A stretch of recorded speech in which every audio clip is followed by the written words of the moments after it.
The elite lizard monster, Li Kai, unexpectedly awakens to his player identity and gains access to design points that can change his fate, leaving the game world in chaos. The three iron laws of traversers absurdly manifest in Li Kai. He transmigrates into an elite lizard monster, keeps his name Li Kai since his original form was unnamed. He has diluted dragon blood, barely making him a descendant of nobility, and he resides in the wilds near the beginner's village, where experts are scarce. Indeed, Li Kai becomes the most lamentable existence in the phenomenon-level game, Immortal, an elite monster of low difficulty outside the beginner's village. On the vast plains outside Kylan village, magical beasts run rampant. The inhabitants of the Immortal continent know these beasts are extremely ferocious, and only the strong dare to venture alone.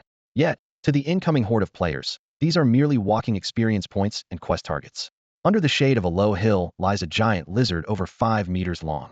Its fierce visage, sharp claws, and gray-white, thick scales exude an unusual intelligence and confusion in its eyes. Transmigration? Did I really transmigrate into a game world as a monster? Li Kai, under the shade, was stunned for a long time before he grasped the situation. Before his transmigration, he was a corporate drone from the Dragon Kingdom on Blue Star, worn out by work demands and the grueling alternate weeks off schedule. Finally, during the Spring Festival holiday, he decided to indulge himself, locking the door, preparing tissues, and immersing himself in the game world. Immortal was considered a revolutionary masterpiece, with the publisher's identity shrouded in mystery. Players only needed to apply online, and the next day, they would receive a package containing a revolutionary holographic helmet. Once worn, the sensory experience was so real that it felt as though one had truly transmigrated into another world.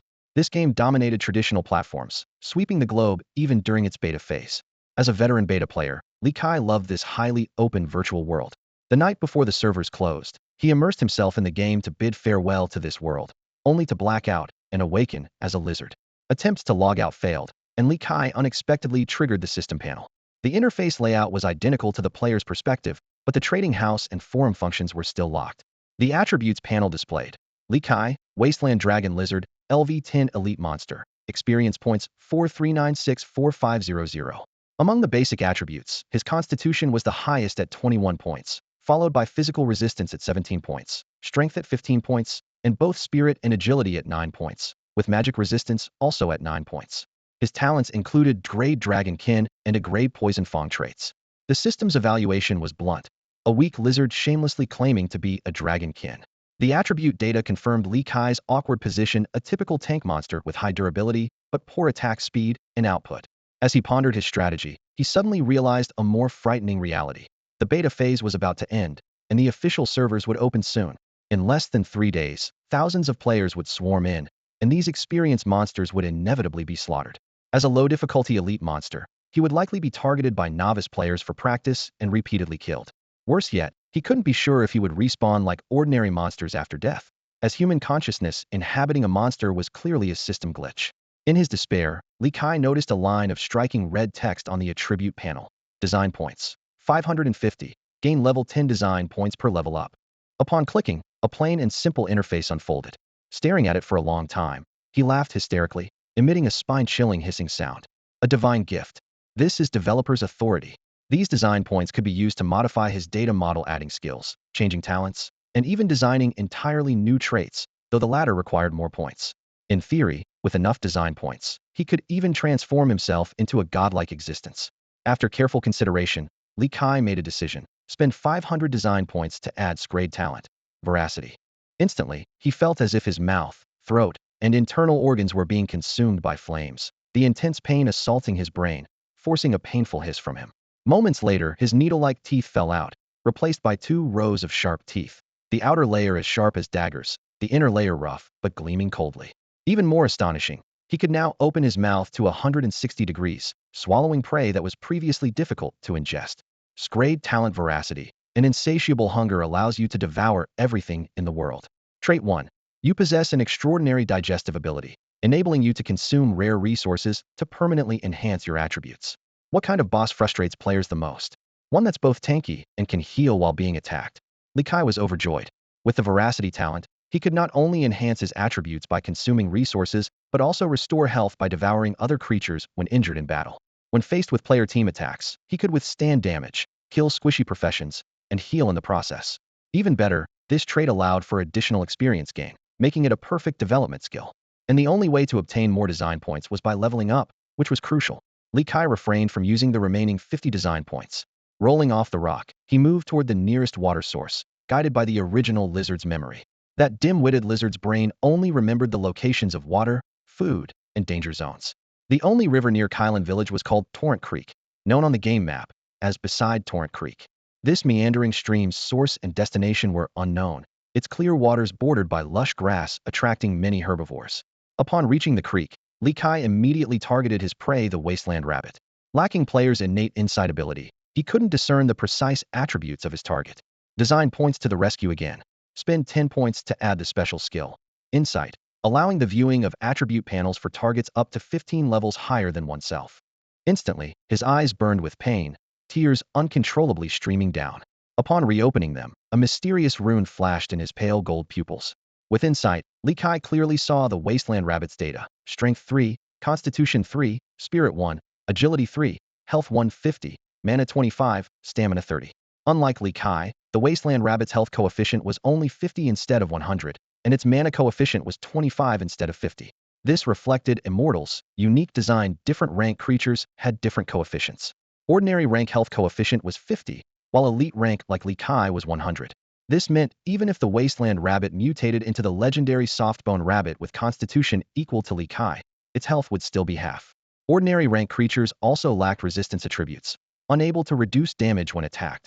Different ranks also had different attack coefficients, with ordinary rank attack power coefficient only 10, meaning the wasteland rabbit's normal attack could only deal 31,030 damage. Meanwhile, elite rank Li Kai's coefficient was 20, allowing normal attacks to deal 152,0300 damage. Stamina consumption followed the same rule, with higher rank attacks consuming more. This mechanism ensured low-level bosses in Immortal weren't weaker than high-level ordinary monsters. As the weakest creature in the wasteland rabbit lacked even basic skills, easily hunted by some beasts. Li Kai chose them as targets because he wasn't yet accustomed to the dragon lizard body, with poor limb coordination and a tail that hindered movement. Hunting LV4 or LV5 magical beasts would be risky. Choosing wasteland rabbits also had ecological reasons. If not for heavy hunting by humans and predators, these rapidly reproducing creatures would have long disrupted the wasteland's ecological balance. Every spring was their peak breeding season, and the first task for beginner players in Kylan village was "Spring is here, time to kill some wasteland rabbits." The dense population of wasteland rabbits by the creek saved Li Kai the trouble of hunting. Dealing with these feeble creatures was like a dimensional strike, especially with his dragonkin talent's intimidation effect. Whenever he approached, the rabbits not only didn't flee but submissively lay down, awaiting death, desperately munching grass in their final moments. Li Kai opened his massive maw, swallowing a whole wasteland rabbit, and the system prompt immediately appeared. Killed wasteland rabbit LV1, gained 0.8 experience points. Veracity talent activated, gained an additional 0.2 experience points. There's even experience? Li Kai was pleasantly surprised. Usually, high-level players killing low-level monsters would experience a reduction in experience gain. He recalled a forum post from his previous life where someone asked why they no longer gained experience from killing wasteland rabbits. The post shocked everyone. The player had reached LV8 just by slaughtering wasteland rabbits. Clearly, the game had an experience decay mechanism to prevent the 10-mile slope sword god phenomenon. Despite being at the lofty height of LV10, Li Kai could still gain experience from wasteland rabbits. Gazing at the countless little rabbits by the creek, his menacing mouth drooled. These were all experience points. Though each provided little, for him, still adapting to his lizard body, they were the ideal source of experience.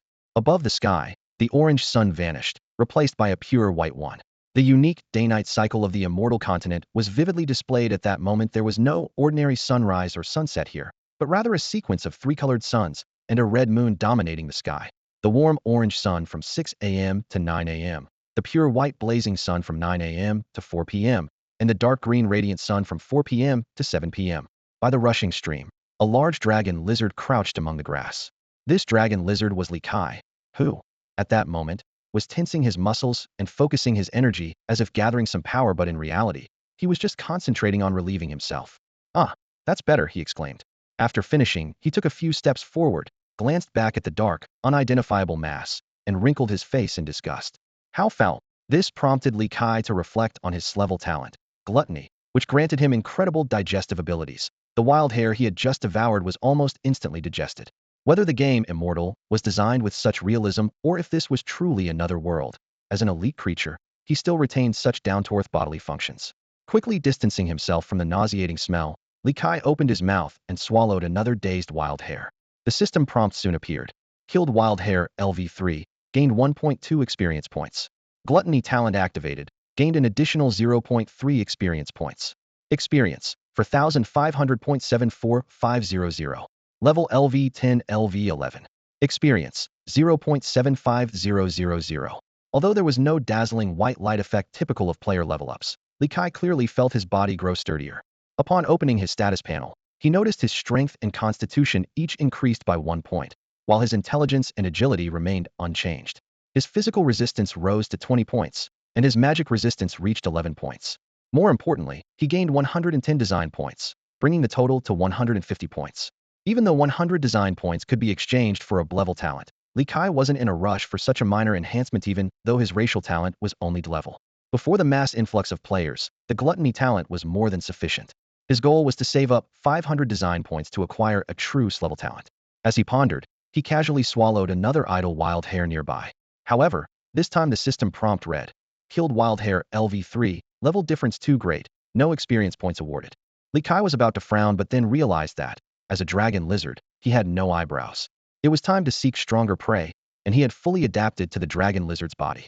After roaming by the rushing stream for a short while, he quickly set his sights on a new target, the armored beast.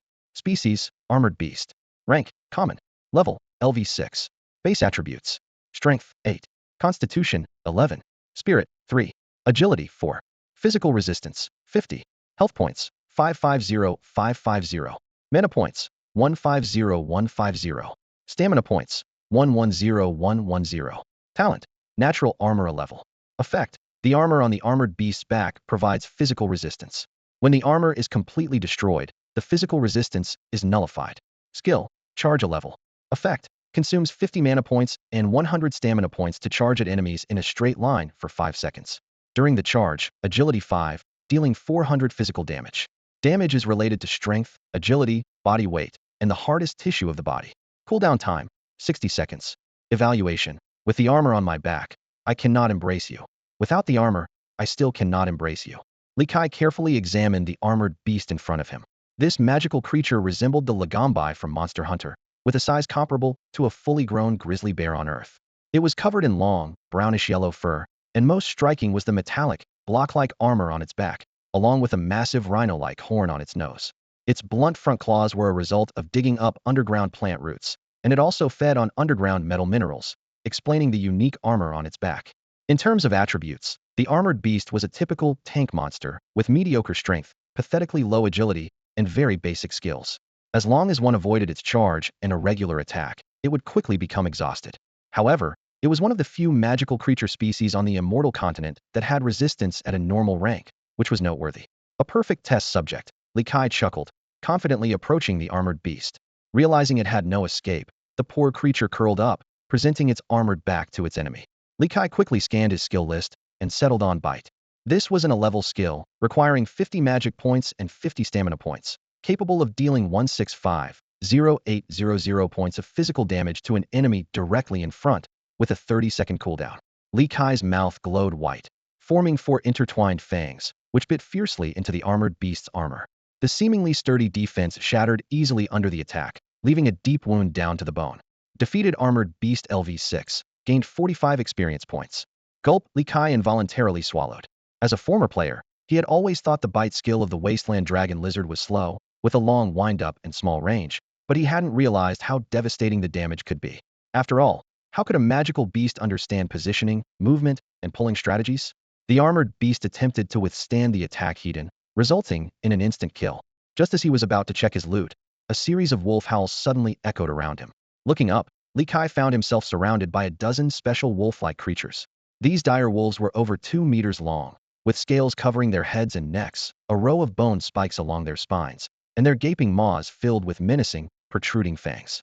Though these creatures weren't particularly strong, intelligent, or robust, they were incredibly agile, generally reaching 11 or 12 points. They were best known for their unique pack bond and exclusive howl skill. When 3 or more dire wolves fought together, their agility and strength would each increase by 1 point. The howl skill could lower the enemy's agility and even induce a fierce state. with the effect becoming more pronounced with each additional dire wolf. Compared to the armored beast, dire wolves posed a much greater threat to novices. Not only did they hunt in packs, but they were also quite intelligent, capable of bypassing strong foes to target the weakest members of a group. What's more frustrating was that once their numbers reached 10, an elite monster might appear. If they reached 100, a red-named elite monster, known by players as a mini-boss or pseudo-boss, was guaranteed to emerge. Looking around, Li Kai indeed spotted a significantly larger dire wolf, covered entirely in scales. This elite-level LV-10 magical beast not only had stronger attributes and resistance, but also possessed the pack leader level talent, which greatly enhanced its abilities during group battles. Besides the more powerful howl skill, it also had bite and claw strike attack skills, each capable of inflicting a terrifying 750 points of damage. Li Kai wore a serious expression as he let out a deafening roar to challenge the massive terror wolf beast. Despite being a level higher than his opponent, the odds were not in his favor due to the support of the wolf pack. He vigilantly watched the surrounding wolves, eyes gleaming with hostility, while quickly contemplating the unusual appearance of such a large pack of terror wolves. During the beta phase, wolf packs of this size were supposed to only roam the howling plains, while the area around Torrent Creek usually had small groups of 3 or 4 wolves. Suddenly, a thought crossed his mind: could this be the first tough quest for novice players in Kylan Village? Wolf pack attack. Save the caravan. The quest's origin was a caravan greedily capturing a young terror wolf, and now he seemed to have stumbled upon the terror wolf pack pursuing the caravan. A whoa! The howl of the massive terror wolf pierced the silence. In an instant, over 10 terror wolves charged at Li Kai from all directions like arrows released from a bow. Meanwhile, the leader, the massive terror wolf, advanced leisurely, waiting for its subordinates to create an opening for an attack. In the face of danger, Li Kai immediately unleashed his only AoE control skill. Taking a deep breath, his cheeks puffed up as he opened his jaws wide to release a pale white sound wave ripple. The leading terror wolves immediately bled from their ears and were stunned. Seizing the opportunity, Li Kai unhesitatingly used his wide strange skill, Tail Whip. White light gathered on his tail, and with a fierce swipe, 3 terror wolves were instantly killed, their blood splattering. The system notification popped up. Killed Terror Wolf LV8. Gained 94.4 experience points twice. Killed Terror Wolf LV9. Gained 118.4 experience points. Just as Li Kai was momentarily immobilized after using his skill, the massive terror wolf seized the moment to launch an attack, lunging forward like lightning with its 4 sharp fangs gleaming coldly, aiming straight for Li Kai's throat. Li Kai quickly leaned back, using his chest to absorb the blow. His scales shattered, blood spurted out, and his health dropped sharply to 14702,200. Having narrowly avoided a fatal blow, Li Kai immediately counterattacked, attempting to bite the massive terror wolf. However, with his agility reduced to just 7 points under the influence of the wolf's howl, he was far slower than his opponent and missed. In desperation, he turned to the corpse of a terror wolf on the ground and swallowed it whole. The massive terror wolf, undeterred, struck Li Kai's backside with a heavy paw. The other terror wolves also seized the opportunity, launching fierce attacks from his blind spots. Although the attacks from the pack of dire wolves didn't deal much damage individually, the synergy of the pack meant each bite inflicted 7 or 8 points of strength damage on Li Kai. It might not seem much, but the relentless onslaught gradually accumulated to an alarming level. Just as the alpha dire wolf displayed a confident, sinister grin, a sudden change occurred.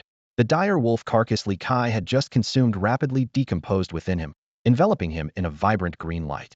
220. The system notification popped up, activating his Shrank Gluttony talent, instantly restoring 10 of his maximum health. Not enough. Li Kai growled, sweeping his right claw to swat a dire wolf that forgot to reposition, then dashed towards another wolf carcass. The alpha dire wolf's blood-red eyes widened in disbelief, having never seen a wasteland drake that could recover health by devouring corpses. It only snapped back to reality when Li Kai consumed the second dire wolf's body. A whoa! A sharp howl pierced the air. 2 dire wolves immediately broke away from the attack formation, sprinting towards the last carcass. Li Kai smirked, suddenly turning and swiftly biting a defenseless dire wolf, tearing its throat with his claws, and began feasting. The alpha dire wolf howled again, ordering the remaining pack to disperse. Li Kai was secretly pleased. Without close-range coordination, the pack's synergy couldn't trigger. Without the alpha's boost, the dire wolves were no match for him. However, just as Li Kai thought victory was within reach, the distant alpha dire wolf suddenly howled to the sky, with the rest joining in chorus, their deafening howls echoing along the stream's edge. As Li Kai pondered, responses began to emerge from afar. Amidst the swirling dust, the figures of more than 10 dire wolves became clear, charging towards them. A memory flashed in Li Kai's mind of a widely shared forum post from his previous Lifia. Super unlucky player encountered the rare double wolf pack during the wolf pack attack. Save the caravan mission. Normally, dire wolf packs had their own territories, and different alpha dire wolves never cooperated, except for the red-named elite monster, the three-eyed dire wolf king. An analysis revealed that the two alpha dire wolves were blood relatives, explaining their alliance. Why do I have to encounter such bad luck? Li Kai cursed inwardly. He could manage a single dire wolf pack with his gluttony talent, but facing two packs, the alpha dire wolves could abandon their subordinates and directly attack him. Was he going to die at the hands of these dire wolves? In this life or death moment, Li Kai quickly opened the design panel. There was no time to save design points. He needed to boost his power immediately.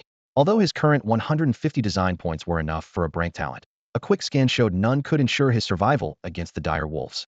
Li Kai's gaze landed on the elite label next to his species on the panel, his eyes narrowing.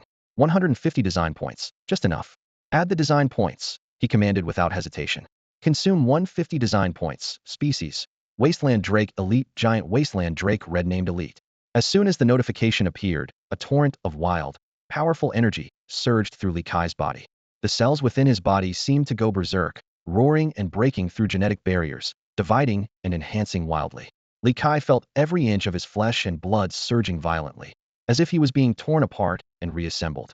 His cells rapidly evolved, his status continuously rising, and the excruciating pain forced him to let out a beast-like howl. Suddenly, a vast and violent aura erupted from within him, sweeping across the surroundings like the shockwave of a nuclear explosion. The streamside fell silent, and creatures within 100 meters seemed frozen in place. The plains rabbits grazing in the distance and the pack of ferocious wolves surrounding him were all immobilized by this overwhelming pressure. Chaotic flames poured endlessly from Li Kai's body, gradually enveloping him and forming a massive egg-like structure. The indescribable color of the eggshell shimmered with multicolored black light, seemingly containing limitless energy. With a crisp crack, the eggshell split open, revealing a transformed colossal entity within. Damn, this power-up is killing me. Li Kai cursed as he regained consciousness and shook his massive head. Glancing around, he noticed that the once menacing pack of wolves had fled in terror. He snorted disdainfully, thinking to himself, now that I'm an elite boss, even if they all attack together, they won't stand a chance.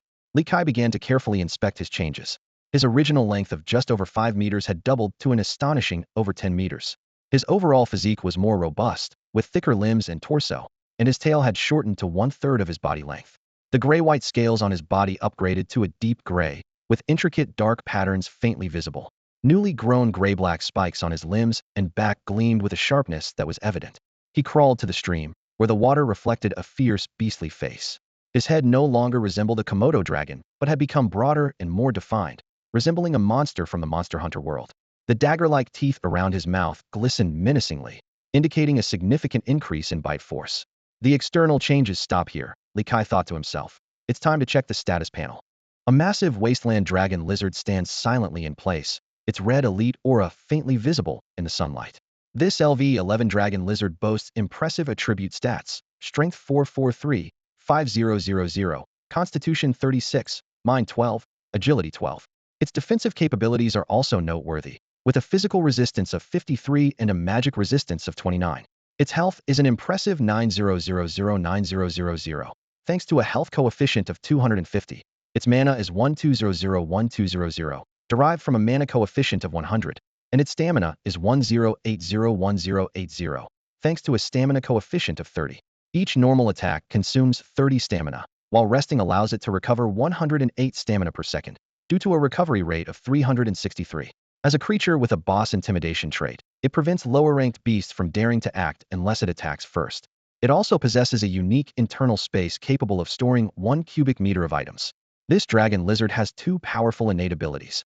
Clevel Dragon Kin trait carries dragon lineage, reducing all attributes of weaker enemies by 10 minimum 1 point, but ineffective against enemies with nobler bloodlines or higher ranks.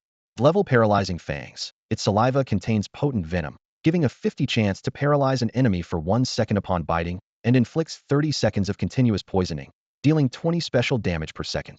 It has mastered 3 level combat skills. Double Bite. Consumes 150 mana and 100 stamina to perform 2 consecutive bites, each dealing 1250 physical damage, with a 30-second cooldown. Savage Charge.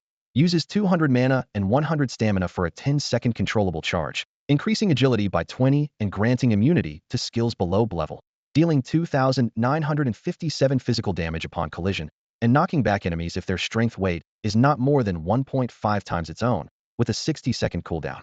Frenzied Tail Whip costs 150 mana and 100 stamina to swing its tail 4 times consecutively, each dealing 1,000 physical damage, with a 30-second cooldown. Li Kai looked at these stats and couldn't help but laugh. Advancing to a red name elite at LV11.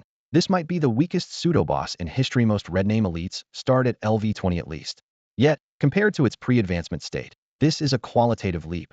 Comprehensive enhancement of 6-dimensional attributes, a significant increase in rank coefficient, doubled attribute coefficients, and the acquisition of traits and storage space. The original talents and skills have also been upgraded.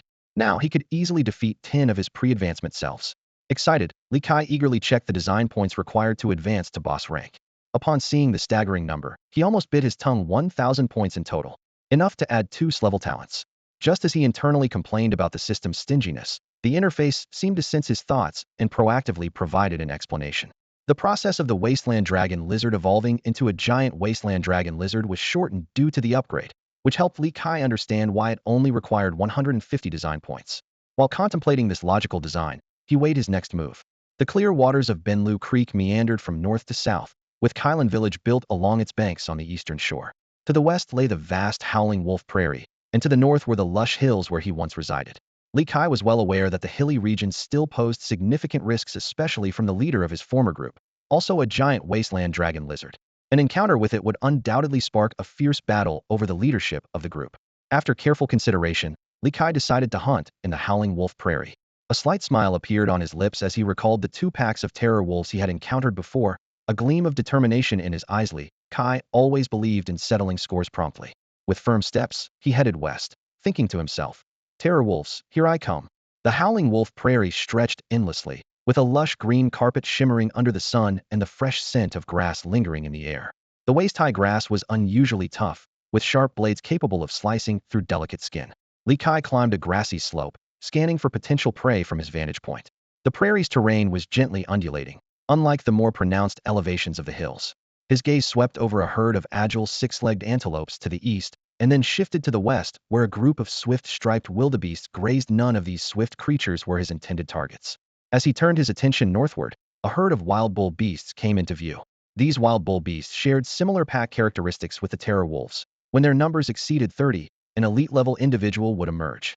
During attacks from terror wolf packs, they would always unite, protecting the weak and old in the center, while strong adult bulls formed a defensive ring on the outside. The most striking among them was a giant horned bull, an elite-level presence with impressive attributes. Level, LV12. Basic attributes, Strength 17, Constitution 20, Spirit 5, Agility 10. Defense abilities, Physical Resistance 28, Magic Resistance 18. Status values, Health 2000-2000, Mana 250250, Stamina 400400. This giant horn bull boasted a great talent, Sturdy Giant Horns, with its indestructible horns capable of inflicting 50 extra damage and a 2-second stun when charging into an enemy. It mastered 2 combat skills. Grade Savage Charge, consumes 150 mana and 100 stamina, enabling a 10-second directional charge with agility increased by 20 and immunity to skill interruptions below grade, dealing 1050 physical damage and knocking back targets with a strength weight less than 1.5 times its own, with a cooldown of 60 seconds. A grade Bull's Head Lift, consumes 100 mana and 50 stamina, using its giant horns to toss enemies, dealing 850 physical damage with an additional 1-second knockup effect, with a cooldown of 30 seconds. Notably, although this type of bovine magical beast possessed long fur for warmth, once their fur barrier was breached, their skin became extremely sensitive to cold. This characteristic made them particularly vulnerable to ice magic, giving rise to the saying, "Bulls fear ice." As Li Kai examined the stats of the giant horned bull, his pupils contracted. Although both were elite monsters, its damage output far exceeded that of the Wasteland Dragon Lizard and the Great Wolf Beast. Known to players as the Newbie Slayer, this charge instructor's high damage output was enough to instantly kill most beginners.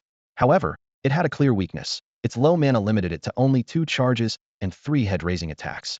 Average players could exhaust its skills and defeat it with patience.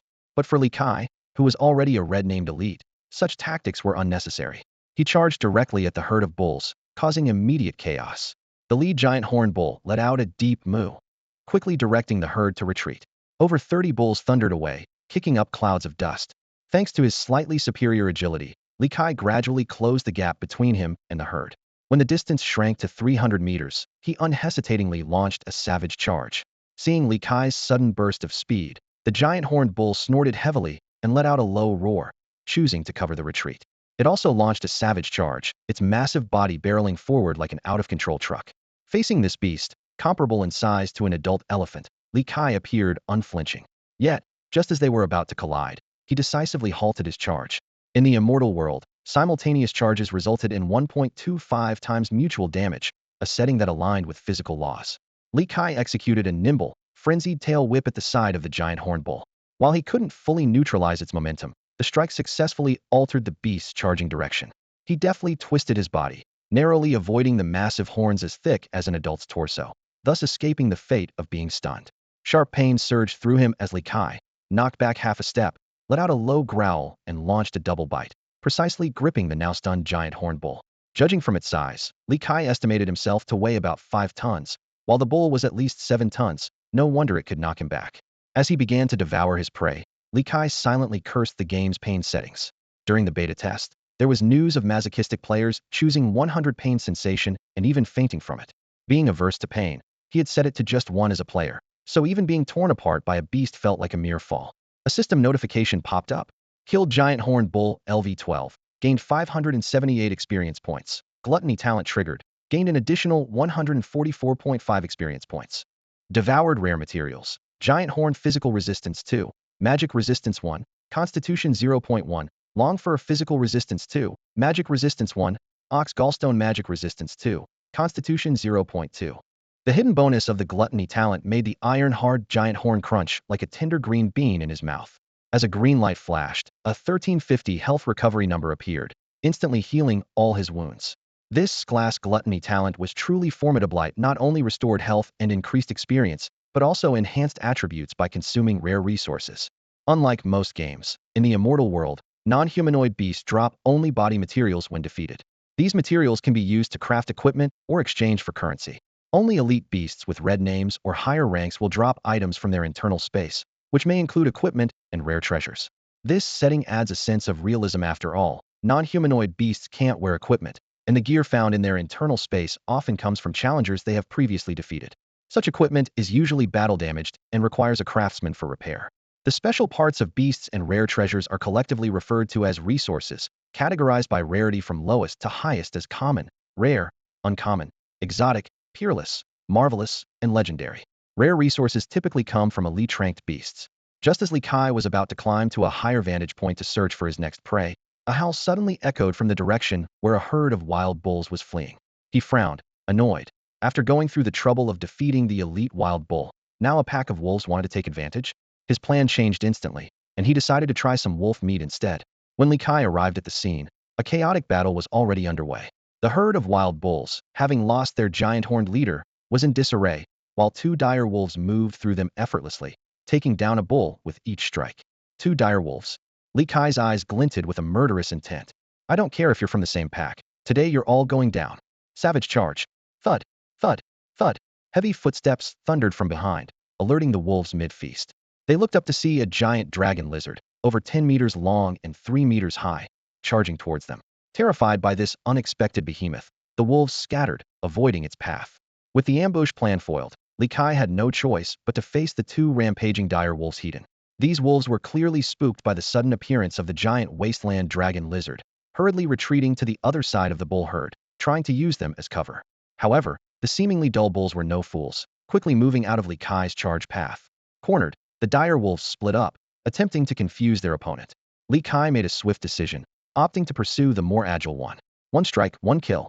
A system notification popped up. Killed dire wolf, LV12. Gained 588 experience points. Thanks to the dire wolf's lighter weight, Li Kai's charge recovery time was minimal, regaining mobility in less than a second. He immediately turned to chase the other dire wolf. Unfortunately, his agility attribute was too low, and his prey was about to escape. At this critical moment, a wild bull with slightly larger horns suddenly charged out, knocking the dire wolf focused on Li Kai to the ground, stunning it.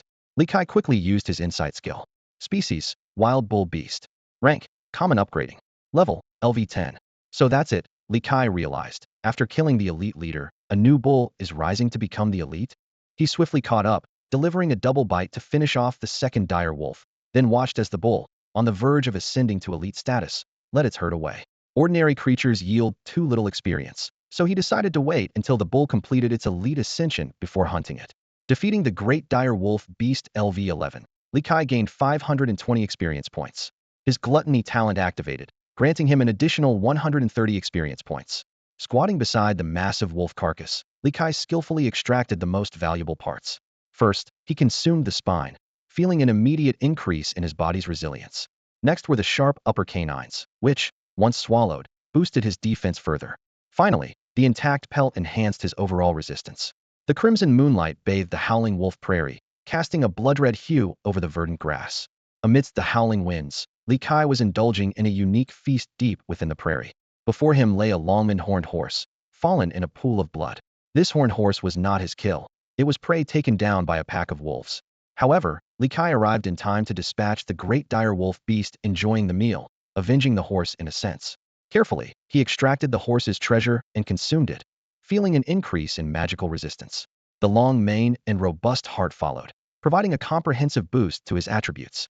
The prairie yielded unexpected rewards for Li Kai. He altered his hunting strategy, tracking the wolves' movements. Over the course of an entire afternoon and most of the night, his efforts were fruitful. 7 great dire wolf beasts, 2 giant horned bulls, 1 longman horned horse, and an 8-legged gazelle.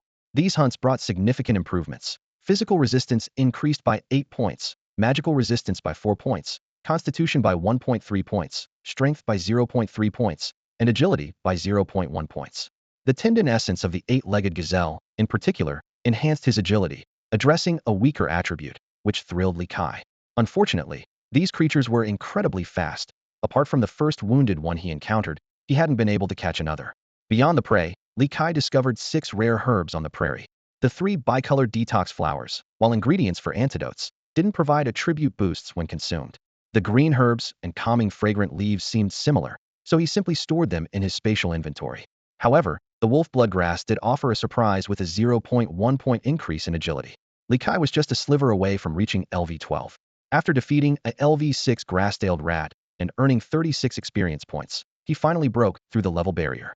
The system panel popped up, experience points 5006-5000, level up from LV11 to LV12. He gazed at the bloodied remains in his claws, lost in thought for a moment. The upgraded attribute panel appeared. Species, giant wasteland dragon lizard. Rank, red named elite. Level, LV12. Experience points, 67500.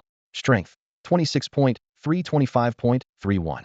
Constitution, 39.137.12.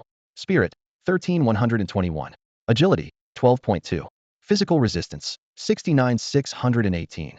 Magic resistance, 37,334. Internal space, 0.31. Health points, 977599775. Mana points, 13001,300. Stamina points, 11731173. All attributes except for agility had improved, but this weakness troubled Li Kai. As a giant wasteland dragon lizard, his natural speed disadvantage was a constant headache. Materials to enhance agility were scarce, and each level up yielded a negligible increase in agility. Just as he was about to continue grinding, a wolf's howl that shook the forest came from afar, causing his scales to stand on end. This was no ordinary wolf howl, nor was it from the three-eyed terror wolf king he had repeatedly defeated in his previous life. The three-eyed terror wolf king, also a red-named elite, had never given him such a profound sense of dread. There shouldn't be a boss in Howling Wolf Plains, Li Kai recalled from the beta server information. Near Kylan Village, there were only 3 bosses. The four-armed overlord ape at the peak of Little Wild Mountain in the lush hills, the locust tree elder beneath the giant tree in the center of the Great Wood Forest, and the abyssal spider queen in the deepest part of the Chaos Rock Cavern. There should be no BOS-level entities by the Torrent Creek or Howling Wolf Forest. After much deliberation, Li Kai decided on a tactical retreat. It wasn't that he feared the unknown entity, but rather that the magical beasts in the lush hills were better suited for his current grinding needs. Traveling through the night, he reached the lush hills at the break of dawn. Following a familiar path, he arrived at the giant lizard forest. Exhausted, he found a shady spot, coiled his body, tucked his vulnerable head and neck under his belly, and fell into a deep sleep. Li Kai jolted awake from a pleasant dream, letting out a disgruntled growl. The first thing he saw was a familiar dragon lizard face, its features gentle, eyes carrying a certain affection. This was his childhood companion, a female wasteland dragon lizard. Seriously? My childhood friend in this world is a lizard? Li Kai thought to himself. For now, he decided to call her Xiao Mei. Xiao Mei gazed at him with eyes full of emotion, her body language clearly suggesting an intention to mate. Startled by the sudden romantic atmosphere, Li Kai backed away hastily. At that moment, a flood of inherited memories surged into his mind, causing his face to twitch involuntarily. These memories informed him that the breeding characteristics of wasteland dragon lizards were quite similar to lions back on Earth. The females would actively stimulate the males. Worse yet, it was spring, the breeding season for dragon lizards. Watching Xiao Mei's slow approach, Li Kai shivered and shouted, "Stay away from me." Then he turned and ran, even using his skill for a savage charge. He didn't stop until he had crossed 2 small hills, panting heavily. Mating is out of the question, Li Kai muttered to himself. Even if you drugged me, there's no way I'm continuing a lineage with a lizard. Better focus on fighting monsters and leveling up. Though he was in the giant lizard forest, it wasn't inhabited by just dragon lizards. Soon, Li Kai found ideal prey to berserk brown bears in the midst of mating. These massive beasts, nearly 5 meters long, were similar to brown bears on Earth, but the blood-red-shaped fur on their chests and their long, sharp claws made them look particularly fierce. Species data: Berserk brown bear. Rank: Elite. Level: LV 15. Attributes: Strength 25, Constitution 19, Spirit 5, Agility 9. Health points: 184,81900. Mana points: 250250. Stamina points: 380380. Physical resistance: 34. Magical resistance: 19. Talent skills: 1. Bear's strength level. Increases strength by 25 in combat. 2. Bloodthirsty frenzy a level. Enters frenzy when health is below 50, increasing strength and agility by 2 each for 10 minutes. Afterward, all attributes decrease by 50 for 2 hours. Combat skills: 1. Violent slammed level. Consumes 150 mana and 100 stamina. Deals 1875 physical damage. If the enemy's constitution is lower than the bear's strength, they are stunned for 2 seconds. Cooldown: 30 seconds. 2. Savage charged level. Consumes 150 mana and 100 stamina. Allows directional charging for 10 seconds. During this time, agility increases by 20 and is immune to skills below green quality interruption, dealing 20-50 physical damage. If the enemy's strength weight does not exceed 1.5 times the bear's, they are knocked back. Cooldown: 60 seconds. Known as the closest to red-named elite beasts, if not for their tendency to kill each other during mating and the heavy aftereffects of frenzy, this forest might have been renamed Bear Ridge. The ferocity of the raging brown bears lived up to their name as 2 massive creatures engaged in a fierce, pre-mating skirmish in the forest. This was no playful tussle. They were battling with real ferocity to determine who would dominate this wild courtship. The scene was intense, even triggering the bears' innate power, with their brown fur glinting dangerously in the sunlight. Li Kai hid nearby, initially considering waiting for them to exhaust each other before stepping in. However, he was seething with anger. Just yesterday, he was reveling in the thrill of leveling up. But today, the situation with Xiao Mei had hit him hard. Unless he accepted the female lizard, he was destined to live out his days alone. As someone who had been a virgin even before crossing over, pairing with a female lizard was out of the question. Watching the raging brown bears locked in combat, Li Kai decided to vent his frustration on them. Without hesitation, he launched a savage charge, his massive wasteland dragon lizard form hurtling towards the battlefield like a cannonball. Instead of backing down, the 2 raging brown bears furiously charged at him. The 3 colossal beasts collided with a deafening crash, sending leaves flying through the forest from the impact. Li Kai's relatively slender body was flung through the air, only stopping when he crashed into a small tree, breaking it in the process. 2 damage numbers immediately popped up, and Li Kai's health was nearly halved. This was the unique effect of a monster charge collision. Both sides had to endure 1.25 times the damage. Although Li Kai's strength and weight were comparable to the bears, facing the charge of 2 raging brown bears simultaneously left him no chance but to be knocked back. Unexpectedly, the 2 raging brown bears seemed to feel remorse for inadvertently injuring Li Kai and suddenly dropped dead. A system message popped up: killed raging brown bear LV 15, gained 811 experience points. This unexpected windfall caused Li Kai's experience points to surge by nearly a third. Just as he was about to enjoy this unexpected feast of bear meat, a thunderous roar erupted from behind him. Why does something always have to interrupt my meals? Li Kai muttered in frustration, turning to see a massive shadow that even the dense foliage couldn't fully conceal. The ground trembled slightly, and the sound of trees crashing echoed through the forest. A massive wasteland dragon lizard emerged, its body similar to Li Kai's, but more robust, measuring a staggering 17 to 18 meters in length and nearly 5 meters in height. Its menacing needle-like teeth were as thick as an adult's forearm, and each step caused the surrounding trees to bow under its weight. It exhaled heavily through its nostrils, its pale golden eyes fixed intently on Li Kai. This was the lord of the giant lizard forest, the leader of the wasteland dragon lizard clan, a level 20 giant wasteland dragon lizard. Roar! The beast bellowed from above, clearly conveying its intention to expel. Leave my territory. Li Kai understood well that two tigers cannot share the same mountain, and only one ruler could exist in the wasteland dragon lizard clan. He was inwardly frustrated that it appeared when he was already half exhausted. Quickly casting his insight ability, Li Kai assessed the intruder's attributes. Species: giant wasteland dragon lizard. Rank: red name elite. Level: LV 20. Strength: 55. Constitution: 74. Spirit: 21.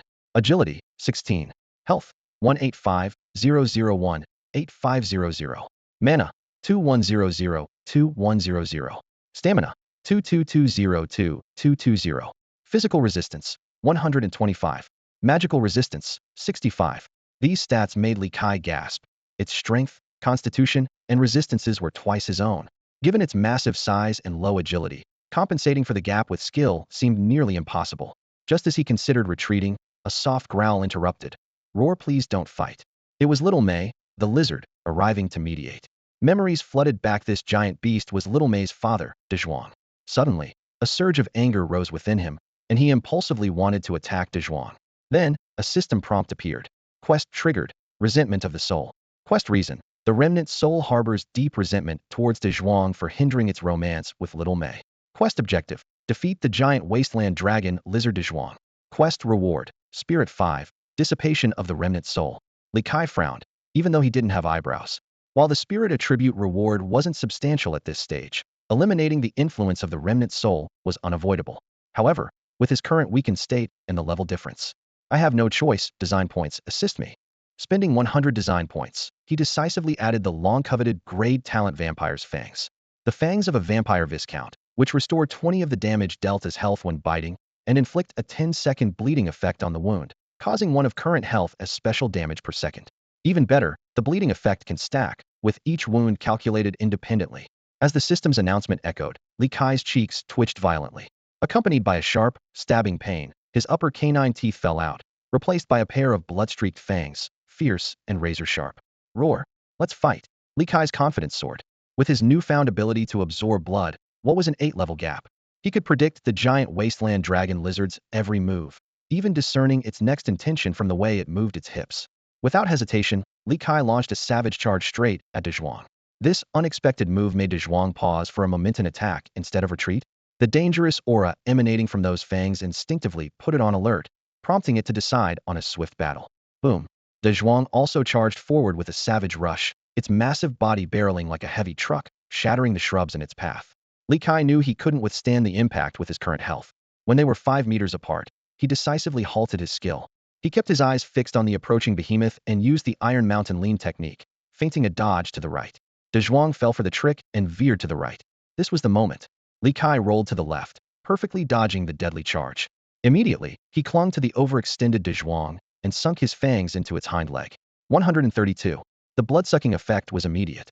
To avoid crashing into a tree and prolonging its immobility, Dezhuang was forced to stop its charge. Li Kai seized the opportunity to launch a relentless assault. A basic bite followed by a double bite to cancel the delay, a triple bite. In mere seconds, the giant wasteland dragon lizard lost nearly a third of its health. More critically, each bite targeted a different spot, meaning Dezhuang would suffer continuous bleeding damage 4 times per second for the next 10 seconds. Though the situation looked promising, Li Kai was well aware. Dezhuang still had 3 skills, while he had only 2 left. He decided to go all in, opening his gaping maw and lunging for Dezhuang's back again. Dezhuang was secretly pleased finally. The young man had made the classic mistake of greedily overextending. It feigned immobility, its tail subtly swinging to the other side, using its massive body to conceal its line of sight, secretly preparing for a powerful tail swipe. Watch out! Xiao Mei, watching from the sidelines, suddenly called out. Her warning earned her the title of dutiful daughter, but the experienced Li Kai needed no such reminder. As the thick tail whooshed toward him, he executed 2 quick rolls, circling from Dezhuang's hind leg to its front, lightning fast, aiming for its eyes. Dezhuang quickly cancelled its skill, frantically turning its head to avoid the lethal strike. Though Li Kai was immobilized and unable to launch an attack, he could still move his neck with agility. As De Zhuang's fangs were about to pierce his eyes, Li Kai quickly tilted his head, causing the sharp teeth to sink into the tough skin on the side of his cheek. This played right into Li Kai's hands. While a vampire's fangs may not cause significant damage in one bite, their bleeding effect is far more lethal than a regular attack. Seeing his plan succeed, Li Kai smirked slightly and took a deep breath, his cheeks puffing up like a balloon. De Zhuang was secretly pleased this young lizard was foolishly using a roar skill in close combat, practically courting disaster. Although the roar, as a level skill, comes with a 2-second stun effect, it has always been ineffective against the wasteland dragon lizard, whose ears are shielded by thick scales. Even the sound grenades that players pride themselves on have no effect on them. In pain from Li Kai's fangs, De Zhuang decided to finish the fight quickly and immediately launched a double bite attack. With its terrifying strength of 55 points, a successful hit would leave Li Kai nearly defeated. However, Li Kai was prepared. Experienced players have discovered that breaking the scales on the side of the wasteland dragon lizard's head allows sound grenades to be effective. If sound grenades work, then a roar should too. An invisible, pale white sound wave burst from Li Kai's mouth, hitting De Zhuang just as he was about to bite. Although the roar's damage was negligible, the crucial stun effect was successfully triggered. De Zhuang's movements stopped abruptly, his pupils dilated, and his entire body froze. Seizing this fleeting opportunity, Li Kai quickly turned around and unleashed a final, frantic tail whip. In this critical moment, his flawless execution finally brought De Zhuang's health below his own threshold. With all his skills on cooldown, Li Kai had to rely on basic attacks. His opponent, De Zhuang, was also left with only his roar skill, leading to a stalemate. Thanks to the passive effect of his vampire fangs, Li Kai should have held the advantage in this war of attrition.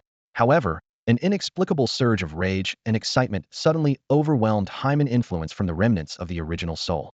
This emotion made him lose his rationality for a moment. Facing De Zhuang's incoming claws, he neither dodged nor evaded but directly lunged at De Zhuang's neck to bite. Bang! De Zhuang's strike took away 1/6 of Li Kai's health. The intense pain snapped him back to reality. The damage gap between them was too large, and the 20 lifesteal effect was insufficient to bridge it. It was time to initiate Plan B. Li Kai forced himself to suppress the agitation within and began to employ a kiting strategy. This tactic was nearly impossible to execute at the beginning of the fight due to De Zhuang's higher agility. But the situation had changed thanks to Li Kai's good habit of targeting De Zhuang's hind legs with every bite. According to the special mechanics of Immortal, attacking a beast's moving limbs could reduce its agility. De Zhuang's agility had now dropped to 14 points, barely 2 points higher than Li Kai's, giving him room to maneuver. Using his understanding of the movements of the giant wasteland drake, Li Kai began to accurately predict each attack. When De Zhuang dug his claws into the ground and pulled back his head, Li Kai anticipated the impending bite. When he saw the left claw dig in and the right claw lift slightly, he knew a right claw strike was coming. Li Kai no longer recklessly pursued opportunities. Even when he saw an opening, he remained cautious, only counterattacking when he was absolutely sure. As time passed, De Zhuang's health dwindled, and fear began to creep into its heart. It grew more impatient, leading to more mistakes. When De Zhuang's health fell below 2,000 and Li Kai's life recovered to over 7,000, he finally found the perfect moment to go on the offensive. The two giant lizards clashed, unleashing earth-shattering roars. Scales flew, and blood splattered as the fight returned to its most primal state. Moments later, both exhausted, they had to pull apart. De Zhuang, panting heavily, eyed his young opponent with growing dread. This young drake seemed to possess superior racial traits and more combat experience. It knew that if the fight continued, it was doomed. Roar! You win. Li Kai watched as the giant wasteland drake, De Zhuang, limped away after being knocked back by his powerful shoulder strike. It was only at this moment, in his frenzied state, that he realized the battle was over.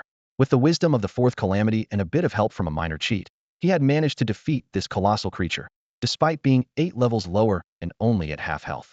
Seeing the severely injured drake attempting to flee, Li Kai's eyes gleamed as he chased after it. A level 20 elite red-named monster promised abundant experience points.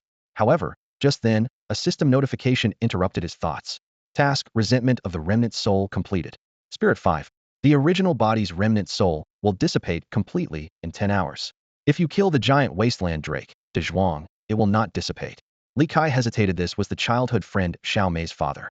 Killing it would not only make Xiao Mei hate him, but the original body, being a loyal follower, might also resent him. Yet, returning empty-handed wasn't his style. Roar! Hand over the treasures in your inner space, haha. Li Kai smirked as he approached. As the lord of the Drake Forest and an elite red-named monster, you must have some good stuff hidden inside, right? De Zhuang seethed with anger. Better to die than be humiliated. Just as it was about to roar, it saw Li Kai lick his battle-proven vampire fangs, and it decided to retreat for now. Gah! Zhuang spat out over a dozen fist-sized red fruits. Roar. Is that all? Who are you trying to fool? Zhuang hesitated, then turned back and spat out one much larger red fruit, leaving with a pained expression. Li Kai was stunned. He hadn't expected the old fox to actually hold back anything. Upon inspecting the saliva-covered fruits, the system immediately provided a notification. 13 ordinary dragon blood fruits, rare grade, can be used to concoct potions that enhance constitution. 1 century dragon blood fruit, uncommon grade, contains a century's essence and can significantly purify dragon blood. I'm rich, Li Kai exclaimed joyfully, quickly gathering up his loot and returning to enjoy the corpse of the berserk brown bear. But just as he was engrossed in his meal, he suddenly felt a chill below. His sixth sense allowed him to dodge an ambush, saving his precious jewels from harm. Looking up, Li Kai's face turned pale. Dozens of female wasteland drakes were eyeing him intently. He suddenly remembered that defeating Zhuang meant becoming the leader of the pack, and the leader's most important duty was continuing the bloodline. Seeing the female drakes fixated on his jewels, Li Kai screamed in terror. Stay away from me. To escape the mating frenzy of the female desert dragons, Li Kai was forced to flee the giant lizard forest, heading north until he reached the barren mountain range known as the Chaos Rock Caverns under the scarlet moon hanging high in the sky. This area is dotted with numerous mines, intricately extending underground. The beasts that inhabit this place move slowly, making them easy targets for Li Kai to hunt. More importantly, the caverns are rich in rare minerals, which perfectly suit his gluttonous talent. Li Kai ventured into one of the caves, following the winding passage downward. The underground was surprisingly brighter than the surface, thanks to the unique glow mushrooms of the Chaos Rock Caverns. These magical plants emit a phosphorescent glow at night, unlike the faintly glowing night pearls that only shine in the dark. This unique ecosystem has cultivated the nocturnal habits of the beasts here. In this dim, underground world, glow mushrooms serve not only as a source of illumination, but also as a primary food source for subterranean creatures. Players and NPCs often explore here at night, as torches and magic lamps can easily be damaged in battle. Soon, Li Kai spotted his ideal prey in a dense area of glow mushroom Sa, two-faced armored beast. This elite-level magical beast resembles an oversized turtle, covered in dark green heavy metal armor, as large as an African elephant. It is an evolved form of the shell beast, possessing the following attributes. Race, two-faced armored beast. Rank, elite level, LV 13. Base attributes, strength 17, constitution 25, spirit 8, agility 9. Status values, health 25002-500, mana 400400, stamina 500500. Talent, innate armored level. By consuming metal minerals, it can grow armor with strong dual resistance on both sides of its body, providing 500 shield points in perfect condition. Skills, 1 jump and smash.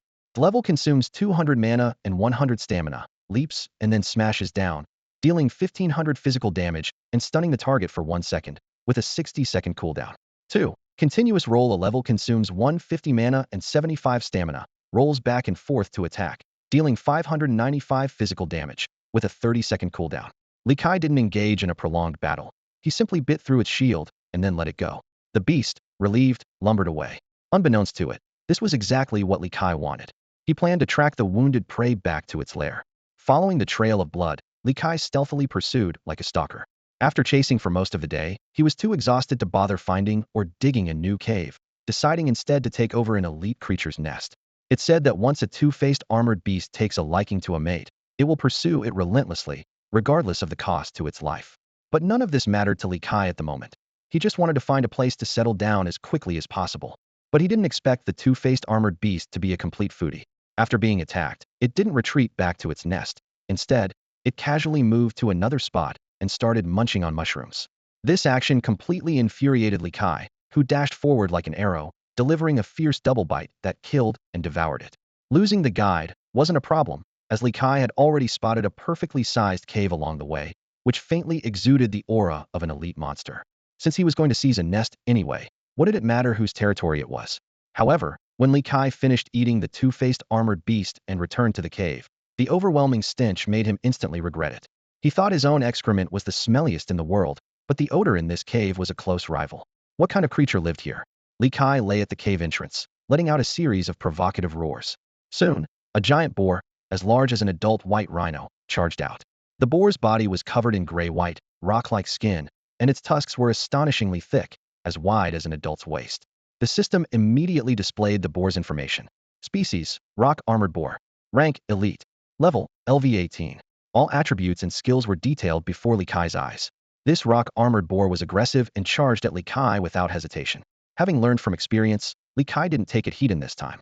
Instead, he feigned with an Iron Mountain lean to dodge the charge, then roared to control his opponent, finishing with a lethal double bite. After devouring the rock-armored boar, the sleepy Li Kai eagerly squeezed into the cave, only to be driven out by the intense stench. Reluctantly, he continued his search and soon encountered another two-faced armored beast graciously donating its dwelling. Although these creatures weren't exactly clean, compared to the rock-armored boar's lair, it was paradise. This new cave was well hidden. Had he not caught the two-faced armored beast emerging, Li Kai might have missed the narrow entrance. The entrance was small, just wide enough for him to squeeze through, but inside was a spacious area that could accommodate 3 of his kind lying side by side. Li Kai carefully moved a large stone to block the passage, settled in the center of the cave, and finally spat out the dragon's blood fruit to enjoy this hard-won prize. Everyone has different eating habits, and Li Kai always enjoys the most delicious food first, saving the rest for later. At this moment, he eagerly popped the crystal-clear, century-old dragon blood fruit into his mouth. The flesh melted instantly, and a warm energy surged through his body, immersing every cell in unparalleled comfort. The system immediately presented 2 options. Option 1. Digest the dragon blood fruit immediately for instant, but relatively small gain slightly increased dragon bloodline concentration, slightly enhance all attributes, plus a large amount of experience points. Option 2. Slowly integrate the essence into the bloodline, which takes longer to show effects, but significantly increases dragon bloodline concentration, ultimately providing a more substantial overall attribute boost and unlocking 2 evolutionary paths. Li Kai's eyes darted between the 2 options. With nearly 2 days left before other players arrived on the continent of Oasis, by the time they leveled up enough to explore the chaotic rock cavern, his level would have already advanced significantly. Since there was no urgent need for combat power, he chose the second option without hesitation. As he confirmed his choice, the essence of the dragon blood fruit began to seep into his bloodline. The system notified him of an increase in all attributes by 1, with both resistances increasing by 20, and 2 evolutionary paths were unlocked. Dragon Wings. The ability to grow genuine dragon wings. Currently at 15 evolution, with a 5 increase per level up to 50, and a 1 increase per dragon blood fruit consumed up to 20. Dragon Breath. The development of the dragon's unique breathing organ. Currently at 21 evolution, with the same upgrade rules as Dragon Wings. Li Kai frowned as the higher mathematics course he had retaken twice suddenly proved useful. He quickly calculated the data. Wait, even if I stack the upgrades and dragon blood fruit boosts, it only reaches 70 evolution. This doesn't add up. The system promptly explained. While the century-old dragon blood fruit is precious as a rare resource, it is insufficient to fully evolve the wasteland drake into having dragon wings or breath organs. It only serves to activate the evolutionary paths. Additional resources are needed to complete the evolution. This explanation brightened Li Kai's eyes. For him, a lack of resources was not a problem, could always use design points to make up for it. His gaze shifted between the 2 evolutionary paths. While Dragon Breath was undoubtedly powerful, the allure of flight was more tempting. The thought of soaring freely in the blue sky and compensating for the wasteland drake's lack of agility led him to make a greedy decision. Adults don't make choices, Li Kai smirked. I want it all. Without hesitation, he spent 20 design points to retain both evolutionary paths, prioritizing the development of dragon wings. As soon as he confirmed his decision, a warm sensation flowed through his shoulder blades and chest, accompanied by a tingling itch. Looking over his shoulder, he saw 2 small protrusions on his shoulder blades, the nascent form of future dragon wings. With the mindset of, if you're going to start, do it right, Li Kai consumed the remaining 13 dragon blood fruits in one go. The evolution of dragon wings increased to 28, and his strength attribute rose by 1.3 points. He could feel that a pair of genuine dragon wings was gestating within him, ready to soar once the time was right. With the attributes enhanced by the century-old dragon blood fruit, his status panel now reads: Species: Giant Wasteland Dragon Lizard. Rank: Red Name Elite. Level: LV12. Experience: 578-57500. Strength: 29.2. Constitution: 40.2. Spirit: 19. Agility: 13.2. Physical resistance: 91. Magic resistance: 59. Internal space: 0.41. Health points: 100, 501, 0050. Mana points: 19001900. Stamina points: 1206 1206. Li Kai looked at the significantly enhanced attribute data with satisfaction, feeling the warm flow of energy around his shoulder blades and chest cavity. He found a comfortable spot and rested peacefully in the center of the cave. This time, he no longer had to worry about being ambushed by other lizards in his sleep. just like a butterfly in the Amazon basin of South America flapping its wings, potentially causing a tornado in the state of Texas 2 weeks later. The wasteland of the Immortal continent was quietly changing due to a butterfly. A few hours earlier, deep within the giant lizard forest, a four-member mercenary team called the Rogue Squad was advancing under the dappled green sunlight. This unique team, consisting of a hunter, scout, assassin, and rogue, all followed the agility path, with no tanks or mages among them. They specialized in gathering resources and rarely engaged in direct combat with beasts, preferring to wait until the beasts were asleep to steal resources. At this moment, Rexer, the LV-20 hunter and team leader, was excitedly examining the battlefield remnants before him. Broken trees, shattered shrubs, bloodstains on the ground, and deep trenches all told the story of a fierce battle between giant beasts. Rexer picked up two scales of slightly different colors from the ground, and quickly deduced from his years of experience that this was the site of a duel between two giant wasteland dragon lizards. By carefully observing the environment, he concluded that the battle had occurred 2 to 3 hours ago, and the stronger lizard had been defeated and fled in a specific direction with serious injuries. A defeated Lord-level beast will be exiled from its group. Now it's alone, the assassin said excitedly. And it's seriously injured, the rogue added with gleaming eyes. This is a rare opportunity. Rexer pondered for a moment, then gritted his teeth and said, "Fortune favors the bold. If we succeed, we can enjoy a month in North Stream Town. Let's do it." The other three responded in unison, then began joking about their favorite establishments from succubus to catgirls, from the boss's daughter to the boss himself. The conversation gradually went off track. Soon, Rexer signaled for the jokes to stop and began tracking along the blood trail. The others followed closely, with the assassin and rogue applying poison to their weapons, while the scout nocked an arrow. A gamble. Either they strike it rich or meet their end. It all hinged on this battle. The outskirts of the wilderness are one of the most suitable areas for low-level mercenaries to operate in the southwestern region of the Mosin-Luray Empire. While Li Kai fell into a deep sleep after consuming the dragon blood fruit, a mercenary team called Team Love was cautiously on guard in the underground space deep within the chaotic rock cave. On the ground, a large rock-armored wild boar lay in a pool of blood, while two mercenaries focused on cutting out its most valuable giant tusks. The configuration of this 8-member team was near perfect. The heavily armored captain, Reinhardt, was a great shield guardian with a Tumterhigh shield made from the shell of a dual-faced armored beast that was particularly striking. Close combat was handled by a dual-axe warrior and a greatsword wielder. A lance knight could both deal and absorb damage. Two hunters were responsible for long-range firepower and intelligence gathering. Additionally, there was a healer priest and a mage for magical output. Although the team lacked a scout assassin, their seamless cooperation had already made them quite famous around Kylan village. The youngest member, the priest Anna, took the tusks they had cut and skillfully stored them in her spatial ring, her face brimming with pride. Having a spatial ring is so convenient. The captain's taunt is enough for now. We can buy that skill scroll after the mission is over. Reinhardt affectionately ruffled Anna's hair. All right, stop showing off your spatial ring and keep looking for the starry mineral. Their current mission was to collect this rare resource from the chaotic rock cave. Suddenly, a series of urgent barks shattered the calm. Hunter Talos immediately crouched down, listening intently to the warning from his tawny hunting dog. This dog, named Hubert, was a companion he had raised from a young age. After investing significant resources, it had advanced to a first-tier extraordinary level, with power comparable to an elite-grade magical beast. Even more remarkably, it had awakened a grade talent, treasure scent, which allowed it to detect the location of various resources within a 500-meter radius. Everyone pay attention. Talos excitedly stroked Hubert's fur. Hubert says it has found at least rare-grade resources. Reinhardt furrowed his brow cautiously. Rare-grade resources are usually guarded by elite red-named monsters, and the risk of a direct confrontation is too high for us. Before the captain could voice his refusal, Talos quickly added, "We can scout first. The elite red-named monsters on this level are just giant iron-eating worms and purple rock pythons, neither known for their speed. If we encounter them, we can always retreat." Seeing that the other team members were also eager to proceed, Reinhardt finally nodded in agreement.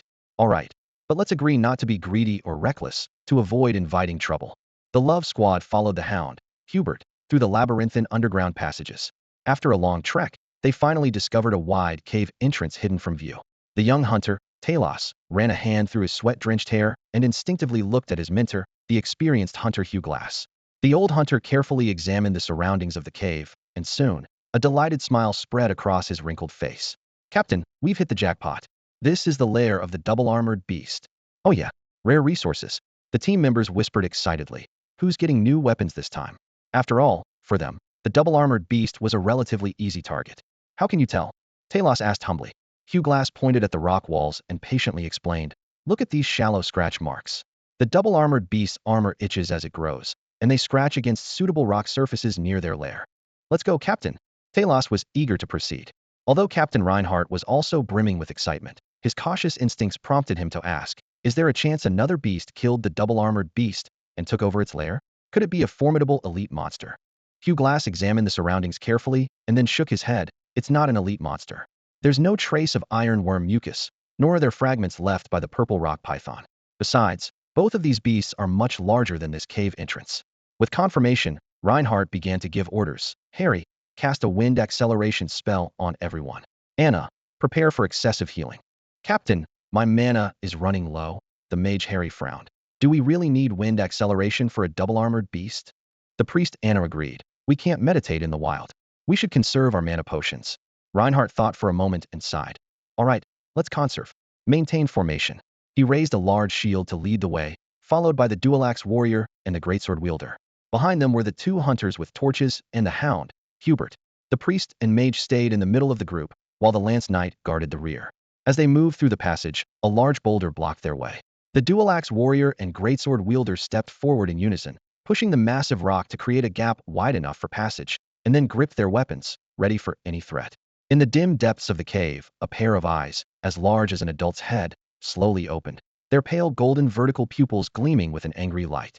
Although Li Kai knew that there was nothing in the underground level of the Chaos Rock Cave that could threaten him, he still cautiously set up a precaution with the rocks blocking the entrance. He expertly dug a shallow trench in the ground, placed his tail inside, and covered it with a rock. This simple alarm system ensured that any movement of the rock would wake him through the pain in his tail. While he was lost in a pleasant dream with Teacher Xiaoze, a sharp pain in his tail abruptly woke him. Anger surged through him. It was Teacher Xiaoze, after all, and right at the moment she was about to tie up her beautiful hair. Li Kai's fury erupted instantly. At the cave entrance, the AI team had just entered with their shields raised, only to be met by an enraged giant wasteland dragon lizard. Oh no! They exclaimed in unison. However, their captain, Reinhardt, calmly issued commands. Shield up. Everyone, use Windrush. Retreat immediately. Reinhardt didn't hesitate for a second, initiating a shield block. The level skill instantly consumed 150 of his mana and 100 of his stamina, providing a 15 damage reduction and 500 shield points. Priest Anna's excessive healing followed swiftly, with a 3-second chant restoring 443 health points, the excess converting to 332 shield points. With the dual shields reinforcing him, Reinhardt glowed brilliantly. The team sighed in relief, but the captain remained tense. He felt an unprecedented pressure that was beyond what an ordinary giant wasteland dragon lizard should possess. In the narrow cave, Reinhardt had no choice. He couldn't dodge, as the entire team was behind him. Fully armed, he gripped his large shield tightly, yet for the first time, he doubted his defense. Sure enough, Li Kai's savage charge struck with a terrifying 3,663 points of damage. Amidst the deafening crash, Reinhardt was flung back like a kite with a broken string, slamming into the boulders at the cave entrance. Blood spurted from the gaps in his helmet, his limbs twitching grotesquely, as the massive damage numbers floated in the air. Captain, came the heart-wrenching cries as the dual-axe warrior and the greatsword wielder, eyes reddened with rage, charged at the fearsome beast, disregarding the captain's retreat order. In the fierce battle between humans and beasts, the physical disadvantage of humans became glaringly apparent. Even Reinhardt, a top-tier extraordinary shield guard, could only muster 25 points of constitution, including his gear. At this moment, his health had plummeted to 118 points, leaving him severely wounded and unconscious, with blood seeping from his wounds as his life slowly ebbed away. Li Kai calmly surveyed the battlefield and decisively chose the most lethal tactic to finish off the dying tank. He strode towards Reinhardt, completely ignoring the axes and greatswords swinging at him. Stop! The warriors of the Love team, eyes red with fury, charged at Li Kai with no regard for their own lives. Yet their attempts to block him were futile, as they were knocked aside one by one, helplessly watching Li Kai approach their leader. Priestess Anna raised her staff to cast in a level flash spell. The blinding light burst forth, but Li Kai, with his vast experience, easily countered it by closing his eyes for half a second, perfectly evading the blinding effect. The tension on the battlefield escalated. Anna immediately began chanting a healing spell, while Mage Harry, after casting a group wind spell, unhesitatingly drank his most precious mana potion. The hunters drew their bows, aiming to pierce the vital points of the massive wasteland drake lizard with armor-piercing arrows. But it was all too late. Under the despairing gaze of the team, Li Kai lunged at the fallen Reinhardt, his fangs piercing the captain's throat. Anna's healing spell dissipated in shock, leaving her with only regret. If the team had a second taunt her, if she hadn't been so fixated on buying a space ring. A sharp slap jerked her back to reality. Old hunter Hugh Glass, gritting his teeth, yelled, "Don't just stand there. Avenge the captain." With tears streaming down her face, Anna began to chant a group healing spell. It was the first time the team had laid hands on her, and the captain who always comforted her gently was gone forever. Li Kai watched with satisfaction as the NPCs seethed with hatred, effortlessly dodging arrows aimed at his eyes. Although he hesitated slightly at consuming humans, they were merely NPCs. To prevent word from reaching Kylan village and causing unnecessary trouble, he had to annihilate this mercenary team. Noticing the frenzied dual-axe warrior Jinlaf, Li Kai prepared secretly, tucking his tail by his side. Before the other mercenaries could shout a warning, four rapid tail whips lashed out. Jinlaf withstood only 3 blows before disintegrating into a mist of blood. The gluttony talent was triggered, and Li Kai's health was fully restored. As the team was engulfed in grief and rage, Li Kai quietly moved to the cave entrance, trapping everyone inside. He was resolute. Today, this mercenary team must be completely wiped out. "Continuous fireball," shouted the mage Harry Bow, his pale face contorted with anger. A crimson magic circle unfurled before him, its intricate runes flickering unpredictably. Although this level spell dealt less damage per fireball compared to the A-level fireball spell, its greatest advantage was its ability to be cast continuously until the caster's mana was depleted. Each fireball consumed 100 mana points and inflicted 450 magic damage, with the entire skill requiring a 10-second casting time and a 5-minute cooldown. For low-level mages, it was considered a divine skill, with its scroll fetching a high price of 10 gold coins on the market. Fireballs, each the size of an adult's head, shot forth from the magic circle, heading straight for Li Kai, who had just killed the hunting dog. The fireball struck his grayish-white scales with explosive force, the sound of blasts echoing as blue damage numbers popped up incessantly. Realizing he had already taken 4 fireballs, Li Kai decisively opened his gaping maw, preparing to unleash a roar. The greatsword wielder leapt into the air, aiming his sword directly at the vulnerable spot on Li Kai's neck. Li Kai deftly twisted his head to avoid the fatal blow, leaving only a bloody scratch on his shoulder. 3 more fireballs hit their mark, but they were the last. The roar reverberated through the cave, amplifying the sound wave's power due to the terrain. Without earplugs, Harry Bow suffered immediate magical backlash, coughing up blood as he fell. As the enraged giant desert drake charged at him, Harry Bow instead wore a serene smile, his gaze lingering on the scales curled by fire and the charred flesh. "Captain, I'm coming to see you." In the nick of time, the old hunter Hugh Glassme pulled Harry Bow away once more. The lance knight stepped forward, gripping his lance in his right hand and holding a round shield across his chest with his left. Li Kai unhesitatingly unleashed his final move, the double bite. Despite its slow startup, speed, and limited range, he was confident the lance knight wouldn't dodge. The first bite reduced the knight's health to a third, and worse, triggered the paralyzing venom effect. With the lance knight on the brink of death, Li Kai suddenly turned, saving the second bite for the greatsword wielder who was constantly attacking him. The wielder, with lower resistance, fell heavily injured to the ground. As Li Kai was about to turn and finish off the lance knight, a holy light suddenly enveloped the battlefield. With tears streaming down her face, the priestess Anna cast her final group healing spell. Although the 200-point healing was insignificant, it temporarily pulled the greatsword wielder out of critical condition. Forced to adapt, Li Kai first dealt with the greatsword wielder completely.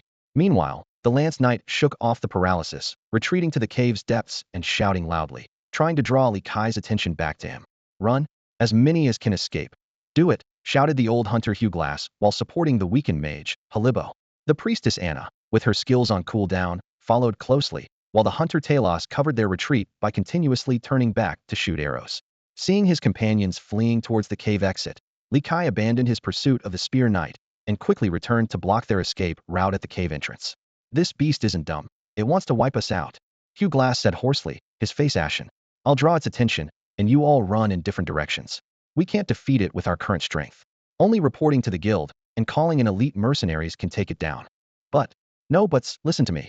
I've lived long enough." Hugh Glass, at 53, roared, cutting off his companion. As the oldest member of the team, the childless and wifeless old hunter always treated Talos and Anna as his own children. Talos seemed not to hear the old man's words, expressionless as he continued shooting arrows. Guilt churned within him. His suggestion to go treasure hunting had put his teammates in such peril. Li Kai tilted his head, a dangerous glint in his eyes. He understood the word guild. In the highly realistic game, Immortal, the language system was extremely complex. The 4 empires and numerous kingdoms each had their official languages, not to mention the unique languages of the intelligent races. When beta players communicated with NPCs, the system automatically translated the language in their minds. The language spoken by the players from Blue Star was also automatically converted into the language of the Immortal continent for NPCs. Scholarly players have found that the game's languages are completely different from any known languages on Blue Star. Li Kai recognized the word guild because he often heard NPCs cursing the guild while on missions. This proved the old adage true curse words are the easiest to remember in any language. I can't let you live, Li Kai thought to himself. The members of the affectionate squad were trapped at the entrance and had to gather to discuss their strategy. The two hunters kept firing arrows, and Halibo, having recovered from the magical backlash, began frantically downing mana potions. Li Kai hesitated, worried that charging in recklessly might allow them to escape the cave. Just then, a plan formed in his mind. After taking a few fireballs and arrows, he feigned severe injury and limped away from the cave. This trick, which he had seen countless times while fighting giant wasteland drakes, was now perfectly executed. Unlike players who could use insight to see a monster's health and attributes, the NPCs were completely fooled by the ruse, even the experienced Hugh Glass. Seeing the beast retreat, the exhausted group finally collapsed to the ground, tears of anguish streaming down their faces. In a cave within the underground space of Luan Yanku, a sorrowful atmosphere enveloped the entire area. Apart from the old hunter keeping watch at the entrance, the surviving members of the Love Squad sat slumped on the rough rocky ground. Some were wailing loudly, while others pounded the ground weakly, venting their inner despair. Priest Anna stood up, her eyes red with exhaustion. Silently, she stored her fallen teammates' belongings, a pair of axes stained with dark red blood and a large sword with a dulled edge into her spatial ring. To make room, she reluctantly discarded the rare materials she had gathered earlier. Even so, the captain's heavy shield could not be accommodated. After some time to recuperate, everyone adjusted to their optimal state, with all their buffs in place. They formed a tight formation, the spear knight at the front, flanked by the two hunters, while the mage and priest held the center position. As the team approached the narrow entrance of the cave, the old hunter, Hugh Glass, suddenly tensed up outside. It was eerily quiet. The group exchanged glances, perhaps their last. Then, they proceeded with their prearranged plan. The spear knight, shimmering with protective and wind speed spells, cautiously moved forward with his shield held before him. Just as he stepped out, a deafening roar exploded in his ears. The proximity was too close, and he was instantly stunned. Immediately, a massive maw snapped shut, killing him in an instant with a double bite. Li Kai noticed that the other members of the Love Squad maintained a 5-meter distance from the spear knight, allowing them to avoid the stun effect. Run! The mercenaries, except for the mage, sprang into action simultaneously. Old Hunter Hugh Glass was the first to sprint to one side, intending to sacrifice himself to buy his teammates some time. With the wind speed spell enhancing his pace, the old hunter moved incredibly fast. Li Kai had to use the widest range of his sweeping tail attack to intercept him. The tail, as thick as a barrel, whipped through the air, reducing the old hunter to a mist of blood in an instant. Die! Shouted the mage Harry, who had retreated to the depths of the cave, releasing his most powerful chain fireball spell in an attempt to lure Li Kai into the cave and disrupt his casting. Simultaneously, Priest Anna and Hunter Talos seized the momentary pause after Li Kai's skill, each fleeing in different directions. Li Kai ignored the mage within the cave. His health and magic resistance were such that even the full brunt of the fireballs would be inconsequential. Once the mage's mana was depleted and he entered a weakened state, he would be easy prey. The real issue was how to deal with the two escaping targets. He still had his wild charge, but whom should he pursue? The hunter, with the wind speed buff and naturally high mobility, would be difficult to chase. In contrast, the priest would be an easier target, guaranteed to be caught if pursued. In a split second of hesitation, he locked eyes with the young hunter who had turned back. Those bloodshot eyes were filled with intense hatred and deep regret. Instantly, Li Kai made his decision, activating his wild charge towards the priest. Seeing the giant wasteland drake pursuing her, Anna smiled with relief. This meant Talos would survive. However, to her surprise, the drake halted its charge as it neared her. She widened her eyes, struggling to comprehend the meaning of this action. In the next moment, Li Kai provided the answer with his actions. Ah!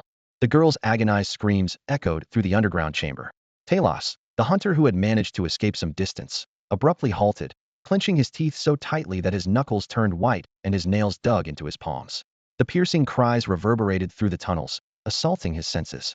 It was Anna's voice, the most cherished priestess of their team, always with a radiant smile, even insisting it doesn't hurt, with teary eyes when injured. What unspeakable torture was she enduring now? This is all my fault. Regret and rage churned within Talos. In the moment his reason shattered, he turned back without hesitation, sprinting toward the cave. Raising his bow, he aimed and fired an arrow imbued with his fury and hatred flew straight toward the giant lizard tormenting Anna. As Li Kai was struck by the arrow, a surge of delight washed over him. His plan had worked. He immediately ceased his assault on the barely conscious priestess, shielding his vital areas and calmly enduring the hunter's attack. The barrage of arrows soon depleted Talos' strength, forcing him to pause and catch his breath. His supply of armor-piercing arrows was nearly exhausted, leaving only a few dozen regular arrows. Despite this, the hunter's relentless assault was impressive. Within a minute, Li Kai's health had dropped to 40. To ensure his survival, he quickly consumed the green herb from his internal space, gaining a 2,000-point health recovery. The cooldown for his savage charge ended quickly. Li Kai bit through the priestess's throat and then charged at the hunter, who had lost all his buffs. Facing the charging giant wasteland dragon lizard, Talos didn't flinch. Captain, Uncle Shio, Drunkard, Madman, Iron Lump, Anna. He silently recited his companions' names. I'm coming to join you. This is all my fault. Let my life be the atonement. In the end, Li Kai returned to the depths of the cave, easily dispatching the mage who had long since exhausted his magic and developed a temporary resistance to mana potions. With this, the mercenary squad that could have threatened his life was completely annihilated. Li Kai returned to the center of the cave, eager to check his spoils through the system panel. The rewards from this battle greatly lifted his spirits, defeating 8 NPC mercenaries above level 15, along with a dog as formidable as an elite monster, plus a 25 experience boost from his gluttony talent, netted him a total of 11,756 experience points. This massive gain instantly leveled him up twice, reaching level 14. He surveyed the surroundings, where the mercenaries' equipment lay scattered on the ground. In the Immortal world, equipment quality is classified into 8 tiers: common, fine, classic, perfect, heroic, epic, legendary, and mythical. Fine equipment is equivalent to rare resources and can also trigger the gluttony effect.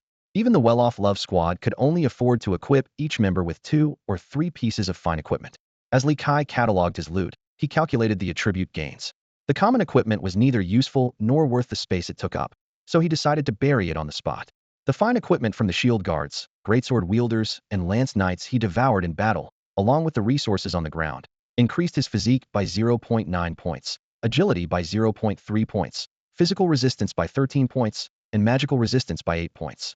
However, he quickly realized a problem. The cost-effectiveness of devouring equipment was too low. For example, the 100-forged iron heavy armor of the shield guard provided attributes equivalent to a rare resource when devoured, yet its shop price was 100 silver coins, while a typical rare resource was only about 50 silver coins. This discovery led him to change his strategy. He decided to consume only the boots. Each pair increased agility by 0.1 point and store the rest in his internal space. As for the dual-armored beast shield and the finely crafted white steel greatsword, they were too cumbersome, so he devoured them on the spot, gaining 0.4 points of strength, 3 points of physical resistance, and 1 point of magical resistance. The remaining fine equipment included the priest's glimmering staff and pure white robe, the mage's explosive staff and tranquil robe, the dual-axe warrior's butcher axes and 100-forged iron soft armor, the old hunter's eagle-eye headscarf and wind-splitting bow, the young hunter's exquisite beast leather armor and silver longbow, and the lance knight's fine steel knight lance. Although he couldn't enter human towns to trade as a magical beast, the still-locked trading module on his system panel gave him hope. Perhaps when the game officially launched, he could do business with players. An unexpected bonus came from the young hunter's space ring. After devouring it, not only did it expand his internal space by 3 cubic meters, but the items inside also delighted him. 5 bottles of medium-level healing potions, 3 bottles of medium-level mana potions, 8 bottles of basic antidotes, 3 bottles of medium-level antidotes, and 187 silver coins with 573 copper coins. On this continent, where a unified measurement system is used, the exchange rate between copper, silver, and gold coins is 1,000:1, making this quite a fortune. For just 5 copper coins, you can get a full pint of draft beer at the tavern, which is no small sum in this world. A frothy, chilled malt beer with amber liquid swirls in a wooden mug. With 200 copper coins, you can buy the most basic adventurer's gear. Though crudely made, it's just enough to get by. If you have 500 copper coins, you might even indulge in some pleasures in the red light district, illustrating the significant purchasing power of a single copper coin. Li Kai lay on the ground, excitement gleaming in his eyes. He carefully examined his attribute panel. Race: giant wasteland dragon lizard. Rank: red named elite. Level: LV14. Experience: 1708200000. Strength: 36.2. Constitution: 55.6. Spirit: 21. Agility: 15. Physical resistance: 122. Magic resistance: 77. Internal space: 2.74. Health points 139,001, 3900. Mana points 2100, 2100. Stamina points 1668, 1668. It won't be long before I catch up to Dezhuang, Li Kai thought with a smug smile, closing his eyes to rest. Meanwhile, Dezhuang was caught in an unexpected predicament. On the edge of the lizard forest, a fierce battle had just ended. Dragon lizard scales and broken arrows littered the ground, and blood soaked the soft grass. The bandit leader, Rexer, wore a grim expression as he surveyed the scene. Dozens of wasteland dragon lizards surrounded the wounded giant wasteland dragon lizard. Damn it! We were so close, he cursed through gritted teeth. They had thought this beast, defeated in the battle of leaders, would be their prey, but its kin had come to the rescue. More painful was the heavy price they had paid. The greedy assassin lay forever in a pool of blood, his once perpetually pale face now ghostly white, and the sight of his severed arm was horrifying. Retreat, Rexer ordered. Amor, take a kun and go first, I'll cover the rear. As the humans retreated, Dezhuang breathed a sigh of relief, gratefully looking at the female dragon lizards gathering around. But in the next moment, he noticed something was off. Their eyes were fixed intently on his basket. No, wait, I'm really injured. Dezhuang backed away in terror, but it was too late. His piercing cries echoed through the forest as a scene unfolded that would make even those with peculiar tastes blush. At that moment, Dezhuang realized that having too many in a harem isn't always a good thing. After an indeterminate amount of sleep, Li Kai groggily awoke, feeling a restless energy within him. He rubbed his throbbing temples, recalling the dream he just had.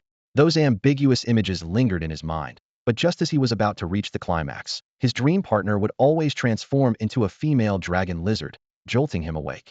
He turned over in frustration.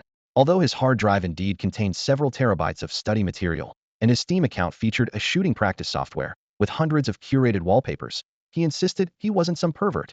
It was entirely because spring had arrived, and the dragon lizard blood within him was stirring, the instinct to reproduce surging uncontrollably. Li Kai massaged his aching forehead, pondering his options. He could always use design points to modify his module and rid himself of this trouble. But on second thought, wouldn't that be akin to self-castration? He sighed deeply, resigned to his fate. Whether sweet dreams or nightmares, they were better than losing that primal instinct. As for the female dragon lizard, he wouldn't even entertain the idea. Lying in the cave, Li Kai's expression became serious. Although he couldn't determine the exact time underground, he knew well that players would be arriving today. As the fourth calamity, their arrival would undoubtedly cause a massive upheaval. He quickly crawled out of the cave, his eyes filled with determination. He had to speed up his leveling. Meanwhile, a frenzy was sweeping across Blue Star. Countless people eagerly awaited the official launch of Immortal. In a picturesque coastal area of Yangcheng, China, there lay a luxurious villa district.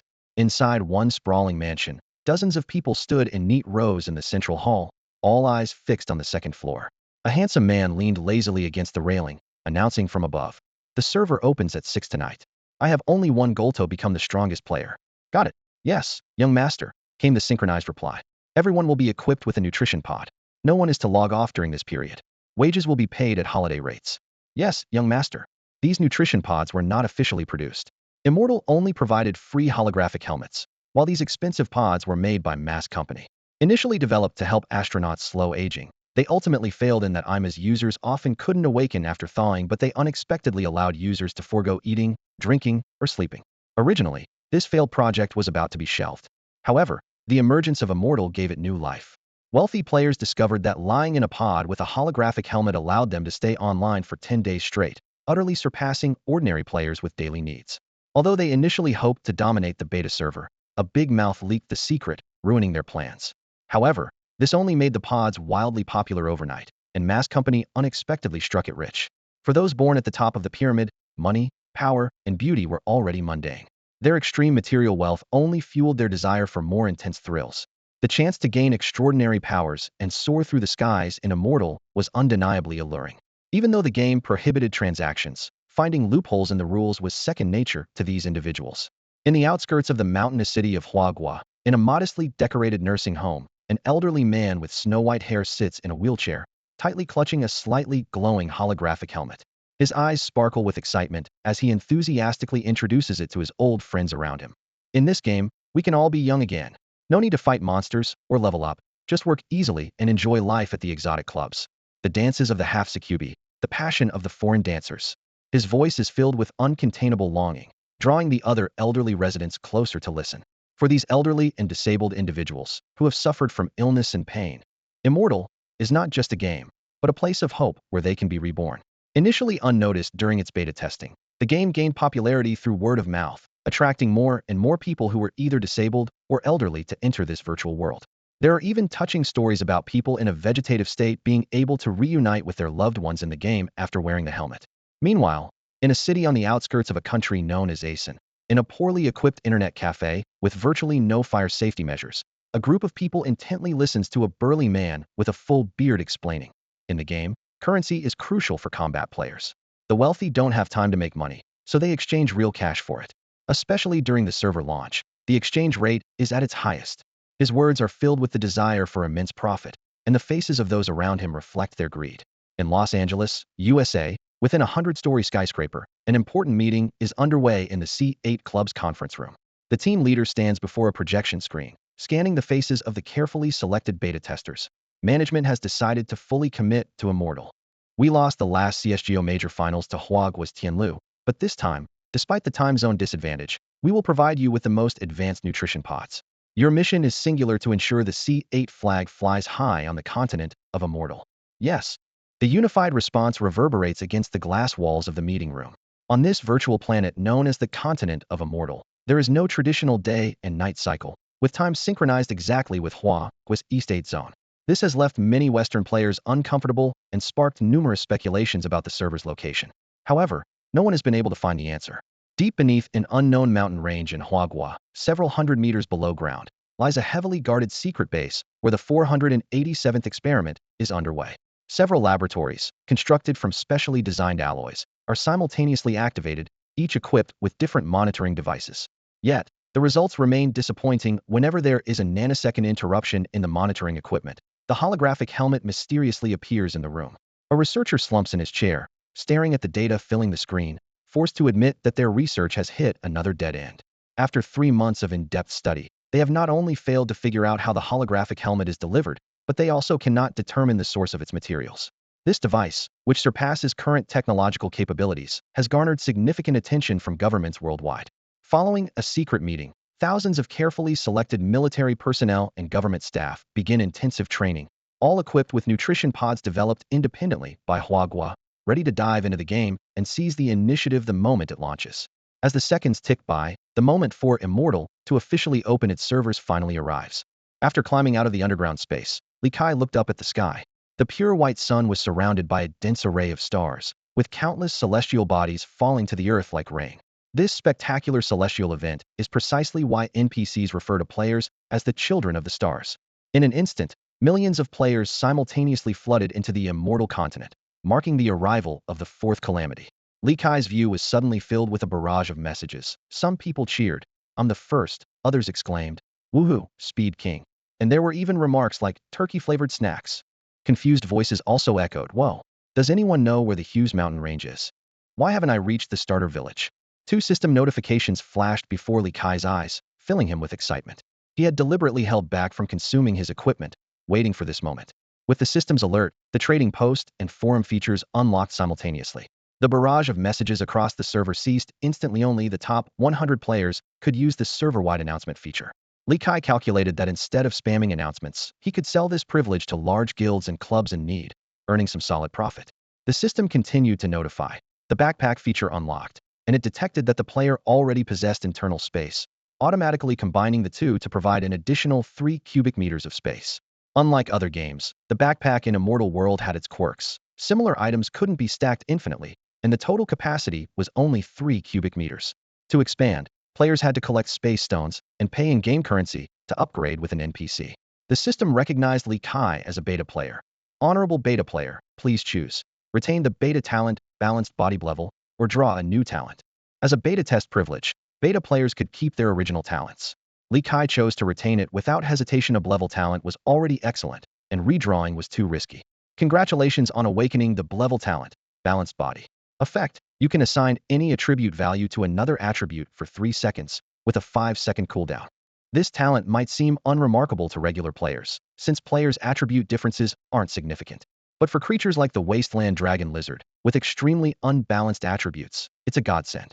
Li Kai could convert his highest constitution value to strength during attacks to increase damage. During chases or escapes, he could temporarily boost agility. Li Kai was pleased to see the talent on his attribute panel, but after actual testing, he discovered that due to the vast attribute differences, activating the talent often resulted in losing control, like crashing into a rock wall with a speed boost. After repeated practice, he barely managed to grasp the skill's essence. This ability required gradual honing and couldn't be rushed. With this in mind, the lazy lizard opened the forum to see the differences between the official release and the beta test. The forum was flooded with posts, and the most popular one was a map collection post by the legendary gaming figure, Bai Xiaosheng. Bai Xiaosheng's true identity remained a mystery. Players only knew it was likely an organization rather than an individual, as their presence spanned various games, focused on collecting and freely sharing game information. This collection post was a call for players to share coordinates to help create a complete map. The Immortal map system only displays explored areas, adding an air of mystery and the unknown to the entire continent. On the gaming forum, a prominent player named Bai Xiaosheng launched an ambitious project to collect players' map coordinates in an attempt to create a complete map of the Mashanlirui Empire. In the game world, players' starting locations are closely tied to real-world geography. All players from China appear in the southwestern part of the Immortal continent, within the Mashanlirui Empire. According to forum data, nearly 100 million players from China joined within minutes of the game's launch. 40% of them chose life professions, landing directly in bustling towns, while the remaining 50 million combat players were distributed across various novice villages. The Mashanlirui Empire is vast enough to encompass the combined area of all real-world continents. The game system cleverly distributed over 10,000 novice villages throughout the empire, each accommodating a few hundred players, ensuring ample resources and avoiding overcrowding. While browsing the forum, Li Kai was drawn to two popular posts. One was a response from a well-known academic player, Shui Wuzhijing, who referred to players not starting in novice villages as experiencing a fortunate encounter. He noted that early leaderboard dominator Emperor Alma might have been one such lucky player. The other post's author, Hujiwei Guoba, claimed to have had a wonderful start. Realizing the value of his high-quality equipment, Li Kai promptly listed his butcher's twin axes on the exchange for 150 silver coins. Made from refined iron and moonstone, these axes featured a unique blood slot design and boasted attributes far superior to ordinary equipment: an attack coefficient of 5, physical penetration of 50, strength 1, and weight capacity 3. As soon as the post hit the exchange, it caused a stir, with many players linking it to Hujiwei Guoba's experience and accusing turn and leave Li Kai's idea of being a setup. However, Li Kai was in no rush. As in this game where the starting capital is only 1 silver coin, true wealth is being amassed by those diligently collecting copper coins. In comparison, the most basic equipment available to novices is the ordinary longsword, with a meager attack coefficient of 1 and physical penetration of 5. This weapon, jokingly referred to as the novice sword, along with cloth armor and straw sandals, makes up the novice set, costing a total of 600 copper coins. The remaining starting funds are just enough to buy some potions and food. In the Immortal world, hunger and thirst severely impact stamina, potentially leading to forced logouts, though the abundant water sources in the wild solve the drinking problem. On the shelves of the NPC shop, a fine iron longsword glimmered faintly with a cold light.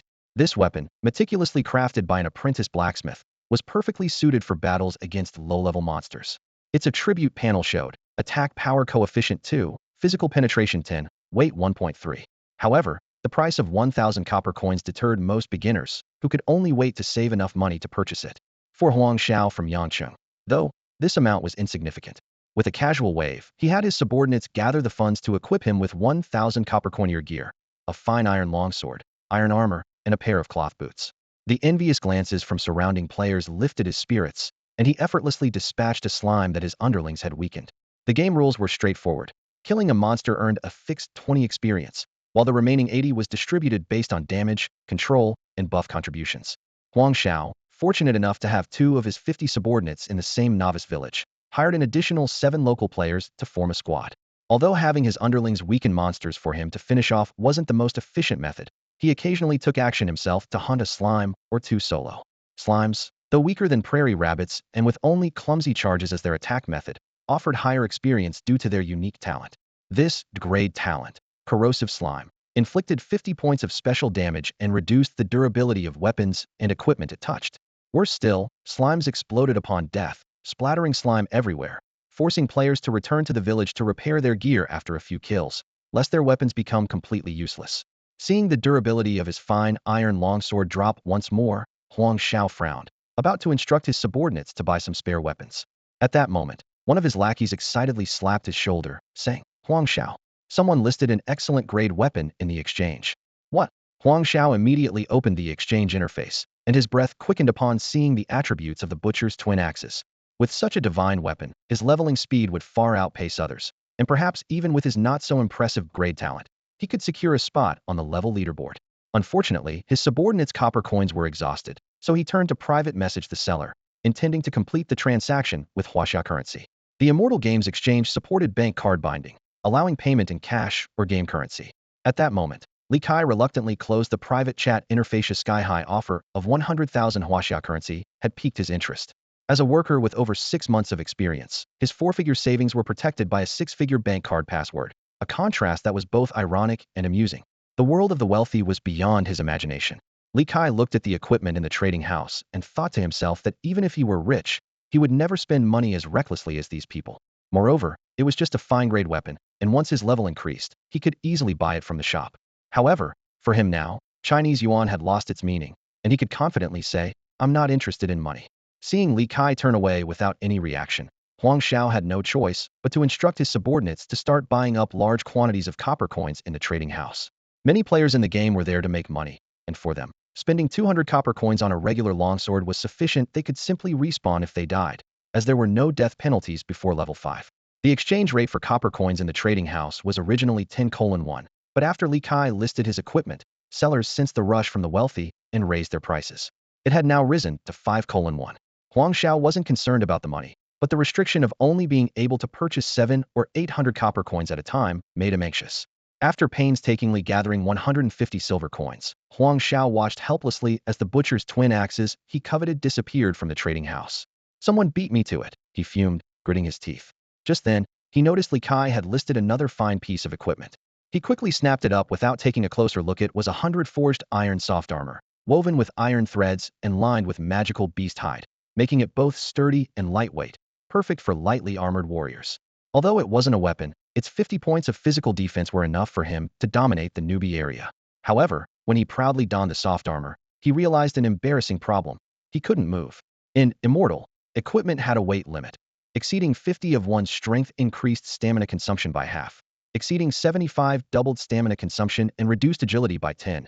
Equaling or exceeding one's strength value rendered movement impossible. As a newbie, his strength was only the initial 3 points, and even after removing other equipment, he couldn't bear the weight of the soft armor. Damn it! Huang Xiao angrily stowed the soft armor in his backpack, changed back into his regular iron mesh armor, and headed outdoors with a livid expression. Just then, his follower cautiously reminded him, "Huang Xiao, that person has listed equipment again, this time a fine steel knight's lance." Huang Xiao nearly fainted from anger. He quickly opened the trading house, only to see the lance, comparable to the butcher's twin axes, being snatched up. Keep buying copper coins. He regretted not checking the attributes before making a purchase. The series of fine equipment Li Kai listed quickly caused a sensation in the national server. Players speculated, what kind of luck did this person have? Did he stumble upon a wiped-out mercenary squad near the spawn point? Even more puzzling was why he only accepted in-game currency and not real money. Could he be another low-key wealthy player? Outside the novice village, a team of experienced beta testers cautiously searched the wilderness. They held iron swords, their eyes sharp as hawks as they scanned the surroundings. After about 10 minutes, they finally spotted their target, a massive level 10 earth turtle. This elite monster, although one of the easiest near the novice village, had a thick shell and a physical resistance of 29 points, enough to intimidate regular players. Beneath its bulky body lay 2 deadly skills, the noticeable wind-up earth spike and a vicious bite. The skilled players coordinated their attack with precision. Using their extensive combat experience, they skillfully maneuvered around the cumbersome beast. Each of their iron swords dealt 36 points of damage, but after accounting for the earth turtle's resistance, each attack only resulted in 7 points of damage. Facing the turtle's daunting 2,500 health points and 0.25 health regeneration per second, it was destined to be a long battle. They danced a dangerous dance, striking twice before retreating to recover stamina. As level 1 novices with only 3 points of constitution, they couldn't afford to take a single hit from the earth turtle. A hit meant being sent back to the village. After more than 10 minutes of intense combat, the earth turtle's health was finally dwindling. The prospect of achieving the server's first kill brought excited smiles to their faces. But just as they were about to claim victory, a system announcement suddenly popped up. Server announcement. Congratulations to player Zhuanshan Li Kai for achieving the first server kill of an elite beast, earning the achievement Elite Slayer I. The players, momentarily stunned by the announcement, hesitated, and in that brief moment, one of them was bitten by the earth turtle and sent back to the novice village. Meanwhile, in the underground space of the rocky cave, near a devastated patch of glowing mushrooms, a 15-meter-long giant lizard placed its claws on a wild boar's carcass and let out a triumphant roar.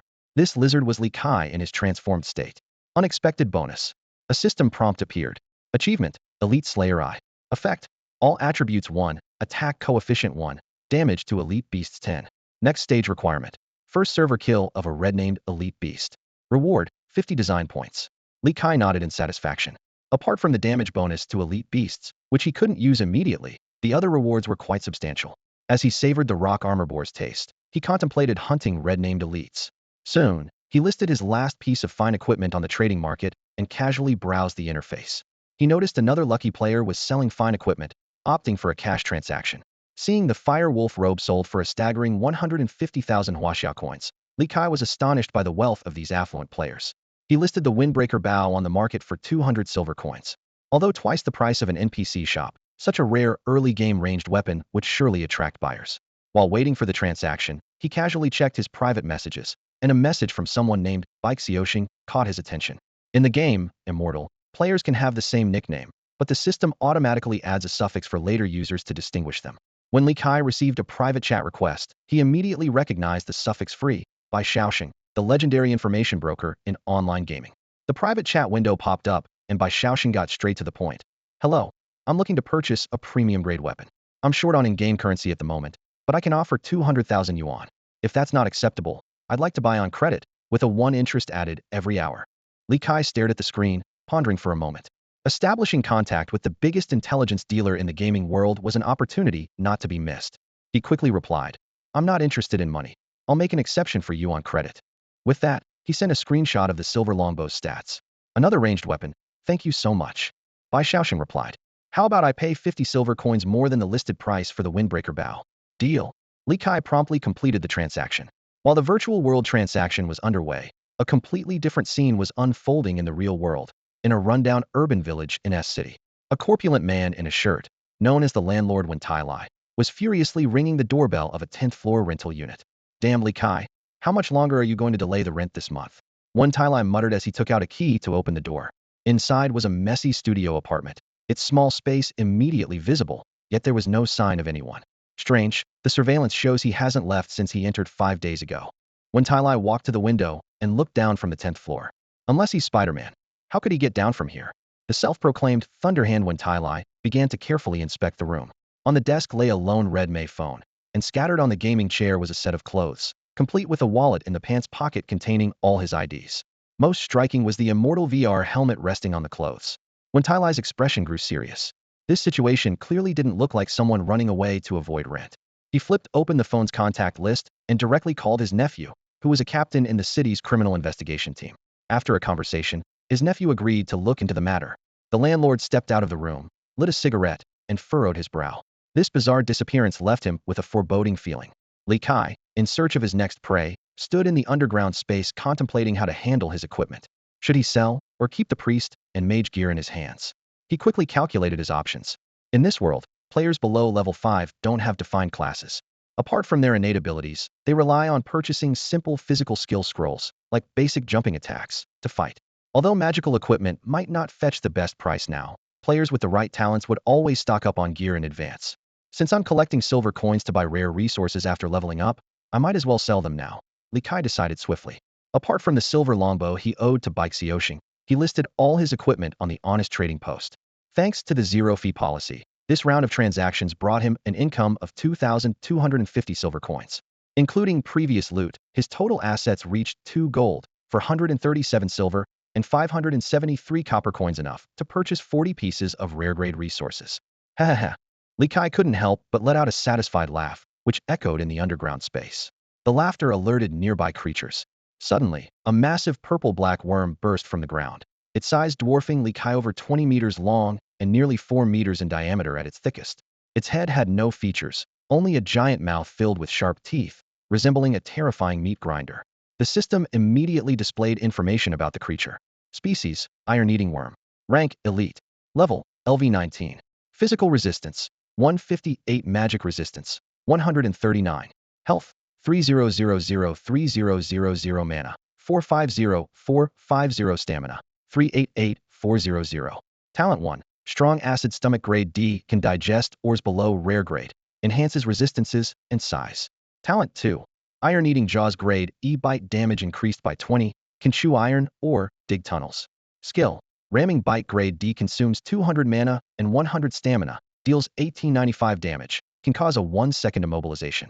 The system added. Despite its name, the iron-eating worm actually feeds on impurities in iron ore, and its waste is pure high-grade iron. Where do you think you're going? Take my brutal charge. Li Kai pursued relentlessly. Thanks to his superior attributes, he quickly caught up with the cumbersome iron-eating worm. Bang! With a loud crash, the worm exploded on the spot, its purple-black flesh and slime splattering everywhere. After his strength surged from the battle with the friendly squad, Li Kai's brutal charge now dealt an astonishing 3,759 damage. Combined with the Elite Slayer Eye bonus, even the worm's red amulet-level physical resistance couldn't withstand the blow. Surveying the chaotic scene, Li Kai scratched his head. Luckily, the Devour skill has a generous trigger. As long as I consume most of the body, I get the experience bonus. Otherwise, it would be tough to clean this up. Previously, he had always avoided eating the unsavory parts like the hindquarters and intestines of other beast carcasses. However, at this moment, he meticulously gnawed on the remains of the iron-eating worm, performing the task with a mix of disgust and precision, taking over 10 minutes to consume all visible fragments. A system notification popped up. Devour rare resource. Iron-eating worm's body wall, physical resistance 4, magic resistance 3. Devour rare resource. Iron-eating worm's mouth parts, strength 0.2, physical resistance 1. Devour rare resource. Iron-eating worm's stomach and intestines, constitution 0.3. Li Kai stood at the entrance of the hole where the iron-eating worm had emerged, peering into the deep darkness below. Confident in his own abilities and with 320 design points in reserve for emergencies, he plunged into the tunnel without hesitation. However, he quickly scrambled back out, cursing under his breath. It was too dark underground to see anything. He hurriedly gathered some bioluminescent mushrooms, held them in his mouth, and entered the tunnel again. The tunnel sloped downward at a 45-degree angle, and after several hundred meters, it opened up into a large underground chamber. The walls were riddled with winding tunnels carved by the iron-eating worms. With the faint glow from the mushrooms, Li Kai examined his surroundings and was thrilled to discover an iron ore vein. An estimated several hundred cubic meters of ore, weighing roughly 1,000 tons, was exposed. At the market rate of 10 silver coins per ton for ordinary iron ore, this deposit was worth at least 10 gold coins. Li Kai's breath caught, but he quickly calmed himself without tools or time. These ores were tantalizingly out of reach. As he was about to leave, a lump of black solid matter in the corner of the tunnel caught his eye. It was a pile of iron-eating worm feces, about half a cubic meter in size, valued at around 30 silver coins. After thoroughly searching the tunnel, he found 8 similar piles, totaling approximately 4 cubic meters. He immediately listed this special commodity on the trading post, pricing it at 200 silver coins. This price was attractive to both lifestyle and combat players, who could sell it to NPCs for a small profit. The low price was because he lacked a backpack. If no one bought it, and the system automatically returned it to him, the thought of retrieving it from his inventory was unthinkable. Before leaving the iron ore vein, Li Kai blocked the entrance with a large rock. If he couldn't take the ore, no one else would either. After a while, the feces hadn't sold. Of course, wealthy players were focused on acquiring high-quality gear, not spending time on minor brokerage profits. Resigned, Li Kai continued to wander the maze-like underground space. He hoped to find a red-named elite monster for a first kill, but unfamiliar with the chaotic rock cave, he couldn't locate any targets. In the underground space, Li Kai was cautiously searching for prey while quickly browsing through forum content. As a typical internet-addicted youth, the days without being able to play on his phone or surf the web had been torturous. At this moment, just watching the entertaining interactions of players on the forum provided him with a bit of solace. However, reality soon hit him hard. After losing sight of his prey for the nth time due to being engrossed in forum posts, Li Kai finally gritted his teeth and closed the forum interface. But just as he was about to shut down the system interface, a private message request caught his attention. Player Kai Judual Yen requests to chat privately with you. Note, is it you, Kaiga? It's CZ. CZ? This familiar nickname sent a jolt through Li Kai's heart. Could it be Su-So? He immediately accepted the chat request and carefully tested a few secrets only the two of them would know. Once he confirmed the identity, Li Kai finally let his guard down.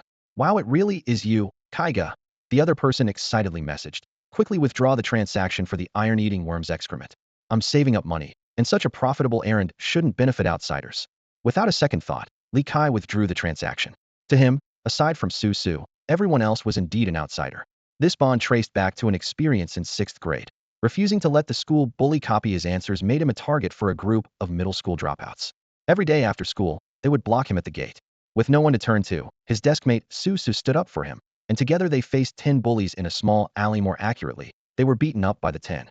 Eventually, it was Su Su's parents who complained to the school, and Su Su's brother who brought people to fight back, helping Li Kai escape the nightmare. Kaiga, I've asked around. Su Su continued to message. The recycling price for iron-eating worm excrement here is 57 silver coins per cubic meter. How about selling me your 4 cubic meters for 223 silver coins? I'll earn a 5 silver coin delivery fee. But you'll have to wait a bit. I'm short on cash right now. Seeing this message, Li Kai's lips curled into a meaningful smile.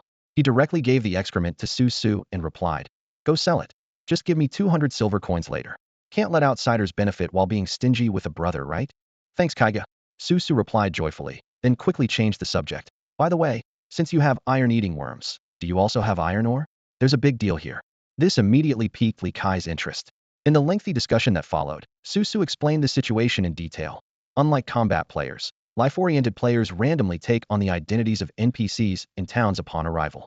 Although they retain their own appearance, other NPCs naturally believe they are the original person. This phenomenon is humorously referred to by players as a second reincarnation. Some fortunate life players find themselves directly transported into roles such as researchers at the Arcane Research Institute. Although their savings are wiped out, their monthly salary ensures a comfortable life. However, Su Su's situation was different. He found himself in a rather average position, the son of a merchant steward.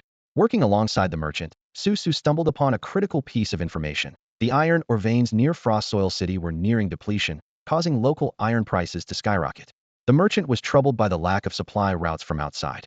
If he could secure a batch of iron ore, not only would he make a significant profit, but his reputation level would also see a substantial boost. For life players, reputation level is as crucial as levels are for combat players. This caught Li Kai's attention. If he could leverage Su Su to boost his reputation level, he would gain early access to rare resources without waiting for combat players to reach level 10. However, reality soon dashed his hopes. Knowing the location of the iron ore was futile without proper mining methods.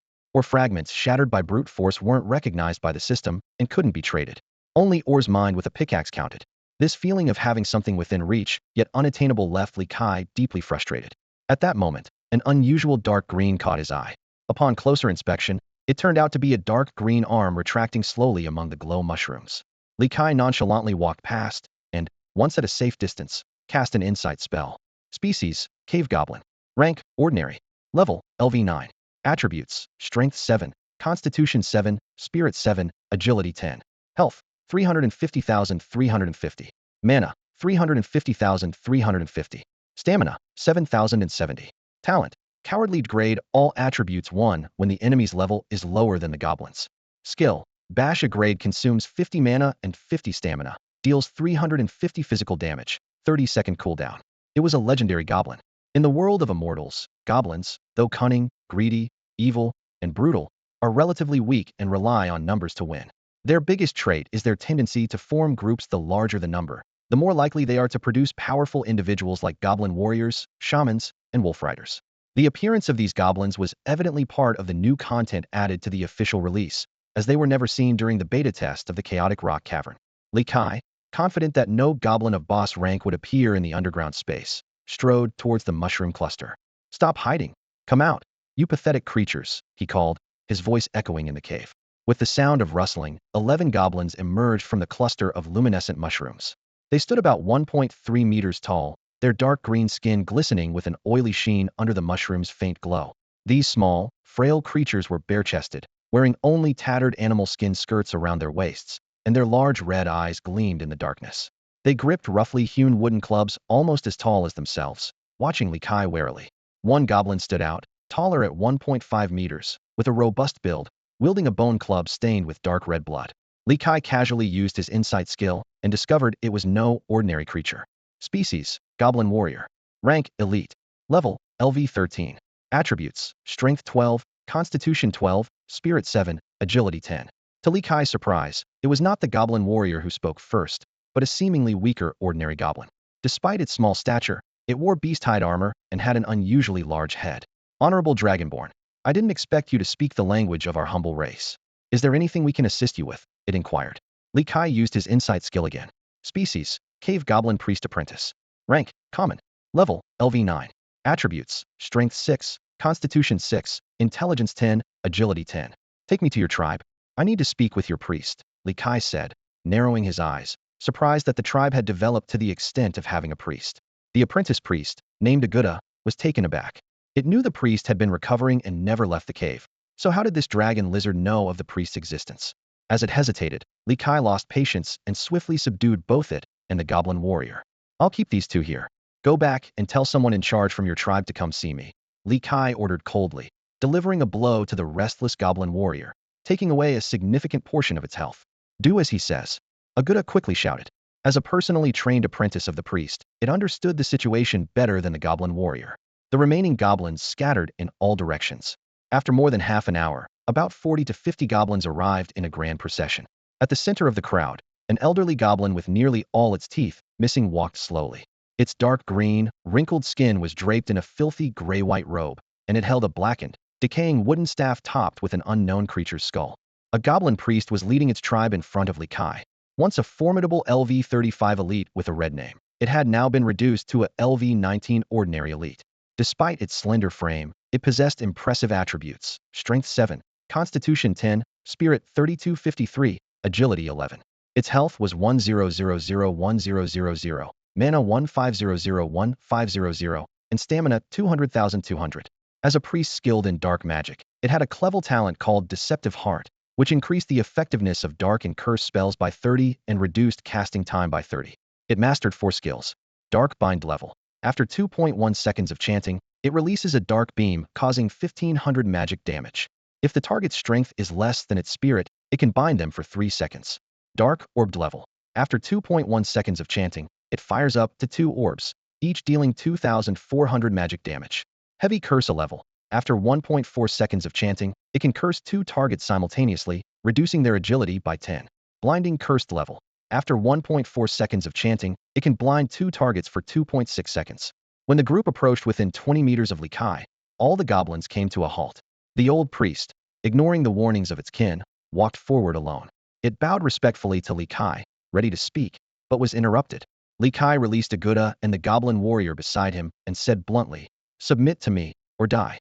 The old priest maintained a respectful facade, yet internally, it was calculating. Although this massive wasteland drake had a high status, its mere LV-14 level seemed suspicious. The 40-plus goblins together might not lose. However, upon closer inspection of the drake, the priest noticed its unusual size, dagger-like teeth, and the abnormal bulge on its back, suggesting it was no ordinary wasteland drake. While the old priest hesitated, Li Kai spoke again. "Submit to me, and I will protect you, providing ample meat. You only need to do 2 things. First, send your sharpest tribe members to find elite beasts and lead me to hunt them. Second, help me mine iron ore, and you can rest once the daily quota is met." These words stirred something in the old priest. Typically, Dragonkin treated their vassals as expendable, seldom offering food. Moreover, these tasks didn't seem too dangerous. In truth, Li Kai's real aim on the Chu Kingdom map was to subjugate this group of goblins and have them mine for him. Legend has it that goblins are mutated gnomes, naturally adept at digging underground. This fact shook the old priest's heart. Deep within the Chaos Rock Cavern, the old priest gazed at the formidable dragon lizard before him. For magical creatures, submitting to a more powerful being is the most natural choice. Their tribe once served an earth dragon, but it was recently hunted down by humans, leaving the tribe's guards nearly annihilated. The old priest led the survivors into the Chaos Rock Cavern, and now the Shattered Bone tribe consists of only 47 goblins. The tribe's situation is dire. Without an elder goblin to lead, the possibility of birthing a great goblin is lost. Excluding the pregnant and the weak, only 38 goblins are capable of fighting. Elite warriors are scarce. Besides the old priest himself, there are only 2 goblin fighters and 1 goblin spearman. For survival, the tribe had to split into 3 hunting parties, each with 11 members led by an elite. However, prey is scarce in the underground, and elite goblins are far weaker than magical beasts of the same rank, resulting in heavy hunting casualties. In a short time, the tribe dwindled from 54 to its current number. After much deliberation, the old priest laid down his staff and slowly approached Li Kai. He knelt on one knee and respectfully kissed the dragon lizard's forepaw. As the spiritual leader of the tribe, The old priest's every action affected his people deeply. Seeing this, the other goblins knelt in unison. Mighty and noble dragonkin, the old priest solemnly pledged, please accept the humble loyalty of the Shattered Bone tribe. In the name of the goblin ancestors, we offer everything, and from this day forth, we swear to follow you to the death. Li Kai suppressed his awkwardness, mimicking a scene from a movie, and tapped the old priest's back 3 times with his forepaw. This simple gesture sent shockwaves through the old priest's mind. As a priest well-versed in human customs, he was astounded to realize that this dragon lizard, with no known contact with humans, understood such etiquette. Could it have awakened the dragon lineage's legacy? You have half an hour. Li Kai promptly interrupted the old priest's reverie. To move everything useful from your gathering place to the iron or vein. That will be your new home. As you command. The old priest immediately organized the tribe to pack up. Meanwhile, Li Kai instructed Su Su to purchase 30 iron picks and informed him of the future supply of iron ore. Soon, the goblins returned, carrying animal skins, wooden planks, and various household items. Li Kai led them to the iron or vein. The old priest was very satisfied with this hidden and easily defensible location, promptly directing the tribe to start rebuilding their home. He also dispatched 3 elite teams, each led by an elite and 2 of the swiftest goblins, to search for elite magical beasts in the underground space. As the goblins busily constructed their new home, the clock struck midnight, and the leaderboard began its tally. A server-wide announcement was promptly released. The first day of Immortality has concluded perfectly. The server-wide level leaderboard is now available. This leaderboard is not updated in real time, with the next update scheduled for 1 week later. The leaderboard caught Li Kai's eye. First place was Zuan Shinlika at LV14, second was Xinyang Xingguangba at LV10, third was Xianjun Wanma by Baipao at LV6, fourth was Wushi Wuzhong at LV5, fifth was Xiongba Tianxia at LV5. All the way to 9th place, Hujuai Guoba at LV5 and 10th place, Dupu Shengdian at LV5. The list currently shows only the top 10, with a system note indicating it will expand to 50 in the future. Li Kai stared at the leaderboard, frowning slightly. A player at LV10 already? That was indeed surprising. This leaderboard gathered the top figures in the gaming world. Third was the leader of the Baipao Guild. Fourth was the 5-time champion mid-laner of the LOL team that swept across Korea. And fifth was the lightweight world champion in mixed martial arts. There was also the mysteriously fortunate Hujuai Guoba and the highly popular technical streamer Dupu Shengdian. These individuals surely had excellent equipment, at least the standard trio of a fine iron longsword, chainmail, and cloth boots. Hujuai Guoba probably held superior equipment, and Xianjun Wanma by Baipao was known to possess a steel knight's lance. Yet, even so, they lingered between LV5 and LV6. Who exactly was this Xinyang Xingguangba? With questions in mind, Li Kai opened the forum. As expected, it was buzzing with excitement, with players fervently discussing the astonishing leveling speed of the first and second place holders. He quickly found the most popular post and upgrade experience, shared by Xinyang Xingguangba himself. It turned out he encountered an injured cardinal at the starting location and, after completing a delivery quest, inherited the power of the Holy Light, becoming a candidate saint of the southwestern province. A true lucky one. Li Kai sighed, choosing to ignore the posts asking for more details about the encounter. At that moment, system notifications chimed in succession. Congratulations on achieving first place on the level leaderboard. Rewards: 10 free attribute points, 10 gold coins. Achievement unlocked, newcomer champion. Achievement effect: 15 extra experience gain. You have unlocked a new achievement, earning 50 design points. Li Kai's eyes lit up. This was a substantial gain. After careful consideration, he allocated all free attribute points to agility. After all, the balanced body skill only lasted for 3 seconds with a 5-second cooldown, and increasing agility could effectively mitigate this weakness. In comparison, the 15 extra experience from the newcomer champion was more valuable, especially when combined with the 40 experience boost from gluttony, making it an ultimate leveling tool. As for the design points and gold coins, they seemed somewhat insignificant. As he contemplated his next move, a goblin approached, reporting that the Broken Skin squad had spotted a venomous chameleon. This Broken Skin was the tribe's only goblin spear thrower. Li Kai internally chuckled at the amusing name, then gestured for it to lead the way. Seeing the goblin move sluggishly, he picked up the little creature and strode swiftly toward the destination.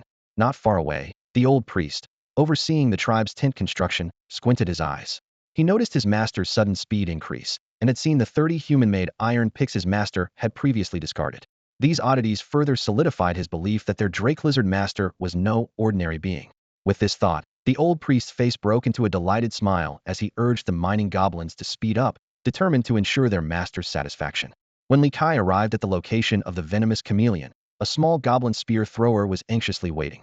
In a high-pitched voice, it recounted how the chameleon had ambushed its team, devouring a companion until only bones remained. If not for its timely use of the eagle eye skill to lock onto the target, the fierce predator might have already escaped. Following the goblin's guidance, Li Kai came upon a lush patch of luminescent mushrooms. Amidst the eerie blue glow lay the pale skeleton of a goblin, with no sign of any living creature. Since conventional methods couldn't pinpoint the stealthy target, he resorted to a more direct approach. With a thunderous roar, the massive chameleon, as large as an adult buffalo, revealed itself. Before it could react, Li Kai darted forward with lightning speed, delivering a lethal double bite that killed it instantly. He casually used his insight skill, and the elite creature's information appeared before him. Species: venomous chameleon. Rank: elite. Level: LV16. Attributes: strength 10, constitution 18, spirit 13, agility 13. Talent 1. Illusionary skin grade D, can enter stealth mode 3 seconds after leaving combat. Talent 2. Venomous tongue grade D, tongue can extend up to 10 meters, inflicting a 30-second poison effect. Skill 1. Tongue spear grade E, causes 500 physical damage. Skill 2. Paralyzing tongue bind grade D, causes 1000 damage and paralyzes the target for 3 seconds. The goblin spear thrower knelt before Li Kai, overwhelmed with gratitude. Thank you, great master, for avenging us. This beast has attacked our kin multiple times. Its flesh is toxic, so I won't share it with you this time, Li Kai said as he began to enjoy his spoils. If not for the concern about the poison, he would have shared the best parts with his loyal subordinates. Upon returning to the iron mine camp, another goblin scout hurriedly reported the discovery of new prey. Li Kai was thankful for recruiting this group of cave goblins, as it significantly boosted his hunting efficiency. The next target was an armored wild boar. After the kill, Li Kai only took the materials useful for enhancement, leaving the rest of the meat for the goblins. Although it was a pity to forego the 25 extra experience points, the increased hunting efficiency and acquiring miners made the trade-off worthwhile. Attempts to contact Su Su were unsuccessful, likely because he had logged off. After successfully hunting another elite creature, Li Kai found a quiet corner to rest. Meanwhile, the goblins, energized by the wild boar meat, continued to diligently mine, eager to prove their worth to their master. The next morning, Li Kai was groggily lying in bed when the sound of a private message notification woke him up. It was a message from Su Su, who had seen the rumors about him the previous day. Li Kai immediately got up and went to the goblin mining site. He was quite pleased with the sight before him a neat pile of square-shaped red iron ore. These were ordinary-grade resources mined with iron pickaxes, perfectly meeting the standards for listing on the trading market. A rough estimate put the total amount of red iron ore at over 30 tons. All of this is yours, Li Kai said to Su Su. You're in charge of selling it and quickly boosting your reputation level. When discussing the profit-sharing ratio, Li Kai initially considered suggesting a 5,050 split. After all, selling red iron ore was much more complex than selling the feces of iron-eating worms. The latter could be easily sold to an NPC shop for a small delivery fee. However, selling large quantities of red iron ore required carefully developing a market, dealing with various merchants, and negotiating repeatedly all time-consuming and labor-intensive tasks. More importantly, Su Su was his brother. However, Su Su insisted on giving Li Kai 80 of the profits. After some back-and-forth bargaining, they finally settled on a 70-30 split, with Li Kai taking 70. With these arrangements in place, Li Kai, who was already accustomed to staying at home, was happy to relax. He sent the goblins out to hunt while he leisurely browsed the forums. At that moment, Bai Shaoxing sent a private message request. He had gathered enough money to repay his debt and approached Li Kai to settle it. Before Li Kai could calculate the exact amount, Bai Shaoxing generously transferred 1 gold coin. This extravagant gesture left Li Kai astonished. Despite the devaluation of copper coins, 1 gold coin was still equivalent to 40,000 Huagua currency. However, this amount was only 1/5 of the 200,000 he had initially asked for. Then, Bai Shaoxing expressed his willingness to pay 1 gold coin for information about Li Kai's achievements, saying he wanted to create an achievement compendium. After a moment's thought, Li Kai agreed to the deal. These achievements weren't exactly a secret. Bai Shaoxing promptly paid 2 gold coins. When Bai Shaoxing inquired about his profession and talents, Li Kai chose to remain silent. After all, he had no profession, and deceiving someone as knowledgeable as Bai Shaoxing wouldn't be wise. He might need his help in the future. Bai Shaoxing, there's something I'd like to ask, Bai Shaoxing initiated. You don't have to answer if you don't want to. I'm just curious. What was your fortuitous encounter? If you tell me but don't want it published, I'll give you 10 gold coins. If you agree to make it public, I'll give you 50 gold. Li Kai politely declined the offer. His transformation into a dragon lizard was his biggest secret, and even though people in the Blue Star world couldn't affect him, the fewer people who knew, the better. Seeing Li Kai's firm stance, Bai Shaoxing didn't press further, only stating that the offer was permanently valid and he could contact him anytime. Soon, Bai Xiaoxing's achievement collection post appeared on the forum. Li Kai clicked on Bai Xiaoxing's achievement collection post and quickly scanned through the lines of information. It turned out that the achievement rewards for the top ranks on the leaderboard were distributed as follows. The second place received the title Rookie Runner-Up, with an additional 10 experience boost. Third place was Rookie Third Place, with a 7.5 boost. Fourth place, Rookie Fourth Place, got a 5 boost. Those ranked 5th to 10th uniformly received the title Outstanding Rookie, with a 2.5 experience boost. In the highlights of the post, an achievement called Shadow in the Holy Light stood out. It provided a 50 boost to the effectiveness of dark magic. Although the recipient was anonymous, many players speculated it was a fortuitous player who worshipped the Holy Light. However, Bai Xiaoxing personally denied this rumor, vouching for it with his reputation. Li Kai frowned as he read this clarification, clearly skeptical. Among the numerous achievements, First Death was particularly striking. This achievement, obtained by Qianjun Wanma Bai Pao, allowed him to deal double damage to creatures that had killed him before. No wonder he leveled up to 6 so quickly, deliberately got himself killed at the start, and then used this achievement along with the Steel Knight Lance he bought from Li Kai to efficiently farm monsters. Qianjun Wanma Bai Pao admitted that he obtained the method for this achievement by purchasing information from a beta tester, spending a total of 100,000 Huaxia currency.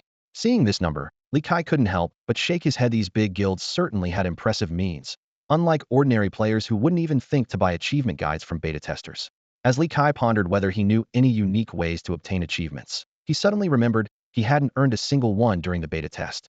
At that moment, a goblin's alert about an elite monster interrupted his thoughts. With level 15 not far off, he immediately set off for the farming spot. Time flew by, and soon it was noon on the second day of the server's launch. Outside the novice village, Huang Xiao from Yangqing was staring at the white glow rising from Go Tweezy, frowning. Why are you only level 5? Hurry up and change your class. See if you can become a shield guard. Go Tweezy, hidden from Huang Xiao's line of sight, slightly pouted. He thought to himself, we weaken the monsters for you to finish off. How could leveling up not be slow? But thinking of the triple salary, he silently muttered. Whatever you say is right. We can't compare to a genius like you, reaching level 7 so quickly. Hearing this, Huang Xiao from Yangqing wasn't swayed by the flattery. Even with a nutrition pod eliminating the need for sleep, reaching level 7 after over 20 hours of continuous play meant those top players were likely already at level 8 or 9. His gaze fell on a bloody corpse not far away, with blood staining the swaying grass around it. Looking up at the variously shaped clouds in the sky, he finally made up his mind. I've decided to recruit more high-talent players for the team. Those with talents below grade B don't need to follow me anymore. Huang Xiao's voice was devoid of emotion. The sycophants were immediately thrown into a panic, crowding around him. Master, please don't. Did I do something wrong? Huang Xiao simply shook his head without offering any explanation and turned to walk deeper into the wilderness. His thoughts were no longer with these people. The realness of the immortal world far exceeded his expectations. Initially, he came for the gaming experience, but now he saw a bigger business opportunity. If he could establish a foothold in this world, the influence would inevitably extend to the real world. By then, he wouldn't just be the young master of the Huang family in Yang City, but a figure with real power to ground the entire Huang clan there. Meanwhile, in the underground space of the Chaos Rock Cave, a stealthy figure was moving among the bioluminescent mushroom clusters. This was a player, Captain Timo, who had just advanced to become a nature scout after reaching level 5. Whenever a magical beast approached, he would immediately crouch among the mushrooms, seamlessly blending into the environment with his grade C talent, nature stealth. Although he occasionally faced danger from being caught off guard or detected by keen senses, his agility, superior to the regional beasts, always allowed him to escape unscathed. His talent might not be ideal, but it was practical.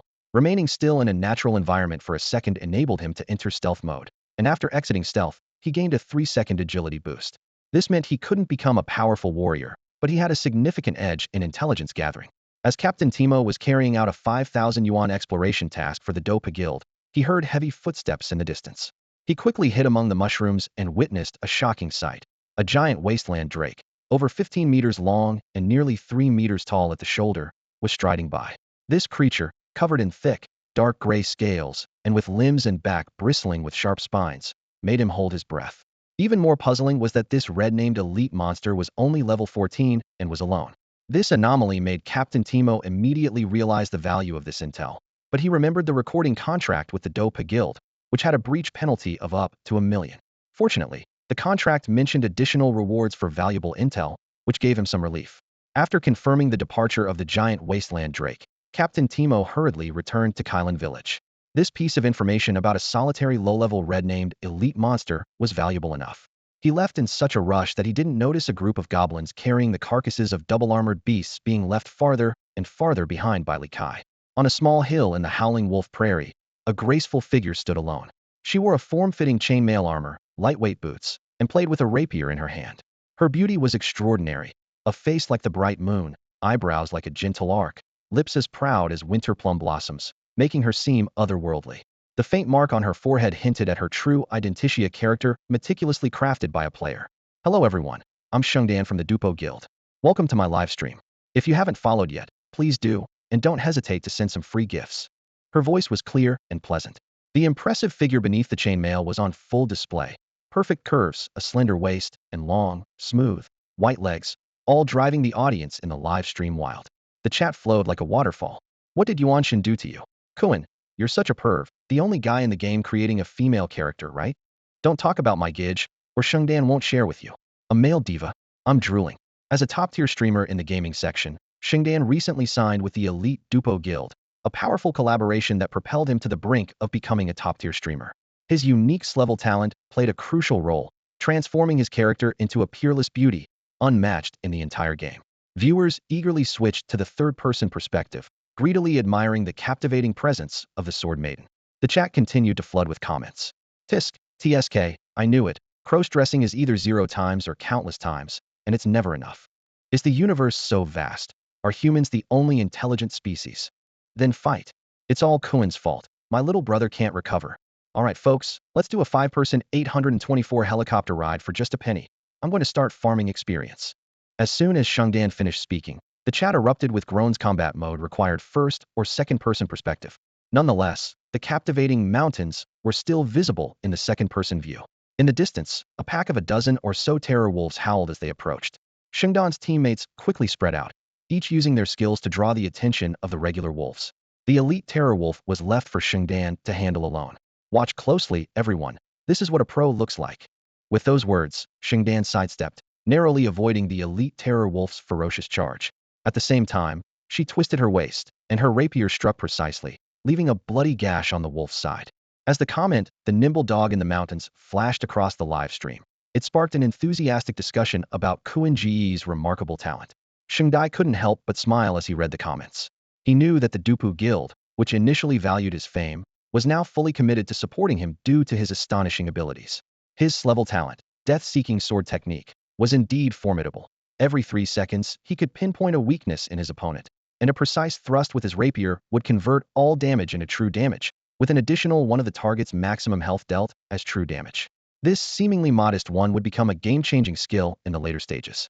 Coupled with his level class, Death-Seeking Sword Maiden, which granted him attributes far beyond the norm with each level up, Shengdai, now at LV8, already had a stat panel that surpassed players of the same level. Nickname, Dupu Shengdai. Class, Death-Seeking Sword Maiden's level. Level, LV8. Strength, 10. Constitution, 11,101. Spirit, 8. Agility, 17,161. With agility surpassing that of the Great Terror Wolf, Shengdai moved with ease in battle. He elegantly maneuvered around monsters, delivering precise strikes every 3 seconds, dealing true damage. Kuan Ji's maneuvering is beautiful. Only pride gets hurt. Graceful like a startled swan, fluid like a swimming dragon, that's Kuan Go. As viewers marveled at the seamless combat display, Shengdai suddenly froze. The Great Terror Wolf seized the opportunity, lunging at him with its jaws wide open. In a split second, Shengdai sidestepped, narrowly avoiding the lethal attack. Sewer Rat Man. Kennedy. Brother, share your sensitivity settings. Hot jail you big beauty. Louis XVI sent you a friend request. Amidst the viewers' playful banter, Shengdai suppressed his inner turmoil and swiftly dispatched the remaining Great Terror Wolves. Once the last monster fell, he took a deep breath and said, "Folks, something's come up in the real world. I have to log off now. Love you all, bye." With that, he quickly logged off, leaving behind a chorus of lamenting viewers in the live stream. Is this information reliable? In the conference room, faced with this sudden question, Captain Timo couldn't help but swallow nervously. As a newcomer attending the high-level online meeting of the Dupu Guild for the first time, he couldn't hide his anxiety. It's absolutely reliable. Timo quickly responded, "I've already sent the video to Ace. It's definitely a lone LV-14 giant wasteland dragon lizard, a red-named elite monster without a doubt." The virtual meeting room fell into silence until the guild leader, Dupu Yendi, broke it by saying, "Good job, Timo. You've done well this time, and there will be a reward. You can leave now." We have other important matters to discuss. As soon as he finished speaking, Timo's avatar disappeared from the meeting interface. Guild leader, this is a once-in-a-lifetime opportunity. One of the executives couldn't contain their excitement. Although the first kill of an elite monster was taken by that lucky solo player, we must secure the first kill of the red-named elite. That's right, another executive agreed. All the major guilds are eyeing this honor. Whoever achieves it will gain significant prestige, and those with high-level talents will naturally want to join us. As the executives shared their thoughts, Xingdan remained silent.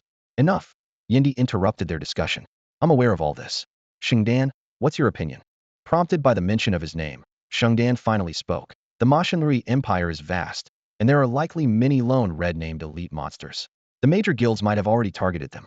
However, he paused deliberately. There's probably only this one LV-14 red-named elite. Moreover, the giant wasteland dragon lizard isn't particularly difficult, making it the easiest first kill opportunity. Xingdan continued. Therefore, I request that the guild allocate all resources to me. I will ensure that Dupu secures this honor. The meeting fell silent once more. Although there were nearly 10 executives in the Dupu guild, the only one who could make the final decision was the guild leader, Yindi, a young master from the Shao family of Wuqing, who wasn't held in high regard. All right, Yindi quickly decided. You can allocate the guild's resources as needed. You must reach LV10 and complete the Ascension trial by 9 p.m. tomorrow. I'll send you the 100-mile teleportation scroll and a list of guild players near Kylan village. You can choose someone to assist you. In this vast, immortal continent, novice villages are often separated by dozens of miles. Without mounts in the early stages, players can only travel on foot, making inter-village journeys time-consuming and dangerous. Although each village has a teleportation array, the military ones in remote villages are only activated in times of beast-tide emergencies. We can also hire players from Kylan village, one executive suggested, as long as we sign an agreement offline to ensure they don't steal the first kill. With Xingdan's skills, anyone trying to steal his kill is just wishful thinking, others agreed. After the discussion concluded, Yindi suddenly proposed, Xingdan, you should livestream the event to showcase our strength to all players. Ace, start building the hype now. This unexpected delight left Xingdan somewhat dizzy. The server had only been live for a day, and players were busy leveling up, with no significant news yet. If he could pull off a spectacular first kill livestream, he might indeed secure his position as the top player on the Immortal continent. However, an executive immediately expressed concern. What if someone tries to sabotage it? After hearing the news, other guilds were eager to make a move. In the conference room, Flame Emperor sat at the head of the table, quietly listening to his subordinates' concerns. His gaze swept over everyone present, and he spoke in a calm yet authoritative tone. Apart from us, White Robe is the only major guild in Kylan village. As for Qianjun Wanma, we have a good relationship, and he won't allow his subordinates to cause trouble. A slight smile appeared on his lips. As for competing for the first kill, I want them to try and take it. His subordinates exchanged glances, and Flame Emperor continued his analysis. Think about it, a lone red-named elite monster, at a level far below the norm, conveniently located in the area where our strongest players operate. We have the advantage of timing, location, and support. What do they have to compete with? He let out a cold laugh. If they dare to come for the first kill, they'll not only suffer a crushing defeat, but also significantly slow their leveling progress. Isn't that a win-win for us? Brilliant, guild leader!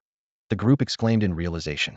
Meanwhile, in the underground space of the iron mine, Li Kai was focused on the 7 blood-red fruits before him. These rare dragon blood fruits were said to grow on land infused with dragon blood, produced by the dragon blood tree. They had a subtle bloodline purification effect on creatures with dragon ancestry, and were used to concoct potions that enhance physical attributes. This batch of dragon blood fruits was acquired by Su Su from Frostsoil City after improving his reputation level. Although they required harsh growing conditions, the vast immortal continent offered more than just the wasteland as a source. However, due to their unique bloodline purification properties, they were highly sought after by NPCs with contracted dragon species, and their price had soared to 300 silver coins each, equivalent to 6 rare resources, yet they were still scarce. Li Kai had already allocated 10 free attribute points to agility, and with the balanced body skill, his need for further agility enhancement was no longer urgent. After careful consideration, he decided to have Su Su focus on acquiring more dragon blood fruits to hasten the evolution of dragon wings. He consumed all 7 dragon blood fruits in one go, and system notifications immediately appeared. Consumed rare resource dragon blood fruit, Constitution 0.2, Dragon Wings Evolution Progress 1, current progress at 39. Similar notifications flashed 6 more times, ultimately reaching an evolution progress of 45. Satisfied, Li Kai turned to observe the increasingly pronounced bulges on his back. After instructing Su Su to continue purchasing dragon blood fruits, he opened the forum, where a pinned post caught his attention. The Dupo Guild will be live streaming their attempt to claim the first kill of a red-named elite monster tomorrow at 9 p.m. Attention-seeking? That was Lee Kai's first thought. Currently, most T1 players were only around level 7 or 8. Even if they reached level 10 without rest, they would still face the daunting challenge of the Ascension trial. The Immortal's power system was primarily composed of levels and ranks. Although reaching the minimum level requirement was necessary for Ascension, it was by no means a guarantee of success. Countless players and NPCs had stumbled at the Ascension trial. During the beta, even when Lee Kai reached the level 40 cap, he couldn't pass the trial from Elite to Radiant. In terms of the beast hierarchy, he was like a level 40 red-named Elite, unable to ascend to the corresponding boss-level Radiant rank. Even if players reached the first tier of Transcendence, their strength wouldn't compare to second-tier red-named Elite monsters. These creatures started at a minimum of level 20 and were often protected by their kin. How could players hope to defeat them? Especially with Immortal's unique mechanism, a maximum of 100 players in a team, leaving large guilds accustomed to overwhelming numbers at a loss. What gave the Dupo Guild the courage to challenge a red-named elite? Was it Liang Maoru? With a curious mindset, Lee Kai clicked on the post. The comments section was filled with skepticism and mockery, echoing his own thoughts. The post itself was simple, listing only the live stream time in one sentence.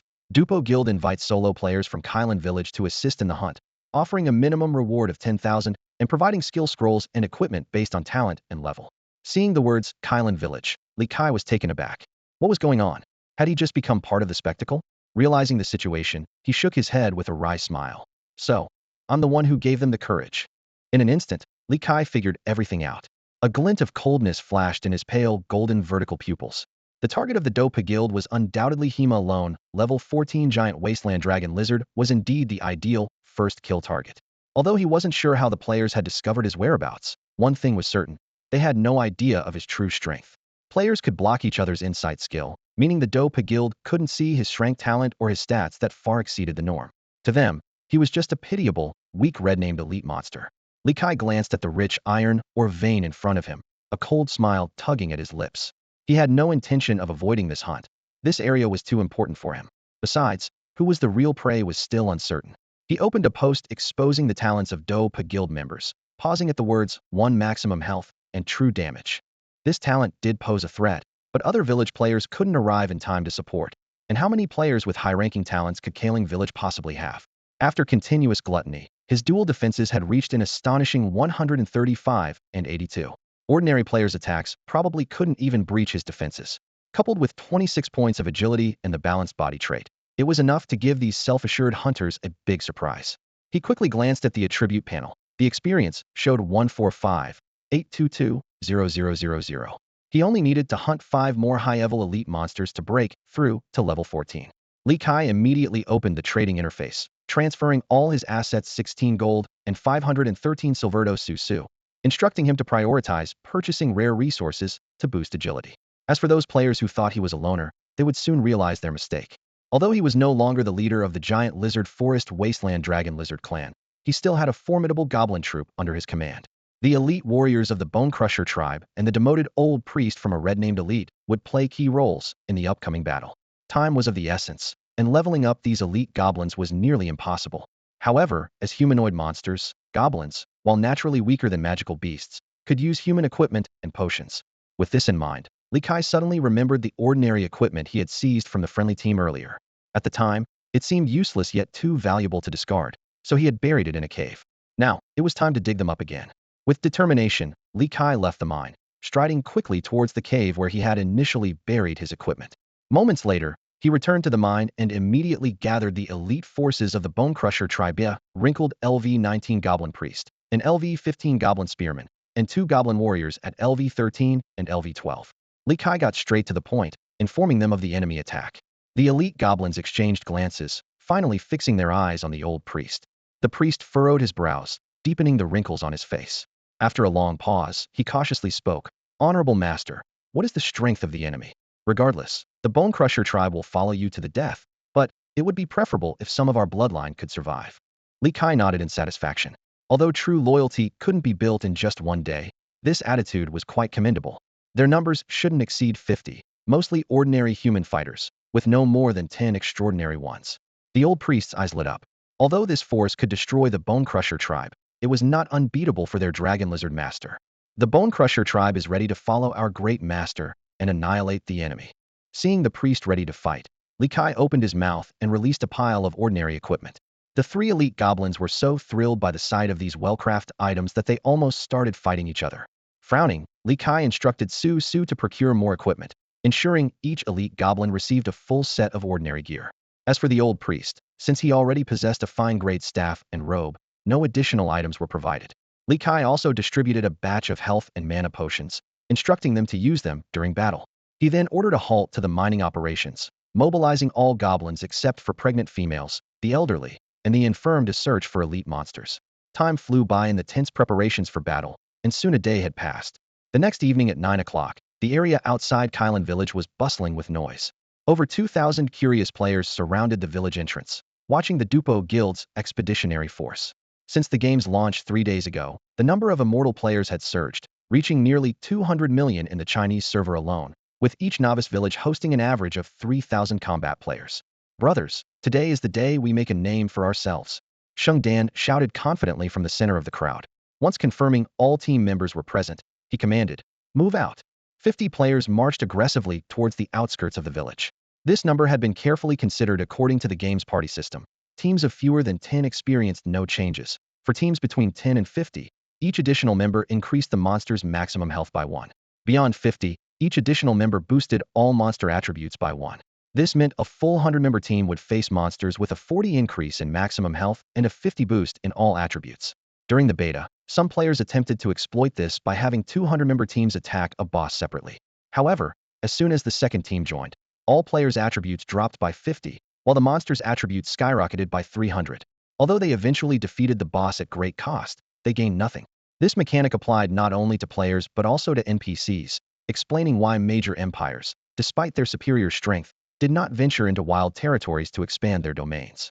For Sheng Dan, the increase in monster health was irrelevant, but if its agility surpassed his, it would be dangerous. The 50-member team advanced grandly, leaving nearly 100 unselected guild members behind to block other players. Although some tried to incite the crowd to break through, the solo players weren't foolish and ultimately gave up. Soon, Sheng Dan's team vanished from sight. After more than 3 hours, Sheng Dan's team arrived in the chaotic rocky cave area. The long journey forced the team to pause and rest. Although the virtual bodies in the game don't feel fatigue, the continuous high tension requires some relaxation, especially for those players without nutrition pod support. Dopai, Yindi, no need to rush, Sheng Dan said, scanning the surroundings. Let's get into the best condition before entering the chaotic rocky cave. He had just received some exciting news. The Tianming Guild had failed to eliminate the red-named elite monster, and that guy named Tianming Sige even lost an excellent grade weapon. Seeing the private message from the guild leader, Sheng Dan suppressed his excitement and immediately extended the rest period to half an hour. In this game called Immortal, the penalty for death increases with level. Players below level 5 suffer no losses upon death, while those above level 10 lose half their experience, a random piece of equipment, a backpack item, and 10 of their money. After the rest, the 50-member team entered the underground space in a prearranged formation. Upon reaching the location where Captain Mo had previously found the giant wasteland dragon lizard, 10 scouts immediately spread out to search for the target, while the remaining 40 stayed on standby. Sheng Dan's team was meticulously organized. 10 scouts, 5 shield guards, 15 rangers or hunters, 10 mages or warlocks, and 10 warriors. Among them, 7 were first-tier transcendent elites, a round shield guard, a fire mage, a dark warlock, a longbow hunter, a dual-blade ranger, a heavy-armored warrior, and Sheng Dan himself. Although shield guards have an awkward position in Immortal, unable to withstand high-level magical beast damage, and lacking offensive means, plus the one pain setting Dieter's many players, Sheng Dan's team had equipped these 5 shield guards with costly taunt skills, each providing a crucial life-saving opportunity for the team. Meanwhile, in a corner of the underground space, Li Kai was closing a post released by players from Kylan village. The post detailed Sheng Dan's team composition: 50 players, 7 first-tier transcendent, with unknown talents. Suddenly, faint footsteps approached, and a scout with a joyful expression appeared in view. Li Kai immediately launched a savage charge, followed by a roar, attempting to control the opponent. Although the opponent avoided the stun effect by wearing earplugs, Li Kai's superior agility allowed him to catch up and kill the scout. The scout, resurrected in the novice village, quickly sent the location of the giant wasteland dragon lizard to Sheng Dan, then happily went to claim the bounty from the Dopai Guild. His task was complete. Sheng Dan immediately recalled all scouts and led the entire team aggressively towards the target location. However, The moment they stepped into this underground space, Shengdan sensed something was wrong. The terrain was too narrow, entirely unsuitable for a surround and kill tactic. Yet, in pursuit of greater profit, he decisively started a live stream. Fortune favors the bold. The live chat quickly filled with viewers. Kuan-ji's little fan, I'm first. Woohoo. Players like Wugui de Haitu and Huajijai Wide Guoba were in the front row, joking about each other's IDs. Suddenly, a colossal creature appeared in their view, a giant wasteland dragon lizard, 16 meters long. It was gnawing on the carcass of a rock-armored wild boar. Sensing the player's presence, it slowly raised its blood-stained jaws. Roar! The deafening roar reverberated around, and a pressure from ancient bloodlines instantly enveloped the area. All players felt a shudder from deep within their souls, and their overall attributes involuntarily dropped by 10. This was the power of the Clevel talent, Dragon's Lineage, a suppression of the weak by bloodline. Don't panic, stick to the plan. Shengdan calmed the troops while quickly casting an insight spell. To their surprise, aside from level information, all other data was inaccessible, an unprecedented situation. The attribute panel of the giant wasteland dragon lizard, now named Li Kai, was terrifying. Rank, red name elite. Level, LV15 experience, 157300000. Base attributes, strength 44.5, constitution 70.3, spirit 22.5, agility 29.8. Defense capabilities, physical resistance 176, magic resistance 121, health 175, 751, 7575. Mana 20502, 250. Stamina 2009, 2109. It possessed multiple powerful traits. Boss pressure, lower ranked beasts dare not attack. Internal space, can store 7 cubic meters of items, current 1.3. For major talents, Clevel Dragon's Lineage, pressure weakens enemy attributes. Level paralyzing poison fong, 50 chance to paralyze and cause continuous poisoning. Level vampire fangs, bites drain blood and cause bleeding. Level balanced body, temporarily redistribute attribute points. 3 main combat skills, double bite, 2 high damage bites. Savage charge, an unstoppable rush. Frenzied tail whip, for consecutive tail strikes. Li Kai let out another earth-shattering roar and then launched a savage charge, his massive body barreling towards the players like a runaway war machine.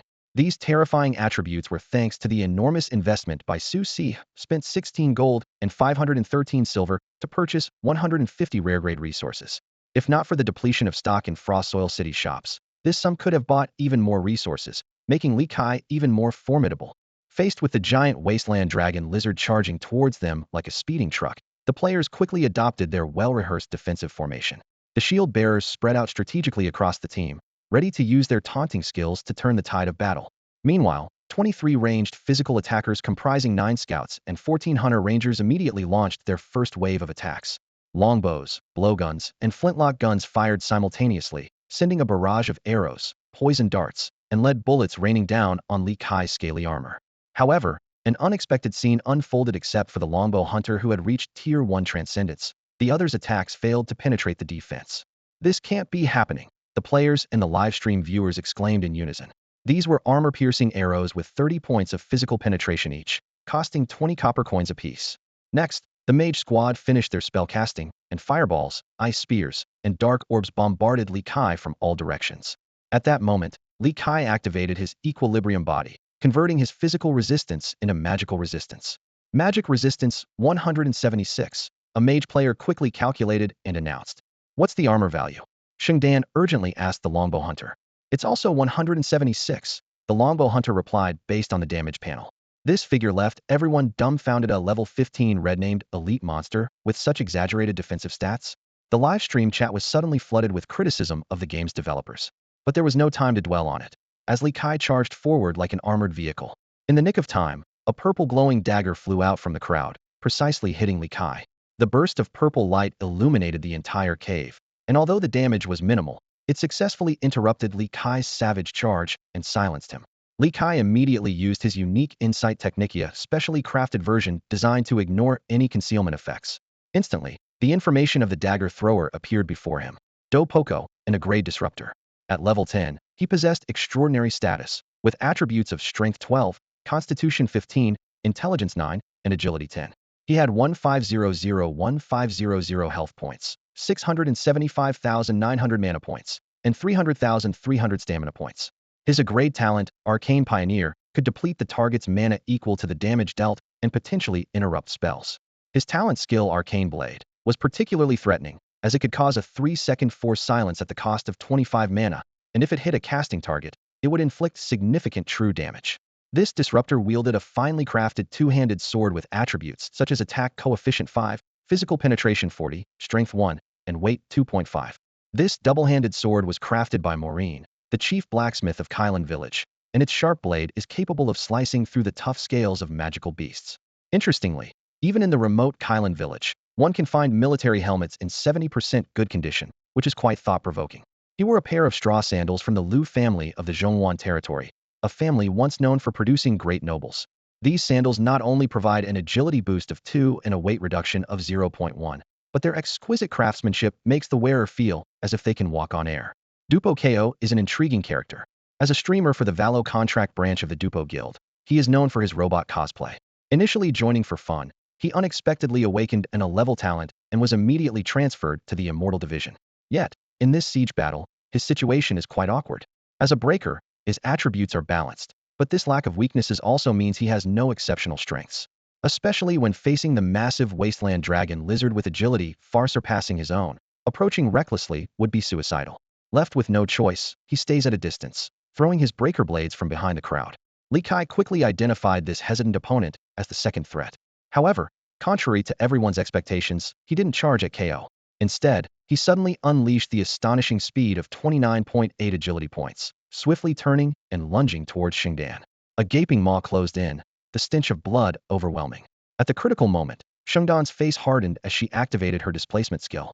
Her body twisted in a seemingly impossible manner, her slender waist contorting like a pretzel, and her sharp sword thrust towards her teammate behind her. The player who was struck widened their eyes in disbelief at Shengdan. "Gonna cost extra," he muttered before collapsing into a corpse. In this ruthless immortal world, there is no such thing as a team protection mechanism. The shield guard finally realized what was happening, and his taunt skill activated belatedly. This clever priority skill imposes a forced effect on enemies within a 5-meter radius, compelling them to stop their current actions and launch a basic attack on the caster, lasting for 2.5 seconds, with a cooldown of 60 seconds. Li Kai made a swift decision to abandon supporting Shengdan and instead sprinted towards the sluggish shield guard. Before leaving, he didn't forget to cast an insight spell on Shengdan. At this moment, Shengdan, whose game ID is Dopa, stands out as an S-level direct death sword maiden class player, with impressive attribute stats. Level, LV10, rank, extraordinary. Basic attributes, strength 9, constitution 11, spirit 8, agility 20. Status values, health 11001100, mana 300400, stamina 129220. Most noteworthy is his S-level talent, direct death sword technique. Every 3 seconds, he can identify a flaw in the enemy, and hitting it with his rapier ignores physical defense and adds one of the target's maximum health as true damage. He also possesses the S-level talent skill Blade Waltz, which, although it consumes half of his mana and stamina, allows him to strike from 4 different directions within 2 seconds, each hit dealing 1,000 points of true damage and triggering double talent damage. During the skill, he is in an untargetable state, and after it ends, he can recover health equal to the damage dealt. The cooldown is 60 minutes. Additionally, he is equipped with weapon, 100 forged one-handed rapier excellent grade, attack 5, penetration 60. Head, purple wool headscarf common grade, spirit 1. Legs, exquisite wolfskin skirt excellent grade, constitution 3, physical resistance 30. Though constrained by weight limits, preventing him from wearing all excellent grade gear, his equipment is still quite impressive. Clearly, the gap between S-level and A-level talents is significant, explaining why the Dopa Guild favors nurturing Shengdan over KO. As Li Kai charged towards the not-so-agile shield guard, he made a mental note. Shengdan's sky-splitting slash would be off cooldown in 30 seconds, and he still had a life-saving skill available. Meanwhile, Shengdan seized the opportunity created by the giant wasteland drake's taunt, executing the second phase of his sky-splitting slash, precisely striking a flaw. To his surprise, he discovered that this beast had an enormous 17,000 health points. Shengdan quickly calculated Li Kai's total health points, but chose to remain silent to avoid affecting morale. However, the live stream chat exploded with a flurry of comments from math-savvy viewers who quickly deduced the monster's stats. High resistance, insane agility, and outrageous health. The designer must really favor this creature. If this dragon lizard unleashes a full-screen AoE or becomes immune to control effects, I wouldn't be surprised. At this moment, Li Kai was facing a shield guard who hadn't even reached level 1. Despite being silenced and unable to use skills, Li Kai remained unfazed. His strength attribute alone was enough to overwhelm most newly level 10 extraordinary players with a single attack. 259. 527. Two green lights flashed on Li Kai's body as his vampire fangs and gluttony talents activated.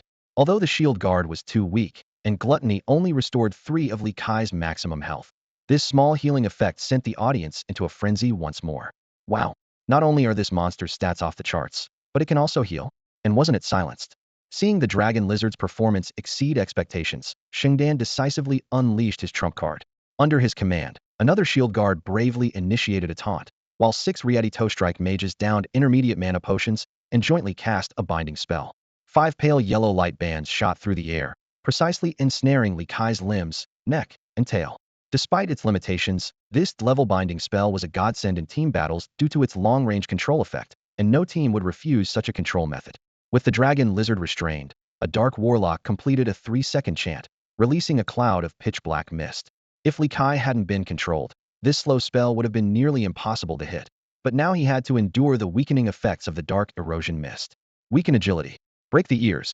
Shengdan's command rang out, and players began targeting Li Kai's limbs and ear keratin layers. Mages joined the fray, with one fire mage standing out. Continuous fireball. Accompanied by incantations, a barrage of head-sized fireballs rained down on Li Kai's face. Since his balanced body skill was still on cooldown, he couldn't convert his physical resistance to magical defense and had to withstand the assault. Meanwhile, the poised warriors and a dual dagger ranger seized the opportunity and launched a relentless attack. Ling Shuang is an exceptionally rare kind of melee ranger, more akin to an assassin walking in the light than a typical ranger.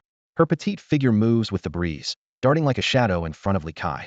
In her hands, the dual blades flutter like butterfly wings, each strike gentle as a breeze, yet stirring the air around her with increasing intensity. This is her grade talent, Aerial Dancer.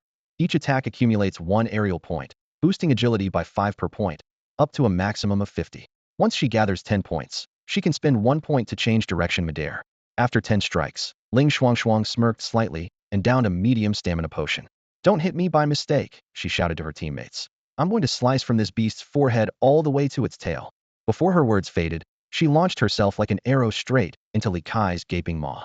The underground space fell into a deathly silence. Everyone struck speechless by the audacity of the scene. Suddenly, a shout shattered the quiet. "It's moving! Look at its neck!" Only then did they notice the light band restraining the giant wasteland dragon lizard's neck had snapped. Just then, a piercing scream erupted from behind the players. Shengdan turned to see 4 elite goblins had sneaked up on the rear mage group. The goblin priest's dark orb instantly killed a control mage, and it continued chanting triumphantly.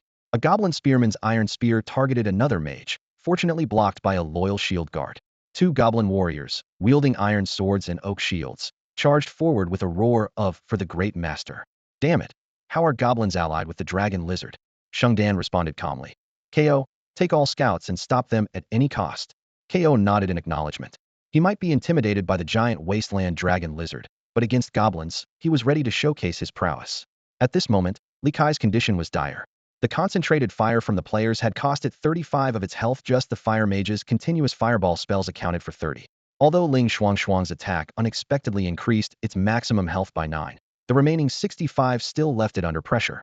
Seeing that the goblins needed more time to break through the rear defenses, Li Kai made a decision in secret. Seizing the opportunity, Shengdan maneuvered around to the dragon lizard's side rear while the goblins were intercepted, launching a deadly combo attack.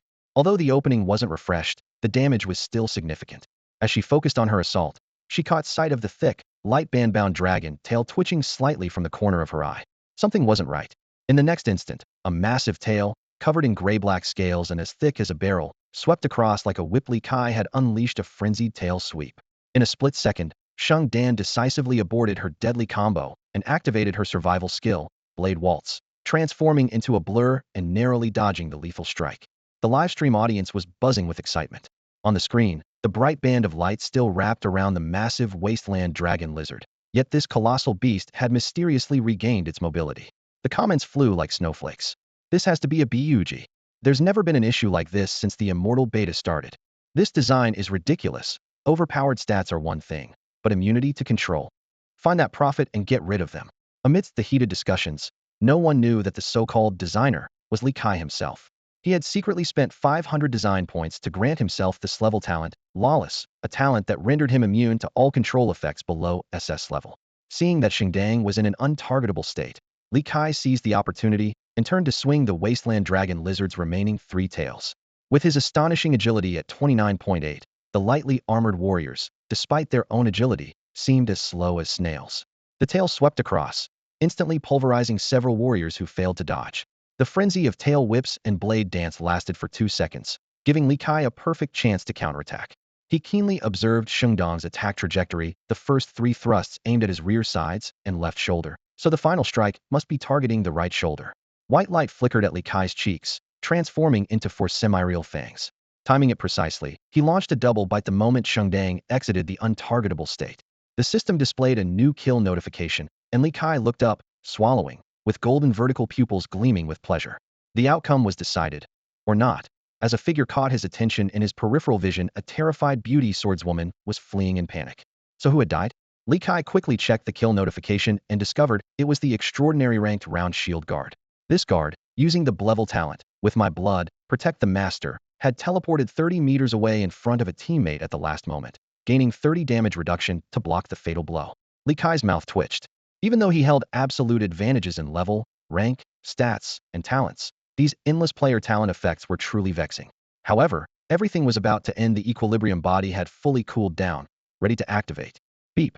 A palm-sized sonic boom charm exploded by Li Kai's ear. The sharp blast sound accompanied by ultrasonic waves rushed into his ear canal like a tide. This ear-piercing sonic boom tactic by Xingdang was supposed to save a life in a critical moment, but it seemed so powerless in front of Li Kai. A sinister smile appeared at the corner of Li Kai's mouth as his lawless nature easily negated the sonic boom's effect. In the next moment, he activated his balanced body ability, converting his formidable physique value of 70.3 entirely into agility. The massive Wasteland Dragon Lizard transformed into a grayish-white afterimage, leaving only a cracked ground from violent stomping behind. Before Xingdang could react, he felt a gust of wind brush against his skin, followed by a slight sting. Just as these sensations reached his brain, a system prompt appeared. You have died. 50 of your experience points have been deducted, your fine wolfskin skirt has dropped, a medium healing potion has dropped, and 2 silver coins and 421 copper coins have dropped. Emerging from the resurrection point in Kailan village, Xingdang walked out like a lifeless shell, the light in his eyes long gone. His meticulously cultivated dream of becoming the immortal #1 was shattered. The balanced body ability lasted only 3 seconds, yet it was enough for Li Kai to sweep the entire field. Waves of players poured out from the resurrection point. Extraordinary players fell instantly, and ordinary players were also unable to escape death, all turning into experience points. The Dopa Guild's meticulously planned siege of the red-named elite monster and their bid for the first kill ended in failure. In the underground space, bodies were strewn everywhere. The power disparity among players was too vast, and Li Kai didn't even bother to activate his Devour skill. Due to the game mechanics, players' bodies would remain at the spot for an hour, while new bodies would respawn at the resurrection point. If the death frequency was fast enough and the location was close to the resurrection point, one could even see over a dozen identical corpses lined up neatly. Li Kai indiscriminately collected all the dropped equipment and items, adhering to his usual frugality. At this moment, a goblin priest, leading a group of injured elite goblins, approached him, bowing respectfully to apologize. Great master, your humble servants seem to have failed to assist you. The old priest had witnessed the swift, wind-like movements and control-ignoring traits of the massive Wasteland Dragon Lizard and was internally shaken. He realized that to Li Kai, the goblin tribe was dispensable. What initially was a decision to avoid losses in the tribe had now completely transformed into genuine submission to this powerful beast. The old priest couldn't help but worry. When the iron ore is fully mined, will the Bone Crusher tribe, having lost its usefulness, still be under Li Kai's protection?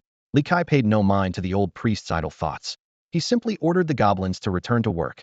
Those tasked with mining continued mining, and those in charge of hunting continued hunting. The spoils of this battle were not abundant.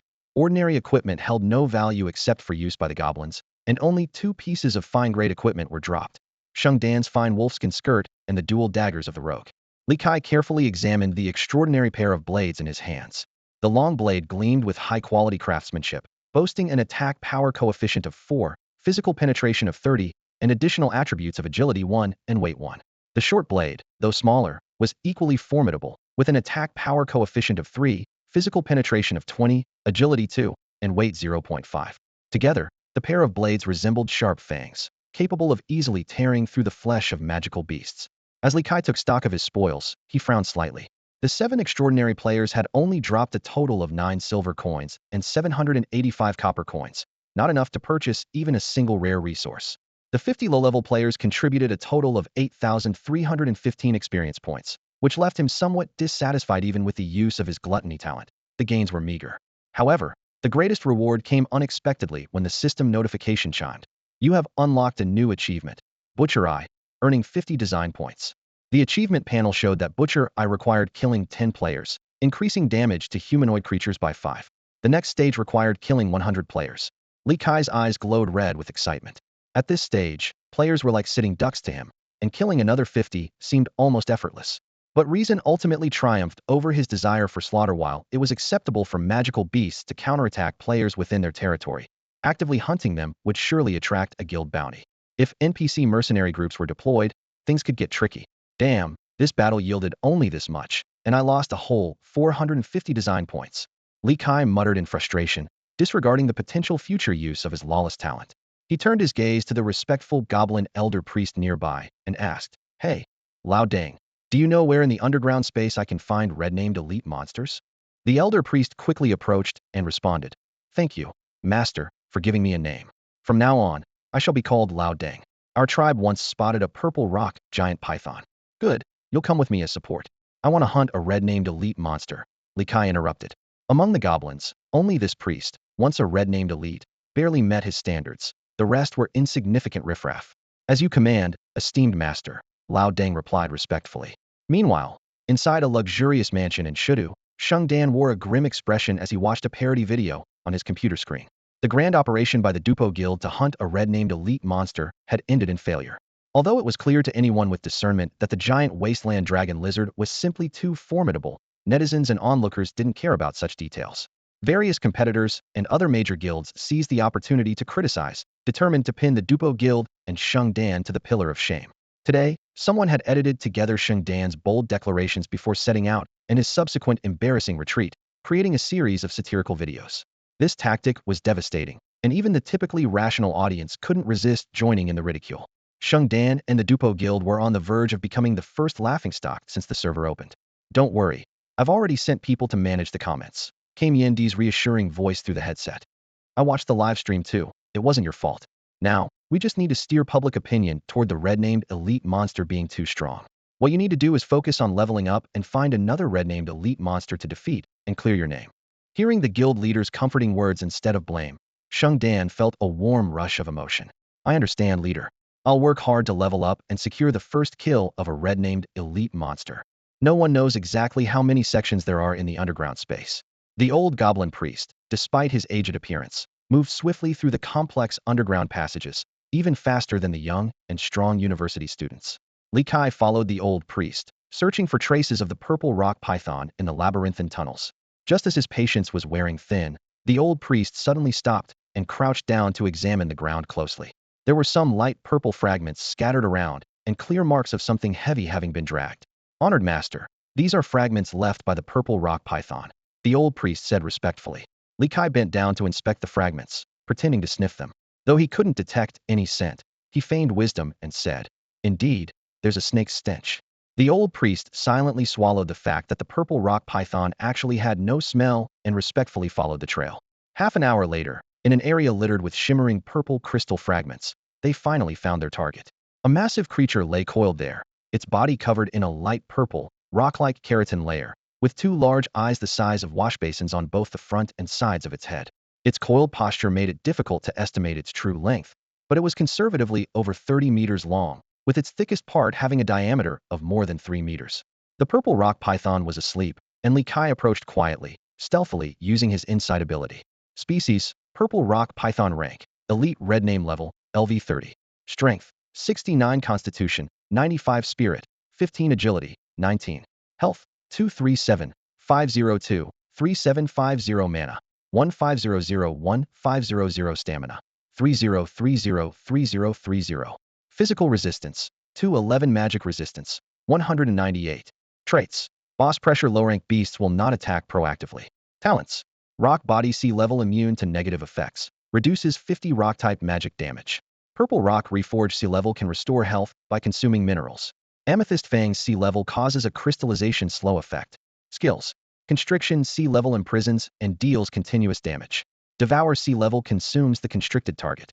Violent tail whip D-level knocks back and deals physical damage. Evaluation. The overlord of the first layer of the Chaos Rock Cavern's underground space survived the Ghostface Spider King's attack thanks to its poison immunity trait. Seeing these daunting stats, Li Kai swallowed hard and thought, maybe I should just give up? The power of the purple rock python was indeed far superior to that of De Zhuang. Li Kai quickly realized that his prized vampire fangs were completely ineffective against such a high-level creature. Was his only option to fight a heathen?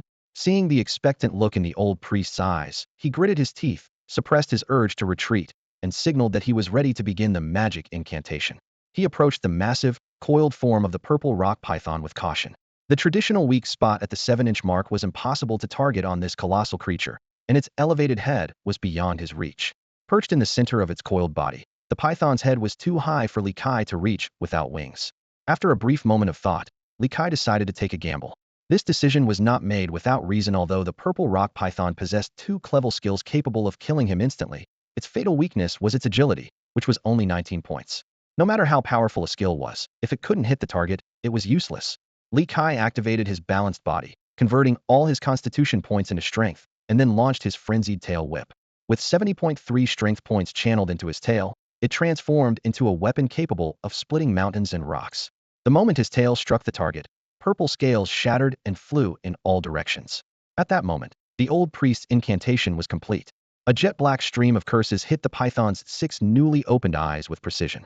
This level blinding curse could induce true blindness in the target, lasting for 2.6 seconds. The python let out a piercing hiss. Though it couldn't see its target, its tail, as thick as an oil tanker, still swept across the area. Li Kai hesitated only for a moment before deciding to grit his teeth and complete the 4-hit combo of his frenzied tail whip. His attack was indeed formidable, but the python's counterattack was even fiercer. A heavy blow sent Li Kai flying 3 meters, rolling twice on the ground before coming to a stop. Spitting out a mouthful of blood, Li Kai immediately dashed away. This wasn't a retreat, but a tactical maneuver to create distance. In the first round of combat, he had already depleted nearly half of the python's health, but such an opportunity wouldn't come again easily. As the blinding effect wore off, and the python opened its 6 eyes, 2 dark magic orbs whizzed toward it. The python hastily dodged, one orb grazing its cheek, while the other struck its eyes directly.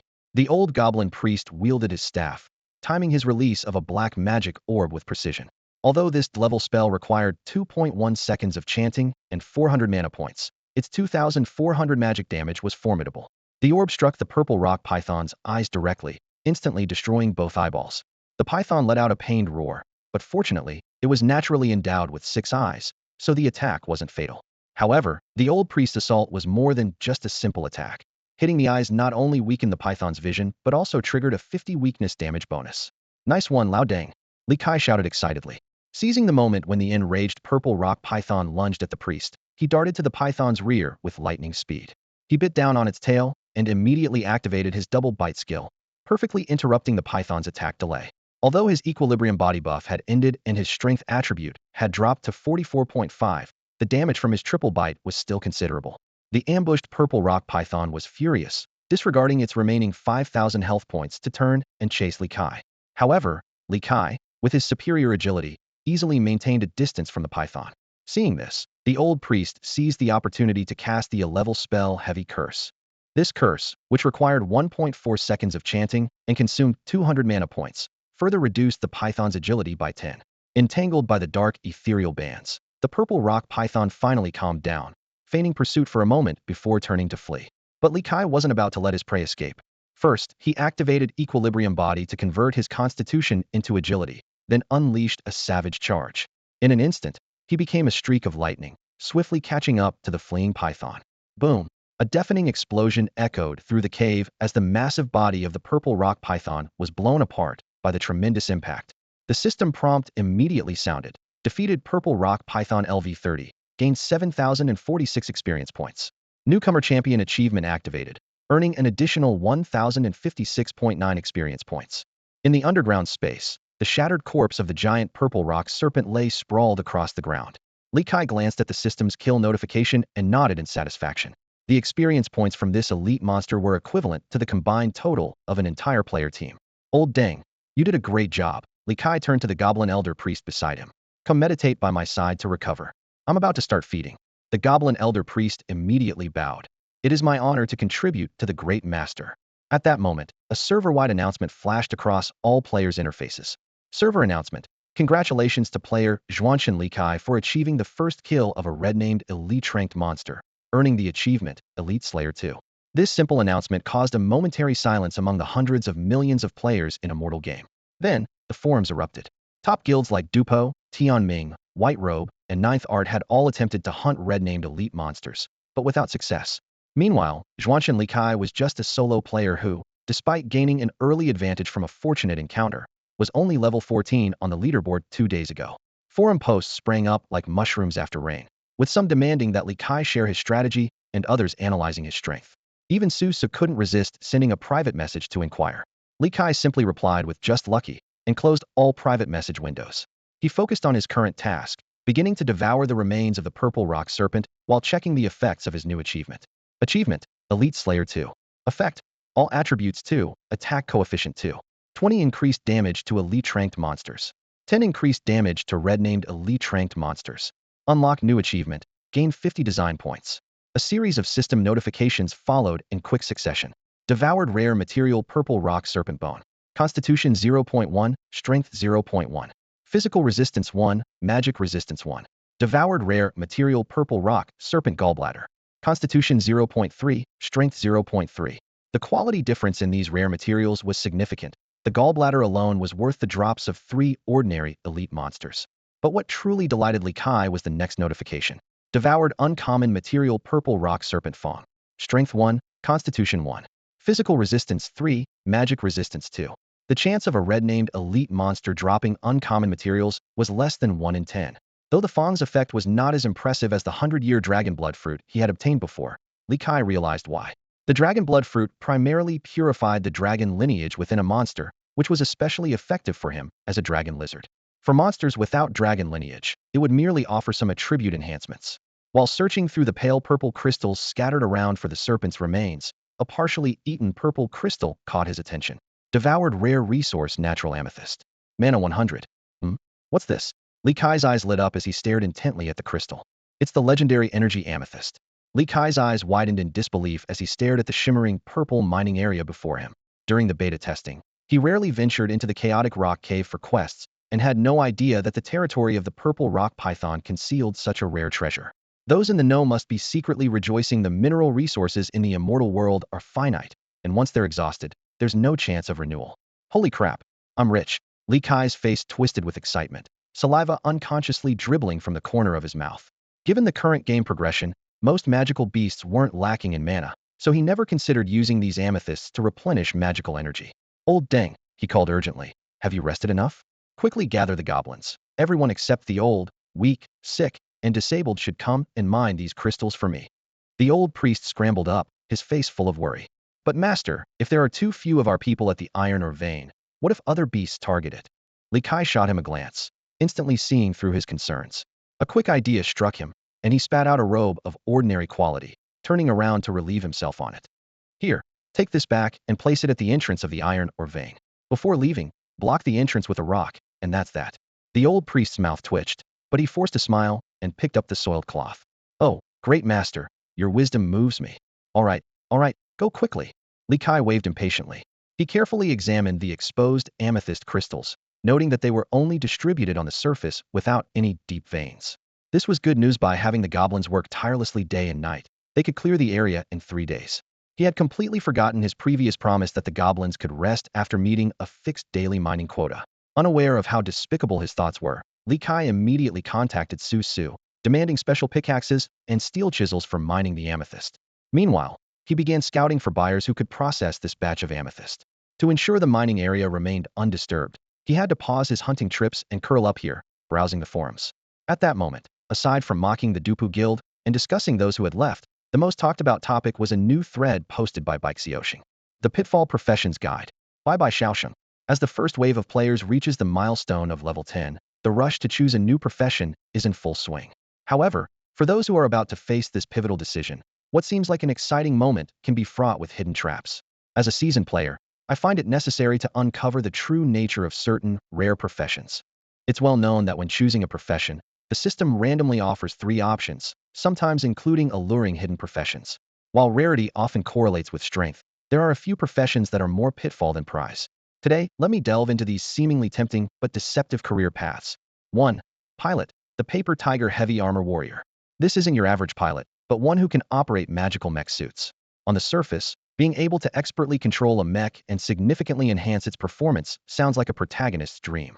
The reality, however, is that you can't even get your hands on a decent mech. Goblin-made magical mechs? Forget it. The cockpit is designed for goblin-sized beings, and humans can't fit inside. Even if you scrape together enough money to buy the cheapest magical logging machine, the 20 gold coins cost is a hefty burden for a newbie. As for the military's alchemical golems, dream on. No officer would entrust a priceless golem to a rookie player. 2. Taoist, the misfit exorcist. In this classic Western fantasy world, a Taoist appears as an absurd anomaly. Despite having an array of skills like the 5 elements escape, wind and thunder spells, sword control, and formations, as well as secondary professions such as alchemy, talisman crafting, and artifact forging, these Eastern skills don't blend well in the Western setting. The most critical flaw is that the Taoist's signature deity summoning skill is entirely ineffective here. Eastern deities aren't going to cross realms into a Western fantasy world. Worse yet, skills requiring rare materials can only be executed with Western substitutes, with disappointingly poor results. 3. Sailor, the landlocked sea hero. The sailor profession sounds promising, double combat power on water. The catch is finding a suitable battlefield. Apart from a few small rivers and lakes, any larger water body is home to aquatic monsters that would make quick work of you. As for the legendary sea monsters, best to keep your distance and stay alive. 4. Beastmaster, the lonely beast tamer. While the Beastmaster profession sounds impressive, forming contracts with beasts of the same rank and commanding a powerful beast army, the reality is much harsher. This seemingly strong profession is actually a massive trap.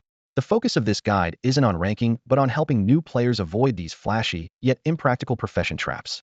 When choosing a profession, be sure to keep your eyes open and don't be dazzled by rarity alone. If you rely on others to subdue a beast in an attempt to form a contract, the beast will not submit to you. Li Kai was intently browsing a popular forum post that detailed the characteristics of several trap professions.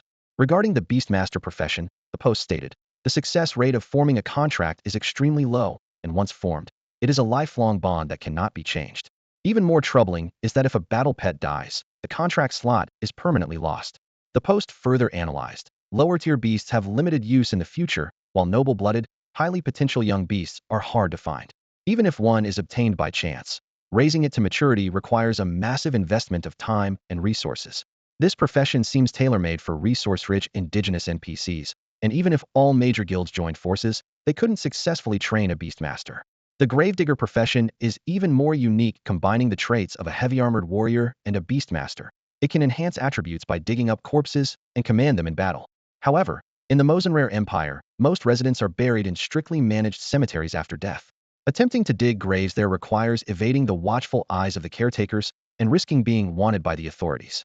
As for the wild burial grounds, they are haunted by powerful zombies and vengeful spirits, making them unsuitable for grave digging. Reading this information provided by players who had personally fallen into traps, Li Kai couldn't help but let out a spine-chilling laugh that echoed through the dark cave.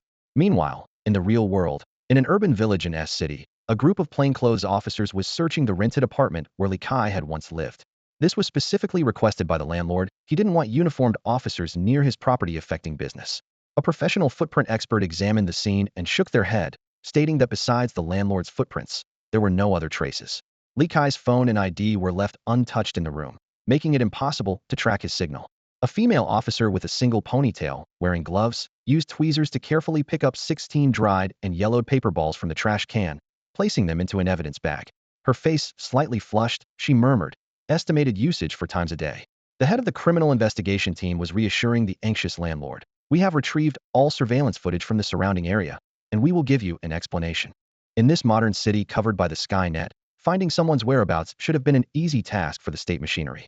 While Li Kai was leisurely browsing the forum, occasionally letting out a satisfied chuckle, a crisis capable of shaking the empire's foundations was quietly brewing in the north. At the northernmost edge of the Mozenrare Empire's northern province stood the imposing city of Zhuing. With a permanent population exceeding 5 million, This mighty city was not only the provincial capital, but also the empire's first line of defense against the orcs. Separated from the Orc Empire only by the Shios Mountains, it was the only place on the entire Immortal continent where a provincial capital was built so perilously close to the front line. The northern province, where Zhuang City is located, has a unique terrain, with 3 massive mountain ranges encircling 2 basins. If the northern Shios Mountains were breached, it would lead to an endless plain with no natural barriers left to defend. Before the rise of the Northern Guardians, this area was like an unguarded courtyard, allowing Orcish cavalry to come and go at will. The former rulers of the north adopted a temporary strategy. If the Shios Mountains fell, they would immediately retreat to the central Andes Mountains to make a stand. This strategy was indeed shrewd. If the orcs were merely raiding in small numbers, they would retreat after plundering. If a large army invaded, the lengthy supply lines would become their burden. As for the casualties and suffering of the northern civilians, they were seen as insignificant sacrifices by those in power. Everything changed 200 years ago with the emergence of a legendary figure. This formidable individual, later known as the King of the North, not only annihilated all orcs who crossed the Shios Mountains in a colossal battle, but also shot dead the legendary orc leader, the Eagle King, outside Zhuang City. After expelling the orcs, he made a stunning decision to relocate the provincial capital to the northern front line, just 15 miles from the Shios Mountains, and coerced all northern nobles to settle there under penalty of treason. This bold move forced the nobles to confront the orc threat alongside him. Since then, not a single orc army has crossed the Shios Mountains in 200 years. Zhuang City lies in the empire's southwest, and even at its northernmost point, it is not as cold as the frontier. It was spring, and a linen tunic was enough to keep warm. To the north of the city was the Sai Fortress, residence of the king of the North's lineage. Newcomers were invariably struck by its unique architectural style. It was not the opulent palace of royalty, but a stern and ironclad military fortress. At this moment, in a reception room within the Sai Fortress, 2 men were awkwardly staring at each other. The seated man was named Xiao Shuai, about to face an important meeting concerning his gaming career and even the fate of the Blue Planet. He instinctively raised his hand to wipe the sweat beading on his temple, then realized his faux pas and quickly gave the upright, expressionless servant a sheepish grin. The fire in the fireplace is too strong. It's a bit hot, ha. The servant remained expressionless, as if he hadn't heard, making Xiao Shuai even more uneasy, his toes curling unconsciously inside his boots. Are you in? I heard you have information about a suitable beast. As Xiao Shuai found himself at a loss, a voice that was both old and powerful came from behind him. Turning around, he saw an elderly man in a meticulously tailored black tailcoat approaching slowly, his snow-white hair slicked back with precision. Yes, Xiao Shuai quickly stood up, forcing a flattering smile onto his face. I found an LV-15 red-named elite monster. Not only is it incredibly powerful, but it can also completely ignore control skills, absolutely meeting His Highness's requirements. The old man stopped in front of him, looking down at the young man named In. Everyone present knew the young man's backgrounds. Even years ago, he had come to Falling Eagle City from the Caste territory with the Marigold Caravan, and after seeking refuge with a relative named Warren, he worked in a grocery store for 3 years. Due to gambling debts, he had stolen 50 silver coins, and if not for Warren's leniency, he would have been in prison for 10 years by now. For 7 years, you've barely been involved in the professional circles, the old man said with a scrutinizing tone. I'm curious about how you got this information. Feeling the pressure, Xiao Shuai began to sweat. Instead of explaining, he pulled a magical crystal ball from his pocket. A silent footman stepped forward to inspect the crystal ball before handing it to the old man. Watching the elder place the crystal ball against his forehead, Xiao Shuai swallowed nervously. This moment would determine his fate. Either he would rise to prominence, or he would become a slave, unable to repay the high-interest loan he had taken to buy the crystal ball. As a player reincarnated for the second time, his luck was indeed poor, having acquired a tainted identity. Earlier that morning, while working at the casino, he overheard that the Northern Royalty's Suda Goody family was searching for a battle pet. The requirements were specific. It had to be a red-named elite, below LV-35, and have the potential to evolve into a boss. This immediately reminded him of the grand but unsuccessful hunting expedition by the Dopa Guild for the giant wasteland drake. To verify the authenticity of the information, he even took out a high-interest loan to purchase a magical crystal ball capable of recording memories, storing a video clip from the forum inside. The elder soon finished viewing the contents of the crystal ball, a slight smile appearing on his wrinkled face. Take him to receive his reward. Xiao Shuai was overjoyed. According to the Suda Goody family's promise, providing information about the beast would earn him 10 gold coins, and providing its exact location could bring him 100 gold coins. With the current exchange rate of game currency elevated to 7-to-1 with the Chinese currency, due to T1 players generally reaching LV10 and being able to purchase premium equipment, 100 gold coins were equivalent to 14 million yuan. Even considering the market's limited capacity, exchanging it for 10 million would be enough to change his fate completely. In Falling Eagle City, the protection of the Northern King ensured he need not worry about being robbed or servants embezzling his reward. Here, the Northern King was as powerful as a deity. In the Sedegudi family, their word is law. Xiao Shui leaned back on the leather sofa, his eyes gleaming with dreams of a luxurious future.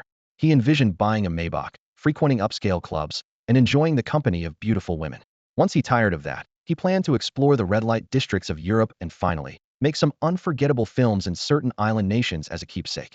While he was lost in this pleasant fantasy, an elder dressed in an elegant tailcoat had already arrived deep within Sai Castle. He stopped before a special door made of precious dragon blood wood, its surface engraved with intricate runic formations that even a hero-level warrior could not budge. The elder bowed respectfully and reported softly, "Your Highness, there is news of a suitable magical beast." "What kind of magical beast? What potential does it have?" A sweet, honeyed voice of a young girl came from behind the door. "A giant wasteland dragon lizard, potentially, at least at the boss level. With the family's meticulous nurturing, it might advance to lord level, or even dominator level." "Dragon lizard?" The girl's voice was filled with disdain. "No, it's too ugly." The elder's tone remained respectful, yet there was a hint of urgency. "Your Highness, you need to contract a magical beast soon to ascend to the illustrious rank and sign with Lady Fi. Lady Fia has been waiting for you for 2.5 years, suppressing her own ascension. Any further delay might cause her dissatisfaction." A long silence followed from within the door, while the elder remained in his bowing posture, his expression calm. "All right, where is it? How long will it take to get there?" The girl finally relented. "It's on the outskirts of a medium-sized wild area in the southwestern province, near Kylan village. The nearest teleportation point is still a 3-day journey away. I want to go too." Suddenly, another crisp female voice chimed in, startling the usually composed elder. The little troublemaker was here too. "It's settled then, we'll set off together tomorrow," the crisp-voiced girl said enthusiastically. "Southwestern province, right? I've never been there. Let's skip the flying beasts and take a carriage instead. It'll be a nice, scenic journey." And with that, Li Kai was effortlessly granted an entire month of additional time. Li Kai was unaware that a formidable NPC team from the distant Northern Territory was heading his way, capable of overwhelming his forces. At this moment, he was immersed in the joy of impending wealth, organizing the goblins into 3 rotating shifts to mine, eat, and rest. He issued an ultimatum to extract the entire amethyst vein within 3 days. Meanwhile, a storm capable of altering the course of events was brewing in the wilderness near Kylan village.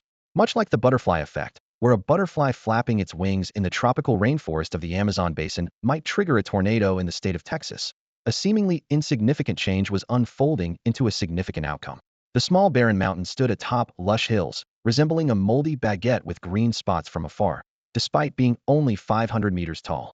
It was the domain of the Blood Ape clan, a group of fierce and combative creatures that ruled the area with unmatched strength. No other species, except for a few herbivorous beasts, dared to covet this territory, contrasting sharply with the situation of the giant desert lizards forced to share land with the domineering brown bears. As discussions buzzed on the player forums about by Xiaoxing's warning post, a thunderous roar erupted from the peak of the small barren mountain. Instantly, the entire lush hill region fell silent, with all creatures cowering before the wrath of the ruler. In the bushes, 2 haggard figures were fleeing for their lives, pursued by a group of over 4-meter tall, muscle-bound giant apes covered in blood-red fur. These 2 were the remnants of a bandit group who had already lost a teammate and had another severely injured while hunting a wounded giant desert dragon lizard named Dazhuang. To escape the lizard pack's pursuit, they mistakenly entered the small barren mountain, where the injured thief met a gruesome end at the hands of the blood apes. Hunter Rexer and Scout Amo, during their desperate escape, stumbled upon a rare resource known as the Hill's Treasure, guarded by a bloodthirsty elite monster ape. This high-value resource was coveted by the heavily depleted bandit group. After 3 days of meticulous planning, they finally succeeded. More precisely, he succeeded. Now, the last surviving member of the bandit group, Rexer, was curled up in the bushes, clutching a package containing the Hill's treasure, watching as the frenzied blood apes gradually moved away. "Amo, rest in peace. I'll take care of your family," he muttered. In a desperate move, he had stabbed his partner Amo in the back and pushed him off a cliff, using his blood to lure the blood apes, which were highly sensitive to the scent. As the beasts followed the trail towards Kylan village, Rexer sneered to himself. "Ha ha ha, I'm not heading in that direction." In the thicket, Rexer the hunter lay in wait, holding his breath for what seemed like an eternity. Once he was sure there was no sign of the bloodthirsty apes nearby, he cautiously got to his feet. Peering through the dense canopy above, he determined his direction and sprinted northward. His plan was simple: head north to the rocky cavern area, then turn east through the toxic marsh, and finally south back to Kylan Village. By taking this circuitous route, even the bloodthirsty apes wouldn't be able to catch up with him. As Rexer gasped for air while leaving the little desolate mountain area, a deafening roar echoed from the mountain peak behind him. The sound sent a shiver down his spine, and he silently vowed that once he sold the hill's treasure back in the village, he would wash his hands of this perilous place forever. The thought of the impending wealth spurred him to quicken his pace. At the same time as the roar, all players in Kylan Village received a system notification. A beast riot had erupted in the Lush Hills region, increasing all beast hostility towards humans to the maximum. Killing beasts in this area would now yield an additional 10 experience points. Li Kai, who was supervising goblins mining amethyst in a cave, was taken aback. He quickly checked the forums and discovered that the beast riot was occurring only near Kylan Village, while other novice villages remained undisturbed. Such events were expected to trigger 10 days post-launch, yet it was only the 4th day. Reflecting on his experiences during the beta test, Li Kai quickly understood the reason. It had been discovered that the beast riot was triggered by an NPC mercenary squad stealing the hill's treasure guarded by the little desolate mountain's boss, who then ordered its minions to search for it. The NPC who escaped back to the village later boasted in a tavern that he had evaded pursuit by taking a detour through the rocky cavern and toxic marsh. Realizing this, Li Kai jumped to his feet and hastily instructed the old goblin priest to increase vigilance, warning to drive off approaching creatures and retreat if necessary until he returned. Before he finished speaking, he was already rushing out of the cave, with only one thought in mind. The rare resource, Hill's treasure, was within his grasp. Meanwhile, on a part of the Howling Prairie, Sheng Dan excitedly announced to his teammates. The guild leader agreed. We're heading to the rocky cavern now, and other guild members will join us soon. This time, the Hill's treasure must be ours. As beta players, their greatest advantage was their knowledge of the game's storyline. Even casual player Li Kai was aware of the news, so it was no surprise that the Dopa Guild was well informed. On the southern edge of the Howling Prairie, a 10-member team from the White Robe Guild was quickly heading north. The captain urged his team to pick up the pace. Having missed out on the red-named elite monster last time, they were determined to claim the Hill's treasure this time. In the Kylan Village area, only the White Robe Guild was a match for the Dopa Guild. To avoid conflict, the leaders of the two guilds had long divided their territories. North of the Howling Prairie belonged to Dopa, and south to White Robe. However, such agreements were meaningless when it came to significant resources like the Hill's treasure. Good thing we didn't go after that red-named elite monster, or we would have been wiped out too, grumbled the shield guard in the team as they ran. Haha, it's fate, the captain, Sunset, said confidently. The Dopa folks have learned their lesson, and now their levels are generally lower than ours. Even if they haven't class profession, so what? The Hill's treasure is ours for the taking. Your sword may be sharp, but mine is no less. Deep within the chaotic rock cave area, a grass-tailed mouse darted out in a panic, its tiny claws scraping against the stones with a faint sound before it disappeared into the shadows of the underbrush. A deafening roar echoed soon after. A colossal beast emerged from the cave, a massive creature nearly 18 meters long and over 3 meters tall at the shoulder. It was powerfully built yet not cumbersome, with sharp tusks that gleamed menacingly in the sunlight. Its spine rose high on either side, and its pale golden eyes shone with excitement. This beast was none other than Li Kai in his transformed state. He looked up at the long mist blazing white sun, then checked his map.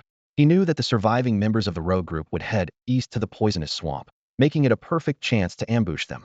However, the chaotic rock cave spanned dozens of miles with complex terrain, making interception difficult even if he was certain of their direction. Moreover, he wasn't the only one aware of the treasure in the hills. Compared to him, searching aimlessly alone, those players in groups were more likely to find Rek'Sai. After a moment of thought, a gleam appeared in Li Kai's eyes. He quickly hid his massive form in a concealed cave. Then, he contacted Su Su, instructing him to pass the information about the treasure in the hills to Bai Xiaosheng for public release. If Bai Xiaosheng had reservations, they could have an ordinary player posted instead. This plan was quite clever originally. Those in the know would keep silent to monopolize the benefits, but once the news was out, the situation would become unpredictable. Sure enough, Bai Xiaosheng's post about the magical beast uprising in Kylan Village soon hit the forum's hot topics. A large number of solo players flocked to the area. Although individually weaker than guild members, as long as they snatched the treasure and stored it in their backpacks, the guilds could do nothing about it. Especially those new players below level 5, who, due to the no-penalty death mechanism, became the perfect safes. With the news out, the Dopa Guild and the White Robe Guild were thrown into chaos. The White Robe Guild's Kylan Village leader, Sunset, hurriedly contacted Sheng Dan, suggesting they join forces to clear the area. But Sheng Dan shook his head and refused. The chaotic rock cave is too large. Our combined forces of less than 1,000 can't control the entire area. Instead, it might allow Rek'Sai to escape in the confusion. Better to let the solo players join and help set up defenses. What if the solo players find Rek'Sai first? Sunset frowned. If they grab the treasure and commit suicide on the spot, we won't be able to stop them. Shangdan smirked disdainfully, a hint of contempt flashing in his eyes. You've all overlooked a crucial point. The survivor from the Thieves Guild, Hunter Rexer, is a level 21st tier extraordinary hunter. With that kind of strength, how could he be easily taken down? At the very least, he should be able to hold out until our guild arrives. After careful consideration, Xiang Shixia nodded in agreement, consenting to the request from the solo players. Although the solo players were surprised by the guild's straightforward attitude, they gladly accepted the proposal. Soon, the once silent Chaos Rock Cave erupted with activity. Over 2,000 players formed a defensive line stretching from west to east, vigilantly monitoring every corner. Members of the two major guilds and solo players alternated their positions, each party wary of the others, trying to claim the spoils for themselves. Meanwhile, Li Kai shared the same thought as Shangdan. Even if the Thieves Guild was weak, they should be able to hold out until he arrived. He huddled in a cave on the eastern side of the Chaos Rock Cave, constantly refreshing the forum to keep an eye on the Kalen village region, afraid of missing any updates. As time ticked by, the dark green sun replaced the pure white blazing sun in the sky. On the eastern edge of Chaos Rock Cave, a dust-covered man emerged from the dense hilltop foliage. He wiped the sweat from his brow and moved forward with determination. To shake off the bloodthirsty ape group, he had deliberately hidden in the little desolate mountain for a long time. Unlike players who could ignore beasts when traveling in groups, he, traveling alone, dared not engage with any beasts, fearing it would attract the bloodthirsty apes. Each encounter with a beast required him to stop and wait, or take a detour. This delay meant that by the time he reached Chaos Rock Cave, the players from the White Robe Guild of the Southern Giantwood Forest had already arrived long ago. Dragging his weary body, Rexer headed towards a cave on the hillside. The journey had been nerve-wracking, leaving him exhausted and in need of rest. However, as he approached the cave, he saw a man with black hair and unique features emerge, staring at him with bright eyes. Rexer recognized the man, a recently arrived star child on the Immortal continent, known for an incredible resurrection ability, accepting dangerous missions for a reward. Noting the man's eager, almost eerie gaze, Rexer smiled. Hello, enthusiastic star child. Would you be willing to help me with a small task? He thought to himself that star children had a special way of communicating and that this person could summon help at any time. Hiring a small team with a few silver coins to escort him back to Kalen village seemed worthwhile, especially since he was soon to become a wealthy man. Although these individuals weren't particularly strong, they were perfect for taking the brunt of any attacks. However, Rexer failed to notice one oddity. He had never interacted with a star child before, so how did he know such details? What is your name? The star child in front of him didn't agree immediately, but instead asked for his name. Rexer found this strange, but felt he had nothing to hide since no one knew about the hill's treasure. Confidently, he said, My name is Rexer, and I'm the leader of the one-star mercenary team, the Rogue Squad. As soon as he finished speaking, he saw the other person's face light up with joy. Are all star children this enthusiastic? Suddenly, he sensed something was off about the man's gaze, which was now akin to a hungry wolf eyeing a lamb, full of desire. Inside a nearby cave, Li Kai stood up abruptly, eyes shining. Hill's treasure, here I come. In the eastern region of the Chaos Rock Cave, on a small hillside, dozens of player corpses lay scattered, bearing clear marks of arrows and sword slashes. The hunter Rexer stood blood-soaked, gripping a longbow in his left hand and fiercely guarding a mysterious parcel with his right arm. Surveying the scene, he saw hundreds of players had completely surrounded the area, with more arriving from afar. Why are you trying to kill me? Rexer roared in anger. I have no quarrel with any of you. His mind raced. Could it be that the matter of the hill's treasure had been exposed? No, that was impossible. The only witness was dead. How could these Star Sons possibly know about it? Could they be colluding with the Blood Ape clan? The player's greedy eyes were fixed on Rexer. He was now at his limit, exhausted and out of arrows. Many of the bodies on the ground had fallen to other players' hands as they ruthlessly attacked anyone who approached Rexer, preventing any from getting too close. Shangdan and Xiang are here. A shout broke the stalemate, as everyone turned to see two large groups swiftly approaching. Leading them were the stunning sword maiden Shangdan and the burly man Xiang. If they get here, we'll lose our chance, someone incited from within the crowd. The scattered players couldn't hold back any longer and launched a charge at Rexer. Guild players quickly intervened, and the encirclement erupted into chaos. Seeing his opportunity, Rexer gritted his teeth and opened the parcel in his arms. A uniquely shaped, vibrant green fruit was revealed. The players immediately used insight. Rare resource, Hill's treasure. Origin, mountains occupied by a boss. Effect, greatly enhances constitution, grants a large amount of experience points. The entire crowd held their breath.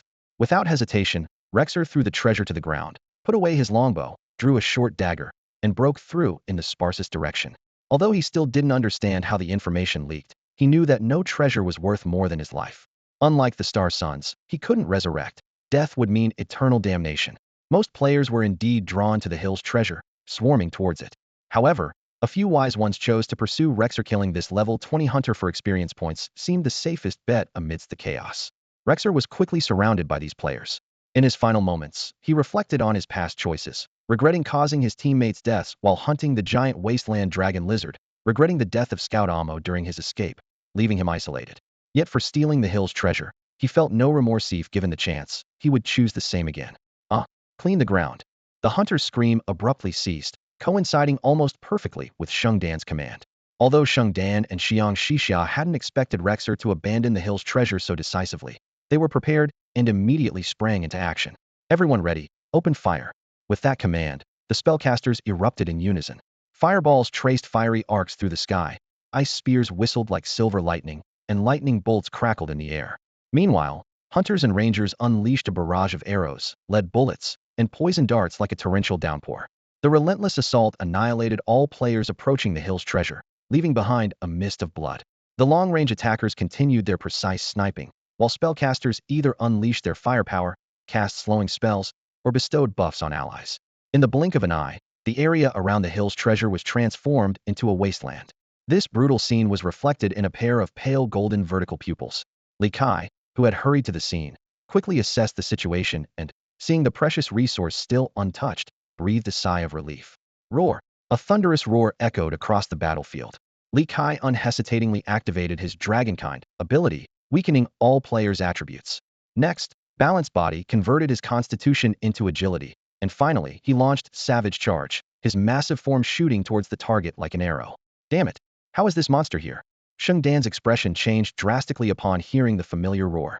This giant wasteland drake, which haunted his nightmares, now possessed an agility level that was terrifying under the triple acceleration boost. Li Kai's enormous form darted with speed that was hard to track with the naked eye, transforming players into blood mist in his wake. Under the despairing gazes of the crowd, he devoured the hill's treasure in one gulp. You damned beast, spit it out. White Robe Guild, all members, kill this creature. Xiang Shixia shouted furiously, brandishing his sword as he charged forward. The White Robe Guild members responded swiftly, with long-range attackers, support casters, and melee fighters all joining the fray. All members of the Dopa Guild retreat immediately. Sheng Dan, with a grim expression, glanced at the giant wasteland drake that had repeatedly thwarted his plans and decisively led the retreat. Having already fallen behind in levels due to previous failed sieges, another defeat could jeopardize their T1 status. Sheng Dan, you coward. Creating a female character doesn't mean you lose your guts in real life, does it? Spineless. Xiang Shixia cursed loudly. But soon, he too had to face the harsh reality. Li Kai moved through the player crowd as if it was empty space, his claws sweeping down entire groups, his tail wiping out clusters. His level far surpassed that of the others, and with the additional attribute bonuses from the number of players, he was like a mowing machine. Fortunately, most players retreated in time, avoiding triggering the 100-player battle mechanism, which, with his 300 attribute boost, would have left no survivors. Even so, with just the 50 attribute and 40 health bonuses from the White Robe Guild's 100-member main force, Li Kai's stats reached terrifying levels: Strength 70.9, Constitution 112.6, Spirit 36.7, Agility 52.9, along with 195 physical resistance and 129 magic resistance, making him a walking fortress. Though Xiang Shixia was the regional head of the White Robe Guild, he had no choice but to sensibly order a retreat. However, Li Kai wasn't about to miss this golden opportunity to rack up kills, as gatherings of so many players were rare. For him, it was the perfect chance to achieve the Butcher accomplishment. High above, the dark green sun vanished, replaced by a crimson crescent moon. The pale red moonlight bathed the land, casting a blood-red hue over the brutal battlefield on the eastern slope of the Chaos Cliff. Hundreds of player corpses lay strewn across the area, with glowing equipment, colorful potion bottles, and gleaming coins scattered all over the hillside. Li Kai swiftly stored the last piece of fine equipment into his inventory, then meticulously collected the silver coins and intermediate potions from the ground. When his inventory was full, he temporarily traded the remaining loot to his companion, Su Su, for safekeeping. After ensuring nothing was left behind, he dashed towards the amethyst vein, worried whether the special traps he had set would truly repel the beasts, and if the goblins would be driven away in his absence. Meanwhile, the player forum was in an uproar.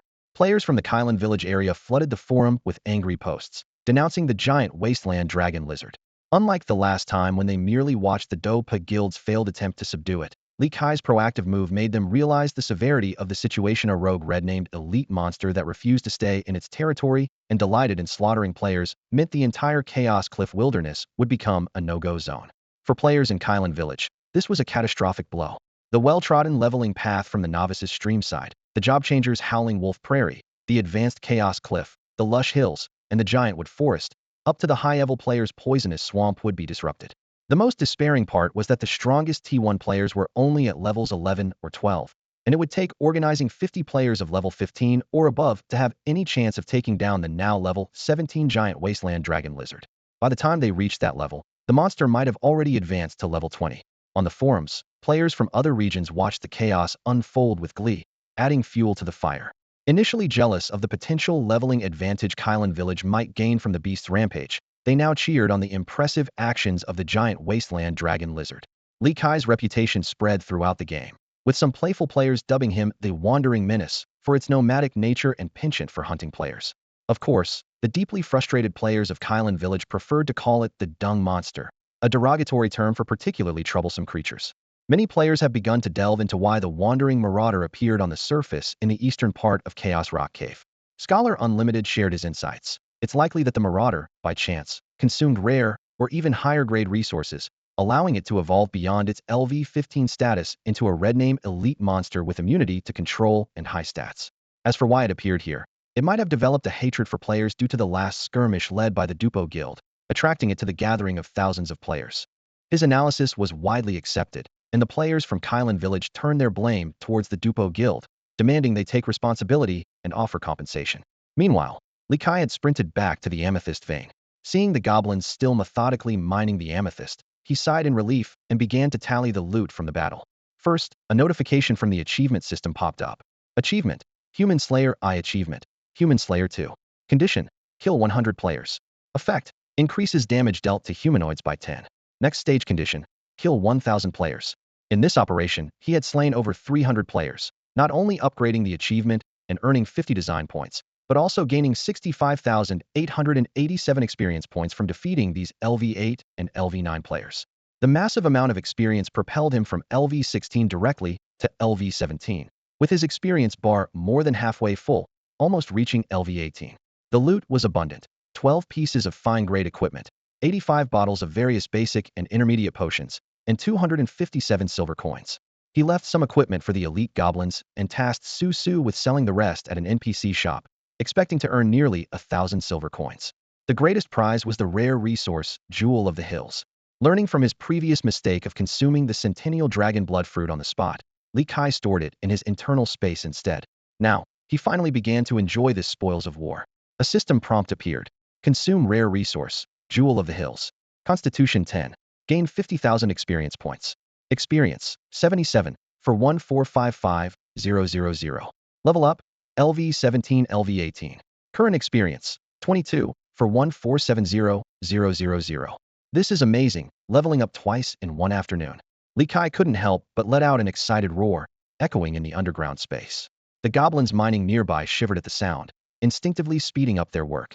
Li Kai opened his attribute panel, satisfied as he noted his stats surpassing De Zhuang's impressive figures. Species: Giant Wasteland Dragon Lizard. Rank: Red Name Elite. Level: LV18. Experience: 22, for 1470000. Strength: 49.3. Constitution: 87.1. Mentality: 25.5. Agility: 35.8. Physical resistance: 206. Magical resistance: 137. Attack coefficient: 32. Health: 21, 77521, 775. Mana: 2, 5502, 550. Stamina: 2, 6132, 613. Meanwhile, in a private room at Kylan Village's tavern, Shengdang and Xiang Shixiao were engrossed in a serious discussion. On the fourth night since the server opened, the clear scarlet moonlight bathed the land. Inside the best and only tavern in Kylan Village, an unusual meeting was taking place. Shengdian downed a large mug of chilled draft beer, wiped his mouth boldly, and got straight to the point. What do you think about my proposal? Xiang Shixia took a deep drag on the unique Binglei smoke of the Immortal continent, exhaled a thick cloud, and nodded. I agree to hire them, but we can't cover half the cost. The most we can do is 30%. Shengdian also lit a Binglei smoke, took a puff, and nodded. 30% it is. With that, he turned and left the private room, leaving the white-robed guild members staring at each other. Xiang Shishao paused and wondered aloud. Did I offer too much? Soon, a shocking message spread on the forums. Players in the Kylan village area, led by the Dupo and White Robe guilds, decided to hire an NPC mercenary team to hunt the giant wasteland dragon lizard. Players from other regions began mocking and criticizing their actions, suggesting they were worried NPCs would steal their monsters. Why would the people of Kylan village pay for someone to take their own monsters? However, some voices of reason pointed out that the giant wasteland dragon lizard was beyond what current players could handle. If left unchecked, players in the Kylan village area would fall behind in leveling compared to other regions due to the lack of a wild zone. Despite what others said, many solo players in the Kylan village area hoped the beast would be dealt with, until they heard they were also expected to contribute financially. What nonsense is this? The Dupo guild caused the problem, so why should we pay? They argued. Exactly. I just won't go to the rocky cavern to grind or do quests. You want me to pay? Not a chance. Do you have any money? Facing the indignant solo and small guild players, Shengdian smiled and announced, the White Robe Guild will cover 30% of the hiring cost, and Dupo will cover another 30%. Players who want to contribute the remaining 40% can sign up with me. We're offering 1,000 spots. First come, first served. Solo and small guild players were taken aback. Shouldn't you be asking us for money? And now we have to register? First come, first served? Then they heard Shengdian continue. Players who don't register won't be allowed to enter the rocky cavern area after the hunt. Violators will face sanctions from our two major guilds and the players who paid. Players finally realized that the true intention of the two major guilds was not the hunt itself, but to control access to the rocky cavern wild zone. Similar situations where large guilds control maps to prevent solo and small guild players from entering have occurred in other games. Such actions are often criticized, but this hadn't happened in Immortal yet, as no one wanted to be labeled as bullies. However, Kylan Village was different. With a legitimate reason to hire NPCs to hunt the giant wasteland dragon lizard, they could justifiably control this wild zone. After all, if you didn't pay, why should you have access? The cleverness of the Dupo and White Robe guilds lay in involving 1,000 players. This not only helped share the cost, but also avoided the appearance of large guilds bullying others. Many players attempted to unite in opposition, but most agreed to the plan. The Chaos Rock Cave is not only a leveling paradise for low-sensitivity players, but is also renowned for its rich mineral resources and numerous regional quests. The importance of this area is undeniable, and when slots opened, 1,000 positions were quickly snapped up. At dawn the next day, Shengdan stepped into the Mercenary Guild Hall in Kylan Village. In the spacious hall, he went straight to the reception counter to post a special hunting mission. Mission objective: hunt the LV-17 giant wasteland dragon lizard. Difficulty rating. Location: Chaos Rock Cave underground space. Reward: 10 gold coins. Deadline: 5 days. The mission details emphasize that the invading giant wasteland dragon lizard in the Chaos Rock Cave was highly aggressive, with attributes far surpassing those of its level, along with immunity to control and a bizarre recovery mechanism. Specific details were recorded in a memory crystal ball for viewing. The current in-game currency market is weak, with the exchange rate of copper coins to Chinese currency dropping to 73:1. Even so, the bounty for this mission still equates to nearly 130,000 Chinese currency. Usually, hunting red-named elite monsters only requires a 5 gold reward, but the Mercenary Guild insisted on increasing the bounty after reviewing the memory crystal ball and considering the monster's special abilities. The poster reluctantly agreed. Indeed, high rewards attract brave souls. The strongest 2-star mercenary team in Kylan Village, Wolfpack, quickly accepted the mission. As one of the top 2-star mercenary teams, all members of Wolfpack had reached the second tier, with their captain reaching as high as LV-32.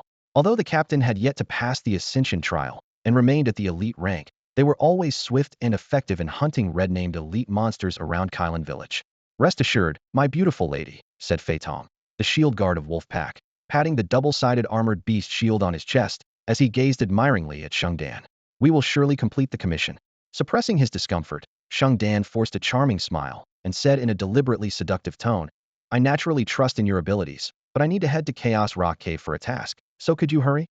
Phaeton, captivated by the tender tone, swallowed and replied with shining eyes. No more than 3 days, no, 2 days. I'll bring you that creature's head. Would the beautiful lady be willing to have a drink with me then? Shengdan hid his right hand behind his back, clenching it into a fist, and maintained a smile. We'll see about that. I need to go do my task now. With that, he almost fled the scene, unable to endure the nauseating situation any longer. All right, stop acting like a fool. Wolfpack's captain, the LV-32 greatsword user Claude, punched Fei Tom on the shoulder, calling him back for a meeting at their quarters. However, Fei Tom remained lost in his fantasies, hunching his back as he followed the captain, muttering to himself, "You're the most beautiful star-child girl I've ever seen. My father is the village chief of Feizhou village. Can you teach me the star language?" The information age offers numerous benefits, such as being able to learn about global events without leaving home. Li Kai was lazily leaning against the wall of an amethyst mine, his fingers swiftly gliding across the light screen. When he saw the recruitment post from players in Kaling village, his previously relaxed posture immediately became tense. He carefully studied the information about the Wolfpack team that had taken on the task, his expression growing more serious. This mercenary team was a force to be reckoned with. Of the 13 members, 10 were the main combat force, while the remaining 3 were responsible for intelligence gathering and resource trading. The team leader was a level 32 greatsword user named Claude. The combination of the name and weapon felt oddly familiar to Li Kai, though he couldn't recall where he had heard it before. The composition of the other main members was well balanced. A level 29 shield guardian named Fei Tom was the main tank. A level 28 poison blade assassin and a sword and shield warrior handled the damage output and secondary tank roles. A level 27 blowgun scout provided support and mobility, and a level 26 longbow hunter and heavy crossbowman offered range suppression. Additionally, a level 25 priest, a thunder mage, and a level 24 blood sorcerer provided support and magical attacks. Most importantly, the entire team had reached the second-tier elite rank, capable of matching red-named elite monsters. Li Kai calculated in his mind. Although he could easily defeat any individual in the team, facing this well-coordinated squad as a whole, even with the Goblin tribe, would be a losing battle, unless he was willing to use his design points. Recalling the previous siege battle with the Dupo Guild, he had spent 500 design points to add this level talent, Lawless. However, he had recently accumulated 680 design points through unlocking achievements and leveling up the highest he had ever saved. By spending another 500 points to add a combat-related level talent, his chances of victory would greatly increase. But he quickly suppressed this thought. He wanted to save up 1,000 points to acquire an S-level talent or ascend to boss status. Li Kai stood up, carefully examining the surrounding amethyst veins. Even if the goblins worked tirelessly, they could only mine half of it in 3 days. Abandoning the remaining veins? This idea made him pace back and forth before finally gritting his teeth and making a risky decision. Meanwhile, in a room in Kaling village, the Wolfpack team was engaged in a heated discussion.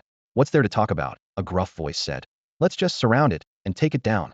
We've killed over a dozen red-named elite monsters before, and we've dealt with ones even higher level than this. The giant wasteland dragon lizard might not be high level, but its attributes are comparable to a level 25 or 26 elite creature.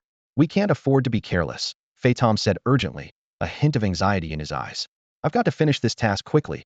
I've got a date with the goddess." "What's there to worry about? We've taken down level 25 giant wasteland dragon lizards before," someone replied dismissively. One team member said seriously, "It's not the attribute values that are the issue. According to the memory crystal, it has 2 vampiric abilities that can trigger them by devouring corpses or biting enemies. That's what we need to be cautious of." "No, what's more troublesome is its immunity to control abilities," another team member interjected with a frown. "If it runs away with low health, given its high agility and burst speed, we won't be able to catch it." The room fell silent. Everyone realized the gravity of the situation. Their task was to hunt and kill, not just to drive it away. When the mission was issued, Shengdian leaned towards simply driving it away to save costs, but Xiang Shisha insisted on killing it. Although Xiang Shisha's argument that it might attack players again if merely driven off was clearly self-serving, he eventually convinced Shengdian. "No worries," said Captain Claude calmly. "I'll sever its limbs first and see how it runs away." His words set the plan in motion, and the team prepared for action. At 3 p.m., Li Kai learned from the Big Mouths in Kylan Village's forum that the Wolfpack team had set out. He immediately left the Amethyst Mine and headed to the eastern part of the rocky cavern, the site of a previous player raid on Rexer. To prevent the Wolfpack from disrupting the goblins' mining operations, he decided to take the risk of diverting them, while ordering the goblins to complete the mining and transfer of amethyst within 3 days.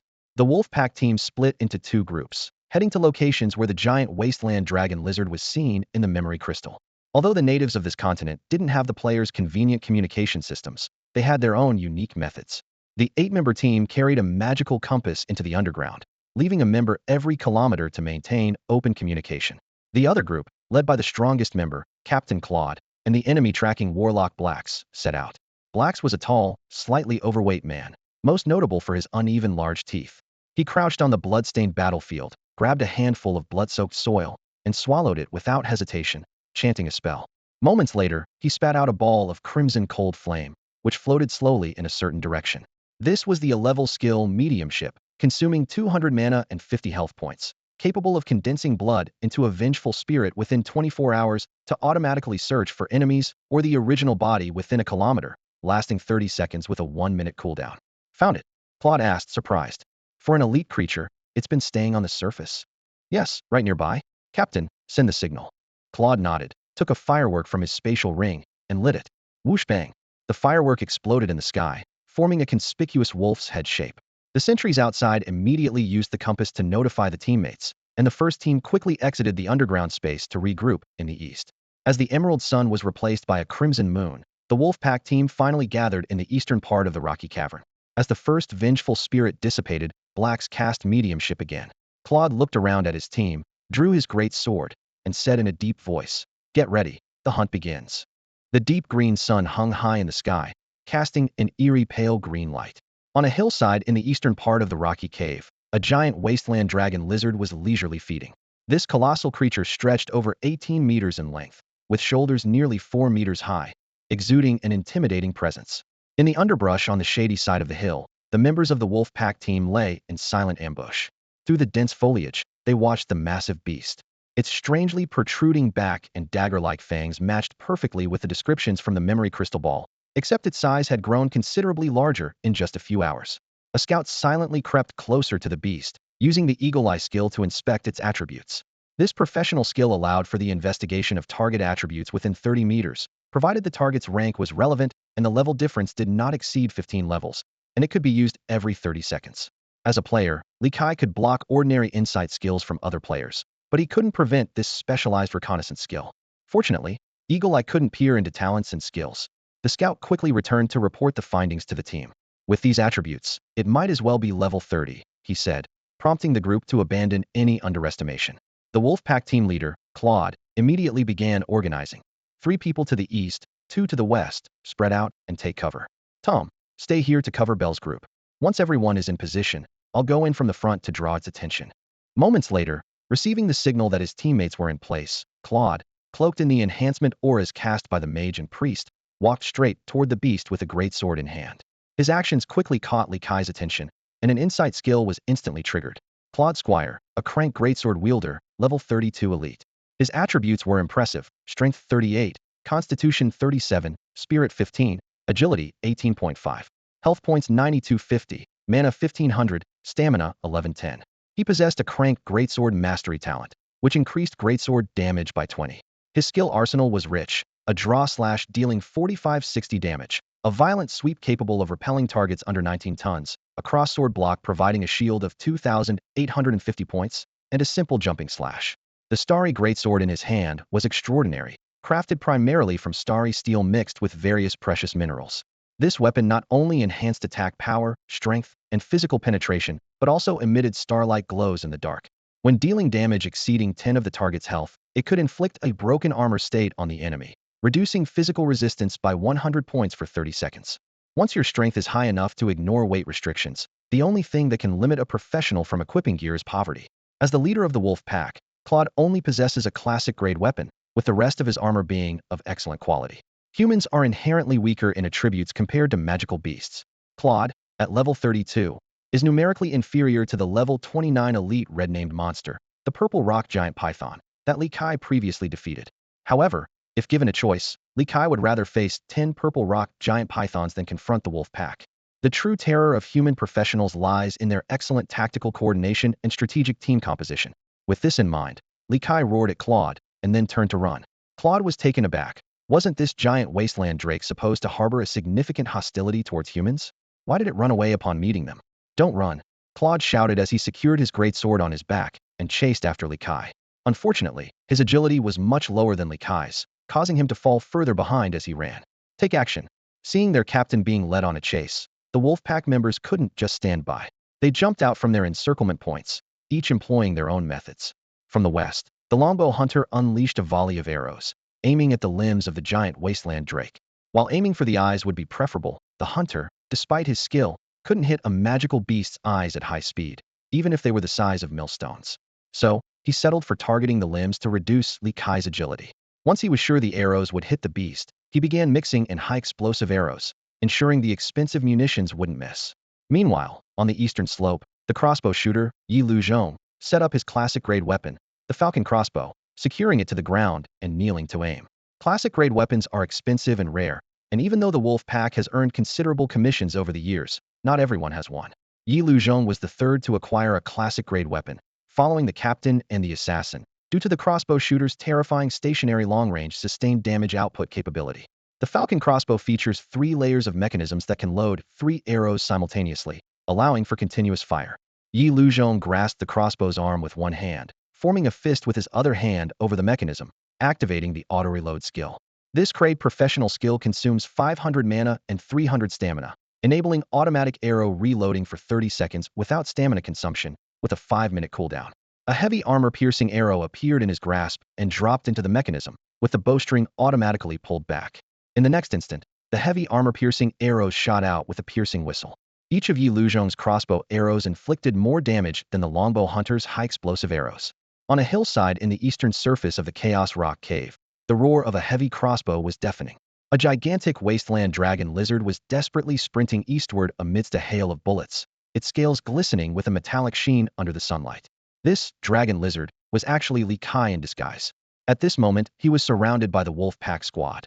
To the south, a greatsword wielder pursued him relentlessly. To the west, arrows rained down from a longbow hunter. And to the east, crossbow bolts poured in like a storm from a crossbow shooter. Only the north was unoccupied, where a deep cave entrance lay quietly waiting. Li Kai calmly assessed the situation. If he were a real magical beast, he would either be provoked into a counterattack or instinctively dive into the cave to hide. But he saw through the wolf pack strategy. They had no means to capture a gigantic wasteland dragon lizard and intended to drive him into the underground space for an ambush. Realizing this, Li Kai decisively chose a different path. He pushed forward against the terrifying firepower of the crossbow shooter, intending to face the wolf pack squad hidden to attract their attention before escaping to the toxic swamp. Once in that dangerous area, not only might his pursuers be deterred, but he could also use the local dragon lizard population to hold them back. After all, the leader of those dragon lizards would surely prioritize eliminating human intruders before dealing with him. Damn beast, is it smart or just stubborn? The greatsword wielder Claude sighed helplessly as he watched the target recklessly charge eastward. Let's just hope our backup plan works. At that moment, a figure in a mage's robe stepped out from behind the crossbow shooter, Yi Luzhong, and began to chant fervently. Wandering above the skies, you wild and swift lightning elements, heed my call and unleash your thunder. With the completion of the incantation, a blinding blue lightning bolt as thick as a millstone struck down, hitting the galloping dragon lizard squarely.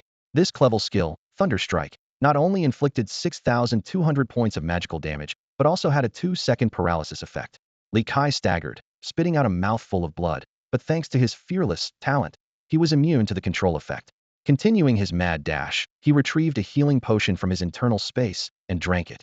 This 2-star mercenary team, the strongest in Kylan Village, lived up to its reputation. Their ranged firepower alone was so fierce that it took away half his health in just a few seconds. Suddenly, 2 burly figures blocked his path. On the left was a bearded, muscular giant, and on the right stood a 3-meter crimson granite statue. These were LV-29 Shield Guardian Phaeton and the Scarlet Guardian summoned by Warlock Blakes. Although Li Kai's fearless talent could grant immunity to control effects, it was powerless against the laws of physics. Physical barriers like walls can't be ignored. Li Kai quickly considered that if he forced his way through the wall, his speed would significantly decrease due to the laws of physics. This wasn't a slowdown caused by any control effect, but a real conversion and consumption of kinetic energy. If he got entangled by the wolf pack squad, losing his speed advantage would make it difficult to escape. With this in mind, Li Kai didn't slow down. He swiftly cast an insight spell on each of the 2 enemies in front of him, then activated his balanced body, converting all his physical attribute points into strength. Without hesitation, he chose the seemingly weaker Scarlet Guard as his breakthrough point and charged at it with a savage charge. The Scarlet Guard was no ordinary foe. As a summon of the Blood Sorcerer Brax, it had nearly 6,000 health points, 350 physical resistance, and 175 magic resistance. More importantly, it had a trait that allowed it to absorb 20 of damage and even share 50 of the damage with its summoner. Such a purely defensive summon was a nightmare for ordinary second-tier superhumans. But Li Kai was no ordinary person. With a deafening thud, the massive body of the giant wasteland dragon lizard shattered the Scarlet Guard. Scarlet powder scattered in the air, and countless stone fragments flew in all directions. At this moment, Li Kai's savage charge alone dealt 5,981 damage, and with the support of Balanced Body, this number surged to 7,160. Though he successfully broke through, the violent collision left Li Kai feeling dizzy.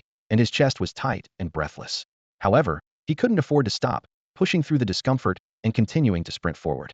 Just then, the poison blade assassin and sword and shield warrior emerged disappointedly from the northern cave, having planned an ambush but were outsmarted by the cunning dragon lizard. Other team members also revealed themselves. The greatsword wielder hidden in the bushes and the priest observing from the sidelines showed frustrated expressions. The priest, responsible for accounting, stomped in anger, silently vowing to teach Tom a lesson for rashly accepting the mission just because the client was a beauty. But just when everyone thought the operation had failed, the longbow hunter, arriving late, wore a mysterious smile. The greatsword wielder, Claude, immediately ordered, "Brax, mark it." Blood sorcerer Brax quickly took action. He cut his arm, and the blood floated into a formation as he chanted softly, "Insatiable darkness and evil, help me mark this doomed prey. Darkness shall become your nightmare." A bizarre purple-black energy arrow shot through the air, hitting the giant wasteland dragon lizard hundreds of meters away with precision. Seeing the mark had landed, Claude stopped the team members from pursuing, saying solemnly, "Nighttime is not the best time to enter the toxic swamp. Let's set up camp here for the night. Send a message back to request antidotes and a map, and head out in the morning." At the eastern edge of Chaos Rock Cave, a faint purple mist was visible in the distance. Li Kai's face was grim as he gasped for breath and charged into the damp, soft ground of the marshland without hesitation. A system notification popped up instantly. "You have entered the toxic marsh area. Due to inhaling thin poison mist, you will enter a mild poison state in 3 seconds, taking 10 points of special damage per second." Shortly after, a second notification appeared. "Your racial trait is active, and you are immune to the toxins in the thin poison mist." Li Kai glanced back, seeing that the wolf pack squad had vanished from view. He breathed a slight sigh of relief. Yet the "You have been marked" status remained glaring on his HUD, with a countdown of 23 hours, 46 minutes, and 21 seconds. The determination of these pursuers was far beyond his expectations. If that's the case, Li Kai snorted coldly and resolutely ventured deeper into the marsh. The toxic marshland was complex, shrouded in 3 different concentrations of poison mist, thin in the lowland areas, dense in the flatlands, and thick in the swamp regions. These mists caused mild, moderate, and severe poison states, dealing 10, 50, and 100 points of special damage per second, respectively. Ordinary players had to continually drink antidote potions. Basic potions cost 100 copper coins and lasted 3 minutes. Intermediate potions cost 1 silver coin and lasted 5 minutes. And advanced potions cost 5 silver coins and lasted 10 minutes. Such high costs made this area nearly a forbidden zone. As a giant wasteland drake, Li Kai decided to test his resistance against the denser poison mist. He strode towards the flatland area, where indeed a wasteland drake population resided. Compared to their lush hill counterparts, these drakes were smaller, but had more potent venomous bites and scales with a unique purplish hue. Though Li Kai had visited this area 3 times during beta testing, he had never found traces of the drake population. This time, he stumbled upon an area known as the Snake's Nest. The sight before him sent chills down his spine. A massive ball of snakes, nearly 100, intertwined and writhing. Each toxic marsh snake was 8 to 9 meters long and as thick as a large bowl, comparable to giant pythons on Blue Star. The system displayed information about these creatures. Species, toxic marsh snake. Rank, common. Level, LV15. Talent, venomous bite grade. Inflicts a poison state on hit, dealing 50 points of special damage per second for 10 seconds. Description, snakes residing in the toxic marsh, gathering in a mass during mating for an extraordinary silver party. The scene was more horrifying than any horror movie. Within the massive mating ball, dozens of toxic marsh twin-clawed serpents intertwined with a few corpse venom four-clawed serpents. The toxic marsh twin-clawed serpents stretched over 10 meters long, while the corpse venom four-clawed serpents reached nearly 20 meters in length. As elite-level creatures, the toxic marsh twin-clawed serpents are formidable. Level, LV22. Base attributes, Strength 15, Constitution 23, Spirit 15, Agility 21. Defensive abilities, Physical Resistance 91, Magic Resistance 75. They possess 2 innate abilities. The level Marsh Stealth allows them to move seamlessly through swamps, enhancing agility by 3 points and boosting stealth attacks by 10 points. The Clevel Venomous Fangs inflicts a 20-second poison state on bitten enemies, causing 100 points of special damage per second. These creatures wield 2 lethal skills. Toxic Sprayed Level consumes 150 mana and stamina to spray venom continuously for 3 seconds, with a range of 10 meters. Those poisoned receive 200 points of special damage per second for 30 seconds, with a 1-minute cooldown. Venomous Claw Strike Level consumes 100 mana and stamina, delivering a claw strike that inflicts 1125 physical damage and poisons the target, causing 200 points of special damage per second for 10 seconds, with a 1-minute cooldown. Regarding their origin, legend says the ancestors of the toxic marsh twin-clawed serpents once witnessed a majestic figure. This imprint embedded in their bloodline prompted the evolution of their dual claws. This backstory sparked speculation among players about the inclusion of Eastern elements in the game during beta testing. Yet the mystery remained unsolved until the beta server closed. Li Kai looked at the scene before him and swallowed hard, quietly retreating. If it were just ordinary toxic marsh twin-clawed serpents, he would eagerly gain experience, but the few red-named elite corpse venom four-clawed serpents demanded caution. These corpse venom four-clawed serpents appeared grotesque. Their blood-red eyes exuded madness, and their bloated bodies dragged decaying claws across the soft marshland. Most horrifying was their gaping mouths, revealing a rotten snake tail. Swarms of sparrow-sized flies hovered around their decaying bodies, emitting a stench more potent than miasma. As red-named elites, the corpse venom four-clawed serpents had equally astonishing stats. Level, LV 34. Base attributes, Strength 45, Constitution 101, Spirit 46, Agility 10. They possess 2 clever talents. Cannibalism. When health falls below 50, they restore 1 of maximum health per second by digesting the corpses of their kind until health reaches 80 or the corpses are depleted. Corpse Venom Miasma. Releases venom within a 3-meter radius, dealing 200 points of special damage per second. As a class creature, the corpse venom four-clawed snake possesses an innate and terrifying venom. Once its claws or fangs break the skin of its enemy, it injects a poison that inflicts 150 points of special damage per second, lasting for a full minute. What makes this creature truly fearsome are its 2 significant abilities. The first, Corpse Whip Strike, requires 300 magic points and 200 stamina points. It spews out accumulated corpse residue from its mouth, creating a fan-shaped attack area. Any enemy struck suffers not only 4,500 points of physical damage, but also the ensuing venomous torment 200 points of special damage per second for 10 seconds. Despite its power, this move takes a full 60 seconds to recharge. As Li Kai studied this information, a nauseating sound came from ahead. He looked to see 2 venomous marsh twin-clawed snakes, having reached their growth limit, engaged in a brutal survival ritual. This is the origin of their second skill, Venomous Claw Strike. When these class creatures can no longer grow, they become frenzied and fight to the death upon meeting. The victor tears off the defeated's claws and implants them into its own body, hoping to advance closer to that mysterious and noble figure deep within its bloodline. The gruesome spectacle turned Li Kai's stomach, so he quickly marked the location on his map and turned away. After all, the mating of snakes can last an entire day, and this mating ball might just be a wild card against the Wolfpack squad.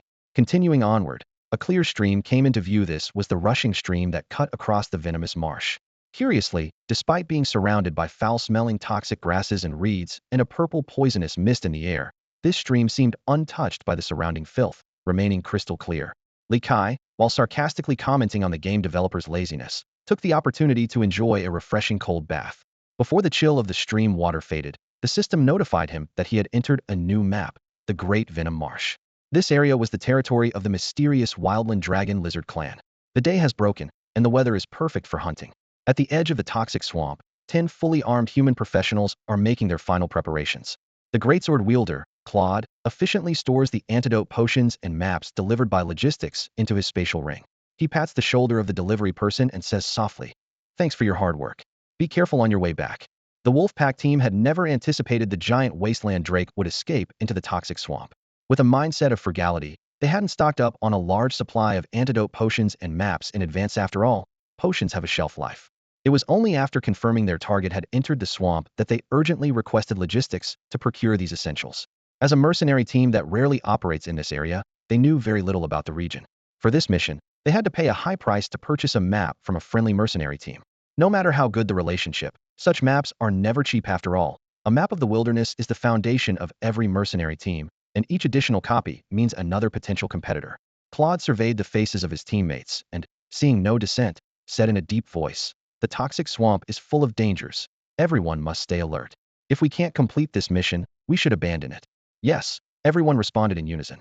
The shield bearer, Tom, felt a pang of guilt. It was his moment of greed in accepting this high-difficulty mission that had forced his teammates to risk entering such peril. He vowed in his heart to protect every teammate, even at the cost of his own life. "Let's move out."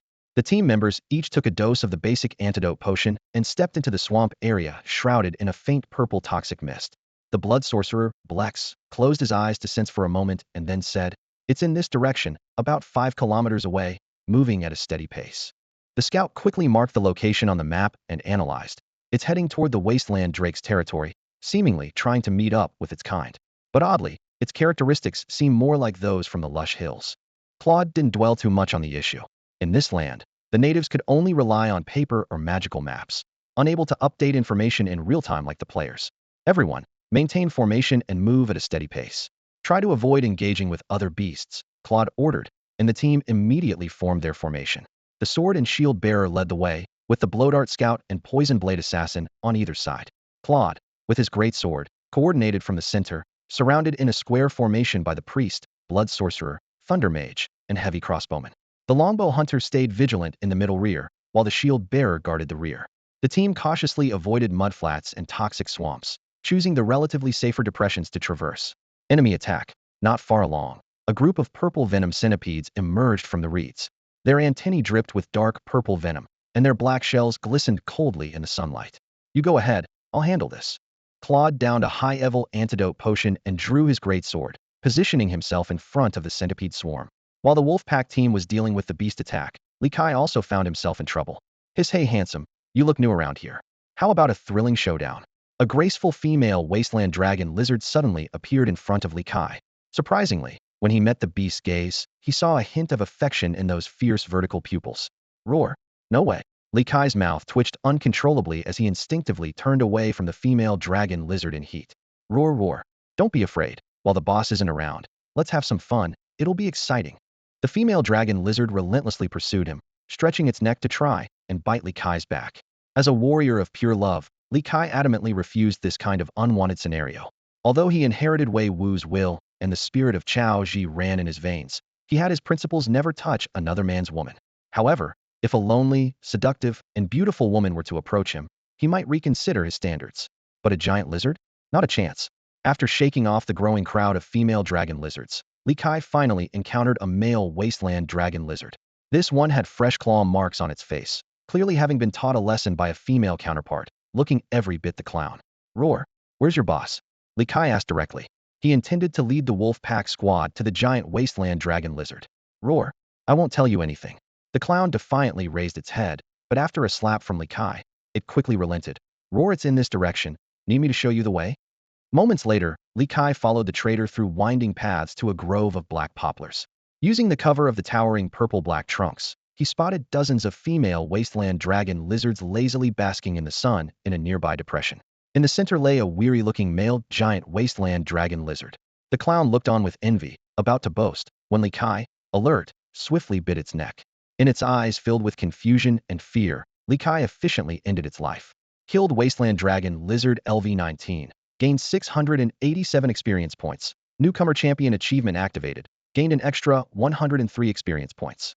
Li Kai cautiously buried the clown's body under the tree, covering it with fallen branches and leaves. He intended to lure the wolf pack squad to the giant wasteland dragon lizard, not trigger a territorial dispute. This impulsive creature met its deserved fate. Closing his eyes to avoid the restricted scenes, Li Kai opened the forum to browse. Besides some heated arguments between players, there was no major news. Even the Kylan Village NPC hire incident still had some critics, but interest had waned after all. No one doubted that a mercenary squad couldn't handle mere roving bandits. The blood sorcerer opened his eyes, his fingers twitching as he sensed the distance ahead. The target is 2 kilometers away and has been stationary for half an hour. The scout quickly spread out a map, frowning. This area, it's the heart of the wildland drake's territory, but the map doesn't indicate their exact strength. Claude gripped his greatsword tightly, his expression serious. Dealing with 2 giant wildland drakes and a group of regular drakes was already dangerous enough, not to mention the possible presence of unknown elite red-named individuals. Although such groups usually have only one leader, red-named elites with blood ties wouldn't be expelled even if they lost a territorial battle. Looking at the antidote potions he carried and the map in his hand, Claude found himself in a dilemma. Abandoning the mission would be a pity, but acting rashly was fraught with risk. He decided to let his team vote on the decision. I suggest we abandon the mission. I will bear all the losses, said Phaeton, the shield guard, raising his hand first, his voice slightly trembling. Surprisingly, the other team members chose to proceed. Jerry, the priest, tapped Phaeton's head with his staff, his expression stern. I don't want to be a coward afraid to try. But, Phaeton's eyes reddened, his voice hoarse. No buts. Rest for 5 minutes. Claude interrupted decisively, then took out a whetstone to sharpen his starry greatsword. In the immortal world, weapons above classic grade have a sharpness mechanism. Frequent use reduces their attack bonus and armor penetration, and whetstones can only temporarily restore sharpness. Permanent repair requires a skilled blacksmith. Weapons below classic grade can't even be temporarily repaired and must be taken directly to the smithy. 5 minutes later, everyone took new antidote potions and continued advancing. Behind a nearby black poplar, Li Kai was excitedly muttering to himself. The 43rd one. Brother Clearwater Sword is too strong. I would call you the strongest. He had been browsing forums to pass the time when he stumbled upon this silver party. In just over 50 minutes, Clearwater Sword had single-handedly defeated 43 female drakes, and this was only since Li Kai started counting. As the exhausted Clearwater Sword prepared to face the 44th, a faint crackling sound shattered the silence. A purple thunderbolt, as thick as a barrel, pierced through the treetops and struck Li Kai. Boom! Li Kai jumped up, rushing towards the startled Clearwater Sword, urgently shouting, "Whoa, whoa, whoa! Brother, something's wrong. The terrifying upright apes are going to wipe out our wildland drake clan. The group in the lush hills has already been annihilated." Qing Shui Jian was initially bewildered. Then he clumsily scrambled away from the mother dragon lizard, his face flushed with anger as he roared, "Damn you, hairless upright apes! How dare you attack the wasteland dragon lizard clan? Prepare to die!" He charged menacingly towards the blackened poplar tree, which had been struck by lightning, but was forced to retreat under a barrage of arrows and bolts, screaming in pain. The sound of arrows piercing through his scales was sharp and piercing. Li Kai watched the scene with confusion. How could the mighty LV-30 Qing Shui Jian be so easily defeated? He quickly used insight, revealing a glaring, severely fatigued status. His stamina was only at 20, with recovery speed halved, and he was panting after just a few steps. The consequence of overindulgence. Li Kai chuckled inwardly as he began to rally the remaining 20 or so mother dragon lizards to join the battle. These dragon lizards, having just emerged from the silver party, hesitated briefly before choosing to follow their leader into the fray. Dozens of massive beasts surged forward, causing the ground to tremble. At that moment, the greatsword wielder Claude drew his sword and declared solemnly, "I'll handle the high-level one. You all take care of the mission target." With that, he charged toward the giant wasteland dragon lizard with purple-tinged scales. The battle erupted instantly. The poison blade assassins and blow dart scouts activated stealth to strike their target, with sword and shield warriors close behind. Heavy crossbowmen suppressed the dragon lizard horde, while longbow hunters focused on Li Kai. 3 spellcasters began their chants, with crimson guards and shield bearers forming a defensive line to protect the rear. The lightning mage was the first to complete his spell, as purple-blue lightning burst from the magic circle, striking Qing Shui Jian and then bouncing to hit 3 mother dragon lizards, paralyzing them all. This was a level skill chain lightning, a 10-second chant, costing 500 mana, capable of bouncing 4 times, dealing 3,100 magic damage and paralyzing targets for 0.75 seconds, with power decreasing by 20 with each bounce, and a cooldown of 1 minute. Following this, the priest and the blood warlock Brax completed their spells. The priest cast a mass healing spell, enveloping everyone in a shield of brilliant white light. Brax slit his wrist, releasing a blood mist that granted melee fighters a frenzy of boiling blood. Li Kai quickly assessed the situation. Although Qing Shui Jian's dragon lineage weakened the attributes of most of the opposing members, the beneficial effects were still significant. He decided to prioritize taking out the blow dart scouts, not opting for the seemingly more vulnerable poison blade assassins, because insight revealed the latter had a powerful survival skill. In contrast, the scouts' means of survival were much easier to handle. The venomous blade assassin transformed into a shadow, flickering behind Li Kai, and drove the sharp scorpion tail stinger into his right leg. This strike was his proud clever skill, Shadow Backstab, which consumed 300 mana points and 200 stamina points to teleport within a 50-meter range behind a target for a lethal blow. The assassin's weapon was the classic grade Scorpion Tail Stinger, crafted from the tail needle of the red-named elite monster, the Red Poison Scorpion King. This unassuming weapon, thanks to its high-quality materials, not only provided significant attribute bonuses, but also inflicted a 10-second poison effect. However, as a giant wasteland dragon lizard, Li Kai's innate toxin resistance greatly reduced the poison's impact. Damage was quickly calculated. Base damage of 3,000 points 15200, plus a 20 backstab bonus from his clever talent, Way of the Sly, resulting in damage higher than the skill panel indicated.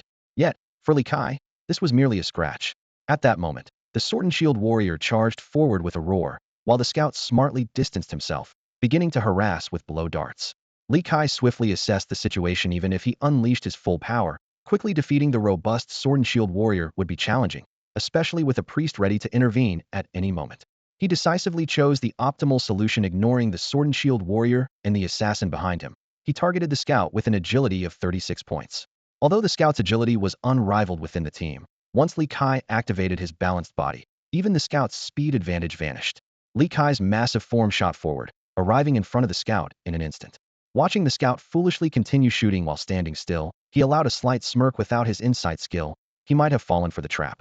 Taking a deep breath, his cheeks puffed up as he unleashed his roar skill. The wolf pack team, despite wearing earplugs to counter the dragon lizard's control skills, overlooked the roar's other effects.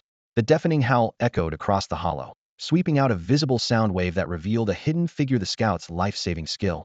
Take my place. The Klebble skill Die for Me flashed with a ghostly blue light in Li Kai's hand, instantly consuming 500 mana points and 200 stamina points. A shadow identical to him materialized on the spot, capable of dealing only 10 of his damage, yet it was enough to confuse the enemy for 5 seconds. Meanwhile, Li Kai's figure vanished into thin air. At that moment, the silhouette of a blowdart scout emerged, and Li Kai seized the opportunity with a sinister grin. He launched a savage charge like an out-of-control truck, transforming into a black shadow and hurtling straight at the scout. No! The sword and shield warrior exclaimed.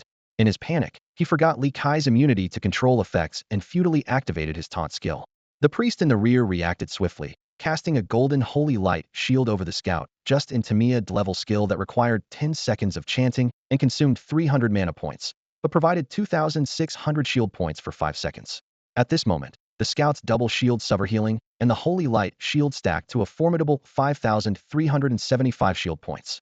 Combined with his 5,750 health points as a level 27 scout, such defenses should have been sufficient to withstand most attacks from elite red-named enemies. However, Li Kai had already activated Balanced Body, converting his constitution into agility. Even so, his savage charge inflicted a terrifying 6857 damage, further enhanced by the Butcher 2 achievement's 10 additional damage bonus. Boom! A loud crash resonated. The scout's light armor, with only 95 physical resistance, was utterly inadequate against this onslaught. Before he could recover from the knockback effect, Li Kai pounced like a ravenous wolf. As the poison blade assassin rushed madly to aid him, the scout used his last breath to utter his final words. Tell Mary the first love her. In the next instant, the double bite skill was unleashed. Each strike dealt a horrific 2465 damage, and with the Butcher 2's damage bonus and the initial bite damage, even the priest's healing spells in the interim proved futile. Blood blossomed in the air, like a fleeting crimson flower. The system notification sounded. Killed Blowdart Scout LV-27. Gained 6,457 experience points. The Gluttony Talent and Newcomer Champion achievement triggered consecutively, granting an additional 1,614.2 and 968.5 experience points.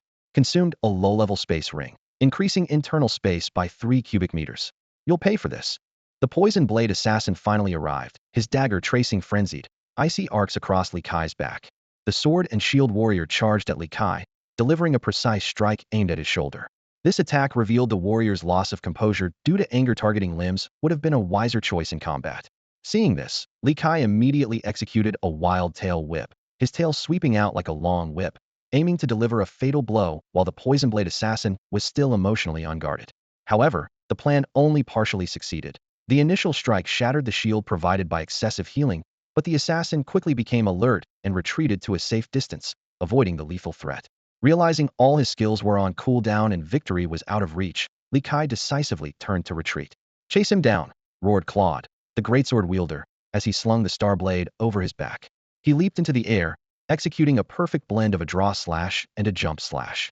In an instant, a fierce white light slashed down like a sword, striking the shoulder of the Qing Shui sword with precision. The sturdy scales were no match for the Starblade, shattering instantly as blood spurted out like an arrow. This strike inflicted over 5,000 points of damage, jolting Qing Shui sword out of his rage. He retreated in pain, crying out, "It hurts so much." Claude dismissed the now cowardly giant wasteland drake with disdain and sheathed his great sword, pursuing Li Kai. This scene highlighted the difference between players and natives. While players have advantages like unlimited respawns, instant skill acquisition, and built-in talent insights, natives possess a unique proficiency in their skill application. Having to learn, understand, and practice personally, their skill mastery is often higher. Claude's demonstration of a dual skill combo, despite reduced total damage due to energy loss, showcased an explosive power that even beta players couldn't match. The members of the Wolfpack team, though not as close-knit as the friendly team, shared a deep camaraderie. Seeing Li Kai kill and then flee, they were all furious, ignoring the now timid drakes and pursuing him directly. In the vast expanse of the western Great Poison Swamp, a massive wasteland drake was fleeing. It stretched 18 meters long, its sturdy tail leaving deep tracks in the ground, while 9 heavily armed human adventurers pursued closely behind.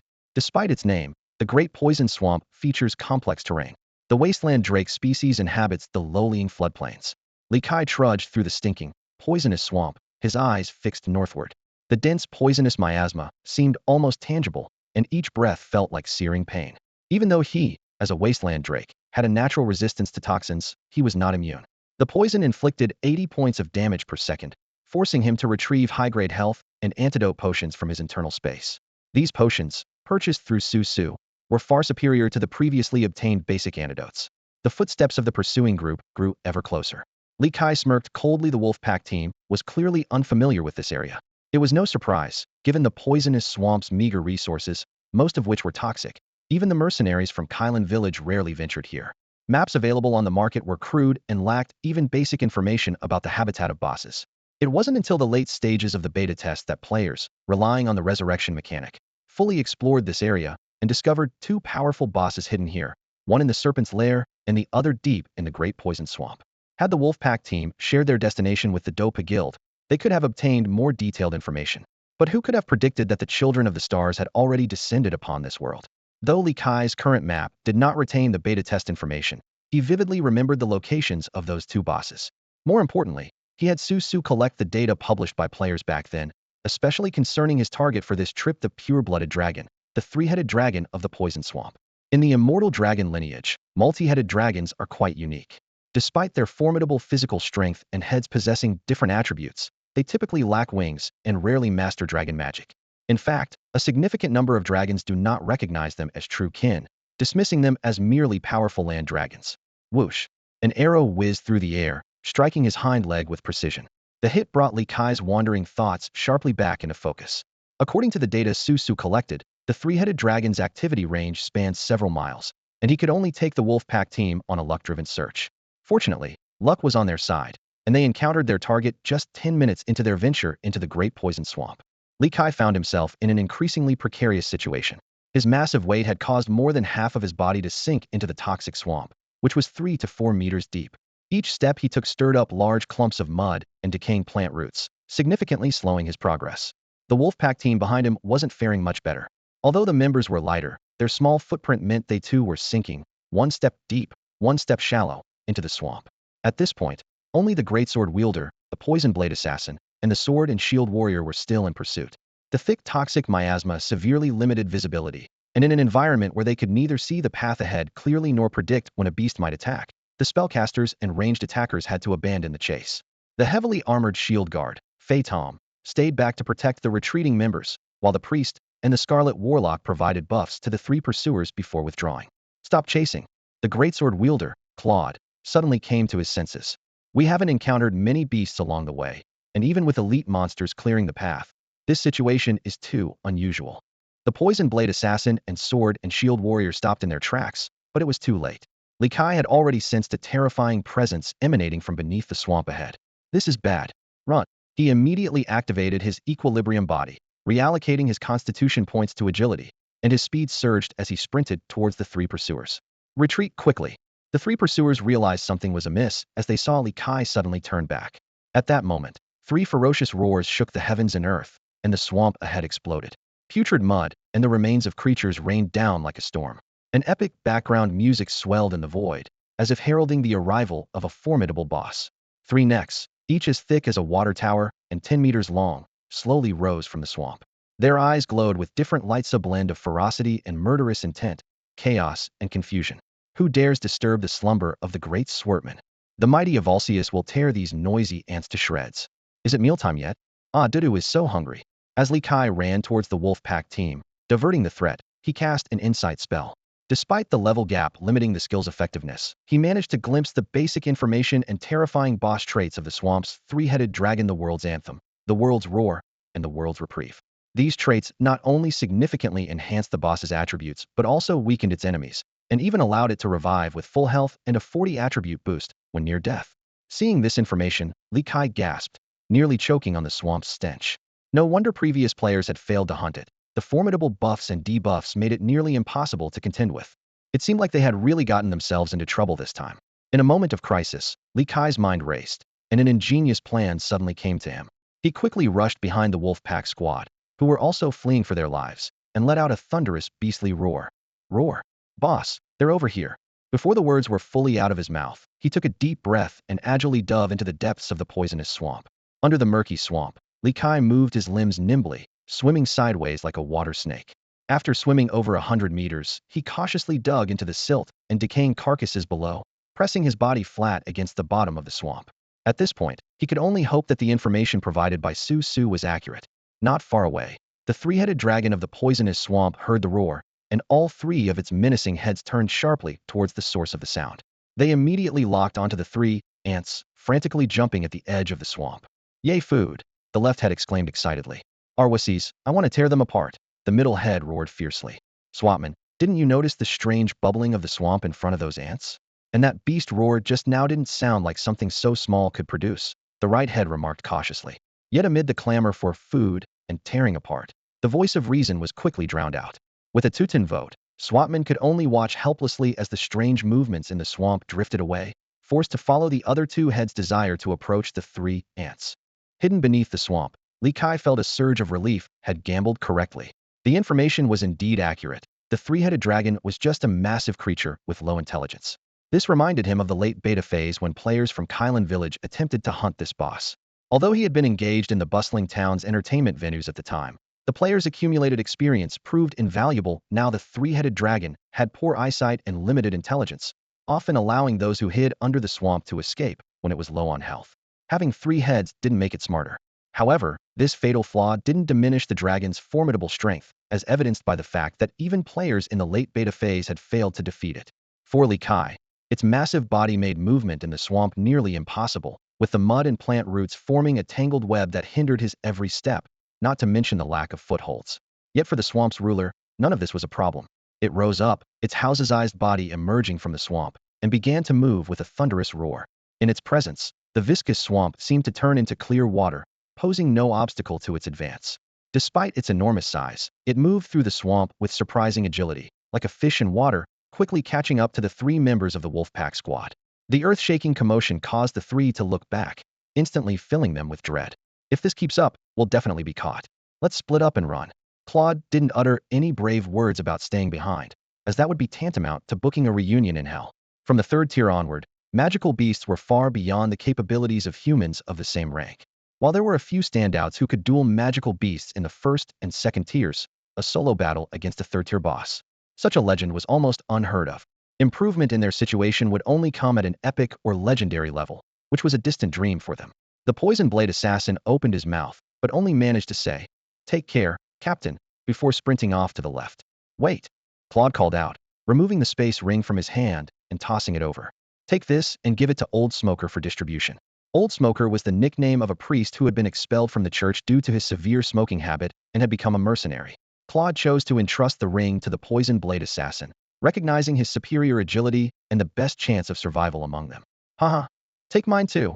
The sword and shield warrior chuckled wryly, tossing his own space ring over. "Send it to my mom later, and make sure to give Tom a good kick for me." Although he had never gotten along with Boiling Tom, he now harbored deep resentment towards the man who had led to his demise. However, acknowledging that chasing into the poison swamp was his own choice, he was at peace and turned to run to the right. The three members of the wolf pack squad scattered in different directions, with the poison swamp Hydra hesitating momentarily before resuming its pursuit of the target directly ahead. "Adudu, that one looks the meatiest. Avalsis, that insect has the strongest presence. Tearing him apart will be delightful. Swartman, I don't care, just don't chase the fastest runner." Greatsword wielder Claude listened to the growing sounds behind him, gritting his teeth as he sprinted. When the footsteps were almost upon him, he gave a wry smile and gripped the hilt of his greatsword tightly. "I hope you all survive." With those words, Claude abruptly stopped, turned around, and leaped into the air, executing his most powerful combo draw, /jumping/aim directly at the central head of the poison swamp Hydra. Swartman was about to unleash a breath attack when Adudu suddenly thrust its head forward, blocking the incoming human. Adudu opened its gaping maw, ready to devour its meal. Swartman was forced to interrupt its breath attack, momentarily stunned. Claude seized the opportunity, using Adudu's snout as a springboard to leap towards the central head, which appeared the most intelligent, and swung his sword down. The starry greatsword barely managed to pierce the thick, black scales, with blood splattering everywhere. In this life-or-death moment, Claude executed the combo perfectly, achieving an astonishing 100 energy conversion efficiency. Unfortunately, all his attributes had been weakened by 10, and the Poison Swamp Hydra had a physical resistance of 1,000 points, with its health seemingly bottomless. This full-force strike didn't even trigger the Starry Greatsword's apply armor-piercing effect after reducing 10 of health feature. Roar! You damned fool! Swartman roared in rage, about to counterattack, but was knocked aside by a Valsis from the left. Using the recoil from his sword slash, Claude retreated, deftly avoiding the bite from the left head, and even managed to kick off its cheek, performing a stylish backflip to create some distance. However, the muddy swamp didn't allow for such theatrics, and Claude's foot sank into the muck, nearly causing him to fall. At that moment, the swamp erupted, and a massive dragon claw burst forth, gripping Claude tightly. The overwhelming force transmitted through his armor, causing Claude to cough up blood mixed with bits of his internal organs. A single, ordinary attack had nearly cost him his life. This was no ordinary attack. Beasts of boss status inherently possessed a 40-point attack coefficient, and with the boss trait bonus, it had reached an astounding 50 points. This meant every attack from a BOS-level beast was equivalent to an A-grade skill. Fortunately, a Dudu and a Valsis began to quarrel over the prey, one wanting to swallow it whole and the other aiming to crush it. Their dispute caused the massive dragon claw to loosen, giving Claude a chance to escape. Claude, a battle-hardened warrior, seized the fleeting moment, channeling his core strength to grip the starry greatsword tightly. With a powerful twist of his waist, he unleashed a violent sweep. The sharp blade cut deep into the dragon's claw, leaving a wound that exposed bone, and scalding dragon blood sprayed out. Using the momentum, Claude retreated, finally escaping the death zone. Quickly, he extracted a crushed superior healing potion from his waist and drank what remained in the shattered glass bottle. The potion's effect was a mere fraction of its full potential, but at this moment, any recovery was welcome. Fortunately, before handing over his spatial ring to the assassin, he had preemptively consumed a high-grade antidote. The legends of bathing in dragon's blood to enhance one's physique were a colossal joke. This toxic swamp dragon's blood was inherently poisonous, and without the antidote, he would have already collapsed. Up ahead, the swamp dragon's three heads suddenly turned on each other, fighting amongst themselves. Claude seized the chance, sheathing his greatsword and turning to flee without hesitation. The outcome of a second-tier elite challenging a boss was clear. One ordinary attack could have a heavily armored warrior's health, a disparity in strength that no tactic could bridge. However, Swartman was not about to let its prey escape so easily. Evading the two foolish heads, the middle head lunged forward, unleashing an earth-shattering dragon roar at the fleeing Claude. The white sound wave spread like a tangible force, instantly knocking Claude to the ground.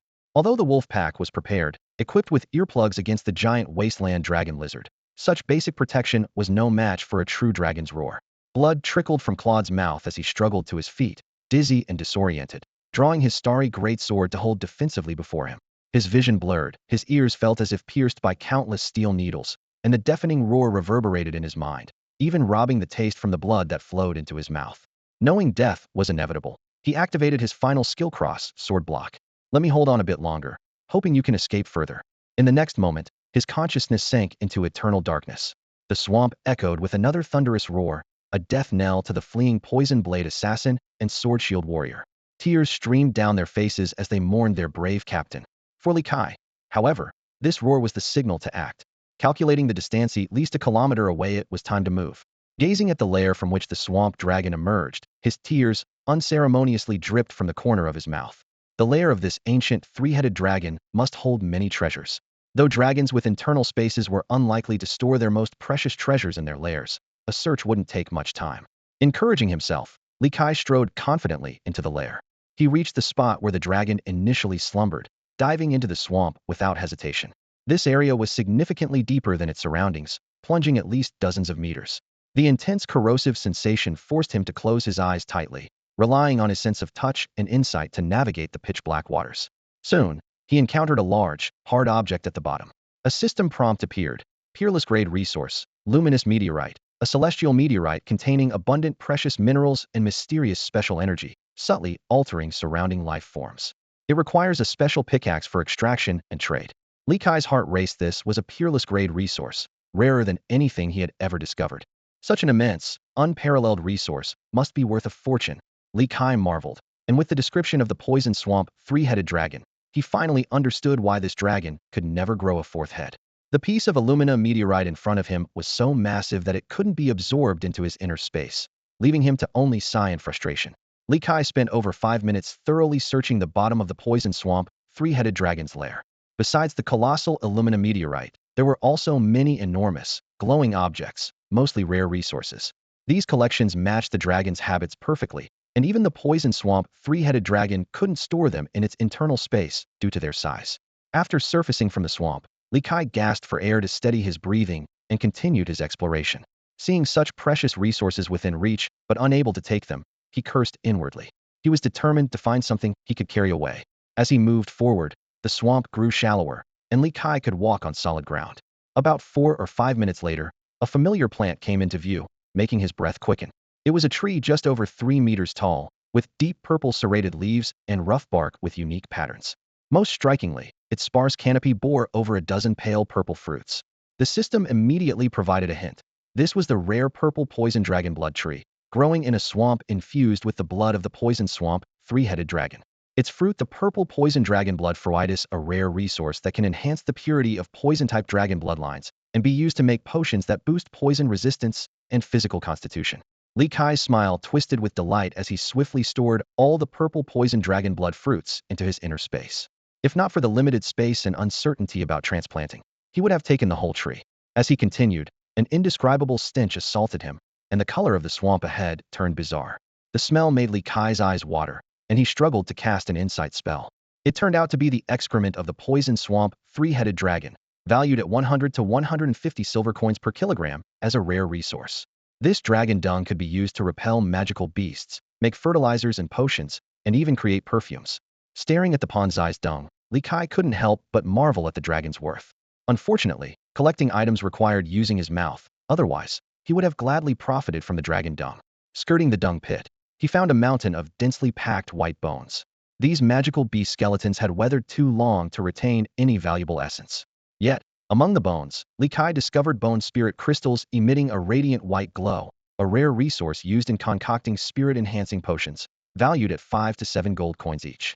Just as he was about to joyfully collect the 7 bone spirit crystals at the center, an unexpected guest appeared. A semi-transparent apparition emerged from the bone pile, blocking his way. This person was draped in a tattered white cloth riddled with holes, through which a pale white flame could be seen burning beneath. Li Kai froze. Is this a ghost? He instinctively cast an insight spell, and upon seeing the special panel, he gasped, contributing to global warming with his breath. Amidst the heap of beast carcasses left behind by the toxic swamp's three-headed dragon, a peculiar creature floated in the air. It was a rare beast wraith, born from the mountain of corpses in the toxic, sunless environment of the swamp. This ghostly entity possessed unique abilities, not only able to create other wraiths to fight alongside it, but also feared for its terrifying ability to possess others. Li Kai stood still, his brow furrowed. He quickly realized his precarious situation had no means of magical attack, and the ghost was immune to all physical assaults. Worse, if it possessed him and drained his energy, escape would become a distant hope. As he pondered his strategy, the tattered rags on the beast wraith began to shake violently. 3 pale, dense clouds of mist emerged, swiftly transforming into 3 ghostly entities exuding an eerie aura. Li Kai immediately cast an insight spell on the 3 ghosts, lingering particularly on the unfamiliar centaur ghost. The results showed that these ghosts inherited the ghostly body trait from their original form, leaving him temporarily at a loss. However, he soon discovered a key piece of information. Although these ghosts could also possess and drain energy, their effectiveness was far inferior to the original, with lower values and a duration of only a mere 10 seconds. Drawing on his sharp calculation skills honed from twice retaking advanced mathematics, Li Kai quickly ran a mental simulation. As long as he remained calm and did not succumb to fear, even if the beast wraith and the 3 ghosts attacked simultaneously, it would take over 50 seconds to completely deplete his health, mana, and stamina. The beast wraith's possession ability lasted only 30 seconds, and even with an excess magic talent, it couldn't achieve continuous possession. This realization allowed Li Kai's tense nerves to relax slightly. He understood that he could withstand their initial assault and then recover his strength during their skill cooldown to make his escape. With this understanding, the once terrifying beast wraith no longer seemed so daunting to him. Li Kai swaggered forward, completely ignoring the vengeful spirits around him. As he reached out to collect the ghostly, glowing bone spirit crystals, 2 peculiar thoughts popped into his mind. How do centaurs relieve themselves? And when a female centaur is pregnant, does the human or horse part of her body swell? At that moment, the beast spirit, formed from condensed resentment, could no longer hold back. It would have attacked long ago if not for the desert drake spirit within it trying its best to restrain it. Seeing Li Kai not only refusing to flee but also attempting to take the vital bone spirit crystals, the beast spirit finally erupted, letting out a piercing shriek and transforming into a mass of ghastly white mist that lunged at Li Kai. Li Kai stood his ground without flinching. In fact, he was curious to experience what it felt like to be possessed by a vengeful spirit. The white mist quickly enveloped his head and seeped into his body. Instantly, a bone-chilling cold swept through him, as if a part of his body had been gouged open, causing his abundant magic and stamina to rapidly drain. A sense of weakness and exhaustion followed, making it difficult to breathe, and the threat of death became increasingly real. Despite his constant reassurance that the damage wasn't fatal, the fear of a life-or-death situation inevitably surfaced. Fortunately, he had a fearless disposition, so even when fear arose, it wouldn't trigger the double damage effect of the possession. At this point, the spirits of the centaur and the swamp double-clawed snake also rushed in, turning into mist and entering his body. Only the desert drake spirit remained steadfast, unwilling to attack its kind. The addition of these new spirits caused some trouble, but not significantly. To be safe, Li Kai took out intermediate health, mana, and stamina potions from his internal space and consumed them all in one go. He also sent a private message to Su Su, asking him to buy a batch of advanced potions now that he had money. There was no need to rely on the intermediate potions dropped by players. Those were cheap goods, and he was now the type to drink a bottle and toss it. Disregarding the spirits still trying to drain his life force, Li Kai efficiently collected all the bone spirit crystals into his internal space and then set off northward. Judging by the time, the swamp three-headed dragon should be returning soon, so he couldn't delay any longer. He planned to first head north into the terror forest and then loop back southwest to the rocky cavern area. The Wolfpack team had lost at least 2 members, so they likely wouldn't continue the pursuit. As Li Kai stepped out of the Bone Hills range, the beast spirit and other ghosts immediately shot out of his body, letting out unwilling shrieks. Ignoring their resentment, Li Kai rested until his stamina was fully restored before continuing north. Meanwhile, at the edge of Rushing Stream, the retreating members of the Wolfpack team saw a familiar figure approaching. The priest took a deep breath, flicked away the nearly extinguished cigarette, but lit a new one, and casually asked, "Why are you alone? Where are the captain and the mama's boy?" The poison blade assassin, without a word, breathlessly handed over 2 spatial rings to the priest. The cigarette fell from the priest's mouth, sizzling out in the damp ground. "What happened to them? Tell us." Shield Guardian Phaeton reacted the most intensely. He had been worried about the safety of his pursuing comrades, and upon seeing the 2 familiar rings, he instinctively refused to accept the worst possibility. The poison blade assassin quickly explained, "I don't know. We encountered a boss, the swamp three-headed dragon, during the chase. We split up to escape, and the boss went after the captain, not me." After speaking, he sat on the ground, dejected. The lightning mage clung to a shred of hope. Maybe they just lag behind, because they're slower than you. The three-headed dragon doesn't have wings, so they might have escaped. But his voice trailed off. Even without wings, humans can't outrun a dragon, especially in a swamp. I waited at the edge of that area for a long time, but they never appeared. They must be dead. The poison blade assassin delivered the harsh truth in the calmest tone possible. Silence fell over the Wolfpack team until a cry of despair shattered it. "No, it's all my fault." Phaeton collapsed to the ground, slapping his face back and forth in anguish. Why be a sycophant? Why did he have to be a sycophant? It only hurts himself and those he cares about. Though not officially the deputy leader, the priest, who held the highest esteem in the team, spoke up. All right, let's wrap it up and head back to the village." With that, he shakily lit another cigarette and walked alone to the stream's edge, silently exhaling clouds of smoke. Human emotions vary greatly, but at this moment, Li Kai had transcended the realm of ordinary humans. While the Wolfpack squad returned to the village, burdened by the shame of failure, he ventured alone into the foreboding, terrifying forest. A thick, gray-white fog enveloped the entire forest like a curtain, blurring the outlines from a distance. However, once Li Kai stepped inside, the scene before him made his heart tighten. The entire place was shrouded in an eerie blackness. The massive tree trunks gleamed with a dark shine, the grass on the ground was as black as ink, and even the exposed soil appeared unnaturally dark. The only source of color came from the sporadically scattered vibrant mushrooms around the tree roots, like colorful notes dancing on a dark canvas.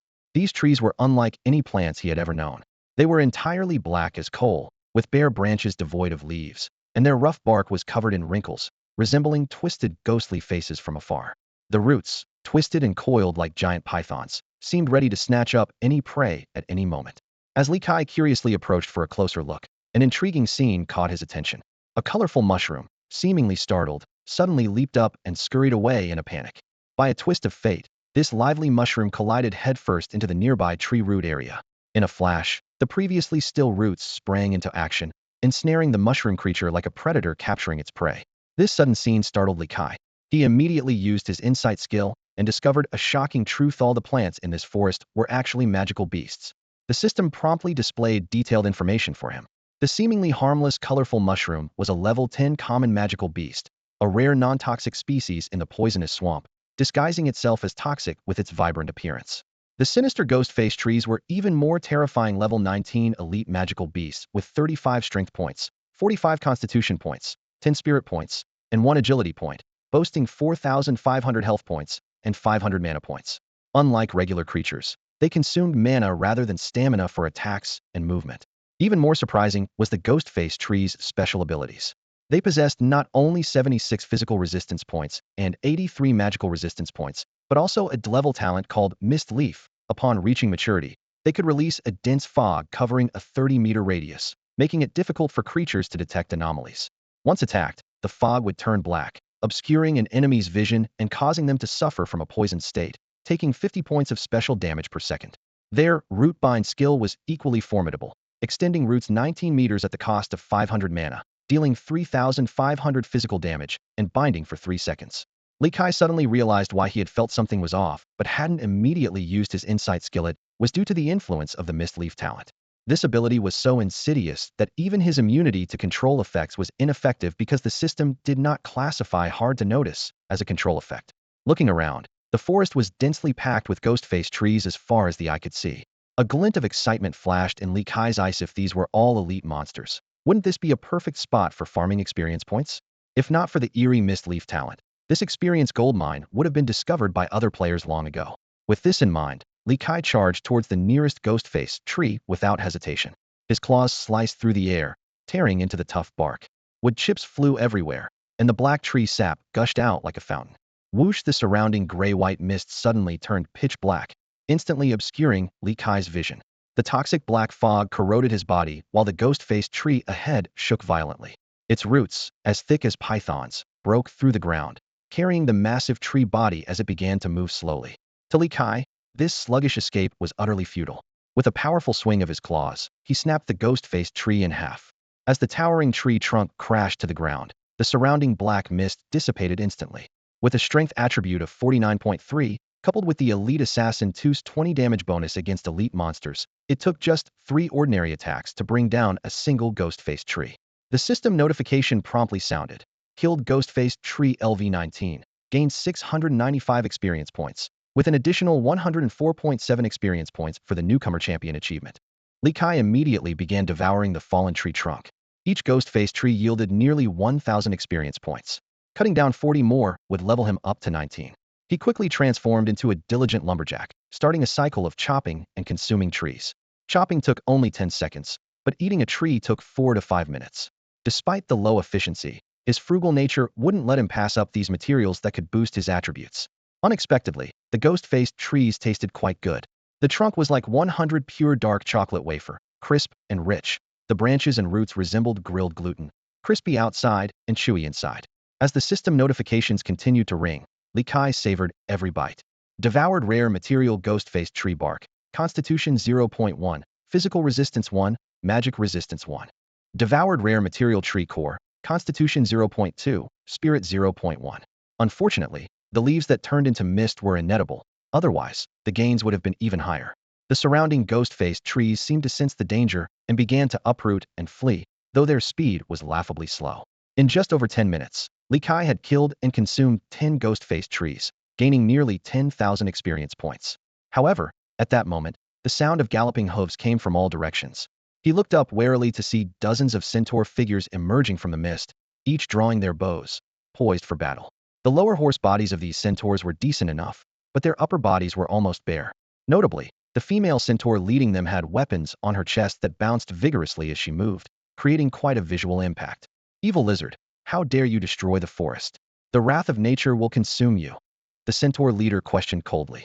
Li Kai swallowed the last bite of the wafer-like trunk, trying to avert his gaze from those weapons as he looked directly at her and said, "Ahem, what you said isn't quite right. Let me ask you, isn't it only natural for horses to eat grass?" The female centaur, Clara, furrowed her brow slightly, her strikingly heroic face contrasting with her ample chest. A flicker of surprise crossed her eyes, clearly not expecting the lizard before her to speak fluent centaurian. Horses eating grass is only natural, but how does that justify your reckless destruction of the forest? Clara questioned, her voice carrying a hint of authority. Li Kai's eyes darted quickly, seizing on the flaw in her argument. And what about me, a herbivorous lizard? What's wrong with me eating some trees? Are you suggesting that Mother Nature favors trees and horses over us lizards and the grass? His words hit the nail on the head. Unlike the impulsive, belligerent stereotypes often seen in games and films, the centaurs of the immortal world are nature's favored children, with an innate affinity for nature, second only to fairies and elves. This race values peace and frequently speaks of the great principles of natural harmony. Of course, when faced with unreasonable foes, they are also skilled in archery and combat. As a wise species, the centaur's social structure is similar to that of humans. Most of those surrounding Li Kai are first-tier superhuman warriors, while Clara is a second-tier elite. Clara was momentarily at a loss for words, inwardly acknowledging the logic in his argument. If it's reasonable for horses to eat grass, then it's only natural for other creatures to consume plants. As she hesitated, a male centaur beside her, seeing their leader in a bind, stepped forward. You've cut down so many ghost-faced trees, did you really eat them all? How can you claim you're not destroying the forest? Who says I didn't finish them? Li Kai retorted. Have you seen any leftovers along the way? He was secretly pleased, realizing that his usual frugality was now his best defense. He then scoffed. Besides, why should I specifically protect the forest? Is the forest the entirety of nature? Aren't we magical beasts also part of nature? With that, he continued to boldly enjoy the ghost-faced trees under the centaur's watchful eyes. To Li Kai, this group of centaurs posed no real threat, though their exceptional agility was indeed a headache. Fighting them would be time-consuming and labor-intensive. In contrast, the slow-moving ghost-faced trees were much easier to handle and plentiful, making them perfect for gaining experience. He preferred to avoid conflict with the centaurs to maintain his pace of tree harvesting. However, if they insisted on causing trouble, he wouldn't mind adding horse meat to today's menu. The female centaur leader, Clara, listened to Li Kai's explanation, her chest heaving with anger at his flawless reasoning. Taking a deep breath, she turned to her fellow tribeswoman, Vivian, and ordered, "Stay here and keep an eye on it. If it fells the trees without eating them, come back and report to me immediately." With a nod to the others, she led the group away. Li Kai watched them leave and shrugged nonchalantly. His gluttony talent granted him a digestion ability akin to a black hole. As long as he excreted timely, he could eat endlessly. Recalling his meager appetite at buffets in his past life, he mused that with this talent, he could have driven all those restaurant owners out of business. The centaur group soon vanished into the thick fog, leaving Vivian behind, puffing her cheeks as she glared at Li Kai. Unfazed, he met her gaze with equal intensity. Despite the centaur's reverence for nature and wildness, Vivian blushed under his intense stare. "What are you looking at?" she exclaimed, instinctively crossing her arms, a gesture that only accentuated her curves, adding to her allure. As natural-born archers, centaurs possessed incredibly sharp eyesight, capable of spotting a caterpillar crawling on a leaf from 100 meters away. Vivian noticed the dragon lizard's breathing growing heavier and secretly rejoiced that her charm was irresistible even to beasts. Yet, considering his formidable size, she pondered if such dimensions might be fatal for a centaur. Li Fan looked at the beautiful creature before him, feeling a rising heat, but was reminded of his previous life's loneliness. With his current size, he was only going to grow larger, and his aesthetic preferences leaned towards humans. Resigned, he channeled his desires into hunger, quickly devouring the ghost-faced tree and moving on to the next target. 10 minutes later, Li Kai had slain and consumed 20 ghost-faced trees, gaining 20,000 experience points. Vivian, initially furious, had become indifferent, pinching her nose in disdain at the gluttonous behemoth. Recognizing his discerning taste, she kindly advised, "You should stop eating. I don't think you're actually hungry. You just have the capacity to eat." Without looking up, Li Fan retorted while devouring. "Who says I'm not hungry? I'm starving. Those barely filled me a third of the way." Vivian puffed her cheeks and left him with a cryptic warning as she walked away. "I heard from the elders that decades ago, this place was called the Misty Forest. Do you know why it's now called the Terror Forest? I advise you to stop eating." By the time Li Fan looked up to ask more, Vivian had vanished into the mist. It was then he realized a troubling question. Although the ghost-faced trees were indeed terrifying, the mist was the forest's hallmark. Why had it been renamed the Terror Forest? Pondering this mystery for a while with no answers, Li Fan decided to eat enough ghost-faced trees to level up before returning to the rocky cavern. After another half hour, just as he was eating numbly, the long-awaited system notification finally chimed in his ears. The notification of slaying the ghost-faced tree LV-15 and gaining 561 experience points flashed, before Li Kai's eyes. Soon after, the achievements of Newcomer Champion and the Gluttony talent were triggered, granting him an additional 224.1 experience points.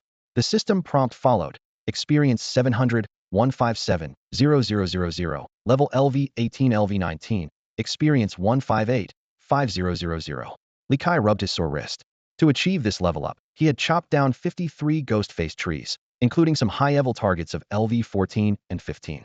This number far exceeded his expectations, but the joy of leveling up washed away his fatigue. Just as he was about to leave, a strange feeling crept over him.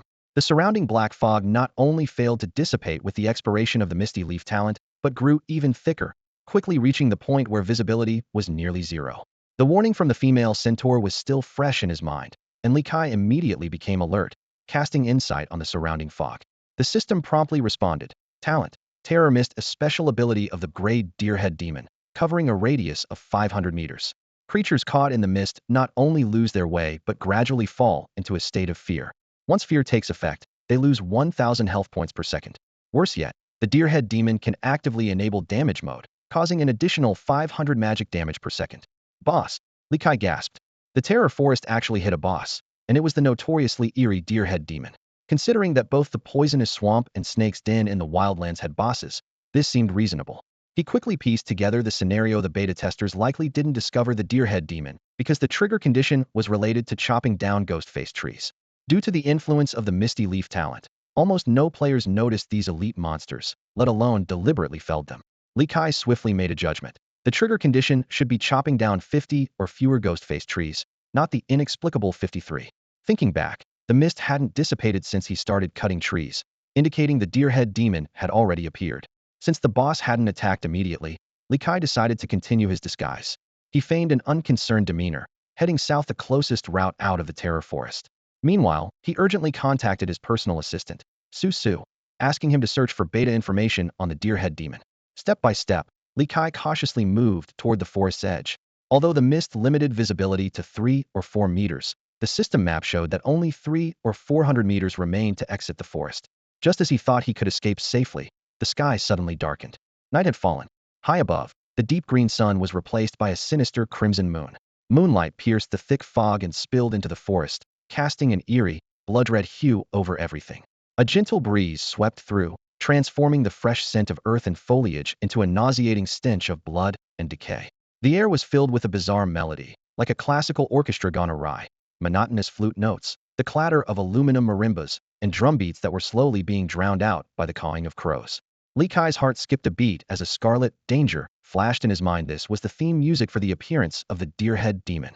He immediately activated his equilibrium body, converting all his physical attributes into agility, and unleashed a savage charge. His figure became a blur as he sprinted toward the edge of the haunted forest. However, before he knew it, the flapping of wings surrounded him, and dozens of crimson-eyed, pitch-black, decaying night crows arrived ahead of him. They encircled Li Kai, tearing through his scales with their sharp beaks, hungrily pecking at his flesh. Fortunately, the forest's edge was within reach. Just as Li Kai broke free from the terrifying forest, the swarm of decaying night crows dispersed like smoke in the wind, vanishing into thin air. Despite being surrounded for less than a second, he was left in a near-death state. Had it not been for previously consuming a large number of ghost-faced trees and advancing to LV19, raising his physique to 105.6, his health to 26,400, and his magic resistance to 158, he might have perished on the spot. Unbeknownst to Li Kai, this was the Deerhead Demon showing mercy. The true power of the A-rank skill Night Crow Storm was far greater. It consumed 250 mana points per crow to summon up to 220 decaying night crows for 40 seconds. Each crow dealt 220,102,200 magic damage per second, and after attacking more than 120 times, the exact number varies with level difference, it inflicted a 5-second fear status. The skill's cooldown was 5 minutes. Terrified, Li Kai sprinted southwest while retrieving 5 high-level health potions from his internal space, gulping them down. These potions could restore 2,000 health points in 10 seconds, but only 5 could be consumed within 30 minutes. Before the potions could take effect, a strange sound hit his eardrums like a heavy hammer.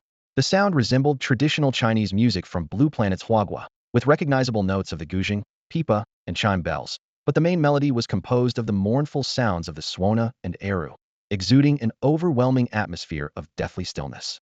Another boss. No, 2 of them. Li Kai cried out in despair. Heaven wants me dead. while quickly pulling up the design interface, ready to add skills to escape at any moment. His hard-earned 870 design points might be wasted.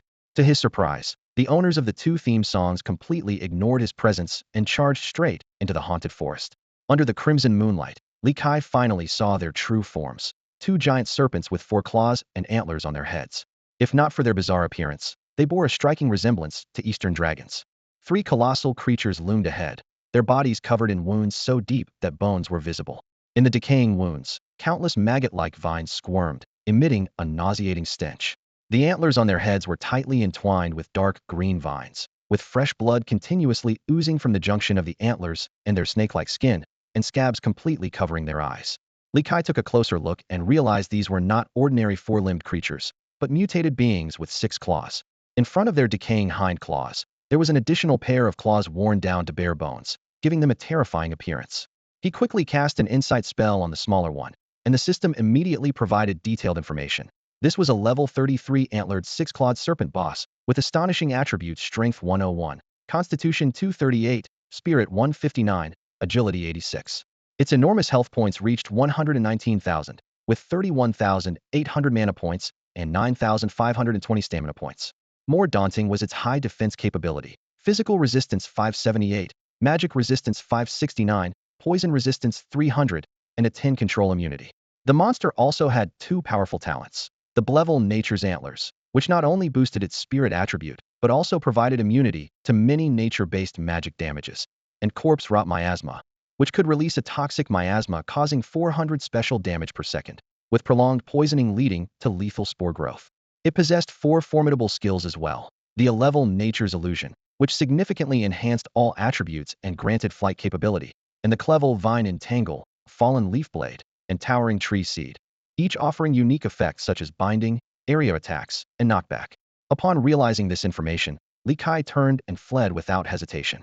Although the chaos of the 3 bosses fighting presented a potential opportunity to pick up spoils, the recent narrow escape from a lethal blow by the Stag Demon was fresh in his mind. He knew that relying on his gluttony talent and the point allocation system to progress steadily was the right path, and there was no need to risk his life unnecessarily. The skill set of the Poison Swamp 4-clawed serpent is truly intimidating. Its Corpse Miasma spray, although a level skill, can unleash a dense cloud of miasma by consuming 300 mana points and 200 stamina points. This cloud can be sustained for 5 seconds, with a range of up to 50 meters. It inflicts up to 15,900 points of magical damage and poisons the victim for 10 seconds. The cooldown for this powerful skill is 1 minute. Equally formidable is its Venomous Claw Strike. This level skill requires 200 mana points and 200 stamina points, allowing the serpent to launch a fierce claw attack at its opponent. Each strike deals 10,100 points of physical damage and poisons the target for 10 seconds, with a 30-second cooldown making it quite practical. However, the most fascinating aspect is the creature's evolutionary path. When a Poison Swamp 4-clawed serpent devours and digests a second of its kind, it becomes increasingly frenzied. Driven by an obsession with a majestic and noble figure, they actively attack powerful creatures with antlers. If successful in breaking off the antlers and embedding them into their own head, they evolve into the 6-clawed antlered serpent. Li Kai couldn't help but drool over the luxurious talent panel and skill set. All 3 nature magic skills are long-range AoEs, with 2 also featuring control effects. The natural fantasy ability is comparable to a manual second-phase power. Yet, what captivated him the most was the information hinted at in the description. A powerful creature with antlers. Li Kai murmured thoughtfully. Could it be referring to the antlered demon? He frowned. But the antlered demon is clearly stronger than the 6-clawed antlered serpent. It makes sense for the second 6-clawed antlered serpent to have help from the first. But how did the first one manage to break the antlered demon's antlers while still in the Poison Swamp 4-clawed serpent stage? Shaking his head, Li Kai temporarily set these questions aside and rushed towards the chaotic rock cavern. He had a vague feeling that once he was strong enough to threaten the boss, the answer to this mystery would naturally surface. He was convinced that this secret would be of great use one day. The night was deep as Li Kai hurriedly made his way through the underground passage, heading straight for the amethyst vein in the chaotic rock cave. Upon arrival, he was greeted by a bustling scene. The goblins had already extracted most of the amethysts, leaving only the portions high on the rock walls, which glimmered with a purple glow in the dim light. "Honorable Master, you're finally back." The old goblin priest hurried forward to report respectfully. "We've already transported all the previously mined amethysts to the Iron Vein area." Li Kai, who hadn't slept for 2 days and nights, laid down on the ground exhausted, nodding with satisfaction. Well done. How much longer for the remaining parts? The old priest pointed to a nearby area where goblins were carefully working on a platform of stacked stones. Our height limits the speed of extraction up there, but we expect to finish by tomorrow night. This pace is fine. Make sure to stay safe. Don't rush too much. Let everyone rest if they're tired. Li Kai's gentle words moved the old priest to tears. Rest assured, master, working for you is our greatest honor. The old priest's excited tone made Li Kai a bit embarrassed, thinking to himself, I guess I just don't fit in as a capitalist. As the rhythmic clinking sounds continued, his fatigue gradually led him into sleep. Once the master was asleep, Popeye quietly approached the old priest. Our tribe has been working for a whole day straight. They're about to collapse. Shouldn't we take a break? The old priest's expression changed sharply, and he reprimanded sternly. If goblins don't work, there are plenty of monsters that will. Chaotic Rock Cave is lacking in many things, but not monsters. You won't find a better master even if you search with a lantern. Frightened, Popeye wiped his cold sweat and quickly grabbed his pickaxe to return to work. While the old priest was admonishing his tribesmen, the village of Kylan, several miles away, was in an uproar over shocking news. The Wolfpack squad's hunt of the wandering marauder had ended in a disastrous defeat, with 3 second-tier elite mercenaries losing their lives. Players who didn't secure a place in the mercenary mission quickly spread the news on forums, sparking sarcastic discussions. According to the Mercenary Guild's battle report, the marauder displayed astonishing intelligence. It lured the Wolfpack squad into a toxic swamp, using the dragon lizard tribe to kill a mercenary, and then employed the toxic swamp's 3-headed dragon boss to finish off the squad leader and another member. This giant wasteland dragon lizard seemed like a human in a beast's skin, maximizing the terrain's advantages. The players who had paid a hefty price to be hired first cursed the Wolfpack squad for disgracing the title of the strongest 2-star mercenary squad, then began to worry. Would the marauder return to Chaotic Rock Cave? Had its activity range expanded to the toxic swamp and even the lush hills? After all, its appearance closely resembled the wasteland dragon lizard group in the lush hills. The safety alerts in the wild zones of Chaos Rock Cave, Lush Hill, and Toxic Swamp have plunged players into anxiety. Although the Toxic Swamp is temporarily safe, the crises in the other 2 leveling paradises are causing sleepless nights. Especially Lush Hill, where the beast riots provide an experience boost, making it a coveted leveling haven for players from Kylan Village. The Dupaclan guilds of Shingdan and the White Robe Guild Sunset held urgent meetings, fiercely debating whether to continue hiring 2-star mercenaries or to increase the pay to hire 3-star mercenaries. Meanwhile, Li Kai was at ease, sleeping soundly through the chaos. When he awoke, the sun was already high in the sky. Li Kai stretched lazily and began his lunch plan. He patrolled around the amethyst vein, hunting down 2 elite beasts, one to fill his own stomach, and the other became a meal for the goblins. After finishing lunch, Li Kai didn't idle. He organized his spoils from the Toxic Swamp expedition and consulted with Su Su on the sale of amethysts. While amethysts are hot commodities that sell themselves, safely offloading them is an art. Though Su Su thrived in the game and even formed a guild with some nobles, he was ultimately just an ordinary NPC without background or power. Selling common goods like iron ore was manageable, but handling strategic resources like energy amethysts could attract unwanted attention. As a life player, Su Su didn't have the luxury of resurrection. Death would not only cost him 20 of his assets, but also dismantle his painstakingly built network. My idea is to post online and connect life players from different regions, having them sell in various shops, Su Su suggested. We might earn less, but it's safer. The difference can come out of my profits. No way, Li Kai shook his head. We'll split the loss. You've done so much for me. I can't let you take the hit alone. Don't say that, Brother Kai, Su Su chuckled. Thanks to your profits, I bought a Mercedes in real life. My dad even suspected me of illegal activity, wondering how I made hundreds of thousands in just a week. Being from Chao City, Su Su had business in his veins. The 34 gold coins profit Li Kai gave him translated to about 400,000,500,000 yuan. This initial capital opened up financial avenues for him in real life. After discussing business, Li Kai inquired about the situation on Blue Star and, after confirming all was well, ended the private chat. He retrieved 15 purplish fruits from his internal space, ready to enjoy these stolen spoils. These rare purple venom dragon blood fruits, from the purple venom dragon blood tree, could purify the bloodline of creatures with venomous dragon lineage and enhance poison resistance and constitution. Li Kai had hoped these fruits would maximize the evolution of his dragon wings, which were at 70 evolution, but the system notification left him bemused. Upon consuming the first fruit, the system informed him, Constitution 1, Talent Poison Damage 10, Poison Resistance 10, Dragon's Breath Evolution 3, current evolution at 59. It turned out the purple venom dragon blood fruit originated from the blood of the wingless toxic swamp, 3-headed dragon, and couldn't enhance dragon wings. Li Kai shook his head, consoling himself. Oh well, something is better than nothing. Dragon's breath isn't bad after all. With that, he consumed the remaining fruits, awaiting the completion of his dragon's breath evolution. As Li Kai consumed all the purple venom dragon blood fruits, a series of system notifications chimed continuously. Each fruit enhanced his physique by 1, increased his poison damage by 10, and boosted his poison resistance by 10. Simultaneously, the evolution progress of Dragon's breath steadily climbed from 62 to 101. The moment the energy from the last fruit was absorbed, an intense burning pain exploded from his stomach, searing up his esophagus like magma until it reached his mouth. Unable to hold back, Li Kai let out a pained roar, and to his surprise, the breath he exhaled ignited spontaneously in the air, transforming into roaring flames.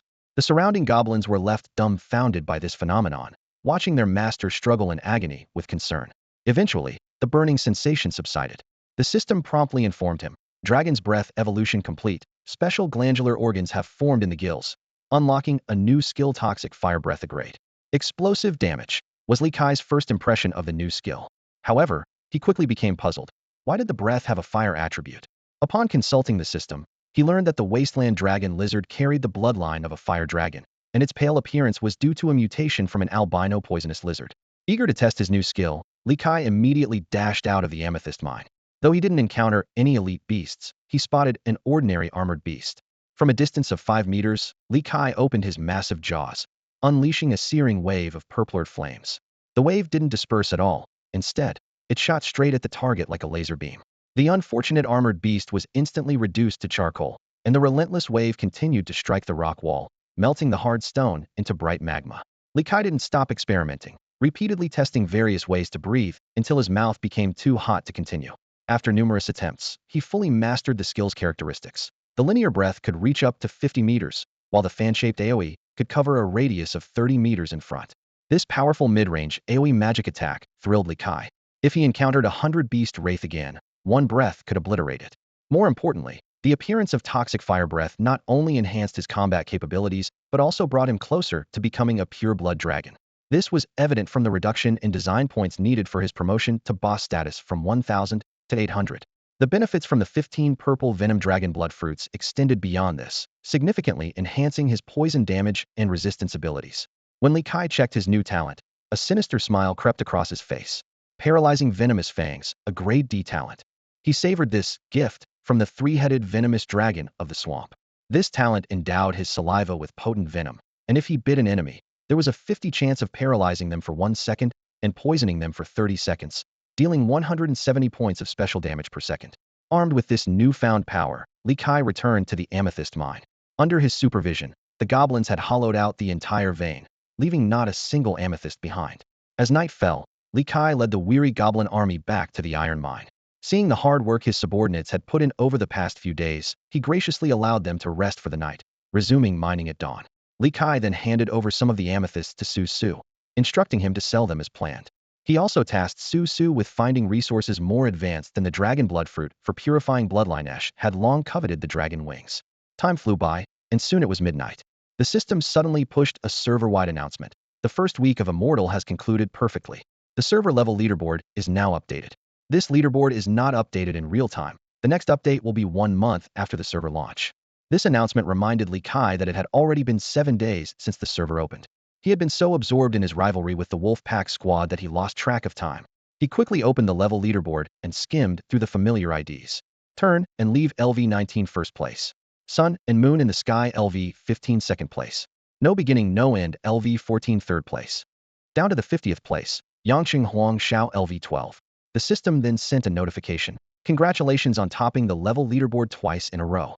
Rewards: 10 free attribute points, 20 gold coins, 5 backpack space, and the consecutive champion achievement unlocked. Without hesitation, Li Kai allocated all the free attribute points to agility and carefully stored the gold coins. The additional 5 cubic units of space automatically merged with his existing inventory. As for the consecutive champion achievement, while it was considered a top-tier skill for ordinary players, it wasn't very useful to him. The achievement's effect was indeed powerful. It allowed the player to choose which equipment and items would drop upon being killed, and it halved the loss of experience in gold. However, Li Kai couldn't be sure if he shared the same resurrection mechanism as regular players, which greatly diminished the achievement's value. Nevertheless, the 50 design points awarded for achieving a 3-time championship were quite tempting to him. Among the 50 names, Li Kai immediately spotted the unfortunate Xingdang and couldn't help but laugh. This player, who once climbed into the top 10 thanks to his level talent and guild support, had now plummeted to 19th place. Even though Li Kai had personally defeated him once, costing him 50 of his experience, maintaining this rank still proved his strength. The most eye-catching players on the leaderboard were those with the Iron Blood prefix. The Iron Blood Guild, formed by the Chinese military, secured 9 ranking spots through their unique military tactics and fearless spirit, surpassing established guilds like Destiny and White Robe. They usually kept a low profile, and if not for this leaderboard appearance, most players wouldn't even know they existed. Through forum updates, Li Kai learned that various national officials had secretly entered the game Immortal long ago. However, it was the American military's bold live broadcast of their first hunt that broke the balance, prompting other nations to openly join the game. This development didn't surprise Li Kai, as anyone with foresight could see the unusual nature of this game. The situation of the once envied Faith in the Holy Light was laughably unfortunate. Previously ranked second, this player's luck seemed to have run out, leaving him at a mere level 12 and barely holding on to 48th place. In his complaint post, he lamented that the church wouldn't let him, as a substitute holy son, go out to fight monsters or even assign tasks, leaving him to rely on daily routines and secretly taking on follower tasks to level up. Reading this, Li Kai couldn't help but chuckle. At least others maintained their human form after a fortunate encounter, unlike him, who had transcended human boundaries. Yet, seeing this lucky one's predicament strangely comforted him. Surprisingly, Bike Xiaoxing, known for intelligence gathering, also made it onto the lower end of the leaderboard. A player who had to spend so much time handling information reaching such a level was indeed impressive. However, the most striking was the second-ranked Sun and Moon in the Sky. This rumored stunning heiress possessed the only publicly known S-level talent in the entire game. Curiously, Li Kai clicked on a related post, finding an account from a fellow village player. It was said that before level 5, Sun and Moon in the Sky was unremarkable, quietly saving money. But after reaching level 5, she suddenly summoned 5 golden armored guards, essentially forming her own army, and her leveling speed far outpaced team players. With each level gained, she could summon an additional guard, and after completing her level 10 trial, she acquired an even more powerful golden armored summon. The forum discussions about the mysterious player caused quite a stir. Some speculated that her summoned creatures were closely tied to the in-game currency. After she decisively refused to join a major guild and created her own small one, several large guilds secretly collaborated to block her, attempting to limit her speed of acquiring game currency. However, the situation took a turn when a lucky player sold her 100 gold coins for a sky-high price of 10 million Huawei currency. This transaction completely shattered the guild's blockade plans, as they could only watch her level up rapidly. What was even more shocking was the strength she displayed during a monster-snatching conflict. Facing a fully equipped team of 50 players, she calmly commanded her summons to hold off the other players, while personally taking down 6 high-level players with lightning speed, including an A-grade talent. This battle confirmed suspicions that she possessed at least an S-grade talent, as a regular S-grade talent could not achieve such astonishing combat power. Li Kai was left stunned. According to speculation, she could obtain a new summon with each level up and a powerful summon with each rank advancement. This meant she could soon assemble a personal army. Even more challenging, her own attributes were extremely high, making her unafraid of common decapitation tactics. Solo monster farming, without sharing experience points, naturally allowed her to level up at an incredible speed. The most puzzling aspect was that she had yet to reveal any professional skills, despite the fact that players with a grade or higher talents typically possessed immensely powerful talent skills, such as Xingdan's Blade Waltz or KO's Blade of Breaking Magic. This overwhelming talent put considerable pressure on Li Kai, prompting him to quickly close the irritating forum interface and hurriedly head out to find a target. Yet, half an hour later, he had only managed to hunt down 2 low-level elite monsters, leaving him completely uninterested. At level 19, killing these level 14 or 15 elite monsters only earned him a meager 300 to 400 experience points. This made him long for the ghost-faced trees in the terrifying forest. Just thinking about them made his mouth water. Although he now possessed long-range attack capabilities, recalling the frightening power of the staghead spirit made him abandon the idea of remotely farming monsters from outside the forest. After all, the staghead spirit might not be confined to the forest's boundaries, and being a magical creature, it surely had more than just the decaying night crow as a ranged skill. The underground space could no longer satisfy his leveling needs. As he pondered his options, he suddenly thought of a perfect location: the flourishing hills currently experiencing a magical beast riot. As a player, he should also enjoy an additional 10 experience bonus when killing magical beasts. With this in mind, Li Kai's lips curled into a sinister smile. Perhaps he could also pay a visit to some old friends along the way. However, upon further reflection, he realized that apart from the Shaowang Mountain area, The levels of magical beasts in other parts of the Flourishing Hills were similar to those in the underground space. Even with the 10 experience bonus, it wouldn't meet his needs. After much consideration, he ultimately decided to head to the spider nest deep underground. No sooner said than done. He first hunted a few elite monsters as food for the goblins, then summoned the old priest to instruct them to behave and focus on mining. Before leaving, he blocked the cave entrance with a pile of fresh dung and then set off for the spider nest. The spider nest, also known as the second underground layer, is the habitat of the only boss in the chaotic rock cave area, the cave spider king and its brood. Although Li Kai originally didn't want to provoke a boss-level magical beast, he had no choice but to take the risk. Fortunately, the risk was manageable. Thanks to consuming the purple dragon blood fruit, his poison resistance was as high as 170 points, so he had little concern about the cave spider clan known for their toxins. Additionally, the cave spiders were not fast, and even the boss might not be able to stop him. Moreover, he only planned to gain experience in the passageways, not venture into the boss's territory. Cave spiders are naturally afraid of light, making this nest dark and distinct from other illuminated underground spaces. Li Kai retrieved a warning oil lamp from his internal space, an alchemical tool he recently had Susu purchase for him. He hung the lamp around his neck, its light casting flickering shadows in the dim cave. This specially designed lamp could detect the presence of magical creatures within a 50-meter radius, changing color to alert the user. Li Kai knew that while Susu had never asked, he likely guessed Li Kai's unique situation that prevented him from entering human towns. However, this did not worry him, as he trusted that his steadfast friend would never betray him. With such a reliable ally, many troublesome issues could be easily resolved. Taking advantage of the absence of cave spiders, Li Kai used the lamp's dim glow to carefully survey his surroundings. The ground was strewn with several shriveled corpses wrapped in webbing, the remains of beasts that had wandered in by mistake. Dark green moss covered the cave walls, and unknown liquid dripped from the stalactites above, creating a crisp sound as it hit the depressions in the ground. A hint of greed flickered in Li Kai's eyes. These stalagmites were rare resources, and even the ordinary moss was quite valuable. No wonder during the beta test, many players flocked here to hunt.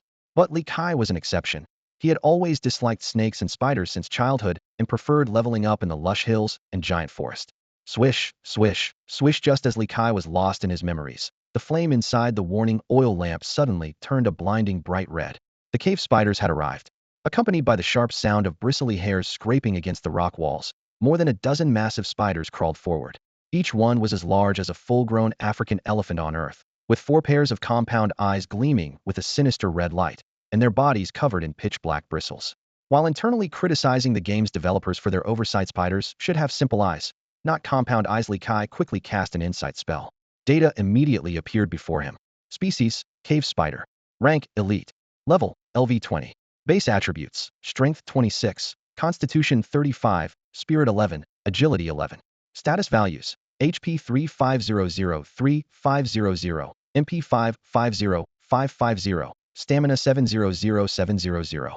Defense abilities, Physical Resistance 98, Magic Resistance 89. Innate skills. 1. Venom Gland Clevel. The fangs and abdominal venom glands can poison targets bitten or in contact with webs for 10 seconds, inflicting 200 points of special damage per second. 2. Hard Bristles Level. The hard bristles on the body reduce physical damage by 25, but increase fire magic damage by 50. Combat skills. 1. Web Trapped Level. Consumes 100 MP and stamina to release webbing from the abdomen's end, dealing 1950 points of physical damage and binding the enemy for 1 second. If the target's strength is below 26, the bind duration extends to 3 seconds and draws them closer. Cooldown, 60 seconds. 2. Spider Spear Stabbed Level. Consumes 100 MP and stamina to execute 4 stabs forward, each dealing 1,300 points of physical damage. Cooldown, 60 seconds. In the underground caverns of the Immortal continent, an unusual cavernous demon spider roams alone. This large spider possesses a rare reclusive personality, starkly different from its kind that usually hunts in groups. Its dual defenses are comparable to the red-named elite monster de Zhuang at level 20, and the poison it releases every second far surpasses that of the venomous swamp twin-clawed snake. At that moment, dozens of cavernous demon spiders emerged from the darkness, all spraying webs toward Li Kai. Watching the approaching pure white webs, Li Kai curled his lips into a disdainful smile. However, just as the overwhelming web was about to hit, some unsavory images flashed through his mind, prompting him to quickly leap back to dodge. Almost got caught, damn it. I'm done playing. Li Kai angrily opened his massive jaws and unleashed a breath of toxic fire. The purplured flames swiftly engulfed the entire cavern, turning the demon spiders into charred remains without even a chance to scream. System notifications chimed in succession. Killed cavernous demon spider LV20. Gained 745 experience points. Newcomer champion achievement triggered. Gained an additional 111.7 experience points. Killed cavernous demon spider LV21. Gained 812 experience points. Newcomer champion achievement triggered. Gained an additional 121.8 experience points. Li Kai ceased his breath attack and nodded in satisfaction at the glowing red charred bodies scattered on the ground. Although the toxic fire breath consumed a lot of mana, its ability to obliterate over a dozen demon spiders in just 5 seconds made it worth the cost. He took out a bottle of high-grade mana potion and drank it, then began to clean up the battlefield. The air was filled with the mixed scent of scorched protein and roasted meat. Li Kai carefully avoided the areas where the ground had melted into magma and found that the materials were all destroyed. What a waste. I'll leave a few to eat next time, he thought to himself. Taking advantage of the lull before the next wave of monsters, Li Kai climbed onto the rock wall with his claws, stood upright on his hind legs, and stretched his neck to nibble on the stalactites above him. Devoured rare resource underground milk, Constitution 0.1, Spirit 0.1. Not much, but better than nothing. After he had finished consuming the underground milk in this area, the warning light turned red again. Li Kai calculated the time. It takes about 10 minutes for a wave to refresh. I can eat too, so I'll leave too. Half an hour later, Li Kai had successfully cleared 3 waves of cavernous demon spiders, gaining over 30,000 experience points. 5 more waves, and I'll reach level 20, he thought excitedly. But the spider horde clearly wasn't going to let him continue farming so easily. Suddenly, a series of heavy footsteps, distinctly different from those of the cavernous demon spiders, echoed from afar. Li Kai grew alert, ready to retreat if it turned out to be the BOS-level cavernous demon spider king. Soon, a gigantic spider, as large as a 2-story building, came into view. Hiss, leave this place, intruder, the giant spider threatened, rubbing its mandibles together to produce sound. It can communicate? Li Kai was a bit surprised, as cavernous demon spiders were not known to be intelligent creatures. Only BOS level ones possessed such intelligence. He quickly cast an insight spell to assess its strength before responding arrogantly. Roar, roar. Nice suggestion, but I refuse. The massive body of the giant cave demon spider moved slowly through the underground cavern, its fangs scraping against the ground with a chilling sound. This elite-level boss not only boasted attributes far superior to ordinary cave demon spiders, but also wielded 2 powerful crate skills. It first used its explosive poison spider skill, consuming 200 points of mana and stamina to spawn a poison spider with an agility of 31. This large poison spider had 9,300 health points and would detonate upon nearing a target, inflicting 4,650 magic damage and adding a poison effect that dealt 300 damage per second for 10 seconds. This was a rather troublesome skill, but unfortunately for it, it faced Li Kai, whose attack power was off the charts. Just as the poison spider formed, the giant wasteland dragon lizard opened its massive mouth and unleashed a wave of purpler flames. The scorching toxic fire instantly engulfed and reduced the explosive poison spider to ashes. Seeing the flame wave continuing unabated, the giant cave demon spider quickly activated its second skill, rock burrow. Its 8 spear-like legs stabbed into the ground, pulling out a massive boulder comparable to a heavy truck. This crate skill, which consumed 300 mana and stamina, could be thrown to inflict 15,300 damage and slow enemies, or used as a shield to block 17,000 damage. However, in the face of the dragon lizard's toxic fire breath, the colossal boulder lasted only 3 seconds before melting into a bright flow of lava. The purplered flames then cascaded over the giant cave demon spider, instantly igniting its prized bristles. Although burning off the bristles meant it no longer suffered 1.5 times damage, this only bought it a few more seconds. Once the breath skill ended, Li Kai immediately launched a savage charge, executing a seamless combo to slay the unprotected boss. The system prompt sounded. Defeated LV-32 giant cave demon spider, gained 7,134 experience points, and received an additional 1,070.1 experience points from the newcomer champion achievement. The entire battle lasted barely 10 seconds, prompting Li Kai to reflect. Back when fighting the LV-30 purple rock python, he needed a surprise attack, and the goblin priest helped to narrowly win. Yet now he could easily solo a stronger opponent. Avoiding the dark red lava still cooling on the ground, Li Fan inspected the giant cave demon spider's corpse. Due to its massive size, there were still quite a few untouched chunks of meat, emitting an enticing aroma of roasted meat. After a moment's hesitation, he began to feast, relying on his high poison resistance. The meat was chewy and delicious, truly worthy of being the essence of a red-named elite monster. By comparison, the last purple rock python he faced was like chewing on a rock. The intense heat from his poisonous breath incinerated the giant cave spider's fangs, pincers, and spinnerets, turning them into charred remains. Li Kai watched these parts, which should have been valuable materials, crumble to ashes and couldn't help but feel a pang of regret. After savoring the spider's tender and juicy meat, he retreated to the edge of the passageway, waiting patiently for the next wave of monsters to appear. Over half an hour passed, and the passage remained empty. Feeling bored, Li Kai opened the beta test documents sent by Su Su and carefully studied the information about the spider's lair. The documents indicated that during the later stages of the beta test, the level cap of 40 prevented players from expanding new hunting areas through the Rift Valley. Some players, like Li Kai, chose to leave the border village and head to bustling towns for entertainment. Others focused their efforts on exploring maps, hoping to gain an early advantage for the official servers. However, the path of exploration was not easy, as powerful bosses posed significant obstacles.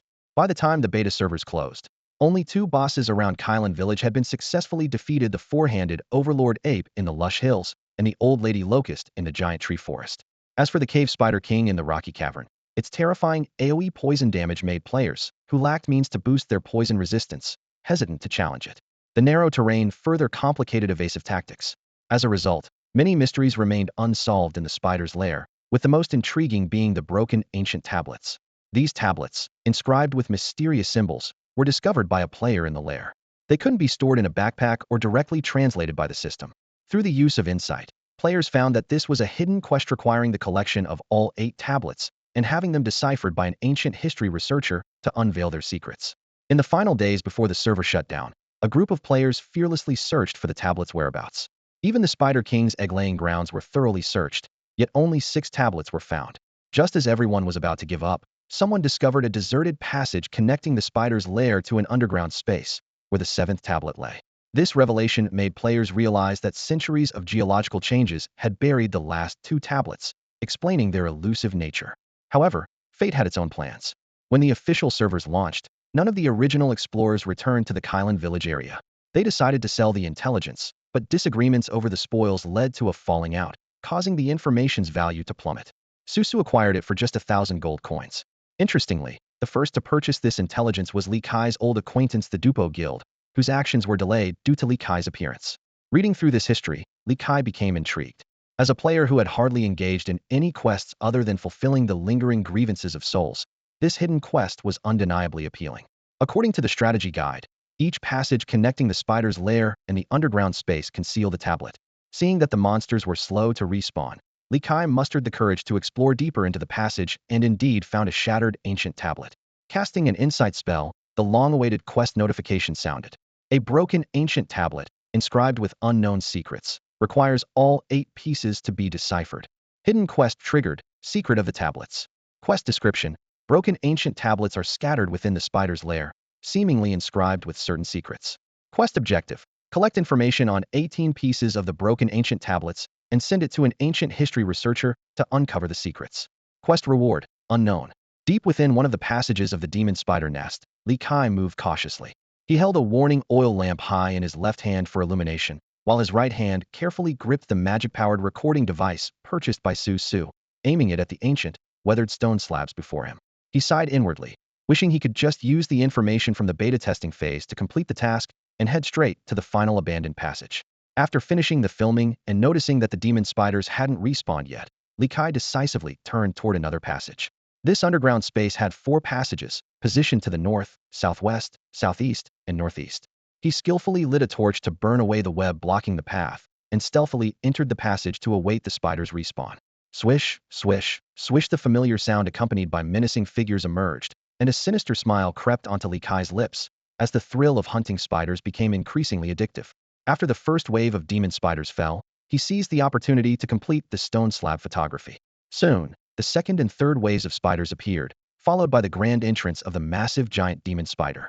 After harvesting the experience points, Li Kai waited for over half an hour, noticing that no more monsters respawned. Moving to other passages, the scenario was the same. 3 waves of regular demon spiders, 1 wave of giant spiders, then no more respawns. However, the rewards were substantial, with each passage providing around 40,000 experience points. Even before fully clearing the 3rd passage, he had accumulated enough experience to successfully level up to 20. System notifications flashed. Killed demon spider LV20. Gained 743 experience points. Newcomer champion achievement activated. Gained an additional 111.4 experience points. Killed demon spider LV20. Gained 744 experience points. Newcomer Champion Achievement activated, gained an additional 111.6 experience points. Experience 854, 568, 5000, level LV 19 LV 20. Experience 456100000. You gained 200 design points. Rejuvenated, Li Kai finished clearing the last passage. His experience bar rose to 3/4 full, leaving only 25,000 experience points to the next level. He also successfully collected photographs of 4 ancient stone slabs. Of the remaining 4 slabs, 2 were located in the Demon Spider King's spawning ground, one in a known abandoned passage, and the last one likely hidden in another abandoned passage. The fatigue from a full day of spider hunting washed over him, and Li Kai decided to return for a night's rest, planning to search for the remaining slabs the next day. He intended to use his design points for preparation. Utilizing his agility, he returned to the iron mine in just a few minutes.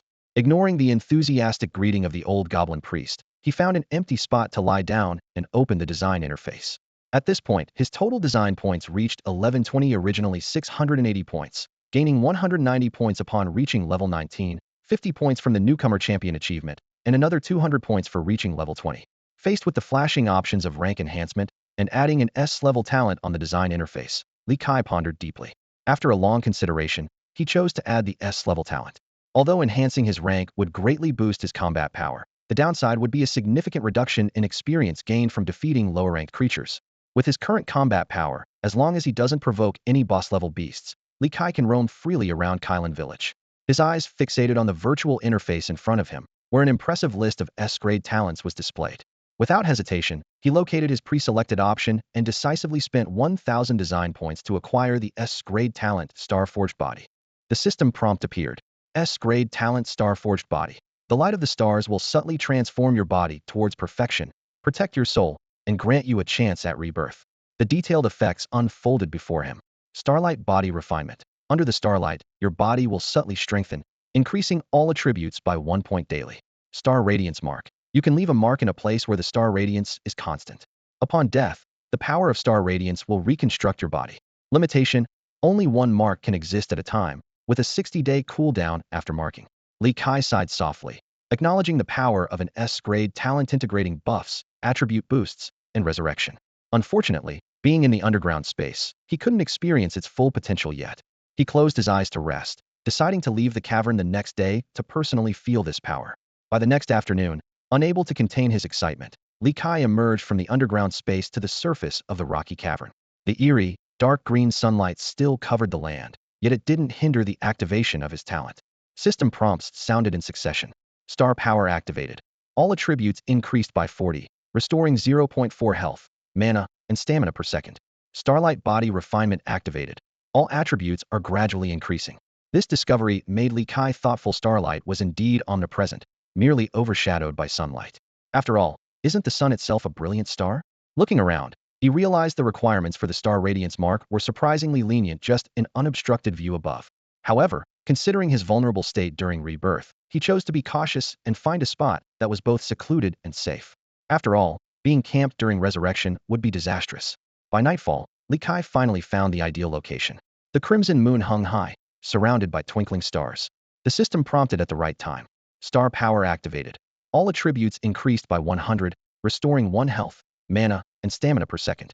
Under the bright moonlight and starlight, the terrain appeared even more satisfactory. At the top of a small hill, 3 towering boulders over 30 meters high formed a triangle, enclosing a grassy area of several dozen square meters.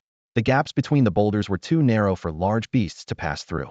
As for smaller beasts, they were almost negligible in the wasteland. Although there were indeed small but powerful exceptions, none had yet appeared in this area. Li Kai activated his equilibrium body, and the starlight energy surged around him, boosting his already extraordinary physique to a value of 213.2. This power flowed entirely into his legs, propelling his robust frame into the air like an arrow, effortlessly clearing a massive rock over 30 meters high and landing steadily within an enclosed space. He surveyed his surroundings cautiously, meticulously searching every corner to ensure no creatures were lurking. Only then did he extend his right palm to the ground. In an instant, dazzling starlight cascaded down like a waterfall, consolidating into a complex and mysterious silver mark in his palm. The mark's brilliance flickered for a moment before gradually dimming and finally merging with the ground. A system notification appeared. Starlight Mark consolidation complete. Duration 1 year. Effective range unlimited. Cooldown 59 days. 23 hours, 59 minutes, 59 seconds. Once the equilibrium body's cooldown was complete, Li Kai leapt out again. He swiftly gathered surrounding rubble, carefully filling every crevice between the boulders. This arrangement left only two ways to enter the space. Either possessing extraordinary jumping ability, like his to vault over the rocks, or having the capability to fly. The boulder's surfaces had been polished smooth as mirrors by years of harsh winds, making it difficult for even the sharpest claws to leave a mark. On the rocky terrain, no beast could leap such heights. As for flying beasts, they were rare in this region. The western Iron Mountains and the southern Giantwood Forest were their primary habitats. The environment of the Howling Wolf Plains and the rocky area was unsuitable for nesting. Moreover, the bloodthirsty ape clan of the lush hills preyed on bird eggs, and the toxic swamps further deterred flying creatures. To ensure absolute security, Li Kai spent additional time shaping the stones he used to fill gaps in naturally weathered forms, preventing any passing players from becoming curious. Finally, he meticulously erased footprints and signs of activity from the ground before returning to the underground space. With the star-forged body as his safeguard, he was now prepared to venture into the demon spider's lair. Among the three effects of the starlight body, the starlight refinement is indeed quite underwhelming for Li Kai. Spending an entire day soaking in starlight only to gain a single point in all attributes seems inefficient compared to spending that time hunting monsters, consuming materials, or sending Su Su to purchase resources to activate gluttony. While this effect is better than nothing, Li Kai won't go out of his way to leave the underground space for it. He'll simply take advantage of it when he's on the surface. Following the strategy provided by Su Su, Li Kai headed straight for the nearest tunnel 3. As expected, there were no cavernous demon spiders at the entrance, and it wasn't until he ventured several hundred meters into the nest that he encountered a few isolated spiders. He carefully controlled his poisonous fire breath, using small amounts multiple times to incinerate the obstructing spiders, while reserving 10 points of dragon breath for emergencies. In the dim red glow cast by the warning oil lamp, Li Kai paused at a collapsed section of the tunnel. He carefully dug through the rubble and dirt, quickly finding and photographing a broken ancient stone tablet. Now, only 3 stone tablets remained, 2 of which were located in the Demon Spider Queen's spawning grounds. He decided to delay going there to avoid a reckless death that could waste his starlight mark and hinder the search for the final stone tablet. According to the strategy analysis, the spider nest originally had 6 tunnels, 2 of which had collapsed. Of the intact tunnels, 1 was located in the center of the underground space, while the remaining 5 were arranged in a pentagram pattern. Following this clue, Li Kai soon found another abandoned tunnel and successfully acquired the broken stone tablet there. Now, only the 2 stone tablets in the spawning grounds remained. Li Kai used his unparalleled stealth technique, slaying every cavernous demon spider he encountered, successfully sneaking near the spawning grounds. Although the glow of the warning oil lamp would attract spiders, in this pitch-black environment, he had no choice but to rely on this faint light to navigate, as the spiders could detect vibrations to locate him, which he couldn't do. Suddenly, a rustling sound surged from all directions, and hundreds of crimson spider eyes locked onto him, charging with a suffocating sense of urgency. Li Kai took a deep breath and dashed towards the entrance of the spawning grounds without hesitation. As white spider webs shot towards him from all directions, he opened his mouth and unleashed a wave of purplured flames, burning away the webs ahead and charging forward without looking back. 4 deep purple self-destructing poisonous spiders pursued him, but he left them far behind. After a brief exchange among the giant cavernous demon spiders, they simultaneously used their rock excavating technique, hurling 4 massive rocks at Li Kai's path. Oh wow, they can even predict my movements. Li Kai dodged left and right, avoiding the falling rocks. He took a deep breath and unleashed a roar, stunning the approaching demon spiders, then leaped over their heads. The target was getting closer. Li Kai dashed through the defense line of the abyssal demon spiders and entered a spacious tunnel that led to the egg-laying site. It was an enormous cavern, large enough to house an aircraft carrier in any orientation. As he quickly surveyed the scene, the first thing he noticed was a massive fleshy orb suspended above, emitting a gentle, sun-like lavender glow. This orb was ensnared by lavender webs, and dozens of abyssal demon spiders crawled up and down, seemingly oblivious to his presence, slicing off bloody chunks to transport elsewhere. The nest contained no other creatures. All the spiders' sustenance came from this colossal orb. Below it was a mountain of webs, upon which lay large, black-purple spider eggs. Li Kai cast an insight spell. The result revealed a rare resource, flesh mycelium. This bizarre substance continuously grows flesh out of nowhere, and its glow accelerates the hatching of monster eggs. However, consuming it might have negative effects, and its market value is hard to determine. Perhaps laboratories researching flesh might be interested in purchasing it. Swallowing his greed, Li Kai decided not to dwell on it, given its unpredictable consequences and uncertain worth. He focused instead on the spider eggs. There were at least 70 or 80 of them, if he could collect them all. But a strange sound from the void quickly dispelled his thoughts. The eerie blend of bone clattering, insect hissing, and harmonious harp notes formed an oppressive, terrifying symphony. It was the boss's entrance music. Thudding footsteps announced the arrival of the boss of the spider nest.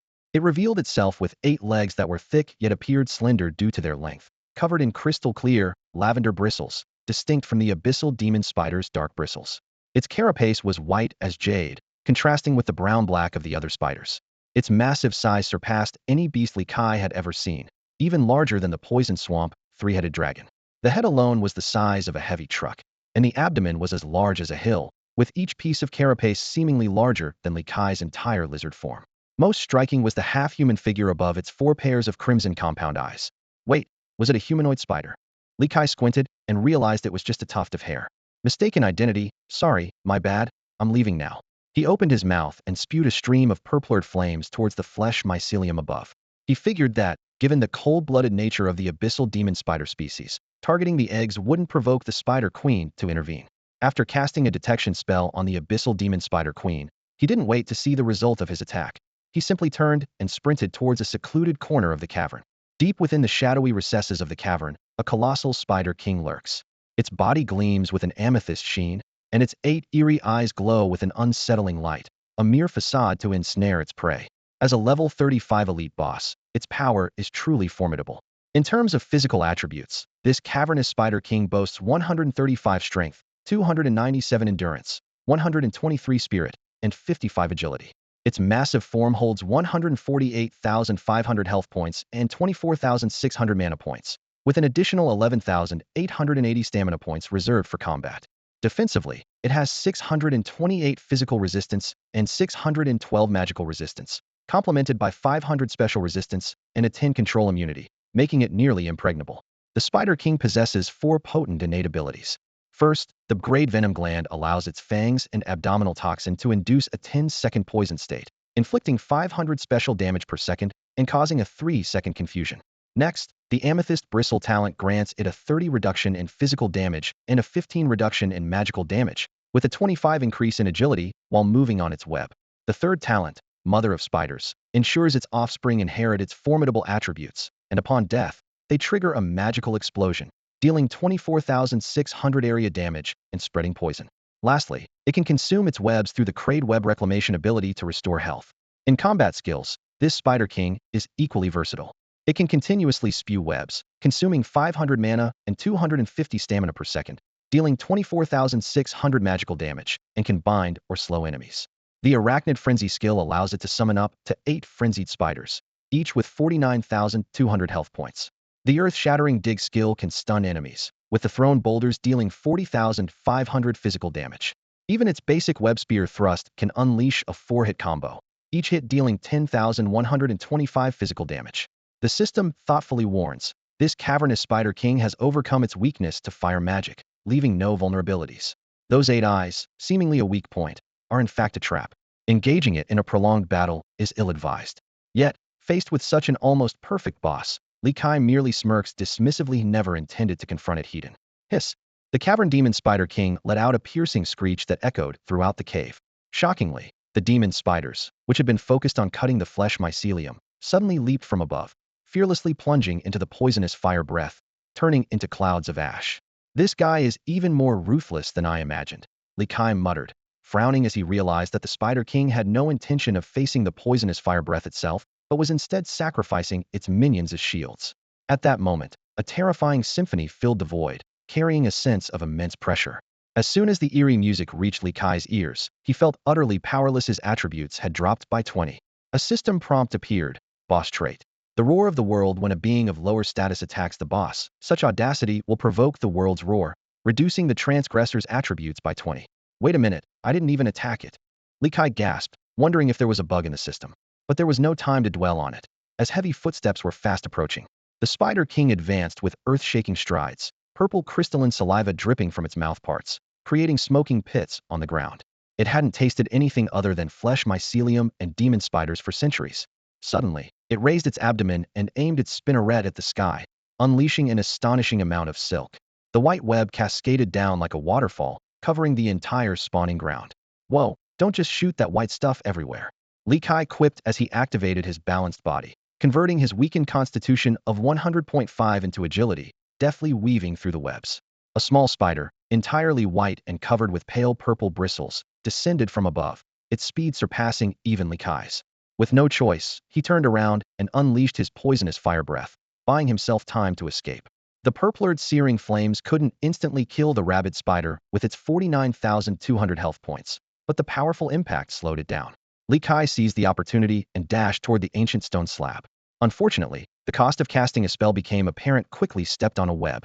Luckily, his innate ability kicked in, preventing him from being bound or slowed, only inflicting minor poison damage, which he could easily ignore.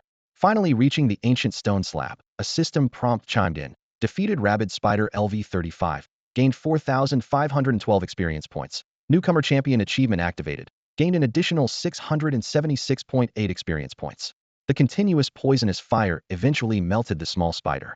However, the Spider King was not about to let him off easily.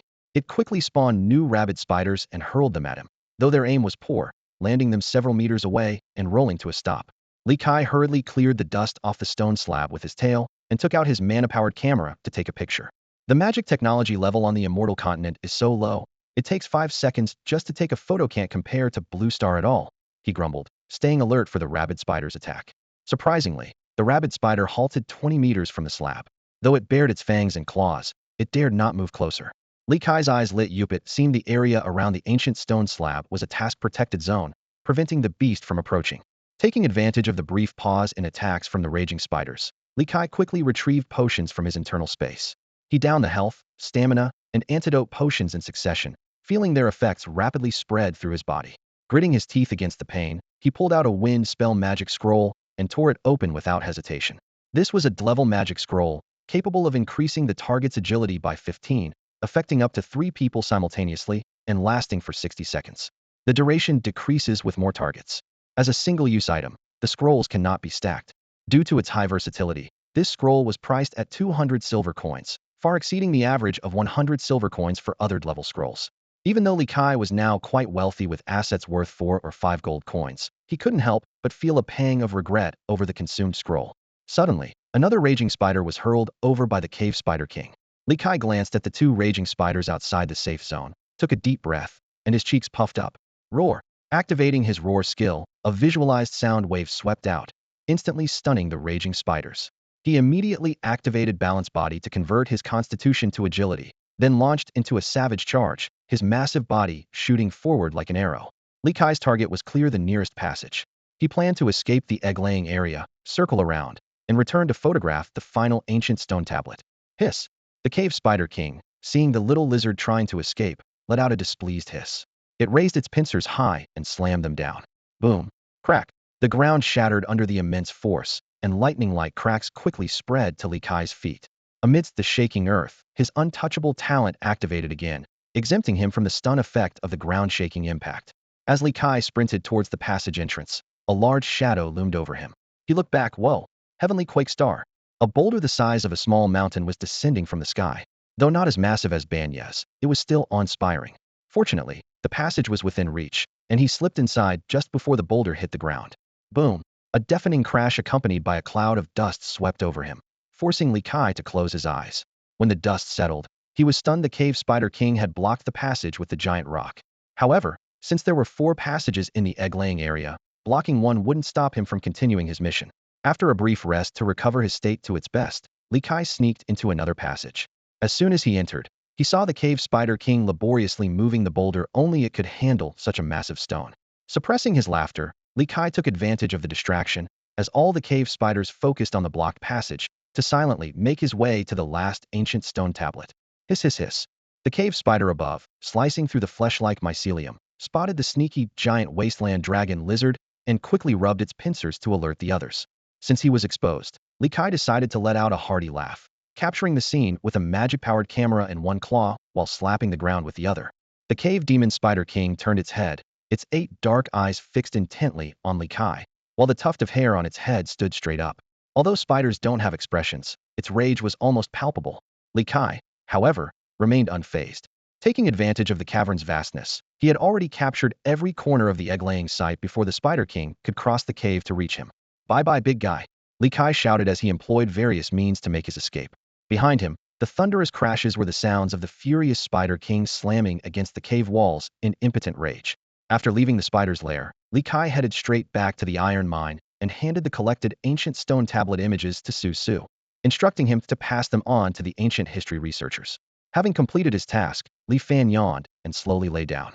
Ever since the dragon bloodline within him had been further purified, his tendency to feel sleepy had become more pronounced. "Li Kai, oh Li Kai, you can't keep going on like this," he mumbled drowsily. "Sleeping so much, you'll be overtaken by the players." His words trailed off as he drifted into sleep. Meanwhile, in the affluent district of Frostland City, in the northern province of the Mozenlerui Empire, a very different scene was unfolding inside a luxurious villa. Expensive sandalwood burned brightly in the fireplace, exuding an intoxicating aroma. Su Su, known in the Immortal continent as Fox, with the ID Kai Jiu Duo Lien, a lifestyle player, lounged lazily on a recliner covered with magical beast fur. He carefully sealed Li Kai's image board in an envelope and rang the brass bell on the table to summon the butler. Lighting an iced thunder cigarette, he sipped on his own brand of hot milk tea, marveling at the opulent lifestyle he couldn't have imagined back on Blue Star. With a family background in generations of business and a degree in finance, Susu's commercial tactics were practically a dimensional strike on the Immortal continent. With the startup capital and iron mine resources provided by Li Kai, he quickly seized the opportunity. Through introductions by the great merchant served by his original body's father, he successfully entered the noble circle of Frostland City, even establishing connections with the city lord. He enticed nobles to invest in opening shops and introduced the novel concept of lotteries as a form of gambling to the Immortal continent. Within days, this business spread from Frostland City to the entire northern province, generating a daily net income of over 10 gold coins. Without noble shareholders and the Empire's comprehensive merchant protection laws, he might have long since met a grim fate. In addition, Susu's business empire continued to expand. He opened trading houses, introducing novel items from Blue Star like milk tea and recliners into this world. He collaborated with players from other provinces to purchase cheap spices and seafood from the south and affordable minerals and herbs from the west, selling them at high prices in the north. He also recruited lifestyle players to open restaurants and workshops, promoting hot pot, various cuisines, stews, and spirits, all of which were well received. In just 9 days, Susu had established a foothold in both worlds and even bought a Mercedes on Blue Star. "Sir, do you have any instructions?" The butler, dressed in a tailcoat, respectfully bowed his head. "Who is the best ancient history researcher in the Mozenlerui Empire?" Susu adjusted to a more comfortable position and handed over the envelope. The butler took the letter and pondered. "The History and Culture Department at Rhine Royal Academy is renowned across the continent, and every professor there is a luminary. Choose the most suitable one and send the letter over as quickly as possible." Susu knew he owed his current success to Li Kai and never took his entrusted tasks lightly. Although his wealth now mainly stemmed from his business acumen, without Li Kai's initial funds and channels, it would all be a pipe dream.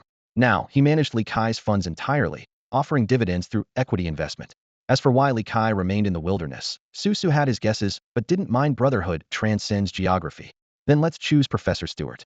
He's known for his rigorous scholarship and high efficiency in deciphering. I'll rely on your judgment. Make it a priority, money is no issue.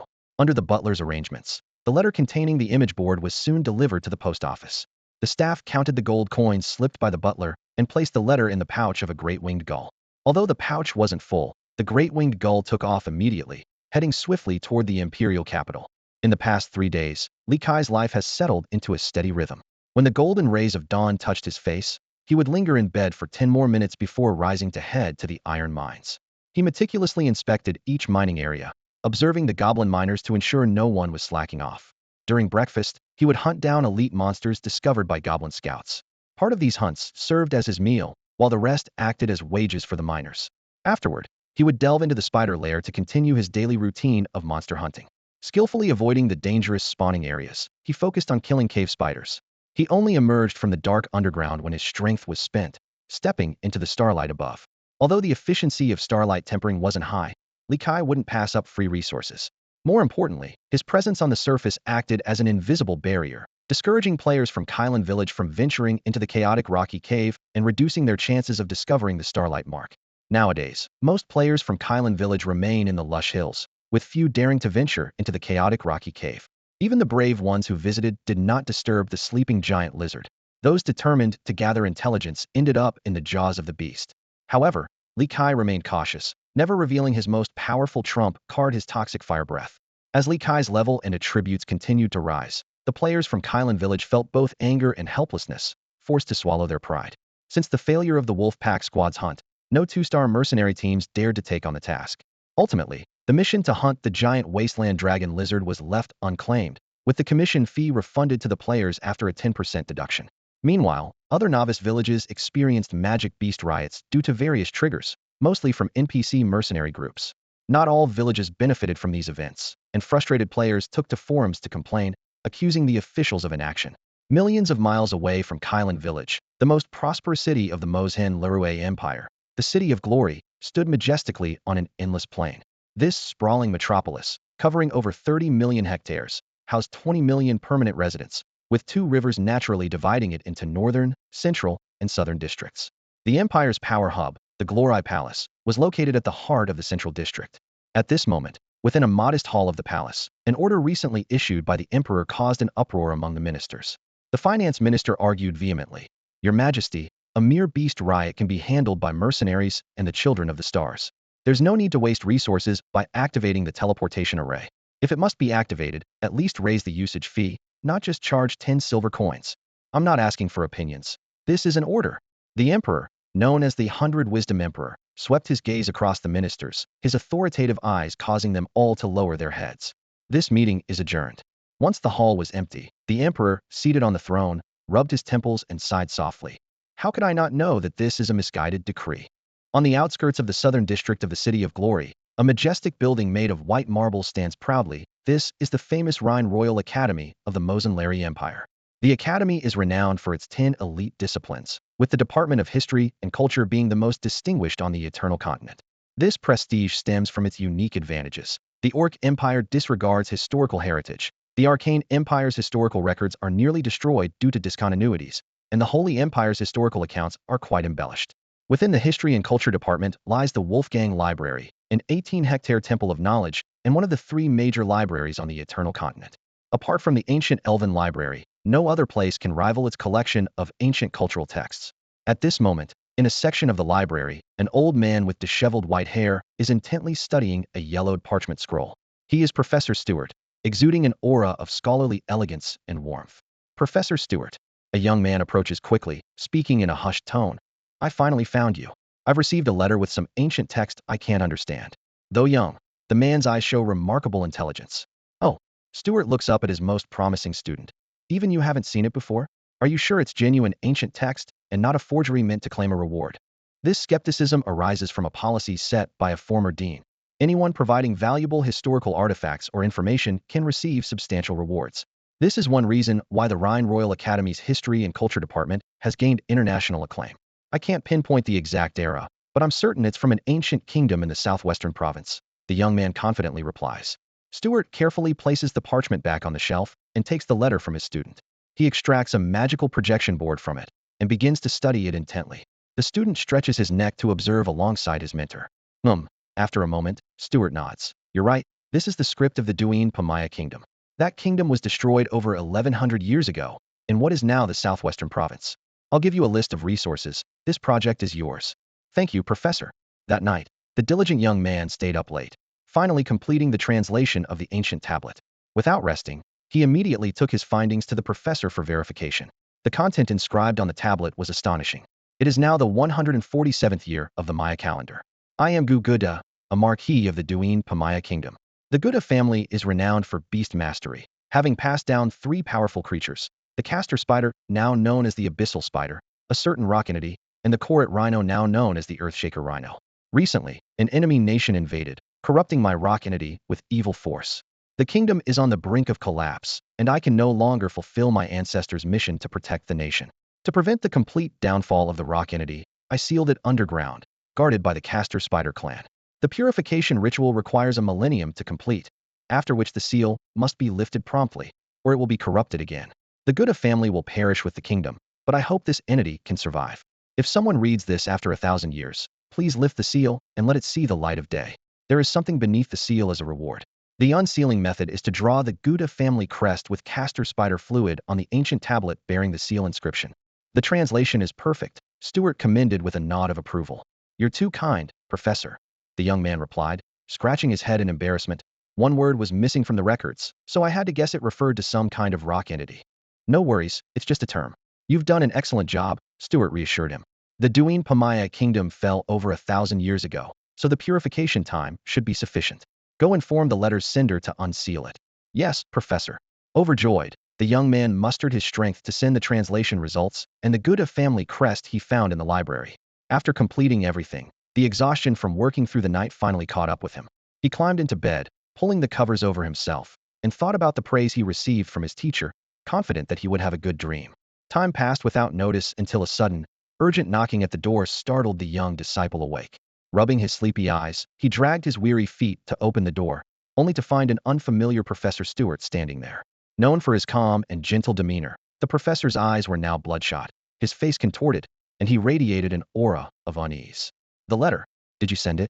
Stuart demanded, gripping the disciple's pajama collar tightly, his knuckles white, his voice trembling with anxiety.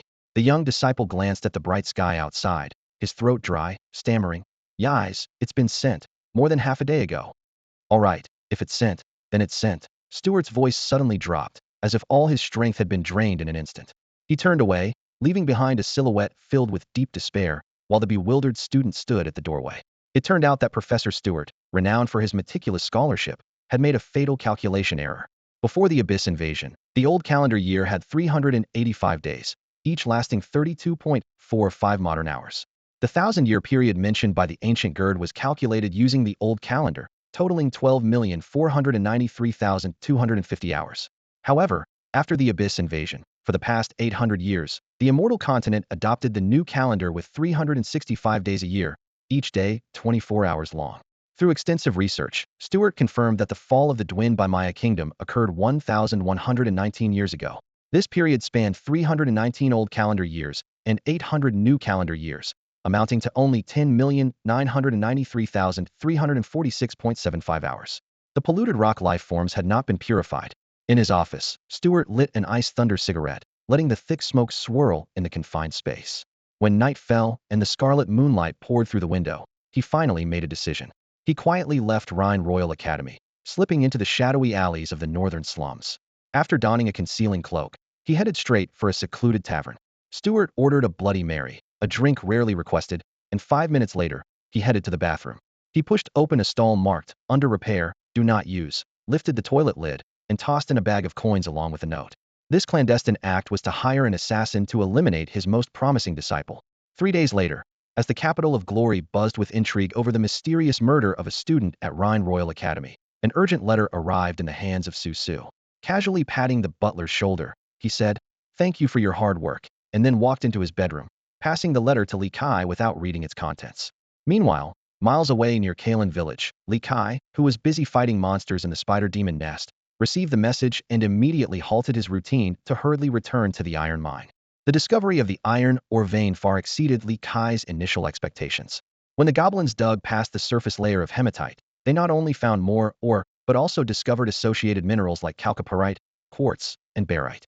Although these were just ordinary grade resources, the quantity was substantial enough to provide Li Kai with a stable source of income. After inspecting the goblins' mining progress, Li Kai called Aguda to a secluded corner.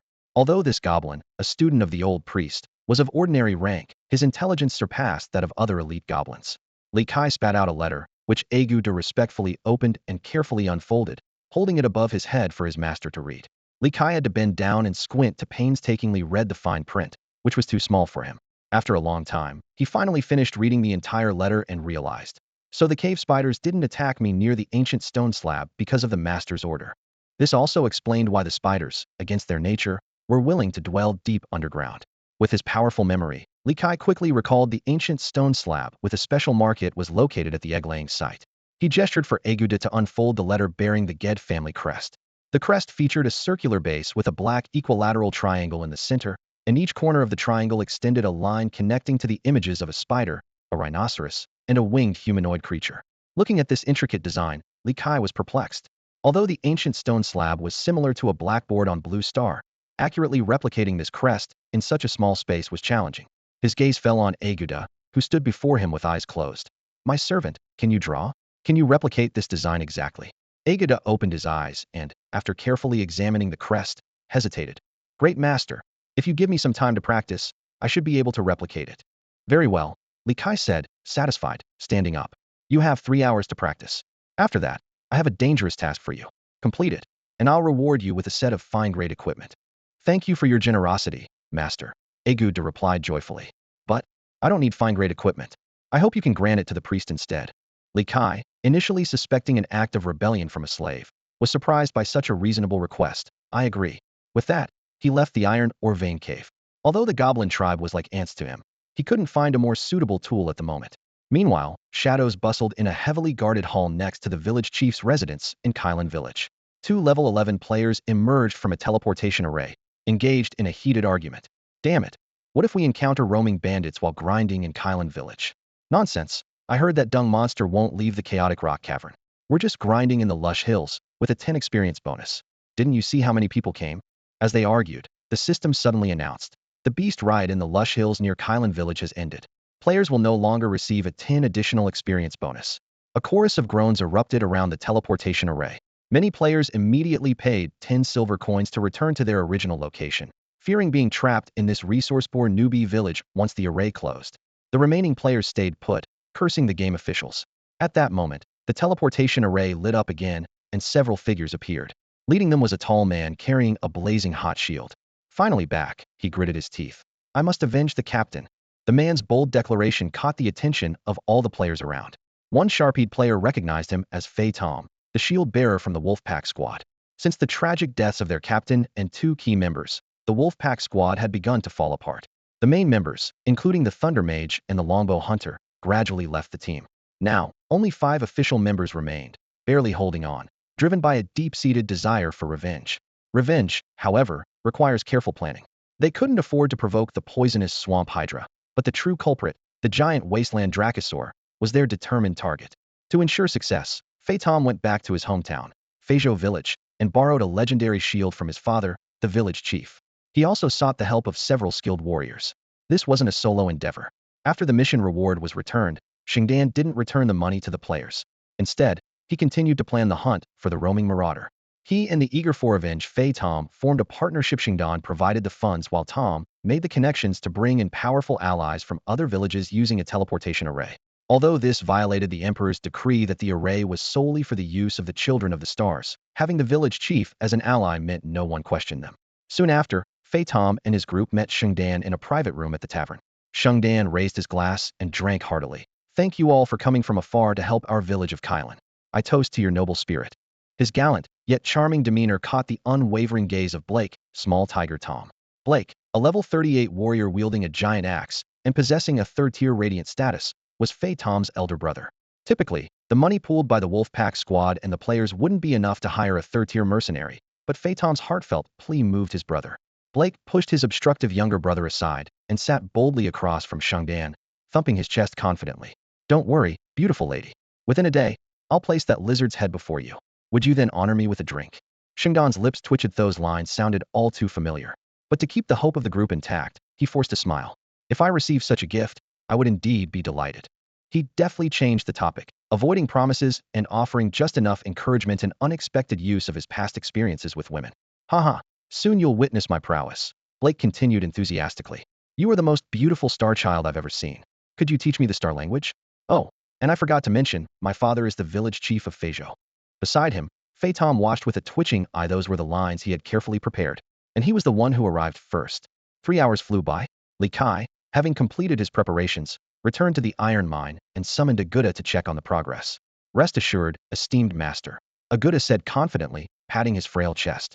I can now replicate this pattern with absolute accuracy. With that, he picked up a charcoal pen and began drawing on the ground. Li Kai's dragon claw moved steadily across the paper, and in less than 5 minutes, an identical pattern to the one on the letter emerged. He nodded in satisfaction and gestured for the tip of his tail to come closer. Just before setting out to break the seal, he opened the attribute panel he hadn't checked in a while and carefully reviewed his growth over this period. System Attribute Panel. Basic information. Species, Giant Wasteland Dragon Lizard. Rank, Red named Elite. Level, LV 25 Experience, 125, for 71225000. Core Attributes. Strength, 98.7. Constitution, 133.5. Spirit, 48.7. Agility, 53.4. Physical resistance, 443. Magic resistance, 398. Attack coefficient, 32. Life status. Health points, 33, 375, 33, 375. Mana points, 4, 8704, 870. Stamina points, 4, 0054, 005. Internal space, 2.815 cubic meters. Traits. Boss Intimidation Pseudo. Lower-ranked magical beasts do not attack proactively, requiring you to initiate combat. Innate abilities. 1. Dragonkind Clevel. Intimidates weaker enemies, reducing all their attributes by 10 minimum 1 point. 2. Paralyzing Fanged Level. 50 chance to paralyze target for 1 second and poison for 30 seconds, 170 special damage per second. 3. Vampire Fangs Level. Biting absorbs 20 damage dealt as health, adds 10-second bleed, 1 health special damage per second. 4. Balanced Body Level. Can transfer highest attribute to any attribute for 3 seconds, 5-second cooldown. 5. Untamed Level. Immune to control effects below SS level. 6. Starforged Body S level. Gains celestial protection and a chance for rebirth. Celestial effects. Starlight Tempering. Increases all attributes by 1 point daily. Starshine Mark. Can leave a rebirth mark 60-day cooldown. Limit 1. Combat skills. 1. Double Bite Level. 2 bites, each dealing 4,935 physical damage, 30-second cooldown. 2. Savage Charged Level. 10-second directional charge. 8,115 physical damage, 60-second cooldown. 3. Frenzied Tail Whipped Level. For consecutive tail whips, each dealing 3,948 physical damage, 30-second cooldown. 4. Toxic Fire Breath Level. 25 Dragon Breath points. Continuous breath deals 14,610 magic damage per second. Additional, 10-second poison, 270 special damage per second. Additional, 10-second burn, 487 magic damage per second. Limitation, 5-second duration, requires 30-second cooldown. Dragon Breath points recover 1 every 30 seconds. Achievement bonuses. 1. Elite Slayer 2. All attributes 2. Attack coefficient 2. 20 damage to elites. 10 to red-named elites. 2. Rookie Champion. Experience gain 15. 3. Human Slayer 2. 10 damage to humanoid creatures. 4. Consecutive Champion I. Can specify drop items. Reduces experience and gold loss by 25. This layout is clearer and easier to read while retaining all original information. By categorizing and reorganizing, the character's attributes are presented at a glance, allowing readers to quickly grasp important information. During these 6 days, Li Kai treated the spider lair as his regular check-in spot. Every day, he engaged in battles with swarms of cave spiders, managing to slay over 200 ordinary cave spiders and about 4 to 5 massive giant cave spiders daily. As his level increased, the experience points he gained from these spiders gradually decreased, and the cave spider king started leaving its spawning grounds to chase him, significantly affecting his efficiency in farming monsters. Nevertheless, his efforts over these 6 days resulted in a 5-level increase. This rate of leveling might seem unremarkable, not even reaching 1 level per day. However, compared to other players, this progress was astonishing. Currently, Tier 1 players generally only reached level 16 or 17, with even the second-ranked player on the leaderboard, Ryu Dankong, only at level 18. After all, the experience required increases exponentially with each level. For the upcoming unsealing mission, Li Kai, through Su Su, purchased over 400 rare-grade resources to activate the gluttony skill. This batch of materials cost nearly 20 gold coins, a feat only possible due to Su Su's guild having already taken shape. Outside the passage to the spider lair, Li Kai carefully set down the Dizzy Aguda, outfitting the goblin with a set of fine-grade shield guardian equipment designed to boost constitution and dual resistances. The weight of this gear far exceeded Aguda's strength capacity, rendering it almost immobile. However, that didn't matter as long as it could move its hands and draw. If necessary, it could remove the gear near the ancient stone tablet. To ensure the fragile Aguda's survival, Li Kai prepared a series of life-saving tools. He first administered 2 potions to Aguda, a 200 silver coin basic temporary constitution potion, which temporarily increased constitution by 10 points for 30 minutes, and a 100 silver coin basic anti-poison potion, providing 500 poison resistance for half an hour, just enough to counter the cave spider king's venom. Additionally, he gave Aguda 2 magic scrolls for emergencies, a 200 silver coined great iron armor spell, and a 1 gold coin crate holy light shield. Seeing these expenses, Li Kai felt a pang of pain, as even he hesitated to use such high-level items for himself. He silently prayed that the reward from the Aguda family would be worth the cost. Fully equipped, Aguda was lifted into the air by the tip of Li Kai's tail. Taking a deep breath, he exhaled slowly. Guguda, don't let me down. With long strides, he entered the spider lair, unaware that at that moment, on the forums, the remnants of the Wolfpack squad had assembled a true Avengers team of experts for revenge. At that moment, outside the passage to the spawning grounds, a goblin wrapped in heavy armor was suspended in the air, its terrified beady eyes peeking out. The creature holding it aloft with a thick, long tail was a gigantic beast over 25 meters in length, standing nearly 5 meters tall at the shoulder. His massive body was covered in dark gray scales, with intricate dark patterns faintly visible. Gray-black spines on his limbs and back glinted coldly, while sharp teeth and claws gleamed ominously in the dim light. Are you ready?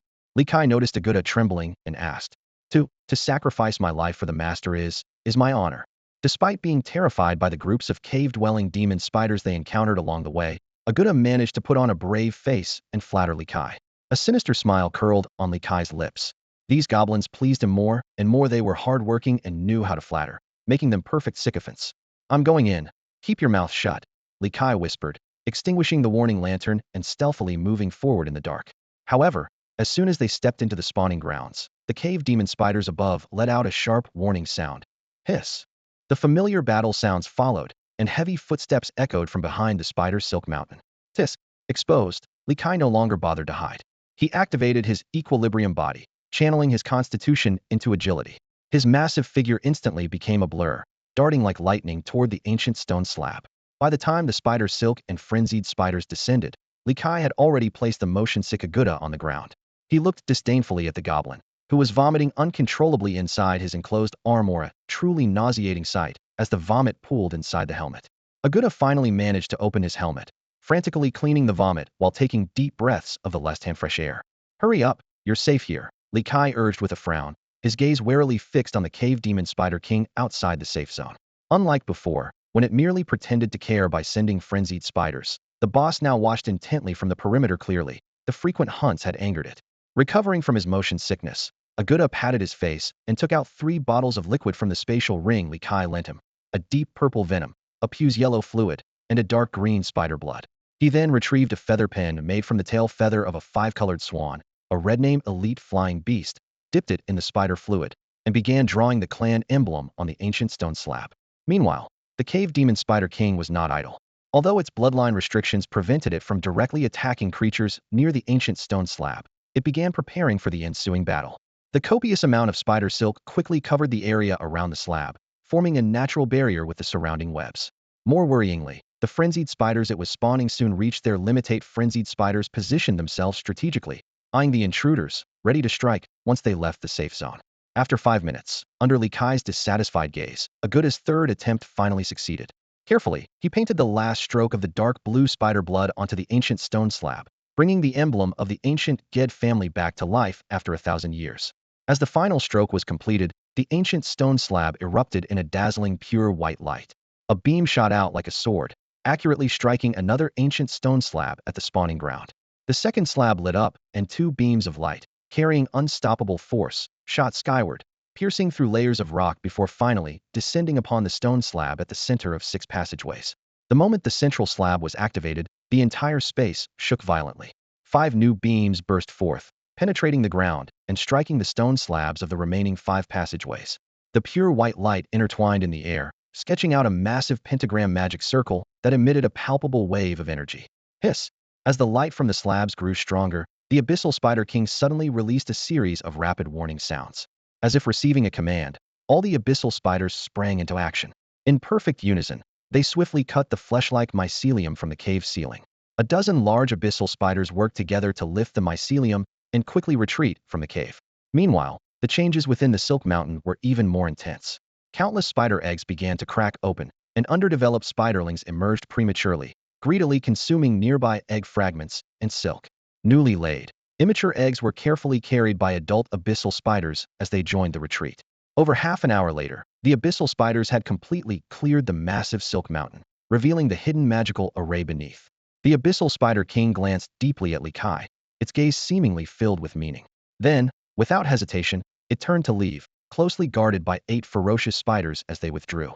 Once the last abyssal spider left the spawning ground, the 8 ancient stone slabs simultaneously burst into brilliant light. 8 pure white beams shot like swords towards the remnants of the Silk Mountain. Under the glow, the magical array became visible, and with a flash of white light, the array vanished, replaced by a deep, bottomless pit. The seal was finally broken. Next to the large hole that appeared after the seal was broken, two heavy wooden chests stood quietly, clearly a reward prepared by the ancient Buddha for the one who broke the seal. Li Kai skillfully used his tail to coil around a Buddha, then opened his mouth to spew venomous fire, burning away the cobwebs at the entrance. Just as he was about to step forward to claim the treasure chests, a series of heavy footsteps echoed from the deep cave. Thud, thud, thud. Each step made the entire cavern tremble slightly, causing dust to fall like rain from the ceiling. Li Kai cursed inwardly. Damn ancient Buddha, placing the reward in such a place. Isn't this intentionally making it difficult? Suddenly, a majestic sound erupted in the void. A wild and urgent violin melody, filled with oppressive intensity, swept over them, perfectly synchronized with the footsteps. Li Kai glanced down at Aguda, trembling on his tail, gritted his teeth, and made a decision to retreat for now and return alone later. As for the thought of fighting the mysterious creature, he quickly dismissed it. Even the dungeon boss, the demon spider king, had fled with its brood, so who knew what terrifying entity was sealed inside?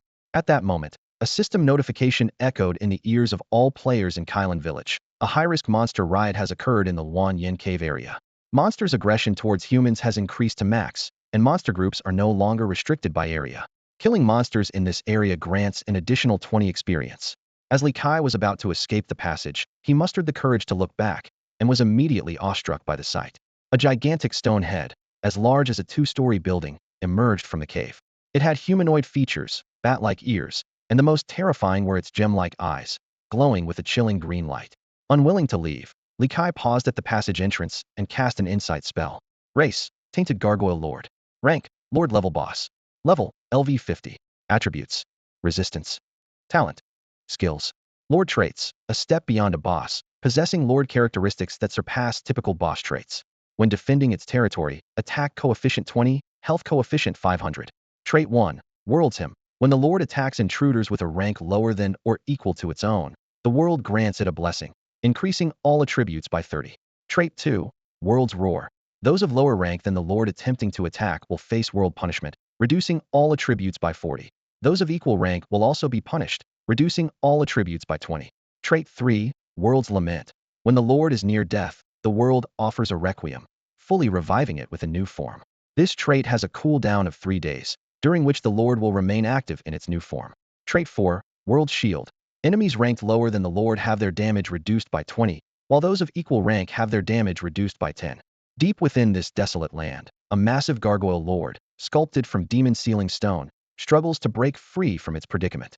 Once driven mad by bizarre dark energy, this creature has been in an underground slumber for nearly a millennium. Despite having shed much of the dark energy, it remains unable to completely rid itself of its influence. In Li Kai's view, this unexpectedly encountered Lord-level boss emanates an overwhelming aura. As a Tier 4 monster, its dominance on the outskirts of the wasteland is second only to a mysterious lord lurking in the Fishin Canyon. Unlike ordinary bosses, a lord not only possesses stronger stat bonuses, but also has a true second phase form rising from the ashes after death, with a new form, attributes, and skill set.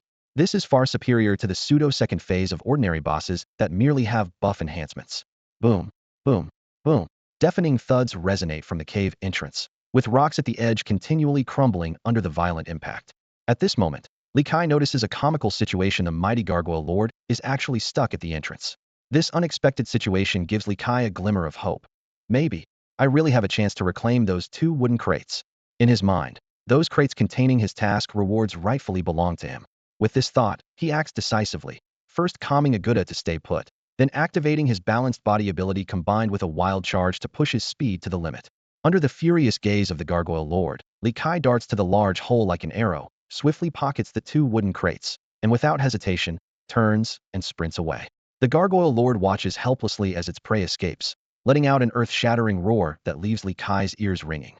Racing back through the passageway, Li Kai scoops up Aguda and continues his flight. As he is about to exit the tunnel, he can't resist glancing back. He sees the grotesque giant head retracting into the cave, replaced by several smaller, yet still 5 to 6 meters tall, gargoyles, clumsily crawling out of the entrance. Before leaving, Li Kai casts an insight spell. New monsters? Hopefully, they yield good experience points. The insight reveals that these creatures are crafted by unknown ingenious beings using fragments of the gargoyle lord's demon sealing stone. They inherit some of the Lord's traits, a magic-craving state that drives them to aggressively attack magical beings, an anti-magic core that absorbs magical damage, a stone body providing formidable physical defense, and dark energy taint that adds a curse to their attacks. They wield powerful skills like explosive wind and dark energy vision, making them formidable opponents. Upon seeing the attributes of the gargoyles, a glint of determination flashed in Li Kai's eyes. It was the perfect moment. These gargoyles, having slept for millennia, were not only still adjusting, but also in a state of mana starvation, making them at their weakest. If he waited until they refilled their mana and overcame their hunger, their defense would become formidable, and their attack power would be unbeatable. He quickly made his way to the connecting passage between the spider's nest and the underground space, gently setting down a Gouda. From his storage space, he took out 2 grade magic scrolls, Swift Wind and Concealment, and handed them to a Gouda. Not a single shadow of a cave spider was seen along the way, likely because they had moved their entire colony out of fear of the gargoyles, reassuring him that a Gouda's solo return to the iron mine should be relatively safe. You should know the way back, right? A Gouda immediately understood his master's intention. Although not very familiar with the route, he respectfully replied, "Rest assured, master. Your humble servant will take good care of himself."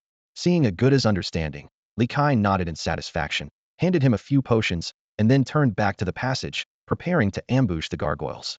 Before long, 3 gargoyles appeared from the other end of the passage, moving stiffly. They were nearly 5 meters tall, humanoid yet terrifyingly grotesque. Their bodies were gray-black, with scythe-like sharp claws at the ends of their limbs, and their chests were carved with intricate and mysterious runes. They had bat-like wings and ears, sharp canine teeth protruding from the corners of their tightly closed mouths, and their gem-like eyes emitted a ghostly green glow, with several sharp horns atop their heads. Li Kai squinted, quickly assessing the situation in his mind. A Union 3 fight was unlikely to succeed, but he was confident he could escape if needed. Attack first, retreat if necessary, he decided internally. However, before he could launch his attack, the gargoyles sensed the abundant magic within him. The most agile of them, a unicorn gargoyle, spread its wings first, circling the cave ceiling while the other 2 spread their arms and charged directly at him. Li Kai quickly used insight on the unicorn gargoyle in the air, discovering it still retained 45 points of mana, which explained why it hadn't completely lost its mind. After a quick calculation, he realized that using poison fire breath wouldn't be lethal in one blow and might actually help the gargoyle replenish its mana. Even using balanced body to transfer his physical stats to his mental ones would be futile, as the gargoyle's anti-magic core would start converting damage into mana, with subsequent damage partially absorbed by its magic shield. Unless he could keep it continuously exposed to the breath, they'd simply dodge after a touch, rendering his efforts counterproductive. To prevent the gargoyles from regaining their mana and using more dangerous skills, Li Kai abandoned the idea of using his most powerful poison fire breath and opted for close combat instead. He first activated balanced body to transfer his physical stats to strength, then executed a combo of a regular attack followed by a double bite. Though the gargoyle's stone body could negate 20 of physical damage, his Elite Slayer 2 achievement provided a 10 damage bonus against elite monsters, offsetting half of that resistance, ultimately reducing his physical damage by only 10. The triple bite's burst damage instantly took more than half of the gargoyle's health. However, this stone-carved creature seemed impervious to pain, lunging at Li Kai without hesitation and clamping onto his neck, sinking its fangs into his skin to draw blood. Given Li Kai's high physical resistance of 443, the bite was negligible. Yet a sinister, cold energy quickly spread from the wound throughout his body. "You have been tainted by dark energy. All attributes reduced by 5. Simultaneously, a blue light flashed over the gargoyle as it absorbed 276 mana points from the blood. The battle became increasingly dire. Another gargoyle lunged to bite, but Li Kai blocked it with his left claw, only for it to start gnawing on his claw instead. Meanwhile, a third gargoyle, circling above, saw its chance and dived onto his back, tearing a wound to drink blood. System notifications flashed continuously. "You have been tainted by dark energy. All attributes reduced by 5. You have been tainted by dark energy. All attributes reduced by 5. These 3 gargoyles, aside from slight differences in the number of horns on their heads, were identical in appearance and attributes, a testament to being sculpted by the same hand, differing only in intelligence. Enraged by the triple-layered dark energy taint, Li Kai roared, and while his balanced body effect was still active, he tore the bloodied gargoyle from his neck with his right claw and flung it behind him, following up with a furious tail swipe that shattered it. Despite a 15 reduction in all attributes, the weakened gargoyle couldn't withstand more than 3 strikes before disintegrating. Li Kai quickly adjusted his stance, supporting himself with his tail and hind claws, lifting his upper body into the air. He pulled the gargoyle off his left claw with his right, tore the one from his back with his left, and slammed them together before hurling them away. Though impressive in execution, the damage dealt was disappointing. At this point, the balanced body effect dissipated, and Li Kai's strength plummeted to 83.9. Worse still, the gargoyles had gained mana from the absorbed blood, calming their rage, and their eyes grew sharper and more intelligent. The situation became tense. Two gargoyles took to the air, circling above Li Kai, biding their time. Seeing their reluctance to land, Li Kai decisively began using potions to restore his state. Finally, the gargoyle with less mana couldn't resist its thirst for blood, screeching as it dived down to execute a grab, tear, combo.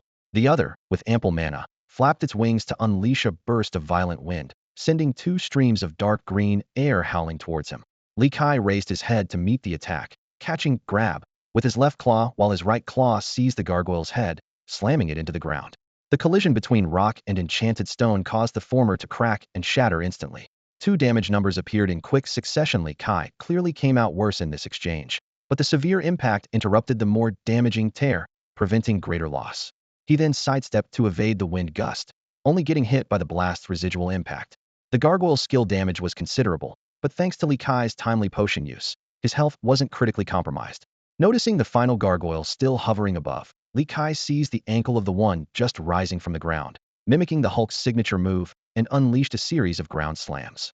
These gargoyles were indeed tough-skinned and durable. Without their lack of mana, handling all three simultaneously would have been far more challenging. In midair, the gargoyle seized the moment and swooped down during Li Kai's post-spell casting stiffness, its claws embedding deeply into his back. Ignoring the searing pain, Li Kai mustered his strength and delivered a powerful blow with his right arm, smashing one of the gargoyles into the rock wall.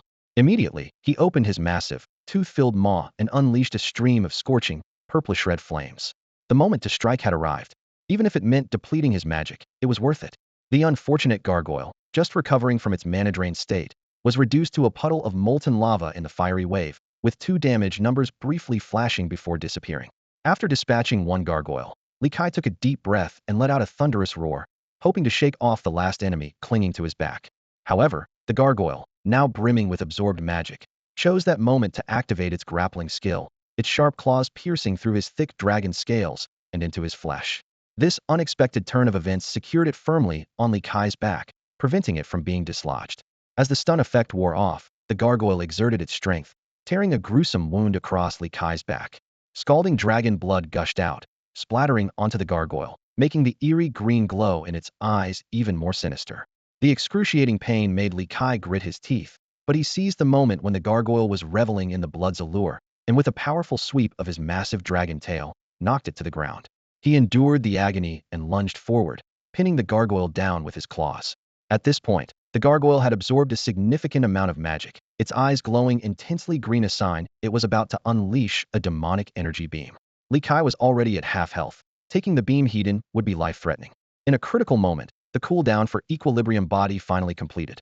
Just as twin beams of dark green light shot from the gargoyle's gem-like eyes, Li Kai activated Equilibrium Body, channeling his physical strength into his mental attributes, and expelled an even more intense purplish-red flame wave. The green beam easily pierced through the flame wave, but the thin beam could not halt the oncoming inferno. The beam, as thick as a grown man's thigh, pierced through the dragon scales on Li Kai's chest, passed through his body, and struck the rock wall above. Amid the thunderous crash, debris rained down, showering his bloodied back. Meanwhile, the gargoyle pinned beneath his claws, after enduring the scorching flame wave for a full 2 seconds, finally melted into a pool of bright lava. As the moment the fell gargoyle LV40 was defeated, a system notification chimed. 11,325 experience points were credited, triggering the Newcomer Champion achievement, granting an additional 1,698.7 experience points. Li Kai leaned against the cave wall, panting heavily, his muscles trembling slightly. This had been his toughest battle recently, and if the gargoyle had been at full mana from the start, the consequences could have been dire. Surveying the battlefield, he quickly approached the part of the gargoyle's body that hadn't been completely destroyed by the venomous fire breath. Though this attack was incredibly powerful, it often destroyed many valuable materials, which was quite unfortunate. Two bright pools of lava caught his attention, and he thought that once they cooled, he might be able to collect them. After all, molten sealing stones were still sealing stones in essence. He began to consume the spoils of war. The rare-grade sealing stone torso provided a significant attribute boost: Strength 1, Constitution 1, Physical Resistance 3, Magical Resistance 5. The gemstone eyes were equally impressive: Constitution 1, Spirit 1, with both resistances 2. Even the rare-grade sharp claws contributed some enhancement. Compared to the giant crypt spider and the purple rock python, this fell gargoyle was clearly more valuable. The fact that it dropped several rare-grade materials spoke volumes. Li Kai quickly calculated that, with the gluttony experience bonus, one gargoyle could provide nearly 16,000 experience points, while the other two that were melted offered 13,000 each. Hearing footsteps from deep within the passage, he, exhausted, didn't want any more trouble. He stored the cooled lava rock in his internal space and turned to leave the Suntober-named spider lair. Just outside the passage, a familiar shout reached him. Master! Master! I'm here! A small goblin named Aguda emerged excitedly from a cluster of glowing mushrooms, waving and running toward him. Li Kai nodded to himself, appreciating that the little guy understood it was safer to wait in place rather than return alone. He skillfully wrapped his tail around the goblin and headed straight for the iron or vein. The sight along the way was disturbing. Numerous shriveled spider, silk cocoons of magical beasts were scattered around, clearly sucked dry by the crypt spiders. Li Kai quickened his pace, silently praying the iron or vein remained intact. Aguda dared not make a sound, clinging tightly to his tail. Upon reaching the iron or vein, he was relieved to find the boulder blocking the entrance intact. Entering the cave, he found the goblin tribe and the vein unharmed. He immediately gathered all the goblins and, raising Aguda high, announced, Everyone, look at me. Aguda risked his life to help us. From today he is second only to me, above all other goblins. This was no exaggeration. The goblin tribe's numbers had doubled in just a few days under his protection. Finally, Li Kai publicly presented a set of finely crafted equipment to the old goblin priest, stating it was a token of Aguda's gratitude. After completing his reward, Li Kai moved to a corner of the iron or vein and released two large wooden chests from his internal space. His claws trembled slightly with anticipation as he opened the first chest. Instantly, a dazzling golden light burst forth, and the brilliance of jewels filled the air, causing him to swallow involuntarily. Inside the chest, a layer of supple magical beast fur divided the space into 4 sections. The upper left was a dazzling array of diamond rings sparkling with a cold gleam, agate necklaces exuding a warm luster, and jade earrings emitting a subtle green glow. The upper right held several exquisitely crafted pure gold artifacts, each worth a fortune. The lower left was filled with various gemstones that refracted brilliant light in the dim cave. The lower right corner had dozens of uniquely shaped gold coins neatly stacked. Li Kai quickly cast his insight spell. Duin by Maya coins. His eyes lit up, though slightly inferior in quality to the coins of the Mozanrii Empire. Their collectible value makes each worth 1.5 modern coins. A rough count revealed at least 200 coins, a discovery that left him trembling with excitement. He couldn't resist stirring the pile of coins with his claw, savoring the crisp, clinking sound of metal. In that moment, he realized he was becoming more like a legendary dragon, not only prone to sleep, but also developing a strong desire for these shining treasures. Suddenly, his claw touched something different. Carefully, he parted the coins and extracted a delicate small wooden box. Inside, 3 scrolls made of magical beast fur lay neatly. The first 2 were skill scrolls, a clevel spell, Berserk, and a Blevel spell, Lifelink. Berserk required a 5-second chant, consumed 800 mana, and increased the target's strength by 20 and agility by 10 for 3 minutes. However, it also had significant side effects, leaving the user weak for 2 minutes afterward, with strength and agility reduced by 10 and 5 respectively. It had a cooldown of 5 minutes, and was available only to casting classes. Lifelink was even more powerful, requiring a 10-second chant, and costing 1,000 mana. It linked the lives of 2 targets, with the one having higher health taking 50 of the damage for the other. It had a cooldown of 10 minutes, and was limited to sorcerers, beast masters, summoners, and similar professions. Li Kai's eyes sparkled brighter. Berserk was a standard buff skill, but the potential of Lifelink was astounding. There was no restriction on the identity of the targets, meaning it could link an enemy and an ally. If a magical beast was linked to an allied tank, the beast's attack would effectively harm itself. For players with resurrection abilities, this was a godsend. Linking a beast to a nearly defeated teammate during a high-damage attack would mean the beast suffers half the damage as well. Although he couldn't directly learn these skills due to his lack of a profession, Li Kai quickly thought of other possibilities. He carefully stored the skill scrolls and turned to the 3rd Scralla treasure map. While most of the terrain was unfamiliar, he recognized the Iron Mountains in the lower right corner, a landmark west of Kylan village. This indicated the treasure might be deep in the wasteland. He cautiously stored the treasure map in his internal space, planning to search for the treasure when he ventured into the wasteland in the future. Reluctantly, he closed the chest and entrusted the remaining gold and jewels to Su Su, asking him to exchange them for modern coins. After completing the transaction, Li Kai eagerly opened the second large wooden crate. As he cast insight, The sight before him made him gasp sharply. A full set of perfect-grade equipment lay quietly at the bottom, emitting a mesmerizing glow. In the game Immortal, equipment quality is ranked from lowest to highest as follows: common, fine, classic, perfect, heroic, epic, legendary, and mythic.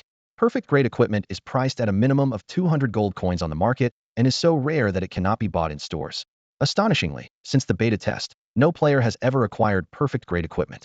Li Kai examined the equipment panel closely and quickly decided not to auction it off for the time being. He thought, if other players get their hands on this set, they could easily catch up to my level. Although this set is ideal for the assassin class, the game doesn't impose strict class restrictions on equipment. After all, a warrior should be able to wield a dagger effectively. Otherwise, it wouldn't make sense. The first piece was a uniquely designed dagger. Its entirely black blade shimmered with a faint glow, and the hilt was adorned with jewel-like red eyes on either side. The curved blade resembled the fangs of a beast.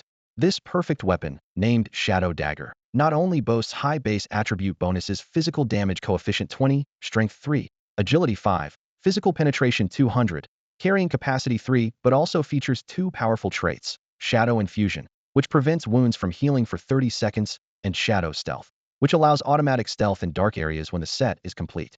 The dagger is crafted from the fangs of the boss-level beast, the Shadow Panther, and its most significant feature is that its attack coefficient is upgraded to a physical damage coefficient, meaning both normal attacks and physical skills benefit from the bonus. The second item is a hood resembling a Black Panther's head, more like an exquisite cosplay headpiece than a hat. This Shadow Hood provides comprehensive attribute bonuses: Constitution 3, Agility 3, Spirit 3, Physical Resistance 150, Magic Resistance 100, Carrying Capacity 2, and has the Shadow Shelter trait, which grants a 10 immunity to head control effects, akin to having built-in advanced earplugs, but it increases light damage by 5. The final piece is a sleek, Black Panther skin coat with a surface as smooth and shiny as black satin, with dull armor covering the waist and shoulders.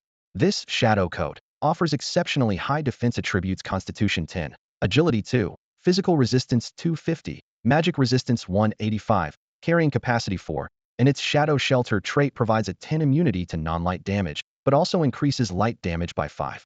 The perfect attributes of the Shadow Leggings caught Li Kai's eye. The combination of dusky skirt armor with leopard-patterned black stockings exuded a mysterious dark sheen.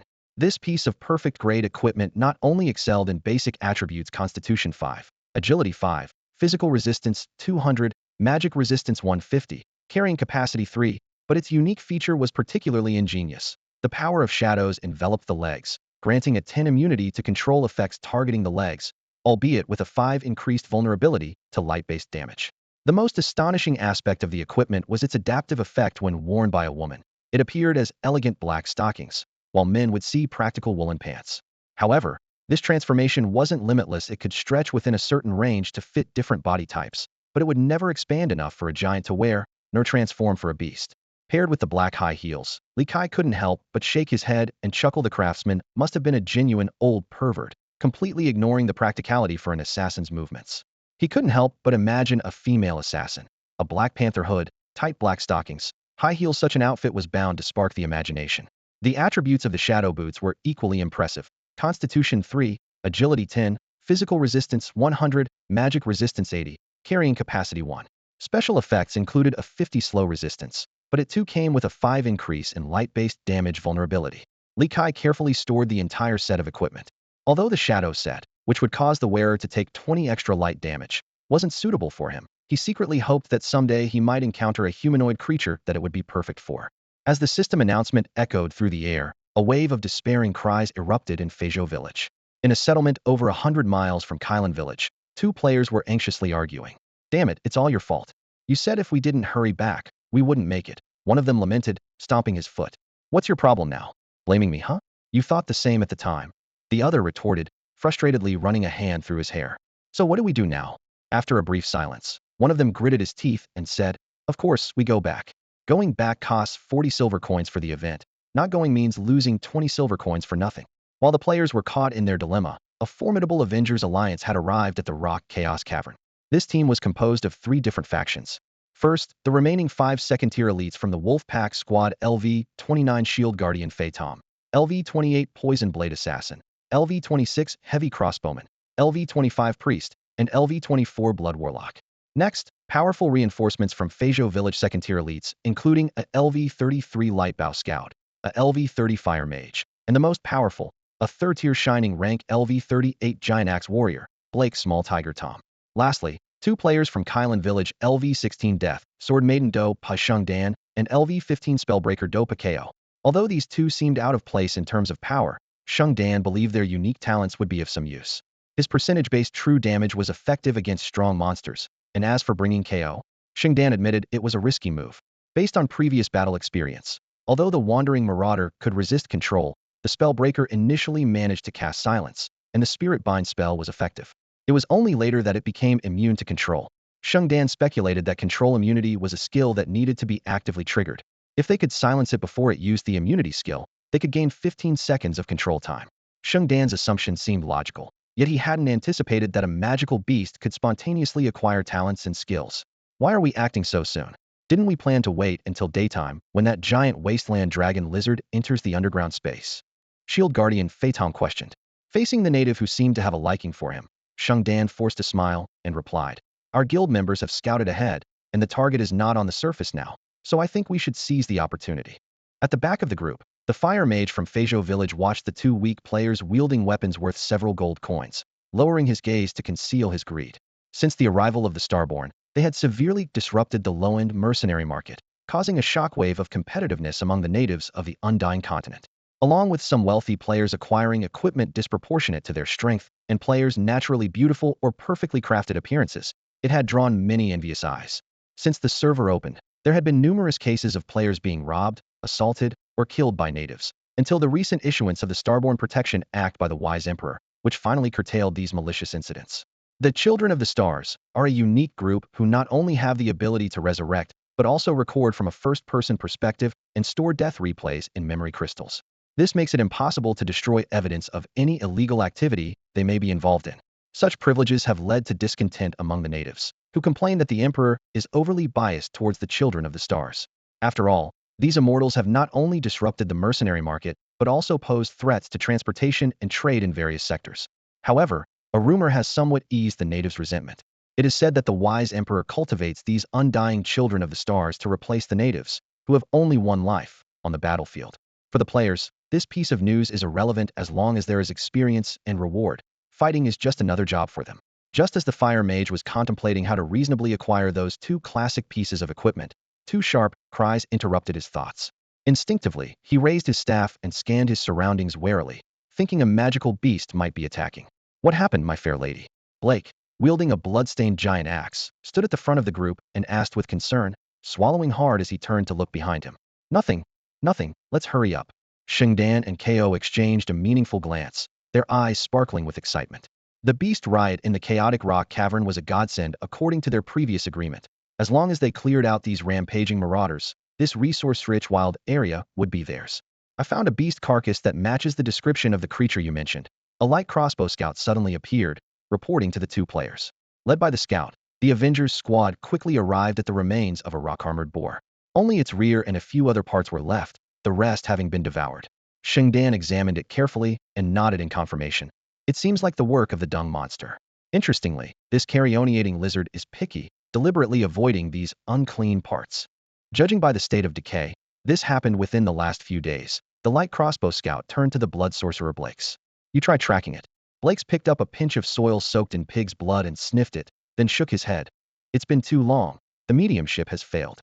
"Let me handle it," the light crossbow scout said, taking out an exquisite copper snuff bottle from his space ring and taking a deep sniff. He immediately convulsed, his eyes rolling back, and greenish-blue liquid flowed from his nostrils. Once the liquid was gone, he sniffed the air forcefully. "I've got its scent. Everyone follow me closely and stay protected." This special item, the purifying snuff bottle, grants enhanced olfactory senses for 5 minutes after use, but frequent use can cause permanent loss of smell. Normally, with Li Kai's movement speed, his scent trail would dissipate quickly. However, the enclosed, windless underground environment preserved the scent, allowing the scout to track it. The team moved forward slowly, keeping the scout protected in the center as they headed towards the iron or vein. Before long, they stopped in front of a massive boulder. Beneath it lay a clump of dried black dung. Before they could approach the massive rock, the crossbow scout began to tremble violently and fainted, his eyes rolling back. Blake frowned slightly, skillfully pulled him up, and firmly pressed on a pressure point to revive him. The scout slowly came to, his gaze falling on a dark mass not far away. his face turning pale as he stammered. What kind of dung is this? I've never smelled something so foul. Blake ignored his exclamation, crossing his arms as he scrutinized the giant rock, his frown deepening. There's something off about this stone, he muttered. Just then, the ground started to rumble, and the sound of numerous footsteps approached from afar. Enemy attack. Be careful. The spellbreaker, KO, raised a warning lamp, which suddenly turned red, prompting him to sound the alarm. Blake quickly drew the massive axe from his back and moved to shield Xingdan, a confident smile playing on his lips. Don't worry, beautiful child of the stars. In this area, I'm unbeatable. No sooner had he spoken, a swarm of cave spiders flooded the passage, among them a few massive elites. Blake laughed heartily. Red-tagged elite monsters? I'll take them down with one swing. He stepped forward, swinging his giant axe, but his expression changed drastically upon seeing the massive figure behind the spider swarm. A heavy sense of impending doom washed over him. It was a boss. Although Blake was a third-tier Radiant, the same level as the boss, he knew its terrifying traits meant he would surely lose. He grabbed Xingdan's hand decisively. Run. Without looking back, he bolted for an escape. After covering some distance, he remembered his other teammates and glanced back. The crossbow scout was already out of sight. The fire mage and members of the wolf pack were all running for their lives, leaving only KO standing in place. KO watched his retreating teammates and sighed. Finally reached level 15, and now I'll drop back. Resigned, he sat down and began changing gear, storing his quality equipment in his backpack and donning a cheap outfit to minimize losses from a potential death loot drop. To his surprise, the surging spider swarm bypassed him. Could it be they don't eat humans? Or are they afraid of this lamp? He mused aloud, when suddenly a cold droplet landed on his back, sizzling as it corroded his beast leather vest.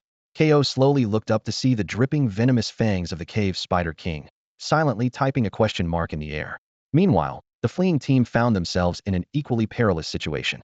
The narrow underground space, which was supposed to be their tactical advantage for an ambush, had become a death trap. The cave spider's webs blocked several passages, shrinking their maneuvering space. Xingdan, now in cheap gear, signaled Blake to put him down. Let me down, I'll distract them. This wasn't out of some lofty sense of sacrifice, but rather a reluctance to see the locals who had helped him meet their end. Blake weighed the pros and cons before nodding in agreement. All right, once the beast rampage subsides, we'll be back to help you hunt that lizard. And so, a crisis aimed at Li Kai was resolved without his knowledge. Kalen Village, the temple. The temple serves as a respawn point for players, built from pristine white marble, and mysteriously appeared in various frontier villages on the day the children of the stars descended.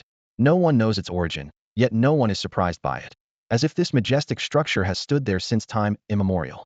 Dupo and Xingdan emerged from the temple's archway, their faces marked by defeat. Damn wandering marauders, Xingdan complained, flexing his newly resurrected body with frustration. This was his second death at the hands of that creature. But luckily this time, he didn't lose his precious classic-grade weapon. He thought of KO from the guild, and shook his Hiata, poor soul who had just logged off in anger after losing his classic gear. Xingdan pulled out a communication crystal and quickly sent a warning to the members of the Dupo guild. Hold off on heading to the chaotic rock cavern for now. Wait until the cave spider swarm calms down. Let those blinded by the experience bonus be the trailblazers. Just then, his fan Gidge hurried over. Master Xingdan, should we inform the White Robe Guild? They were just inquiring about your hunting progress and seem eager to start farming. Xingdan frowned in thought for a moment and ultimately decided to kindly warn the allied guild. He instructed his subordinates to relay the message, detailing the failed hunt and emphasizing that it would be best to avoid that area for now. Whether the White Robe members would heed the warning was beyond his control. As Xingdan was about to leave, an elderly man with white hair and beard approached him, escorted by 4 fully armed guards. Young child of the stars, I hear you've just returned from the chaotic rock cavern? Xingdan immediately recognized him as the village chief and respectfully bowed. He knew the game rules well, though not officially stated. NPC favorability indeed affected the acquisition and detail of quests. Yes, chief, Xingdan replied. I've heard there's been another large-scale beast uprising near the chaotic rock cavern. Do you know the specifics? The elder asked. A system prompt sounded in Xingdan's ear, and a slight smile appeared on his face. It's the cave spider nest that's the issue. Those spiders suddenly went berserk, hunting other beasts throughout the underground space, and even the cave spider king has appeared. As soon as he finished speaking, he received 1,000 experience points. Not much, but Xingdan knew this was just an appetizer. What? Even the cave spider swarm, which hasn't left the depths for centuries, has gone wild? The elder said gravely. Young child of the stars, may I entrust you with a task? Please investigate the true cause of the cave spider swarm's uprising. Nearby solo players gathered upon hearing the news. Chief, can we also take on this task? The elder nodded with a smile. Of course, whoever can first tell me the truth will receive this item and 10 gold coins. With that, He flipped his hand, revealing a token in his palm. The system immediately issued a prompt to all players near the temple. Shengdan and the others quickly used insight to examine the token's attributes, and once they understood, everyone's breathing became involuntarily rapid. The cavernous demon spiders inexplicably began a rampage, leaving their nest for the first time in centuries to hunt magical beasts in the underground space, severely disrupting the local ecosystem. The village chief of Kylan Village, with a grave expression, issued a task to uncover the truth behind the demon spider's unrest. The task's reward, a gleaming guild token, immediately caught everyone's attention. In the Empire of Mosenlarui, establishing a guild requires multiple levels of approval, with the most crucial step being obtaining the sole guild token from the novice village chief. Currently, the major guilds are merely loose organizations where members add each other as friends, some even resorting to offline methods to track achievements, far less efficient than the game's built-in guild functions. Shengdan quickly realized this rare opportunity, glanced at the eager solo players around, and immediately reported this significant discovery to guild masters Dupo and Yendi through private chat. Soon, scouts and assassin players around Kylan Village received the call and headed towards the demon spider nest. However, they were met with a brutal encounter. The cavernous demon spiders, highly sensitive to ground vibrations, and the gargoyles, capable of sensing magical fluctuations, gave these stealthy players a hard time.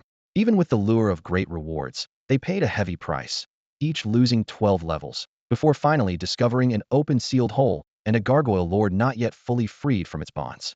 Shengdan and Xiang Shixiao rushed to report the situation to the village chief, only to be told that it wasn't in-depth enough. The chief required them to further investigate the origins of the seal, reminding them of the hidden task to collect broken ancient stone tablets. A more challenging quest began. Unlike Li Kai's stroke of luck, players had to endure gargoyle attacks while gathering information on the ancient stone tablets. After wave of deadly assaults, with scouts and assassins each losing 34 levels, they finally completed the information collection, embarking on a long waiting process to deliver the message. Meanwhile, as players continued their relentless efforts, Li Kai, during his routine forum browsing before bed, stumbled across the guild token task. His eyes lit up instantly. The truth behind the cavernous demon spider's unrest was his doing. Although the guild token was useless to him, the tempting gold reward was undeniably appealing. Li Kai sat in front of the computer, his brow furrowed. The issue of claiming the bounty left him at a loss. Suddenly, his eyes lit up, and a meaningful smile appeared on his lips. Moments later, the renowned information broker in the game, Bai Xiaosheng, received a private message. The sender's ID was displayed as Kai Jiu Duo Lian. Hello, Bai Xiaosheng. I have uncovered the truth behind the monster uprising in the Wanyan Cave area of Kylan Village. I hope you can organize an auction and invite all major guilds except Dupo and Bai Pao to participate. The message was straightforward and direct. In the gaming community, Bai Xiaosheng was considered a legendary figure. On the surface, he seemed to be a selfless collector of information, often sharing various game details for free. However, those in the know understood that this was just the tip of his business model. Through years of generous sharing, he had not only amassed an incredible reputation, but also positioned himself as the most credible information broker and transaction witness in the gaming world. Those truly invaluable pieces of core information were clearly priced in his dealings. These insights were either sold on behalf of others or purchased directly by him, with Bai Xiaosheng taking a reasonable intermediary fee.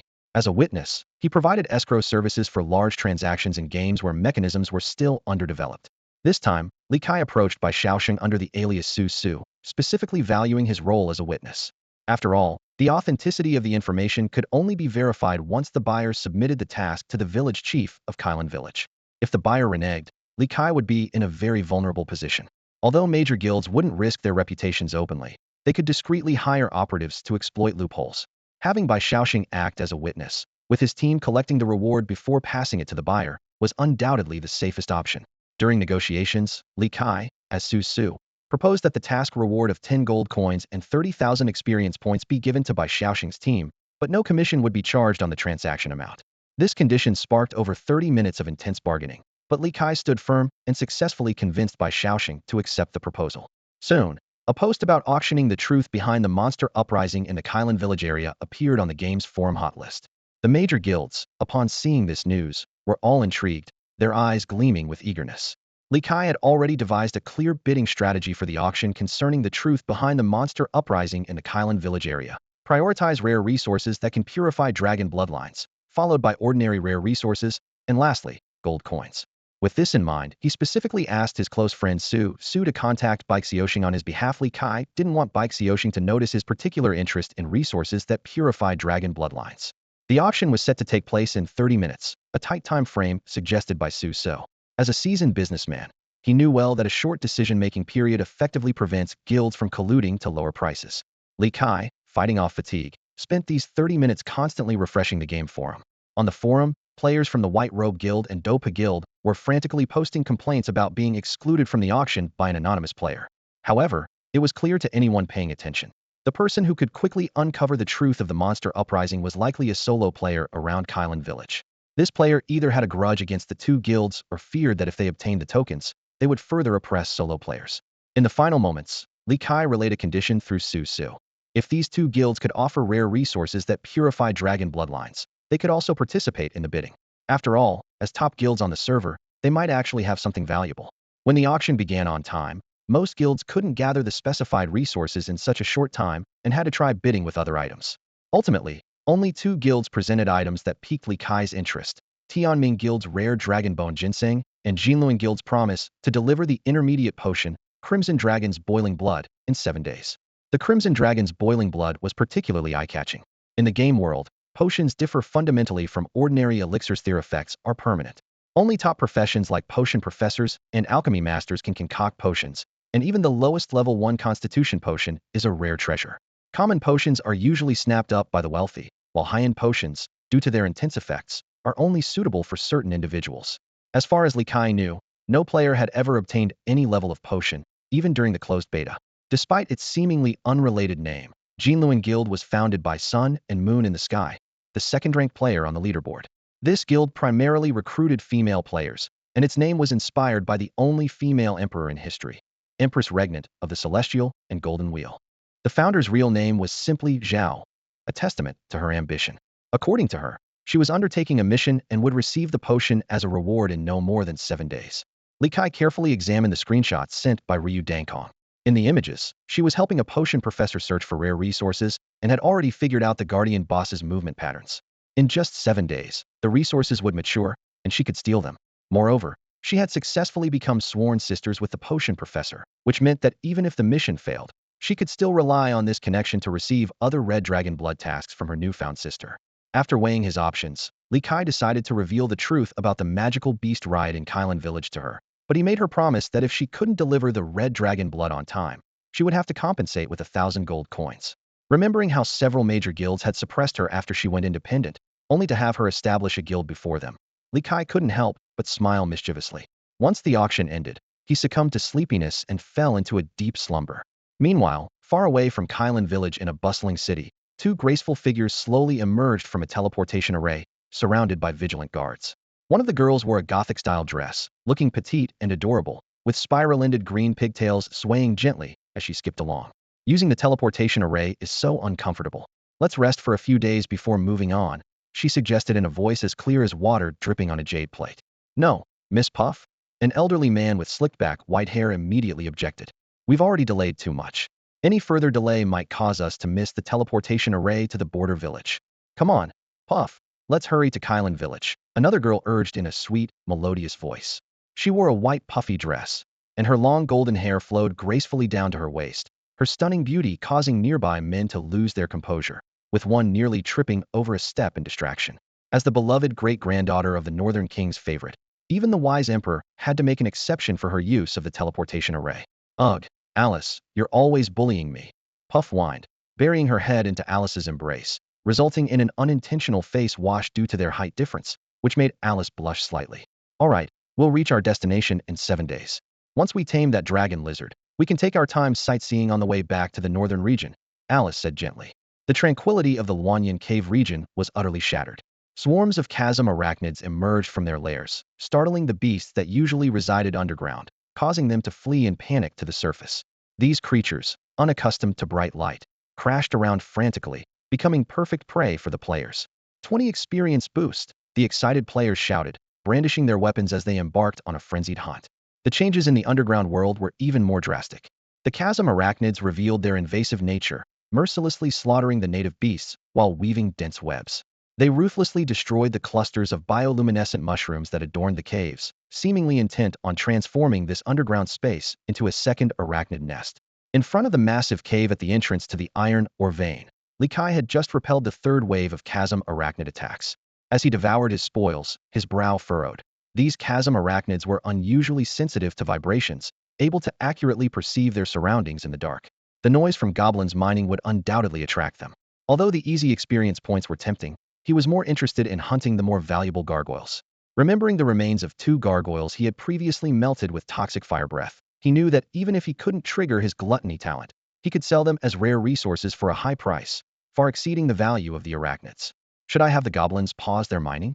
As soon as the thought arose, Li Kai, with his capitalist instincts awakened, shook his head. The idea of supporting these goblins without benefit was hard to accept. Just as he found himself in a dilemma, a gargoyle's roar echoed from a distant passage, instantly focusing his attention. Quickly finishing off the remaining arachnid materials, Li Kai ordered the goblins to stop their work and strode toward the source of the sound. After passing through the passage, the scene before him took his breath away. Several gargoyles were greedily drinking the blood from the torn bodies of chasm arachnids, while not far off, a gargoyle on guard stood near a group of bizarre creatures. These creatures were short and hunched, draped in vibrant pelts stripped from beasts. Their heads resembled a mix of ape, rat, and dog, with dark brown skin sporadically covered in scales, and rat-like tails trailing behind them. They wielded bone hammers, or iron picks. Most unnervingly, each had a stone rod atop their heads, burning with green flames, and their eyes glowed with the same eerie green light. Hiding behind a rock pillar, Li Kai quietly cast an insight spell. Species, Fel Cobalt. Rank, Elite. Level, LV 15. Attributes, Strength 10, Constitution 12, Spirit 21, Agility 13. Fel Energy, 100 automatically regenerates 1 point per minute, can be siphoned from gargoyles. Talent 1. Fel Infusion Crade Kobolds actively embracing Fel Energy, attacks imbued with Fel effects. Consuming 10 points of Fel Energy to reduce targets all attributes by 5 for 30 seconds, stackable up to 3 times. Talent 2. Fel Flamed Grade Kobolds actively embracing Fel Energy, can burn life to consume Fel Energy, increasing all attributes by 20, consuming 5 points of Fel Energy per second. Li Kai carefully examined the kobold's attribute panel, and his eyes lit up. This race is naturally skilled in mining, possessing an A-level digging expert, talent that boosts mining and tunneling efficiency by 30. Additionally, they have 2 combat skills, a D-level Fel Fireball, that consumes 100 mana points and 50 Fel Energy to launch a powerful fireball from the green fire rod on their head, dealing 2,100 magic damage with double layers of Fel Corruption, and an A-level Skull-Crushing Hammer, requiring 50 mana and stamina to deliver a heavy blow, causing 500 physical damage, with double damage if it hits the head. A born mining prodigy. Li Kai's eyes flashed with excitement, but he quickly calmed down. These fel-wielding kobolds obviously have an extraordinary background, so recruiting them as miners was out of the question. According to the gargoyle's description, this mysterious race specializes in collecting and carving the fallen fragments of the gargoyle lord. No wonder the gargoyles, whose mana isn't fully charged, don't attack them but instead guard them like bodyguards. Although kobolds are a sapient race and should logically use the human rank system, due to their acceptance of fel energy, they are all classified under the beast rank system. As Li Kai contemplated whether to challenge the 4 gargoyles, a chilling hissing sound echoed from the other end of the tunnel. Dozens of crypt spiders swarmed in, accompanied by 3 massive counterparts. Li Kai's eyes lit up once more. Let them fight. Let them fight. In the immortal world, nothing excited players more than witnessing a territorial battle between beasts, waiting to reap the rewards. Damage caused by beasts doesn't split experience points, so even if you merely touch a dying beast, you can gain full experience.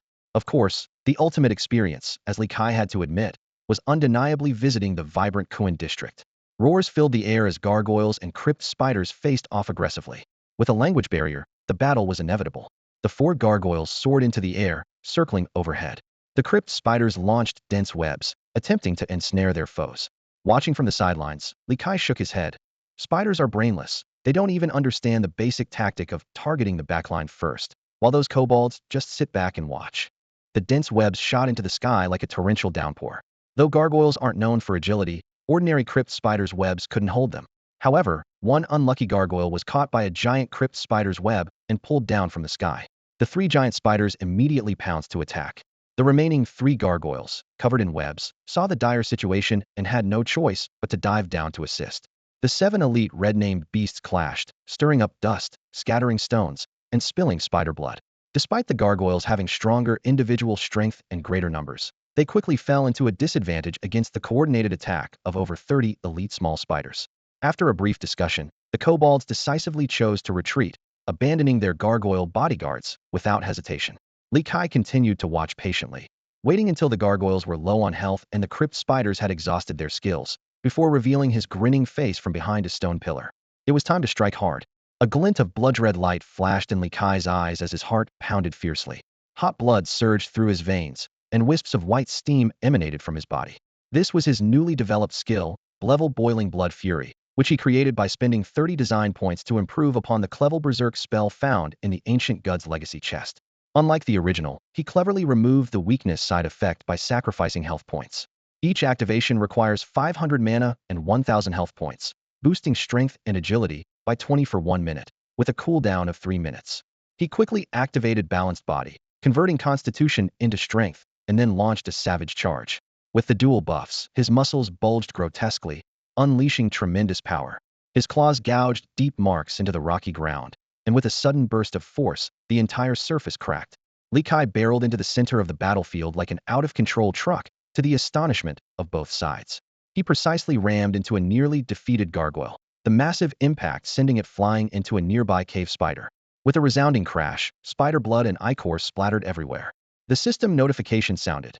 Killed fell gargoyle, gaining 11,325 experience points. Newcomer champion achievement bonus of 1,698.7 points. Killed cave spider, gaining 520 experience points. Achievement bonus of 78 points. Taking advantage of the post-collision stun, Li Kai took a deep breath and unleashed his roar skill. The visible sound waves swept across the area, stunning all surrounding monsters.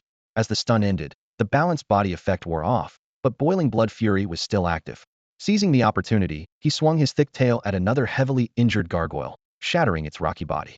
At this point, both sides of the battle finally recovered their senses, setting aside their hostilities to focus on the new threat. Facing attacks from all directions, Li Kai sighed softly. Looks like I can't keep all the materials. Purplured flames spewed from his gaping maw, incinerating the weakened gargoyles and fire-fearing cave spiders, leaving only 3 giant cave spiders with some health remaining. Their bristles were singed, and their pincers severely damaged. Li Kai ceased the flames immediately, using a combination of basic attacks and a double bite to finish off one heavily injured giant cave spider. Utilizing the vampiric traits of his fangs, he engaged the remaining 2 spiders in direct combat without hesitation. Compared to strategic maneuvering and kiting, the sheer power advantage thrilled him even more. Soon, only 1 giant cave spider remained, attempting to flee. With Balanced Body cooled down, Li Kai effortlessly caught up and ended the poor creature. The battle concluded, and the vile lizard emerged victorious in the end. Li Kai watched as the experience bar before him skyrocketed, nearly maxing out. His eyes were fixed on the partially melted gargoyle corpse. Devouring it would allow him to level up once more. Eagerly, he opened his massive jaws and began feasting. First were the jewel-like eyes, glowing with a strange light, which melted in his mouth, instantly boosting his constitution and spirit by 1 each, along with a 2 increase in both physical and magical resistances. Next were the sharp claws which, although offering a smaller attribute boost, still added a decent resistance bonus. As he swallowed the last piece of flesh, the system chimed. Experience exceeded the limit, level increased to 26, and 260 design points earned. Satisfied, Li Kai stretched his body and took a moment to attend to a personal need before returning to indulge in the remains of the giant cave demon spider. While chewing on the spider's body, not entirely incinerated by the toxic fire, Li Kai browsed the forum. It was filled with posts lamenting from players in Kylan Village, complaining about the rampaging cave demon spider swarms and the mysterious gargoyles, especially those wandering bosses, which had caused significant losses. What was thought to be a monster ride event offering benefits had turned into a death trap, consuming levels and equipment. Just as Li Kai was smugly enjoying the players' misfortunes, a familiar BGM played in the void. Realizing something was wrong, heavy footsteps approached from behind. Turning his head stiffly, he was faced with the imposing figure of the cave demon spider king. "Madam, your child's taste is quite nice. Care to try some?" Li Kai forced a smile, offering the spider meat in his hand. In response, 2 massive spider spears crashed down like weight-bearing pillars. Thanks to the balance of his body, Li Kai narrowly dodged the earth-shattering strike. Using his ability to disregard stuns, he dashed away frantically as a shadow. However, the cave demon spider king had already lifted a boulder the size of a small mountain, and this time, there was no escape. With a thunderous crash, the boulder landed heavily. Li Kai felt as if his bones were about to shatter, as if being repeatedly run over by a steamroller. At the last moment, he decisively used a precious Kraid light shield scroll, barely deflecting the lethal blow. Hiding behind the rubble, Li Kai noticed something amidst the damage was only 36,000, nearly 4,000 less than before. Seizing the opportunity, he quickly cast Insight, then escaped under the cover of his balanced body. The enraged cave demon Spider King could only vent its fury by grabbing a berserk spider. Through Insight, Li Kai finally understood why the damage had decreased. After losing a territory battle, the boss would lose its attribute bonuses and suffer a 10 reduction in all attributes. Seeing the unusual status on the panel, Li Kai's eyes first lit up with excitement, but then quickly dimmed. The Abyssal Spider King, in order to avoid conflict with the Gargoyle Lord, had abandoned its territory, falling into a weakened state due to loss of territory. This was the perfect opportunity to hunt the boss, but Li Kai soon realized the gap in strength. Even in its weakened state, the Abyssal Spider King was still an insurmountable challenge for him, a red-named elite. Using design points to upgrade himself to a boss level would be even more costly, as it would significantly affect his future experience gains. His attention shifted to his S-level talent, Starforged Body, particularly its most powerful feature, Stellar Power. If he could lure the Abyssal Spider King to the surface on a starry night, the doubled attribute boost might just allow him to achieve a miraculous cross-dire kill. However, after a brief consideration, Li Kai decided to abandon this tempting idea. The surface was teeming with players, and if they witnessed a rogue killing a boss, coupled with the announcement of a first kill, they would quickly deduce his true identity. Although being discovered as a transmigrator might not be a big deal, he had an inexplicable intuition that he should keep this secret. Just as Li Kai was about to give up on this opportunity, a thought crossed his mind. If players could hire NPCs to deal with him, why couldn't he turn the tables and use the locals to hunt the boss? With this thought, a clever plan began to form in his mind. Hours later, a server-wide announcement rang out 3 times. Congratulations to Sun and Moon for creating the server's first guild, the Golden Wheel Guild, and for instantly upgrading to a level 2 guild. This news caused an uproar among the players, with large guilds angrily pressuring Bai Shaoxing to reveal the player behind it, only to be firmly refused by the informant, who was committed to professional ethics.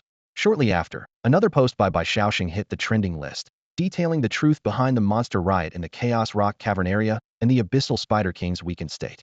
For players who lacked the necessary level, this abnormal status was undetectable with the Insight skill. Players from other regions quickly lost interest, but those in the Kylan village area sensed an opportunity.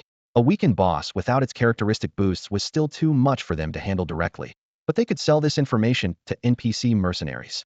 Not only could they earn a fee for the intel, but they might also join the hunting party and snag some loot. If they managed to land the final blow, the achievement of a boss first kill would be within their grasp.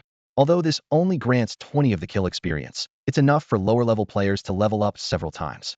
The news spread like wildfire throughout the surrounding areas of Kylan village and the outskirts of the wasteland, attracting numerous 3-star mercenary groups. In this remote region far from the Empire's center, the decrees of Emperor Baiji are practically ignored. The order allowing only the Children of the Stars to use the teleportation arrays is disregarded by local powers due to the absence of imperial officials. Soon, the teleportation array in Kylan village began to flicker continuously, with mercenaries clad in fearsome armor emerging one after another. In the Immortal world, the more extravagant the equipment, the less powerful it tends to be. The armor worn by these mercenaries bore distinct beast-like features, with each piece seemingly a trophy stripped from a formidable boss. Players couldn't help but whisper among themselves, speculating about the origins of these impressive armors. In the village's only tavern, the leaders of 3-star mercenary teams from nearby villages gathered. Surprisingly, Shengdan, who was not yet powerful, occupied the 4th seat at the table. This is the leader of a certain organization among the Children of the Stars, introduced Ryan, the leader of the Bloodline mercenary team, to the others. Though not strong now, the potential is limitless. Shengdan calmly stated his request. I wish to participate in this hunt. In exchange, our guild will handle intelligence gathering and diverting red-named elites. I don't want any loot, just a chance for the final blow. A mere level 16 rookie like you? Scoffed Fox, the female leader of the Red Fox mercenary team. Come back when you've survived long enough to boast. With my scrayed talent, Shengdan retorted without backing down. Care to test it, Captain Fox? Before the words had fully left his mouth, Shengdan's sword had already sliced through the air, leaving a cut on Fox's shoulder. Is that qualified enough? I have a skill that can deal 8 of maximum health as damage. Fox gazed solemnly at the Rapira skill. Dealing percentage-based true damage was indeed a godsend against bosses. Finally, with Ryan's mediation, the 3 parties reached an agreement. The Timber team slots were allocated accordingly. 1 for Shengdan, 4 for the Bloodline mercenary team, including their leader, 3 for the Red Fox, including their leader, and the Giant Axe mercenary team sent their strongest leader and deputy leader. To prevent the boss from recovering from its weakened state, the Spider Hunt team set off immediately. Meanwhile, Li Kai, who had been waiting in the underground space, finally received intelligence from informants in the Kylan village area. In the depths of the underground cavern, a bustling scene was unfolding. Nearly 100 cave demon spiders were working with precision and coordination. Some were weaving webs between the rock walls. Others were carefully transporting precious spider eggs, while a few were vigorously digging into the surrounding rock, attempting to expand their territory. From the ceiling of the cavern, enormous fleshy mycelium emitted an eerie purplish glow, casting an ethereal light over this breeding ground being rebuilt. The massive cave demon spider king lounged lazily in the center of the cavern, savoring its mealtime. Unlike ordinary spiders that prefer to inject digestive fluids before sucking their prey, it relished the direct thrill of tearing into its prey. The sensation of flesh bursting between its sharp fangs made the spider king thoroughly enjoy its feast. Suddenly, a meticulously crafted mithril arrow sliced through the air, the arcane runes etched on its shaft glimmering faintly in the darkness. The arrow, tipped with a razor-sharp star mineral point, struck the eye of the cave demon spider king with precision, causing a torrent of dark spider blood to gush out. The damage hadn't fully registered when the air was belatedly filled with the sound of the arrow's explosive impact. This shot combined the essence of two clever skills: Void Piercer, which consumed 300 mana and 200 stamina, propelled at twice the speed of 51 agility points, dealing 8,600 physical damage, and Blood Burst Arrow, also consuming 300 mana and 200 stamina, which inflicted 5,200 magic damage and triggered a bleeding effect equal to 5 of the target's current health. The perfect combination of these skills made this shot as powerful as a level skill. Information confirmed. The longbow hunter from the Scarlet Fox mercenary group said, lowering their bow and confirming with the nearby crossbow scout. The cave demon spider king has indeed lost its boss attributes, just as the Starchild said. Its eye is not a weak point. The sudden attack left the cave demon spider king momentarily disoriented, but the spiders above were already on high alert, rubbing their mandibles and emitting sharp warning sounds. Regaining its senses, the Spider King let out a screech and led several giant cave demon spiders along with dozens of ordinary ones in a charge towards the intruders. "You go ahead, I'll cover the rear," the crossbow scout shouted, raising their tricolor light crossbow, a perfect grade weapon, and accurately spraying the spider swarm. Ice crystal arrows hit their legs, reducing their already mediocre agility by another 15. Then, they launched a wave of costly explosive flame arrows, igniting the spider's bristles, lowering the hunting difficulty for their teammates. As the cave demon spider swarm burst through the tunnel, they found the human intruders had already scattered, moving about. The Spider King quickly commanded the giant cave demon spiders to lead teams to pursue the scattered intruders, while it alone chased after the audacious archer who dared to attack it. The colossal cave demon spider was hot on the heels of the Dopa Guild players, just as the spider hunting squad had anticipated. These players formed a team but refrained from engaging in combat, cleverly avoiding the team penalty mechanism and focusing instead on luring the beast away from its group. The longbow hunter soon led the cave demon spider king to a carefully chosen battlefield in underground space. This space was ingeniously designed. Of the 3 passages, 2 were too narrow to accommodate the massive body of the Spider King. As it pursued through the only spacious passage, a sudden rumble erupted from both sides. A pair of Crade magic scrolls activated the earthquake spell, causing boulders to cascade down and block its retreat. 10 professionals emerged from hiding, confident smiles on their faces. The first phase of the plan was a complete success. The boss was trapped and surrounded. The cave demon spider king sensed the terrain's limitations, but was unfazed. To it, blocking the retreat was merely a death wish for these ants.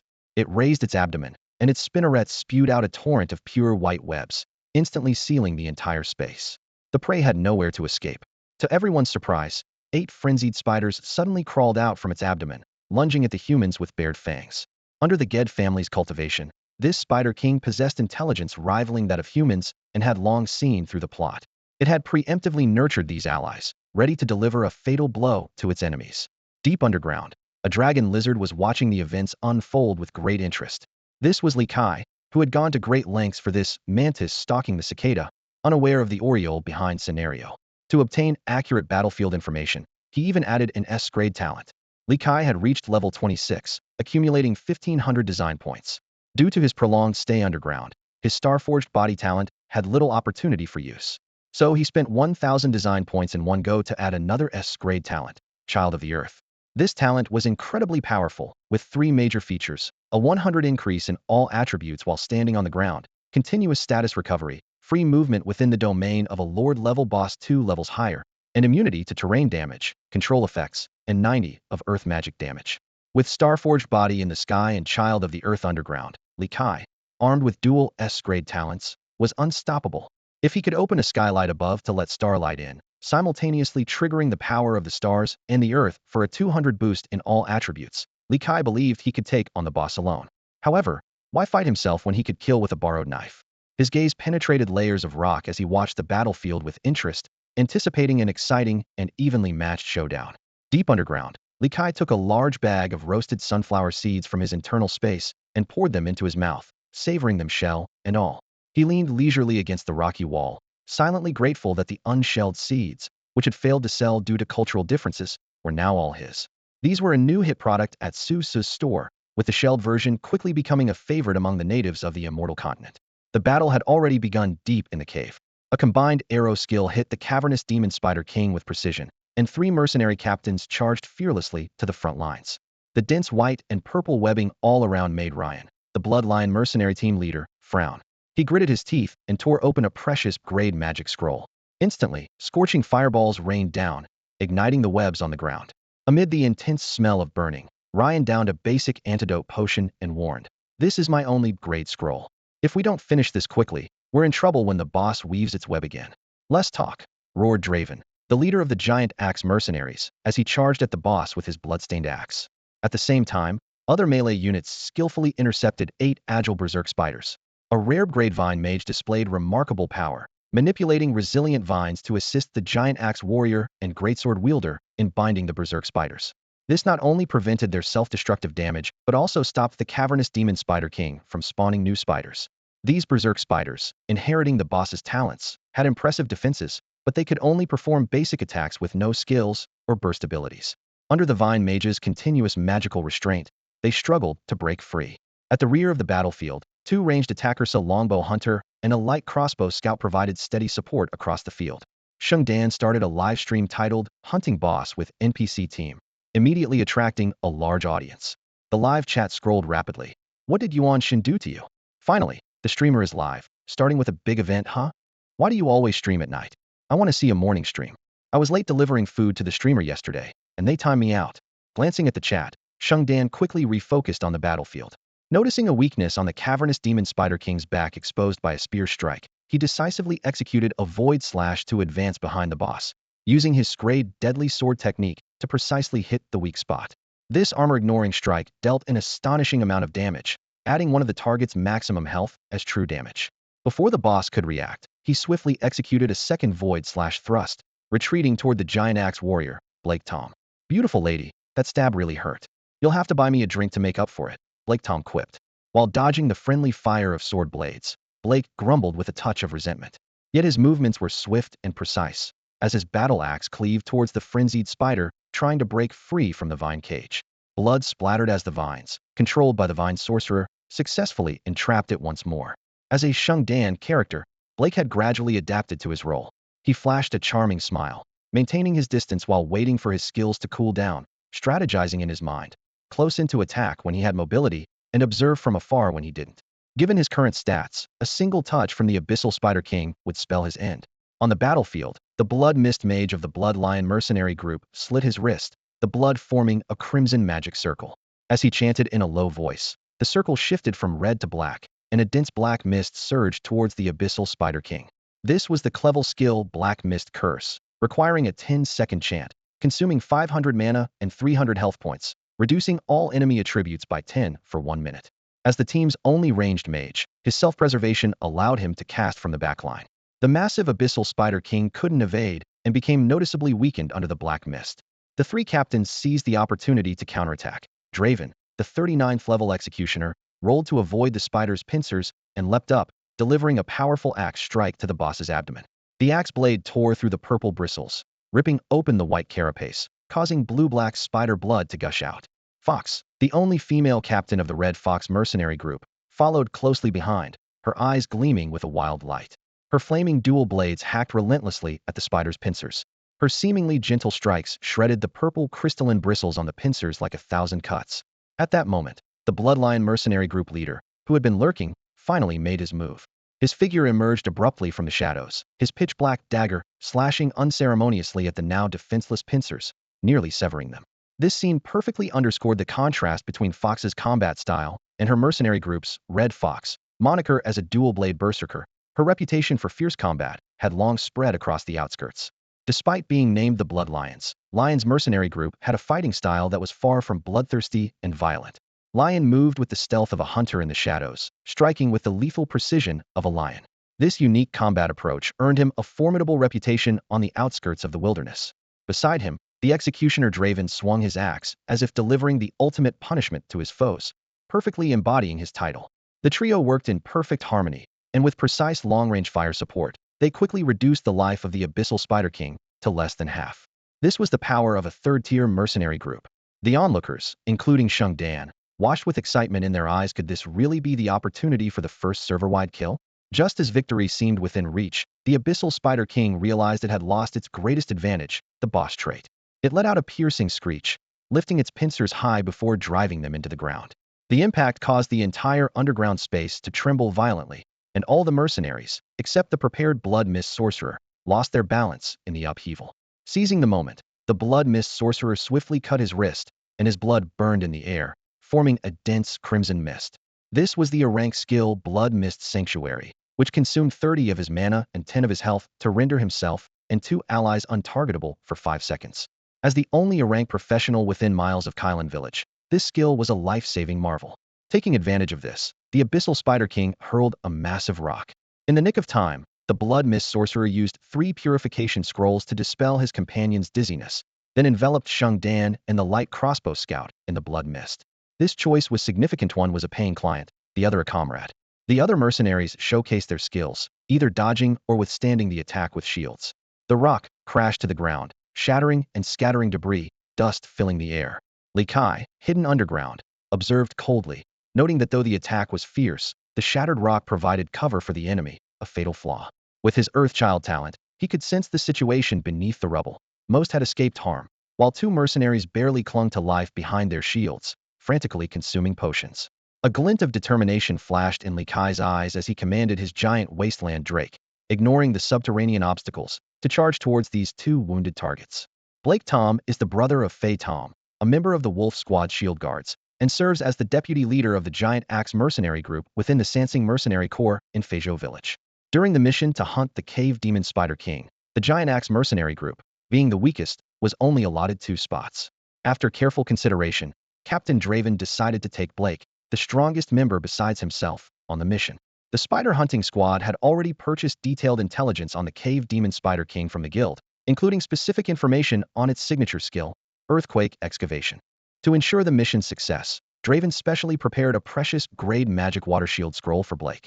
This magic provides the user with 6,000 shield points for 10 seconds and reduces the first physical damage taken by 50. However, this seemingly foolproof protection failed at a critical moment. Just as Blake activated the shield, a frenzied spider appeared from nowhere, breaking the damage reduction effect of the water shield. Fortunately, the shield points remained intact, and Blake quickly pulled out a Crade Light Shield scroll, granting himself an additional 5,000 shield points, narrowly escaping death. It turned out that after the first frenzied spider's duration ended, the Cave Demon Spider King immediately spawned a new one and hurled it onto a boulder. Blake happened to be the target of this surprise attack. Buried under rubble, Blake used his hands to clear away the stones and dirt before him, struggling to create a space to breathe.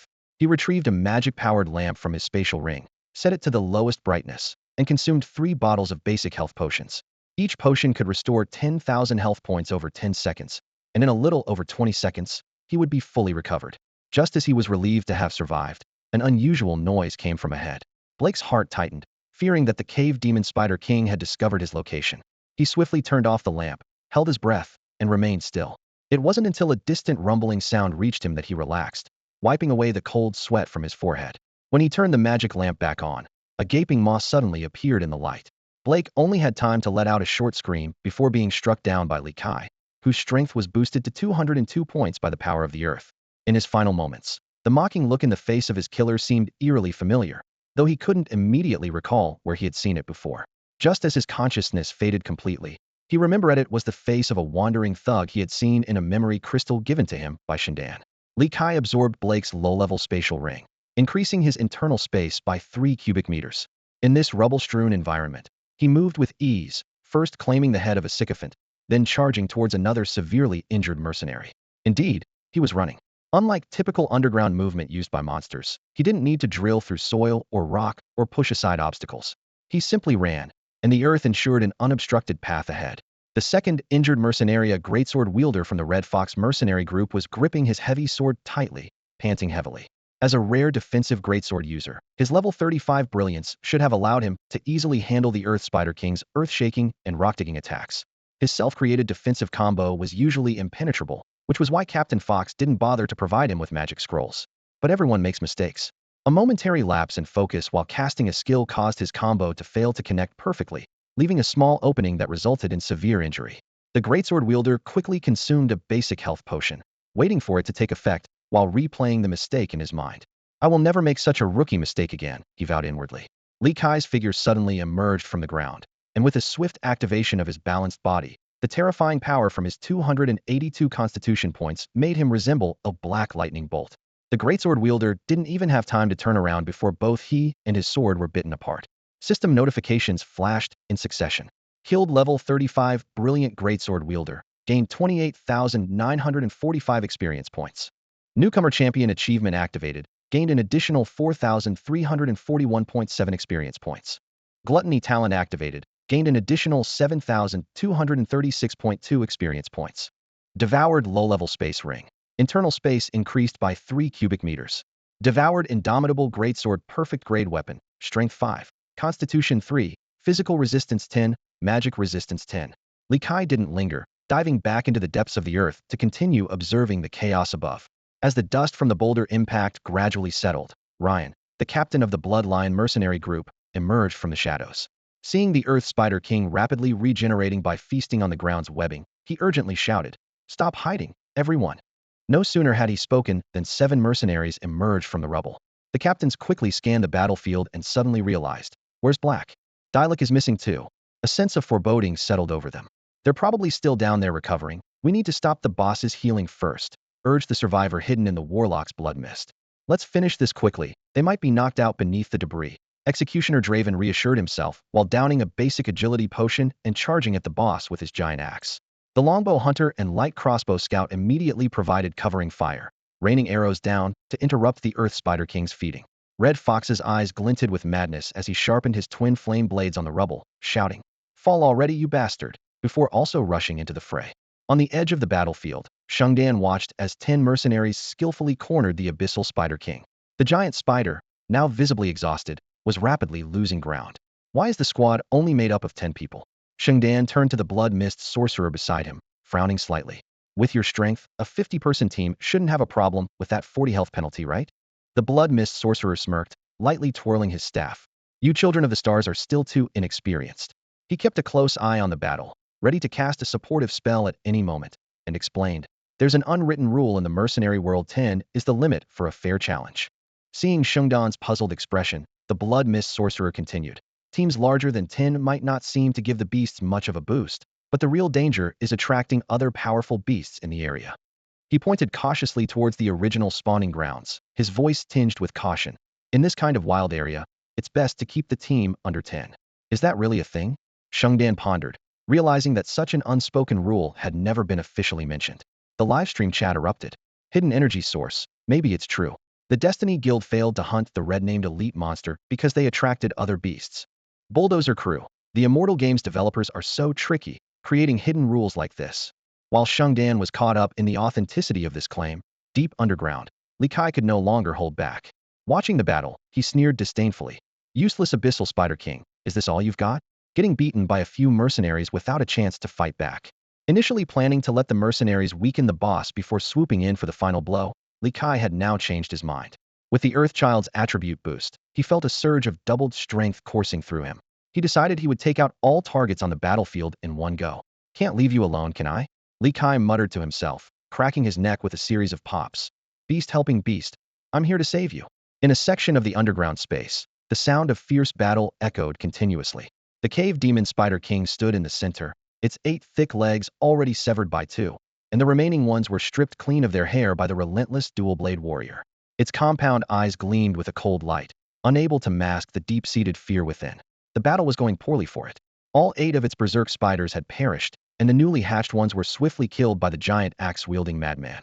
Adding to its woes was the elusive assassin lurking in the shadows, who emerged only to leave deep, bone-revealing wounds on its body. Whoosh! Another combination arrow skill accurately struck its body, courtesy of the light crossbow scout.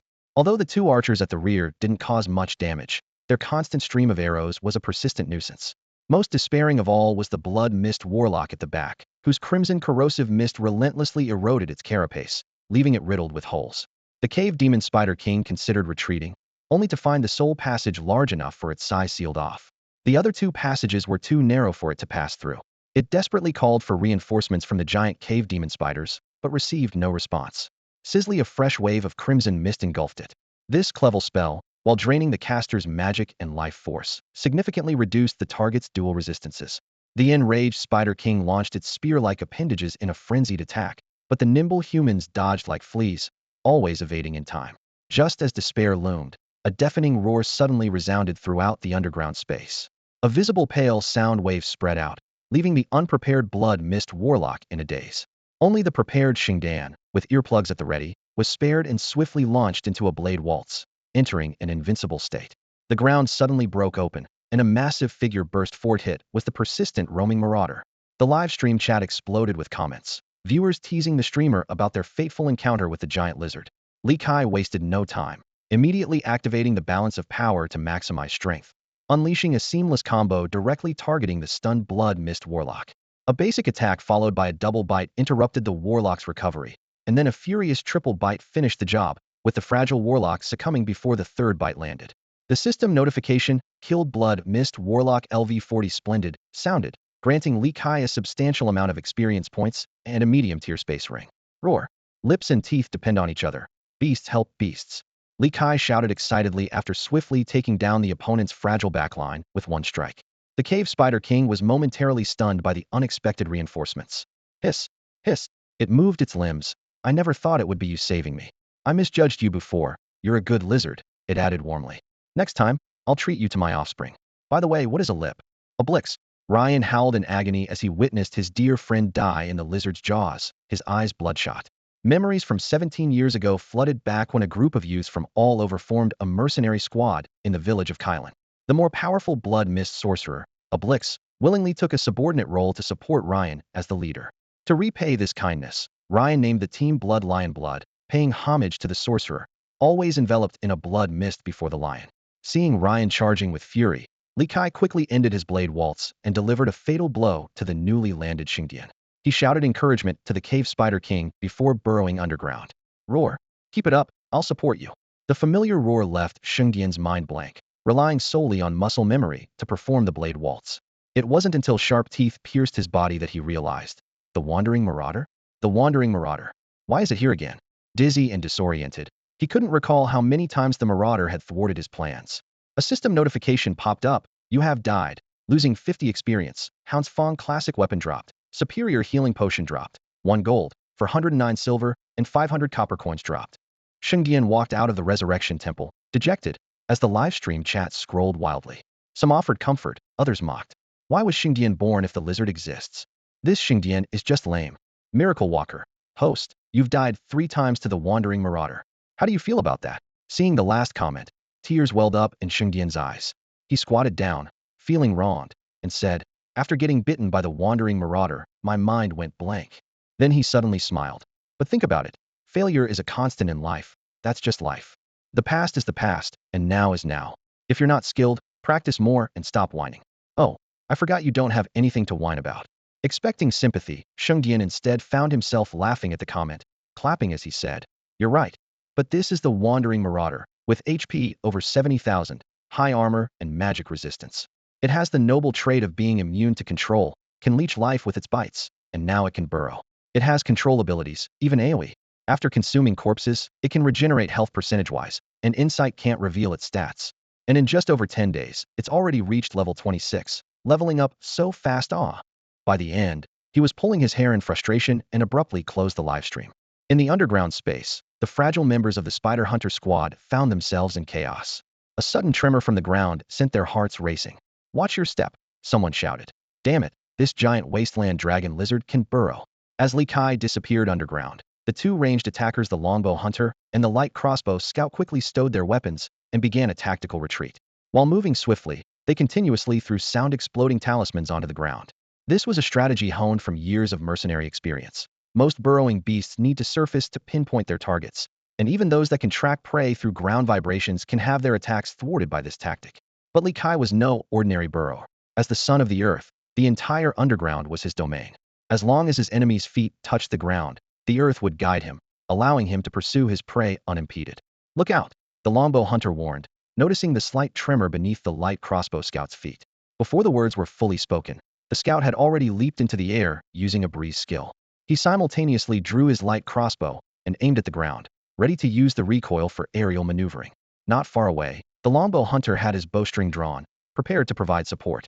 Suddenly, the solid rocky ground exploded with a thunderous crash.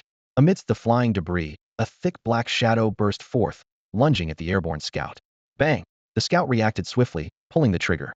The recoil from the explosive bolt helped him evade the deadly strike, while the slow arrow shot by the longbow hunter allowed him to change direction midair. When the explosive bolt hit the shadow and detonated, the forceful blast cleared the dust. Only then did the two realize that the attack had come from the dragon lizard's tail. "It's the tail? Where's the head?" They glanced at each other, but before they could finish, a robust dragon claw covered in scales shot out from the ground, grabbing the longbow hunter by the waist. With a fierce squeeze, the young hunter spewed a mouthful of blood, and before he could react, he was dragged underground, leaving only his head exposed. The hard rock and soil held him firmly in place, unable to move. Though this seemed like a spectacular attack, it was merely a standard strike. Yet with Li Kai's current attributes, the damage was significant. "Die!" Ryan, enraged by the plight of his fellow mercenary, swung his sword at the ground where the longbow hunter was trapped. The dark, slashing cross of the blade was both restrained and sharp, slicing easily through the hard rock and leaving two intersecting deep fissures on the surface. But the cunning dragon lizard had already fled, rendering the attack ineffective. "Are you okay, Aching?" Ryan asked anxiously. "Why aren't you saying anything?" Lane leaped to the side of the longbow hunter Itingching, one hand holding a knife vigilantly, while the other gripped the helmet and pulled it off with force. Surprisingly light, it was empty. His eyes widened in shock as he stared at the hollow helmet, realizing it was void of its wearer. "No!" His anguished roar echoed through the underground space. On the other side of the battlefield, the Cavern Spider King watched as Li Kai continued his relentless assault, feeling a deep frustration. A notorious elite monster was wreaking havoc in its territory, yet it, the boss, had accomplished nothing. It wasn't that the Spider King was weak. It had forced the mercenaries to use their life-saving skills, giving Li Kai the chance for his unprecedented 5-kill streak. With a piercing shriek, the Spider King's damaged mandibles struck the ground again. Lightning-fast cracks spread, stunning most of those present. This time, no one could spare a hand to use a purification scroll. Roar! Seizing the opportunity, Li Kai surged from the earth like a shadow, his sharp fangs piercing the armor of the crossbow scout, immobilized upon landing. Blood spattered as system notifications flashed. Defeated crossbow scout LV-38 Brilliant. Gained 30,556 experience points. Newcomer champion achievement activated. Gained an additional 4,583.4 experience points. Gluttony talent activated. Gained an additional 7,639 experience points. Devoured a basic space ring. Internal space increased by 3 cubic meters. "You'll pay for this." Witnessing the last teammate's brutal death, Fox lost all reason. She activated her talent skill Raging Inferno, shrugging off the stun effect and recklessly charging at Li Kai. This level talent could nullify control effects below level and boost her attributes by 40 for 30 seconds, but it would also plunge her into a state of extreme rage, rendering her unable to use skills. She wouldn't wield this double-edged sword unless in dire straits. The 200-meter distance was covered in less than a second by the fully unleashed Fox. But in that fleeting moment, Li Kai's deadly bite struck twice, ending his opponent's life. The Cavern Spider King, in a synchronized move, hurled a massive boulder with its mandibles. "Watch out!" Lane sprang into action, kicking the frenzied Fox out of the boulder's path, then jumped to the stunned Executioner and Vine Mage, dragging them away from danger. "Roar, you should treat a lady more gently." Li Kai flashed a twisted grin, charging directly under the falling boulder. Fox, with both blades embedded in the ground, skidded to a halt amidst a shower of sparks, then pushed off to continue her charge. "Wake up!" Lane's warning came too late. The boulder crashed down, burying the berserk female warrior and the giant wasteland dragon lizard together. Shielded by the ground, Li Kai emerged nearly unscathed from the rubble, finishing off Fox's last sliver of health. System notifications flashed again. Defeated dual-blade berserker LV-42 Brilliant. Gained 36,441 experience points. Newcomer champion achievement activated. Gained an additional 5,466.1 experience points. Gluttony talent activated. gained an additional 9,110.2 experience points. Devoured an intermediate space ring. Internal space increased by 10 cubic meters. Roar, roar. Li Kai emerged from the rubble, satisfied and full, eyeing the remaining 3 mercenaries. Can you still fight? Hiss. Of course we can. The cavern spider king, struggling, spawned a berserk spider and hurled it at the mercenaries. Despite its poor condition, it continued to put on a brave front. The hunt has failed. Retreat now. I'll cover the rear. Ryan, the leader of the Bloodline mercenaries, said in a deep voice. With his exceptional mobility, he planned to let the other 2 team members withdraw first. Despite the anger burning inside him, reason told him that continuing the hunt would be a path to self-destruction. Gathering more manpower and returning for revenge was the wise choice. When the time came, even if it meant disturbing the Gargoyle Lord deep underground, they would mobilize their entire force to wipe out these conniving lizards and spiders. Retreat. Draven glanced coldly at Ryan, swiftly downing 2 bottles of basic potions. You all go ahead. I never retreat. You're not my people, so leave if you want. My people fearlessly embrace challenges and fight to the last moment. I never tolerate cowardice. Draven's disdainful tone made Ryan's eye twitch. After ordering the remaining Vine Mage to retreat, he resolutely walked to Draven's side. Then I'll join you for a bit. When you're dead, I'll make sure to collect your body. Draven slung his bloodstained great axe over his shoulder and strode towards the crypt Spider King. Collect my body? Just worry about yourself and witness true courage. His arrogant tone and confident posture made Li Kai uneasy. Li Kai cast an insight spell, frowned after checking the status panel, and quickly moved behind the crypt Spider King. Draven's confidence was not just bluster. With a powerful leap, his massive frame propelled by muscled arms, he swung his great axe in a sharp arc, cleaving a charging berserk spider in half on the spot. As he landed firmly, the spider's remains exploded in midair, like a blooming purple firework, showcasing his might. Though Draven was only level 39 and didn't rank in the top 2 within the Bloodlion and Red Fox mercenary groups, he alone could support a tier 3 mercenary group. The Great Axe mercenary group was at the bottom of the 3 major groups purely because the other members were weaker. His attribute panel was intimidating. Executioner grade rank, Radiant level 39, Strength 10465, Constitution 63.858, Spirit 24, Agility 41.838. With the boost from basic potions, his physical resistance reached 595, magical resistance 404, and special resistance 500. More daunting were his talents and skills. The public execution grade talent increased his strength by 10 for each enemy slain that was no more than 2 tiers below him, stacking up to 5 times. The execution master grade talent made it easier for him to hit enemy necks with an axe, dealing 30 extra damage. His 2 major skills were even more formidable. Guillotine grade could deal 33,800 physical damage, instantly killing if it hit the neck and the target's health was below 5 of talent stacks. Great Axe Leap grade could deal 23,400 damage. With both leap skills combined, the damage was a terrifying 50,000, even without considering the execution effect. At this moment, the Berserk Spider, as a temporary summon of the Crypt Spider King, with its elite red name status, perfectly triggered the public execution condition. In the previous battle, he had been dealing with the Berserk Spiders just to stack his abilities. Now, with his abilities fully charged, Draven could finally unleash his true power. He strode forward, the bluish-black spider blood slowly dripping from his massive axe. Drip splat, drip splat. The rhythm of the blood hitting the rocky ground matched his footsteps perfectly, creating a suffocating sense of oppression. Despite being a slender human, he exuded a terrifying aura that could rival that of a giant beast. The heavily injured cave Spider King sensed danger and turned to look for its ally, only to find that it had vanished. Damn lizard, it cursed internally. With the ability to burrow without cooldown, it still insists on wiping out my team. Rain quickly realized where Li Kai had gone and immediately turned to pursue the retreating Vine Mage. But Draven remained unfazed, advancing toward the cave Spider King while wiping his axe. He muttered to himself, "This axe in my hand is an exact replica of the legendary weapon that beheaded King Louis, the Axe of Kingslayer. Made from the same materials by a master craftsman, yet it's only a perfect grade weapon. I suppose it's because it hasn't yet beheaded a king." He looked meaningfully at the cave Spider King. You could barely count as a king." Before the words were fully spoken, Draven leaped into the air, his giant axe slicing through the air, aiming straight for the Spider King's head. Meanwhile, on the other side of the underground space, the Vine Mage was desperately fleeing through a narrow passage. This rare class combination left him neither tanky nor particularly strong or agile, with his sole advantage being his exceptional crowd control abilities. Every skill focused on binding, with the ability to extend the duration by replenishing mana. It was thanks to this skill set that he held the third in command position in the Bloodline mercenary group. However, Facing the massive wasteland dragon lizard, he couldn't even muster the courage to fight.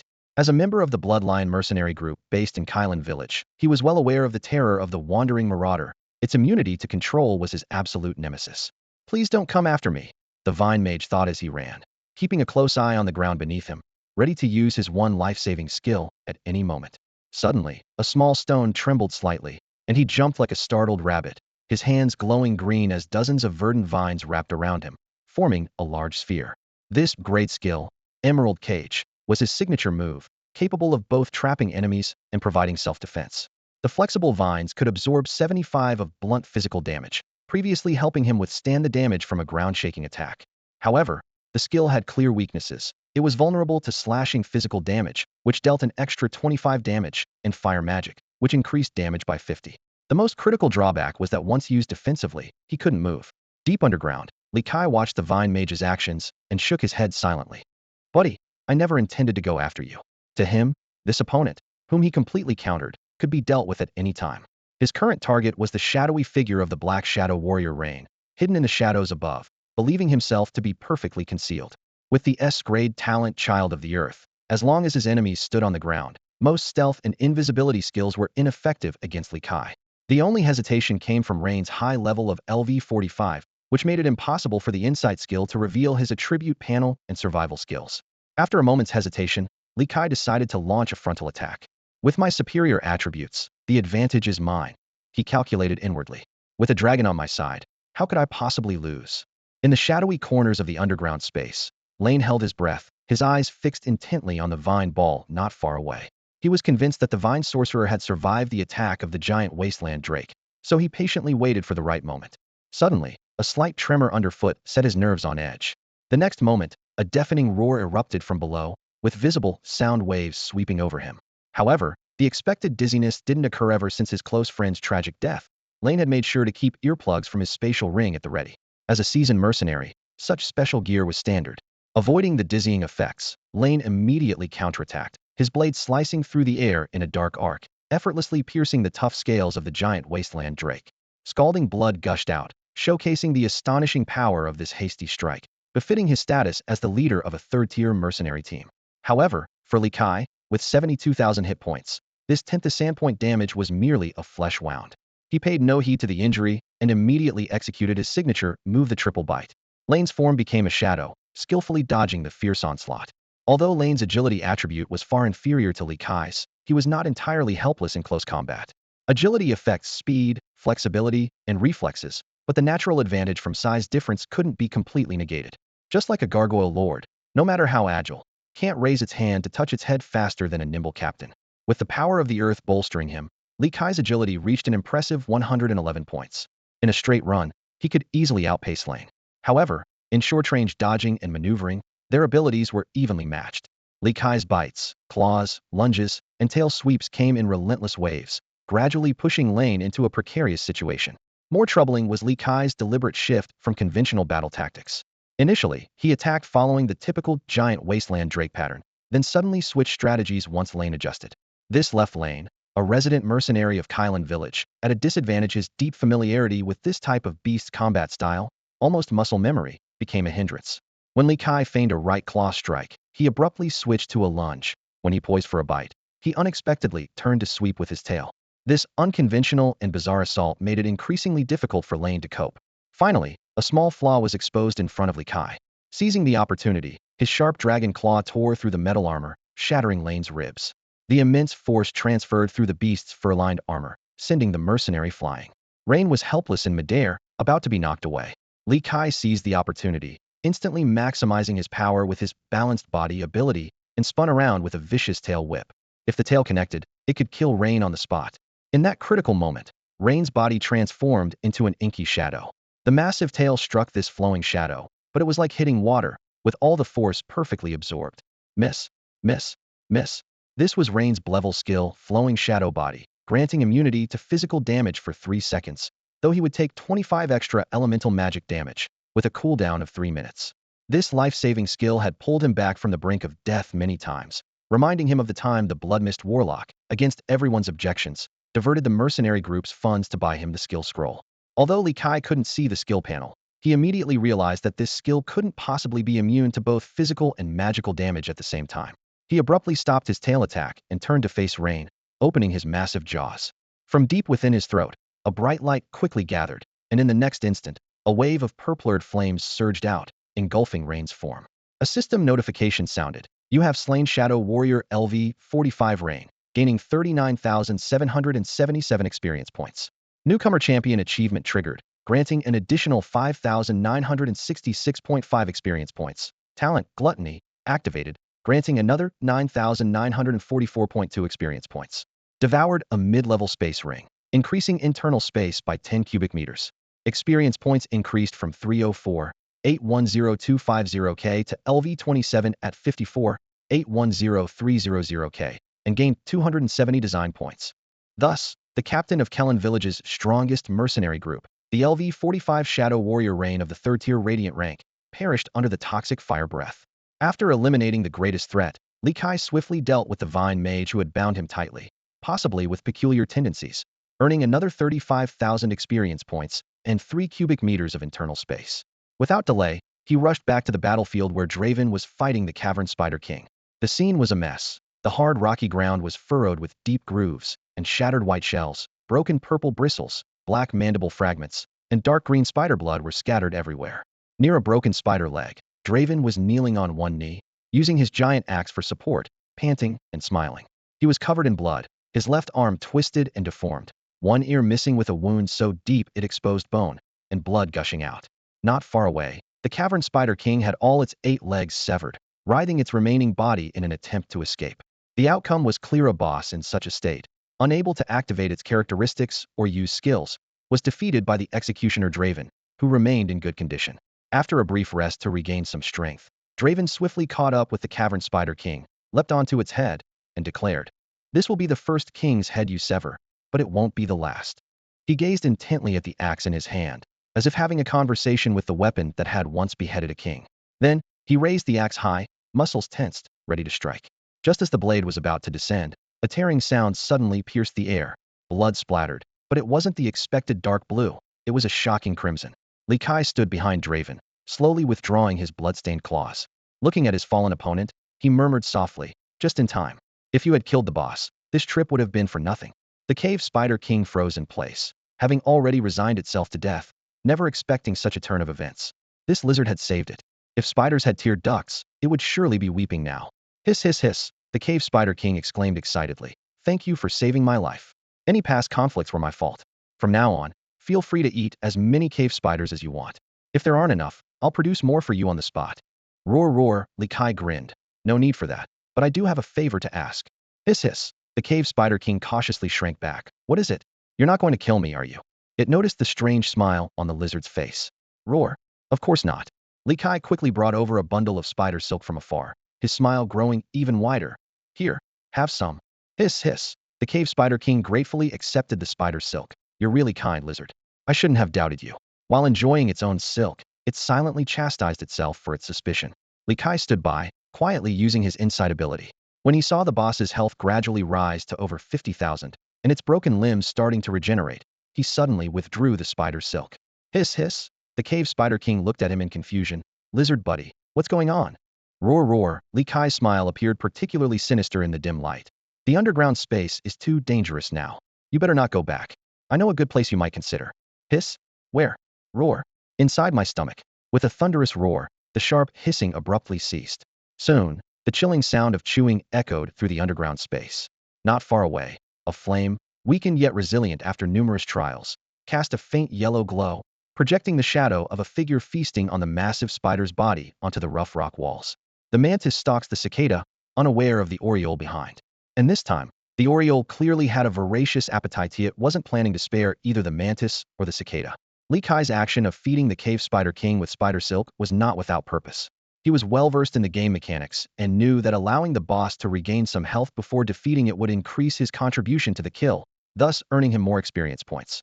This was because, unlike ordinary monsters, the contribution from indigenous NPCs would dilute the final kill experience even after they perished. Although they wouldn't absorb these experience points to level up, the experience seemed to be consumed by the system. When the Cave Spider King, a level 35 boss, finally fell, the system notification sounded. You have gained 48,123 experience points. The Newcomer Champion achievement was immediately triggered, granting an additional 7,218.5 experience points as a reward. This significant gain left Li Kai secretly amazed. Even though the mercenaries took a substantial share of the contribution, the boss's experience points were still considerable.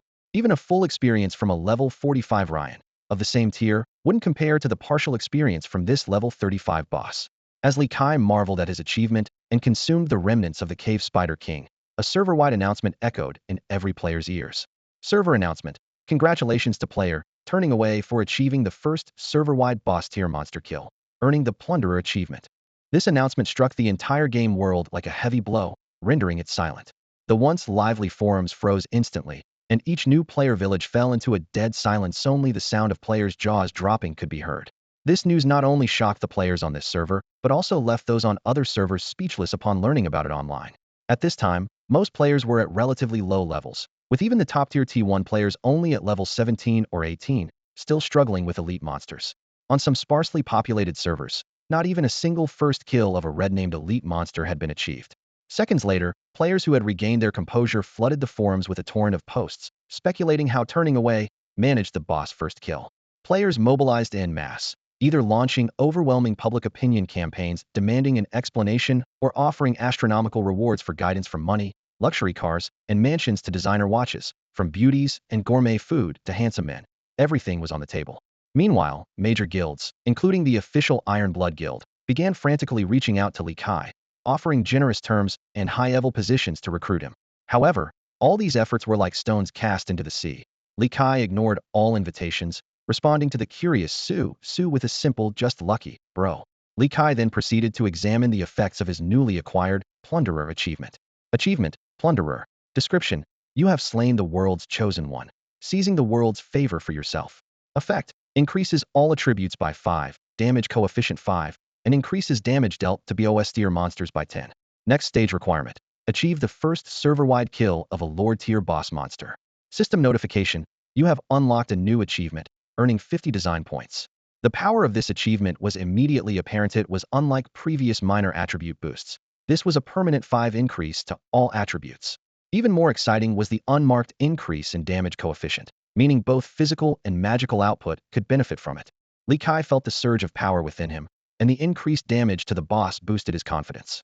Defeating the Abyssal Spider King not only earned him an achievement, but, more importantly, unlocked a special effect that captivated him.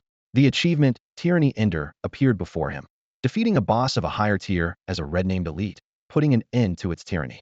This achievement not only made him immune to the boss's world's weakening roar effect, but also set his next goal to challenge a Lord-level boss. The 50 design points reward was just a bonus. The effect itself was what truly thrilled Li Kai. The days of the bosses on the outskirts are numbered, Li Kai smirked, focusing on consuming the remains of the Abyssal Spider King. The rare Venom Gland granted him a 250-point boost in poison damage and resistance. The uncommon fangs and limbs provided comprehensive enhancements in strength, constitution, agility, and dual resistance. Finally, the rare Spinneret added significant constitution and mental attributes. His gluttony talent activated, awarding him an additional 12,030.7 experience points. After clearing the battlefield, Li Kai returned to the Iron Mine to tally his spoils. 9 third-tier mercenaries contributed 9 classic-grade armors and 5 perfect-grade weapons. It should have been 6, but one was unfortunately crushed and consumed along with its user. Adding the coins, potions, alchemical tools, and magic scrolls from their space rings, the battle's rewards amounted to at least 1,500 gold coins. What surprised him most was the boss's drop rate. Unlike the over 60 red-named elite monsters he had slain before, the Abyssal Spider King's internal space yielded abundant equipment. There were 138 Duinbamia gold coins, a pile of ancient copper coins, oddly no silver coins, several classic-grade loose pieces, and 1 perfect-grade equipment. But what truly caught his eye was an A-grade skill Forbidden Scroll enslavement technique. This skill could forcibly link 2 souls, where the stronger spirit would enslave the other. If the enslaved one's spirit surpassed the master's, they could reverse the roles. This discovery sparked countless thoughts in Li Kai's mind, 91 of which had a hint of intrigue. Coming back to his senses, Li Kai handed over the ancient gold and copper coins that were useless to him to Su for sale. As for the classic-grade armor and perfect-grade weapons, even though his 70 cubic internal space could store them, he chose to keep only a portion and devour the rest. Although selling them and buying resources might have been more cost-effective, considering the rarity of uncommon and rare resources, direct consumption was the wiser choice. After much consideration, Li Kai decided to keep 3 sets of classic-grade armor, the Executioner, Longbow Hunter, and Blood Mist Sorcerer equipment to meet the needs of different situations. His fingers gently caressed these precious armors before carefully storing 3 perfect-grade weapons: the Axe of the Fallen King, the Mithril Earth Dragon Tendon Longbow, and the Blood Mist Rib Short Knife. This way, whether it's melee, long-range, or magic attacks, he could handle them with ease. Taking a deep breath, he began the feast of equipment devouring.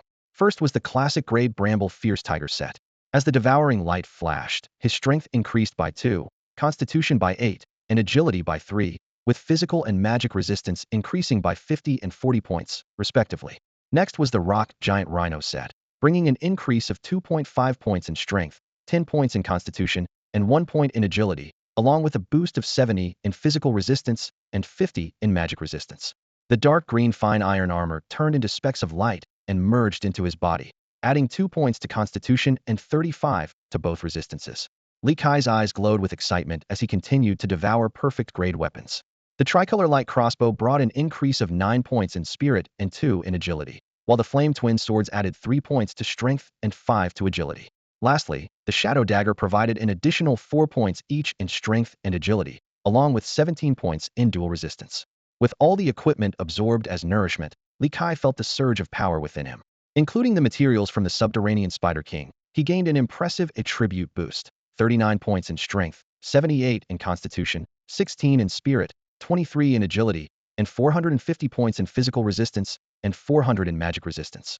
Such an attribute increase rivaled that of a level 30 red-named elite monster. He licked his lips, marveling at the terrifying growth potential of this level gluttony talent. And this was only the appetizer of the feast. The scene shifted to a man in a pristine chef's uniform, meticulously preparing a grand meal. A meticulously shaved, Finral long-haired sheep was skewered and stuffed with purple apples, slowly rotating over a roaring bonfire. The flames greedily licked the sheep's body, drawing out rich oils that dripped into the fire with an enticing sizzle. The chef, named Dun Huang Leoma, expertly grabbed a handful of spices, sprinkling them evenly over the sheep's skin with a flick of his wrist. Watching intently, Susu involuntarily swallowed in anticipation. Just one final step, Dun Huang Leoma murmured softly. He poured red pepper salt into a vessel containing minced garlic, added hot rapeseed oil and a dash of vinegar, and mixed it well before drizzling this mysterious sauce over the roasted whole lamb. With a satisfied sigh, the special item roast lamb was finally complete. The system immediately provided an evaluation. Consuming it grants a 3-hour, 9,000-point stamina cap increase, restores 90,000 health points and 50,000 stamina points within 30 seconds, with effects varying based on the proportion consumed. After respectfully seeing the master chef off, Susu used the player trading system to hand the roast lamb over to Li Kai. This was the gourmet feast Li Kai had eagerly anticipated for a long time. After surviving on raw food for so long, even though the body of the giant wasteland drake could handle it, Li Kai, a native of China, found it hard to accept eating raw food. In the Immortal continent, professions and class systems are deeply ingrained. Besides combat professions, non-combat ones like history professors, potion masters, and alchemists also shine brightly. Among them, the chef profession, though ordinary, can transform into an extraordinary profession known as a culinary master, endowed with special abilities when culinary skills reach their peak. The delicacies prepared by these masters are not only delicious, but also grant various magical benefits to those who consume them. It's rumored that somewhere on the continent, there is a group of highly skilled cat chefs whose secret cat rice dishes provide incredibly powerful attribute enhancements to professionals. With business booming, Susa finally had the means to hire a culinary master. At this moment, a whole roasted lamb, exuding a tantalizing aroma, was placed before Li Kai. This was a specially ordered delicacy by Suso. Li Kai couldn't help but lick his lips and devour the enticing roasted lamb in one go. This is unbelievably delicious. Meanwhile, in a small, hidden eatery in a distant town, known only to the locals, 2 young girls were enjoying a feast. The petite Puff, while tossing her ponytail over her shoulder, excitedly praised the food. The elderly man in a tailcoat beside her could only shake his head in resignation at the girl's unladylike eating habits. "Alice, can we stay a couple more days?" Puff pleaded. The old man immediately interjected. "Miss Puff, don't forget about the assassination attempt a few days ago. We must hurry our journey. In 2 days, we'll reach the border village to take the teleportation array. If you really like it, I can hire the chef here to come to Eagle Fall City for a handsome salary." Faced with her best friend Alice's gentle refusal, Puff could only continue eating with a hint of disappointment, the stack of empty plates contrasting sharply with her petite figure. Back with Li Kai, Susu had prepared much more than just a roasted lamb. There was roasted beef, suckling pig, seafood paella, fish and chips, sausages, chocolate, cheese, meat pies, plus 3 large barrels of wine. These were enough to feed a grown man for a month, but Li Kai finished them all in one sitting. Though it might be wiser to save these food items for battle, Li Kai didn't mind. After so many battles, why not enjoy a good meal? Besides, with his current wealth of several thousand gold coins, this expense was insignificant. After satisfying his hunger, the giant wasteland drake lazily lay down and browsed the forums until drowsiness overcame him, and he fell into a deep sleep. This feast was a rare moment of relaxation for Li Kai, who was about to challenge the wasteland's peripheral bosses. Yes, he had decided to take them on. Li Kai held a list in his hand, his eyes intently scanning the 4 targets recorded on it. At the top of this death list for the Immortal continent were the 2 bosses of the Toxic Marsh, the antlered 6-clawed serpent and the deer-head demon. Next came the 4-handed dominant ape of the lush hills, and finally, the elder Huai tree of the giant wood forest. He carefully analyzed the characteristics of each target. The antlered 6-clawed serpent excelled in wood magic and poison damage, but neither posed much of a threat to Li Kai. Now his toxic fire breath could counter wood magic, and after consuming the venom glands of the rare grade cave spider king, his poison resistance was astonishingly high. As for the deer-head demon, despite its formidable reputation, the fact that even a red-named elite monster like the corpse poison 4-clawed serpent could break its antlers suggested a hidden weakness. The 4-handed dominant ape was the only boss he had encountered during the beta testing, and with that experience, he decided to include it on his target list. The elder Huai tree, as a tree demon, was practically a gift. Li Kai's toxic fire breath could completely suppress it, and its vaunted binding abilities were utterly countered by his lawless blood, rendering it nearly defenseless. Other bosses hadn't made it onto the list for now. The 3-headed dragon of the Great Poison Swamp, being a pure-blooded dragon, was formidable enough that even with Li Kai's doubled attributes under the dual S-grade talents, he couldn't confidently claim victory. As for the mysterious boss in the Howling Wolf Prairie that exerted a bloodline pressure on him, the lack of information meant it would have to wait. When Li Kai awoke from his rest, night had fallen. The crimson moon and glittering stars hung high in the sky as he headed east, leaving the Chaos Rock Cave and entering the domain of the Toxic Marsh. This area was perpetually shrouded in a thick toxic miasma, forming a dense natural curtain that even the bright crimson moonlight and brilliant starlight couldn't penetrate. Although the weather today was perfect for exploring the Toxic Marsh, the entire wild area was eerily deserted. No player witnessed the massive figure of the giant lizard striding boldly towards the depths of the serpent's lair. The effects of the stellar power and earth power were triggered in succession. Although the dense toxic miasma weakened the stellar power, with the 5 overall attribute boost from the achievement Plunderer, the total 135 attribute increase filled Li Kai with confidence for the upcoming battle. He could regenerate 1.3 of his health, mana, and stamina every second, feeling better than ever. Li Kai stood in the toxic mist-filled swamp. The astonishing data on the system panel was truly jaw-dropping. The attribute panel of the giant wasteland dragon lizard read like a declaration of power. Strength, 368.7156.9, Constitution, 572.9, 243.8, Spirit, 170.872.7, Agility, 184.478.5, Health Points, 143, 225, 143, 225, Mana Points, 17, 08017, 080, Stamina, 17, 18717, 187. Physical Resistance, 969, Magic Resistance, 815. These stats far exceeded those of its peers, making it believable as a level 40 boss. As he ventured deeper into the snake's lair, the environment became increasingly hostile. The purple poison mist flowed thick in the air, and the marshy ground was soft and sticky. The number of venomous swamp snakes was on the rise, slithering in and out of the mud. A timely system alert chimed. You have entered the snake's lair. Due to heavy inhalation of poison mist, you will enter a severe poison state in 1 second, suffering 100 points of special damage per second. However, Li Kai remained calm. Having previously consumed the rare-grade Cave Spider King's venom gland, his poison damage and resistance had been increased to 420 points. Even the corpse-rot poison mist from the boss, the antlered 6-clawed serpent, couldn't harm him. This was the confidence that allowed him to venture deep into boss territory. After a short walk, a disturbing scene unfolded before him. Hundreds of venomous swamp snakes entwined together, forming a massive mating ball. Li Kai closed his eyes in disgust and unleashed a purplured wave of flame from his mouth. The scorching dragon breath distorted the air around it, engulfing the entire mating ball. Amidst the snake's wails and the sizzling of burning flesh, the swamp's surface began to boil. 3 seconds later, Li Kai seized his breath. Hundreds of venomous swamp snakes, including the red-named elite monster, the corpse venom four-clawed snake, had turned to ash. Ignoring the system's kill notifications, Li Kai stood his ground. First, to lure out the boss. After killing so many of your kin, surely you won't hide away? And second, to remain cautious, avoiding confrontation with two bosses at once. He didn't have to wait long. An eerie yet familiar music echoed from the void. The sounds of the Suona, Eru, Guzheng, Pipa, chime bells, and flute intertwined, shifting from their usual grand and melodious style to something haunting and mournful. This was a sign of the boss trait, Song of the World, being triggered when the boss attacks an intruder of equal or lower rank. The world sings its praises, boosting all attributes by 10. Accompanied by this eerie BGM, a giant serpent slowly rose from the poison swamp. Over 35 meters long, its slender body was crowned with antlers and equipped with 6 claws, emitting a sharp hiss at Li Kai. Narrowing his eyes, Li Kai cast insight to discover his luck was not favorable. The approaching serpent was the higher level of the two antlered 6-clawed serpents. The attribute panel of the antlered 6-clawed serpent displayed: Strength, 148.5135, Constitution, 314.6286, Spirit, 260200, Agility, 104.595, Health Points, 157, 300,157, 300, Mana Points, 52, 00052, 000, Stamina, 12, 58412, 584.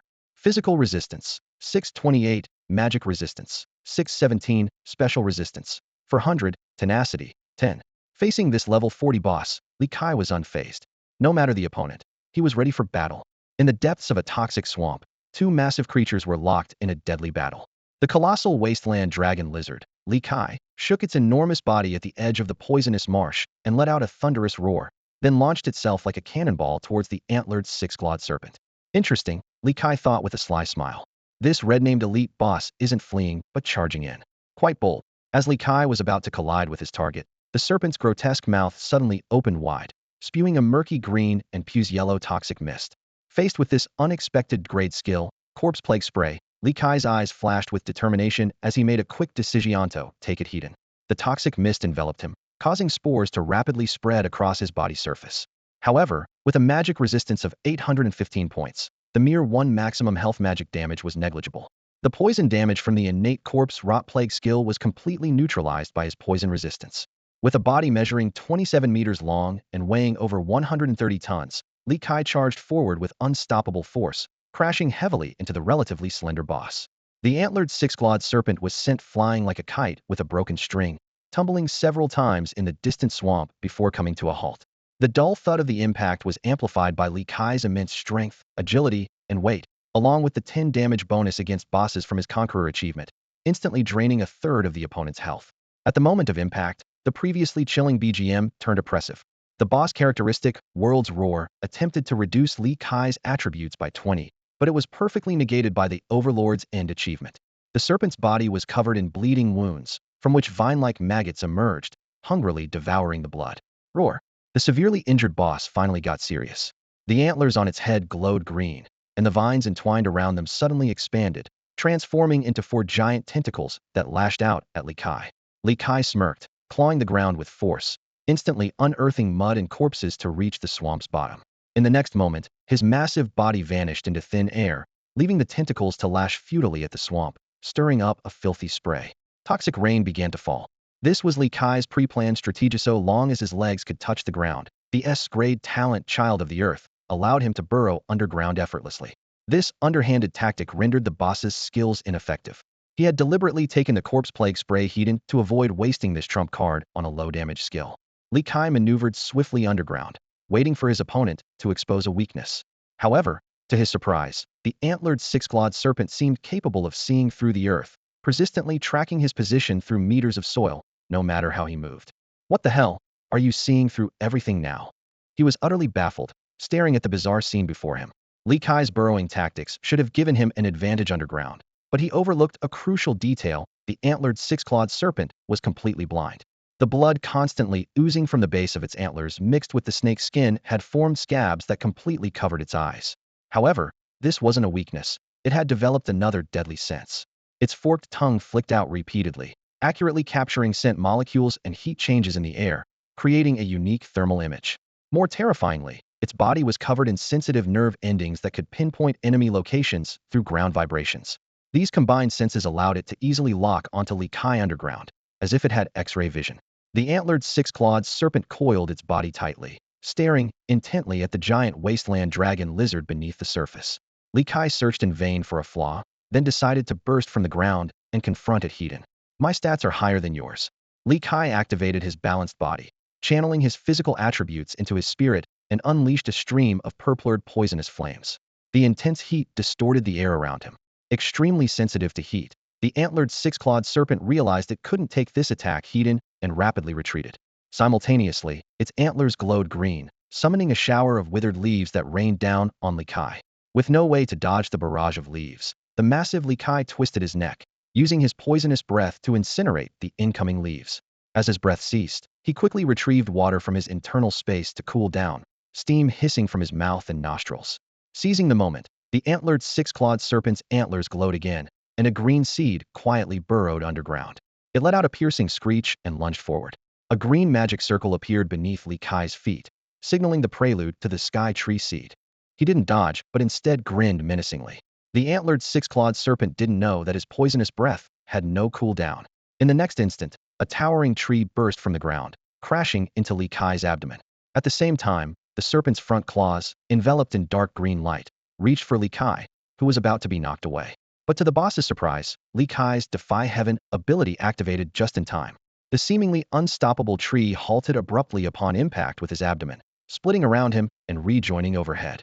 Though it dealt significant damage, the crucial knockback effect was nullified. As the serpent's claws were about to reach him, Li Kai grinned and opened his jaws wide, unleashing a torrent of purplured poisonous flames.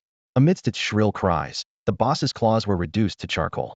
It could only weakly swing its tail at Li Kai's head, attempting to interrupt his breath. Unfortunately, this move took too long, forcing it to endure another second of scorching flames.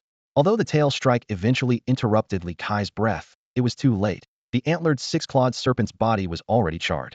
Li Kai didn't stop, continuing to spew poisonous flames to incinerate the boss's remains. After all, the more difficult second phase was still ahead. In the depths of the serpent's lair, a massive wasteland drake was relentlessly spewing waves of purplish red flames, incinerating a charred corpse before it. Suddenly, an unexpected twist occurred.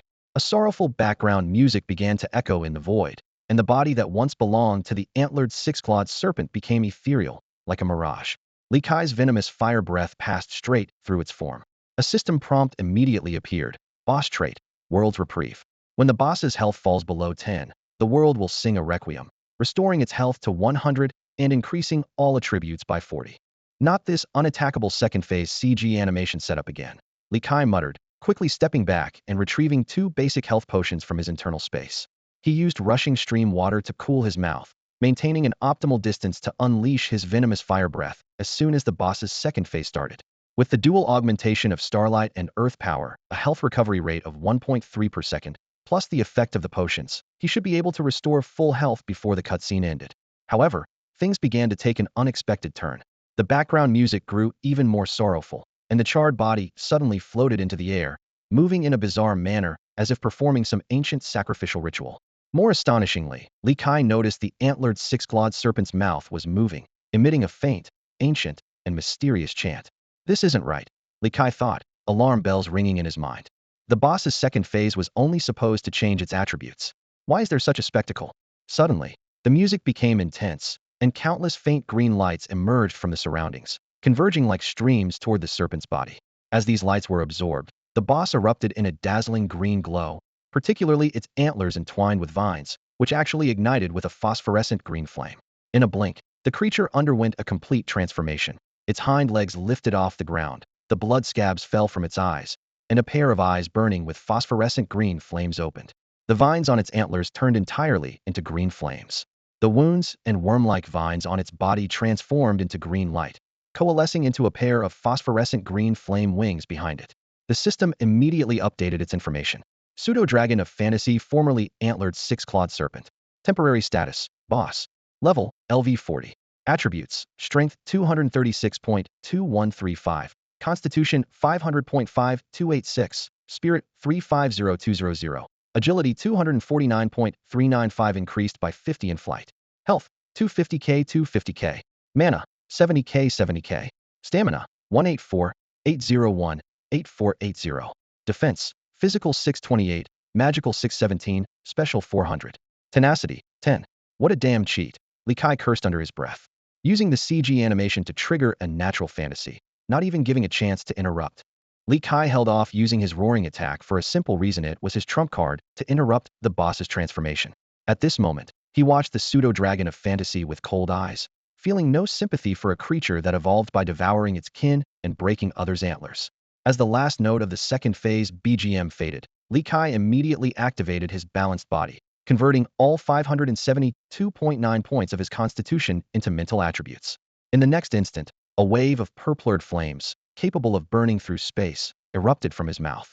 The pseudo-dragon of fantasy hastily flapped its wings to retreat, yet it couldn't completely evade the deadly strike. Its tail tip was lightly touched by the flames and instantly turned to drifting ash. This terrifying damage almost ended the boss, which had just entered the second phase, on the spot. The pseudo-dragon of fantasy let out a peculiar dragon roar and flew up high, narrowly avoiding the subsequent toxic fire breath. Li Kai retracted the flames, gazing at the boss circling in the sky, weighing whether to use his precious design points to upgrade the dragon wings to their limit. However, he thought better of it, deciding to conserve the irreplaceable resource.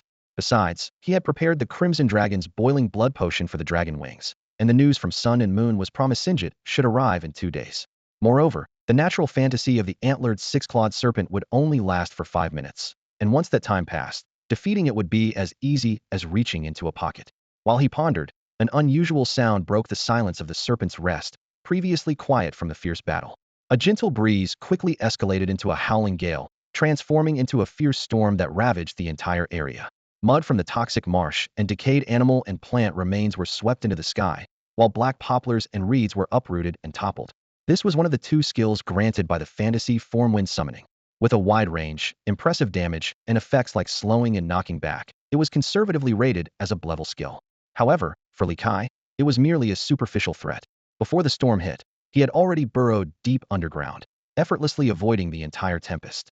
As the storm raged above, countless toxic marsh serpents were shredded into blood mist by invisible wind blades. But for Li Kai, safely hidden underground, this massive AoE attack was nothing more than a rare natural spectacle. A storm of catastrophic proportions raged through the snake's lair, with invisible wind blades shredding everything caught in their path: beasts, plants, rocks into floating dust. Li Kai lay hidden deep underground, only daring to peek out when the storm's roar began to subside. Looking up at the night sky, he saw that the storm had swept away the dense poisonous miasma, allowing the clear light of the waning moon and the brilliant stars to shine down. In the distance, a faint green glow flickered the trail of the pseudo-fantasy dragon making its escape. Trying to run? Li Kai sneered. The power of the starlight and the earth surged into him, boosting his overall attributes by 205, with his health, mana, and stamina regenerating at a rate of 1 per second. This is my strongest form. You won't get away. He immediately activated his balanced body, converting his impressive physique of 743.6 points into agility. His massive form exploded with unimaginable speed, transforming into a blur that was nearly impossible to track with the naked eye, racing towards the green light. At that moment, the pursuer on the ground caught up with the fleeing creature in the sky. As the effects of the balanced body wore off, Li Kai quickly activated Blood Boil Fury, maintaining his agility at 255.1. Although it couldn't match the flying pseudo-fantasy dragon, it was enough to keep it in his sights. The boss clearly realized its predicament. Once its fantasy form ended, it would lose its speed advantage and face certain death. It abruptly changed direction, diving towards Li Kai for a desperate attack. This was not a reckless suicide attempt. His shot, an eerie dragon roar sounded as the pseudo-fantasy dragon spewed out a mass of pitch-black clouds. The cloud rapidly expanded, shrouding the entire sky. This was its level skill, Summon Rain, capable of bringing a gentle healing rain or a toxic downpour for 60 seconds. The former restoring 8,750 health per second to allies, and the latter dealing the same damage to enemies while adding the innate corrosive poison miasma effect. A gentle, green glowing rain fell first, restoring the boss's health to its peak in over 20 seconds. Then, a torrential downpour of pale purple rain poured from the clouds as the pseudo-fantasy dragon, carried by the rain, dived towards the massive wasteland dragon lizard on the ground. Li Kai frowned. The boss's full health was secondary. More troubling was the clouds blocking the starlight, rendering his stellar power ineffective. Now he was left only with the Earth's power, and the Achiever's Plunder 105 attribute boost his weakest state. After weighing his options, Li Kai chose to face the challenge head-on. He could dive underground to avoid damage, but that would surely cause the boss to lose its fighting spirit and choose to flee. If it escaped to the territory of the six-legged, antlered snake and turned the tables with a twin-own attack, that would be the real trouble. The corrosive lavender raindrops, each as large as an adult's fist, pounded relentlessly on Li Kai's dragon form, producing a sharp, sizzling sound. The battle had devolved to its most primal state, the pseudo-fantasy dragon dove down, entangling with Li Kai. As claws and fangs clashed, scales and muscles collided. This cunning boss opted for the most perilous yet safest tactic, close combat. Whenever a fiery glow appeared in Li Kai's mouth, the boss would deftly twist its body around his neck or use its sharp claws to forcibly divert his head. Although the blood-boiling rage buff had faded, Li Kai, empowered by the strength of the earth and his achievements as a predator, continued to fight the boss to a standstill. The boss deliberately slowed the pace of the battle. It would rather waste time with purposeless movements than risk Li Kai's lethal bites. Seizing this opening, Li Kai relentlessly hammered the opponent with claws and body slams. His three-tune attack frequency advantage began to show, and although the boss's rain-summoning and corpse-corrupting miasma continued, its health was dropping faster. At a critical moment, Li Kai suddenly struck the pseudo-fantasy dragon away with his claw, then launched a frenzied tail sweep. Seeing that Li Kai's dragon head was not aimed at it, the boss relaxed its guard, enduring the tail strikes while counterattacking with a long-prepared venomous claw strike. Black-green light traced an eerie arc through the air, instantly tearing through Li Kai's scale armor, causing blood to gush out. From the wounds, human head-sized bizarre spores began to grow, and combined with the relentless corrosive rain, Li Kai's health plummeted to less than a third. However, Li Kai's tail attack was equally effective. With a dull thud, several deep depressions appeared on the pseudo-fantasy dragon's body. Although the boss still retained 3/4 of its health, seemingly having the upper hand, a confident smile played on Li Kai's lips. The time for a decisive strike had come. A deafening roar suddenly erupted, a trump card Li Kai had reserved since the start of the battle. As the boss fell into a daze, he swiftly turned, maxed out his mental energy, and unleashed a deadly breath of toxic fire from his massive jaws. The purplured flames engulfed the pseudo-fantasy dragon, leaving it no escape. Even before the burning effect could take hold, the boss was utterly obliterated by the searing energy. The system notification followed. You have slain the antlered six-clawed serpent LV40 boss, earning 152,333 experience points. Newcomer Champion Achievement grants an additional 22,849.9 experience points. The victorious roar echoed through the skies, reverberating across the entire Snake's Rest. This exhilarating battle proved one thing. With exceptional combat intelligence and a touch of minor external assistance, a player capable of soloing a boss with a 13-level difference has become one of the undisputed dominators of the Wasteland's outer regions. After some time, Li Kai gradually calmed down from his excited combat state. His gaze fell on the remnants of the antlered six-clawed serpent on the ground, and he began to consider how to make the most of this trophy. The venomous fire breath was indeed a powerful skill, dealing explosive damage without a cooldown period, and the ongoing burn and poison effects were quite significant. However, this high-temperature attack also caused Li Kai some distress, as too many valuable materials were reduced to ashes. Fortunately, during the battle, he had deliberately avoided damaging the most precious antlers. As he examined the attributes of the antlers, a line of golden text appeared before his eyes. Unmatched resource, mysterious antlers. Attributes, emits a rich aura of nature, greatly enhancing the power of nature.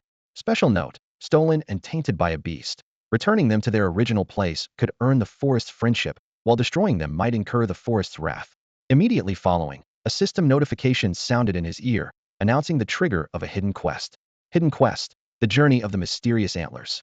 Quest description, these stolen antlers long to return to the forest, and the forest eagerly awaits their return. Option 1. Return the antlers to their original place.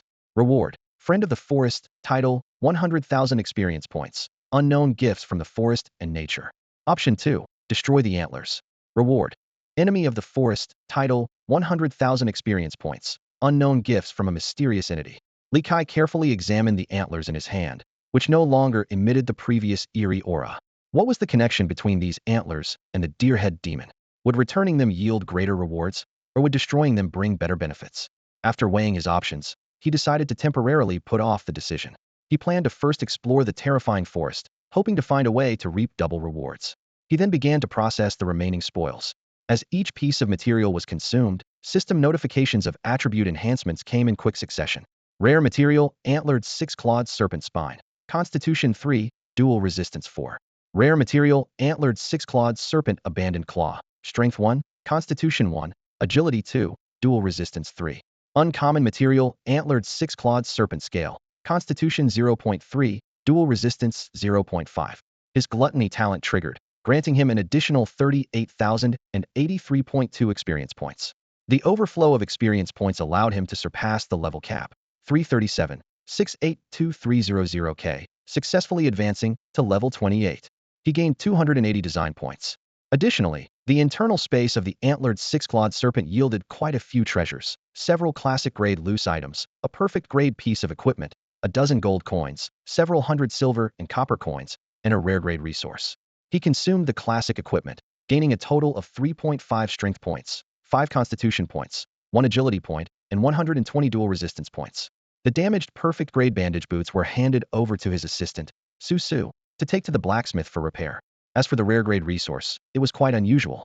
Generally, magical beasts do not store resources within. They immediately consume and digest any resources they encounter. Only those resources that are extremely incompatible with their attributes would be kept in their internal space by these intelligent beasts. A rare resource entry for the detoxifying kingflower caught Li Kai's attention. This unique plant, thriving in the poisonous swamp, not only dispels surrounding toxic mists but also possesses extraordinary detoxification abilities. It can be used to craft mid to high level detoxifying potions, and direct consumption significantly boosts poison resistance, though it might also neutralize existing toxins in the body, reducing poison damage. No wonder the antlered 6-clawed snake avoids it like the plague, Li Kai chuckled. For a creature that relies on poison, encountering this is akin to losing an arm. After a brief contemplation, he decided to store the king flower in his inventory. Given his current level of poison resistance, sacrificing poison damage for a minor boost wasn't necessary. Once he had gathered his spoils, Li Kai began searching the snake's habitat for the second antlered 6-clawed snake. The weaker target seemed too terrified by the death of its kin to reveal itself, no matter how many poisonous swamp snakes he slaughtered. He meticulously scoured the entire area, pushing his agility to the limit. Several hours later, while venting his frustration on the poisonous swamp snakes, he suddenly heard a familiar background music. It reminded him of the time he triggered the Abyssal Spider King's boss characteristic in the egg-laying grounds. Attacking its minions in front of the boss would provoke the world's wrath. The forced appearance of the antlered 6-clawed snake did not cause much of a stir this time. Already aware of its second-stage cinematic sequence, Li Kai seized the moment. As it began to transform, he unleashed his full mental power, incinerating it with a breath of toxic fire. To his surprise, the snake's antlers were only of rare quality and did not trigger any hidden quests. The entry indicated it was a natural antler, radiating potent natural energy, useful for crafting a perfect grade staff. Consuming it would boost physical and mental stats by 5 points each, along with a 5-point increase in natural magic coefficient. Li Kai consumed it directly, despite the magical enhancement being wasted on someone who didn't use natural spells. Taking advantage of the remaining night, he headed towards the terror forest. The sky was clear, the toxic mist dispersed by the antlered 6-clawed snake's wind, and with his enhanced attributes, Li Kai covered the distance of several dozen kilometers in no time. Standing in front of a pitch-black ghost-faced tree, he swallowed nervously. I miss the taste of wafer cookies, but business first, I'll enjoy them later. With the glowing green antler in his mouth, he swaggered into the forest. Everywhere he went, the mist dissipated, and the branches of the ghost-faced trees bowed as if in homage. To Li Kai, they were merely cookies, waiting to be savored. The terror forest had no fixed paths, and the wandering ghost-faced trees formed a natural maze. Even with a map drawn the day before, it was easy to lose one's way. Yet, the mysterious antler guided Li Kai, with an ethereal voice leading his footsteps. After winding through the maze for several minutes, an exceptionally prominent towering tree appeared before him. Amidst the forest of withered trees, this one stood out, hundreds of meters tall with a crown nearly 100 meters in diameter. More strikingly, a circle of ghost-faced trees guarded it like sentinels. You have entered the map, Centaur Sanctuary. As the system notification sounded, nearly 1,000 centaurs emerged from the shade of the towering tree, densely occupying the entire clearing. Accompanied by the thunderous sound of hooves, nearly 1,000 centaurs surged forward, surrounding the massive wasteland dragon lizard. Originally, they were menacingly poised with bows and arrows, but upon seeing the antlers in Li Kai's mouth, they lowered their weapons. Is it really you? The female centaur leader, Clara, stepped out from the crowd, her large, malevolent eyes swaying slightly with her steps. She gazed at Li Kai in disbelief. Li Kai responded with a dismissive snort, ignoring the intense stares from the surrounding centaurs, and walked straight towards the roots of a towering tree. As he passed, the centaurs parted respectfully to make way for him. The altar beneath the tree roots was a simple and unadorned structure made of countless twigs and fallen leaves. Clara jogged to catch up, her voice filled with reverence. Honorable Dragonborn, thank you for returning our sacred relic. Once it is placed back on the altar, the forest will be revitalized. Roar, roar, roar, Li Kai smirked. When thanking someone, you must jump 3 times on the spot with your hands raised. It's a custom of ours, the dragon lizards. Although puzzled, Clara complied. Her malevolent eyes bounced with her jumps, much to Li Kai's amusement. All right, I'm putting it on now. Li Kai climbed onto the altar, noticing a circle of blood-stained black stones at the top, with a human-shaped frame made of withered wood in the center. A mysterious voice in his mind instructed him to place the antlers within the stone circle to complete task 1. As Li Kai carefully used his claw tip to place the mysterious antlers down, he suddenly spotted a familiar face among the centaurs. It was Vivian, silently mouthing a warning. Be careful. Don't place it. Li Kai's pupils constricted. Just as he was about to retract the antlers, an arrow shot through the air and struck his claw. Though the damage was negligible, the mysterious antlers slipped from his grasp and fell into the stone circle. Instantly, a strong green light erupted, and the antlers floated into the air, landing atop the wooden frame. The bloodstained black stones suddenly ignited with crimson flames, consuming both the wooden frame and the antlers entirely. The system continued to broadcast, but Li Kai was already furious. This was the first time he had been tricked by centaurs since crossing over. Turning his gaze, the centaur herd charged towards the altar with frenzied faces, like 1,000 horses galloping, ready to crush any obstacles in their path. Only Vivian remained behind, watching Li Kai with a forlorn expression. Li Kai nodded at her, then bellowed furiously to the sky. Today, the centaur tribe is doomed. I said it, and not even Jesus can stop it. He activated his balanced body to enhance his agility, transforming his massive form into a blur, like a speeding bullet train charging towards the centaur herd. Roar. The consequence of deceiving me is death. His pale white roar swept across the field, as Li Kai plowed through the controlled centaurs, leaving a trail of shattered bodies and a mist of blood. After centuries, in another world, the Iron Tide once again crushed the cavalry charge. The female centaur leader Clara was about to draw her wooden bow to fight back, but was swatted away by a claw. As she struggled to get up, the enraged giant wasteland drake lunged at her with lightning speed, its sharp claws instantly severing her 6 limbs. Li Kai grabbed her head and lifted it up, the menacing dragon head close to her ear, emitting a threatening growl. Roar, roar, roar. I don't care why you plotted against me, but I want you to witness the consequences henceforth. The terrifying forest shall be devoid of centaurs. Before he finished speaking, he charged into the centaur herd with Clara's broken body. These centaurs, with only first-tier extraordinary status, equivalent to elite magical beasts, were as fragile as porcelain in his presence. He didn't even need to use any skills. A casual swipe of his claw could reap a vast number of lives. In no time, nearly 1,000 centaurs lay dead beneath his claws, leaving only 2 survivors on the battlefield. One was Vivian, who had kindly warned him, and the other was Clara, whom he held in his claw. To Li Kai's surprise, this centaur tribe had no elderly or infirm members, sparing him any psychological burden during the slaughter. Roar, roar, see you. Li Kai turned to look at Clara in his grasp, expecting to see her devastated, but was surprised to find only a fanatical expression on her face, with a hint of relief beneath it. The sound of hooves approached as Vivian walked slowly toward them, gazing at Clara with eyes full of compassion. Kill her. Give her release. The entire centaur tribe has been corrupted. Only I was spared because I happened to eat a white lotus while bathing. Snap. Without hesitation, Li Kai crushed Clara's head, blood splattering. He furrowed his hairless brow and asked, who did the corrupting? Was it the stag demon? Vivian shook her head, tears streaming down her beautiful face. I don't know. Do you know why there are no old or young here? Following her guidance, Li Kai looked towards an altar made of dead branches and leaves. He lashed his tail to topple it, revealing hundreds of centaur skeletons beneath. Just as Li Kai was lost in thought, system notifications sounded continuously. You have completed task choice 1. Return the mysterious antlers to their original place. Acquired world title, Friend of the Forest. Reward, 100k experience points. Lifespan extended by 500 years. You have completed task choice 2. Completely destroy the mysterious antlers. Acquired world title, Enemy of the Forest. Reward, 100k experience points. Mysterious entities gift pending. Experience, 415,762,350k. Level LV28, LV29. Current experience, 65,762,400k. Acquired 290 design points. Total, 1,440 points. New task. Unravel the mystery behind the mysterious antlers. Reward, unknown. The unfolding of this task left Li Kai at a loss for words. Not only was it a storyline-driven forced completion, but it also came with a mystery-solving follow-up, reminiscent of a Soul-like game. What baffled him even more were the two contradictory titles, which, though similar to achievements, were slightly different. They could be equipped or unequipped, mainly affecting how other creatures perceive the wearer. In this fantastical world, the effects of titles are often restricted by region.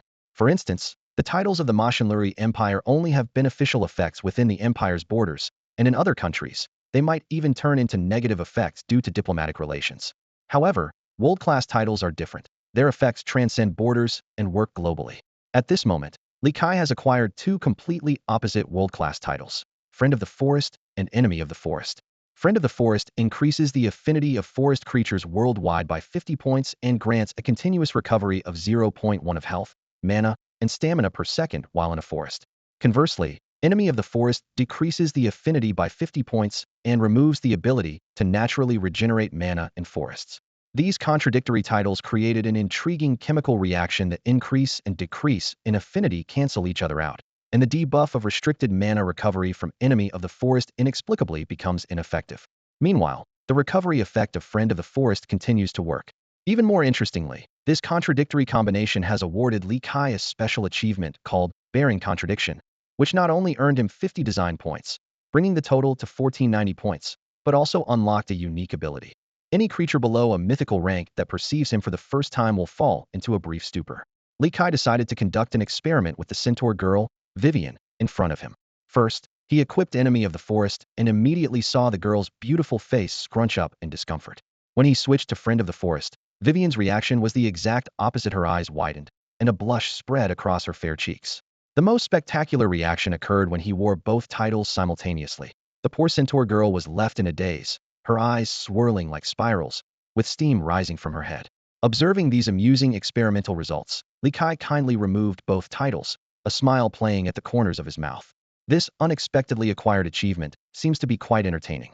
Deep within the terrifying forest, in the centaur sanctuary that no player had ever reached, Li Kai had just completed a new achievement called Burden of Contradiction.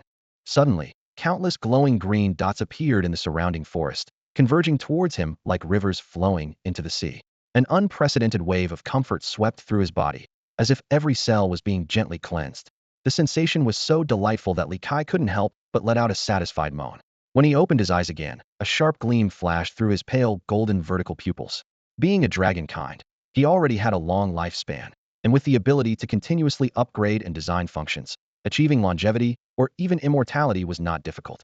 However, gaining an extra 500 years of life still put him in a good mood. Yet, this joy didn't last long before the surroundings abruptly changed. The forest plunged into a deathly silence, and an oppressive atmosphere suffocated the area. Purple-black mist seeped in from all directions like a living entity, slowly closing in on him. Li Kai felt a chill down his spine as his bloodline issued an urgent warning. This was no benevolent presence. This is what's called a mysterious gift? How is this a gift? Li Kai fixated on the encroaching purple-black mist, his mind racing to decide whether to accept this gift. Fortunately, his identity as the Earth Child meant the Earth instinctively shielded him from the mist rising from below, sparing him from contamination. Just then, the dense fog enveloped the towering trees once more.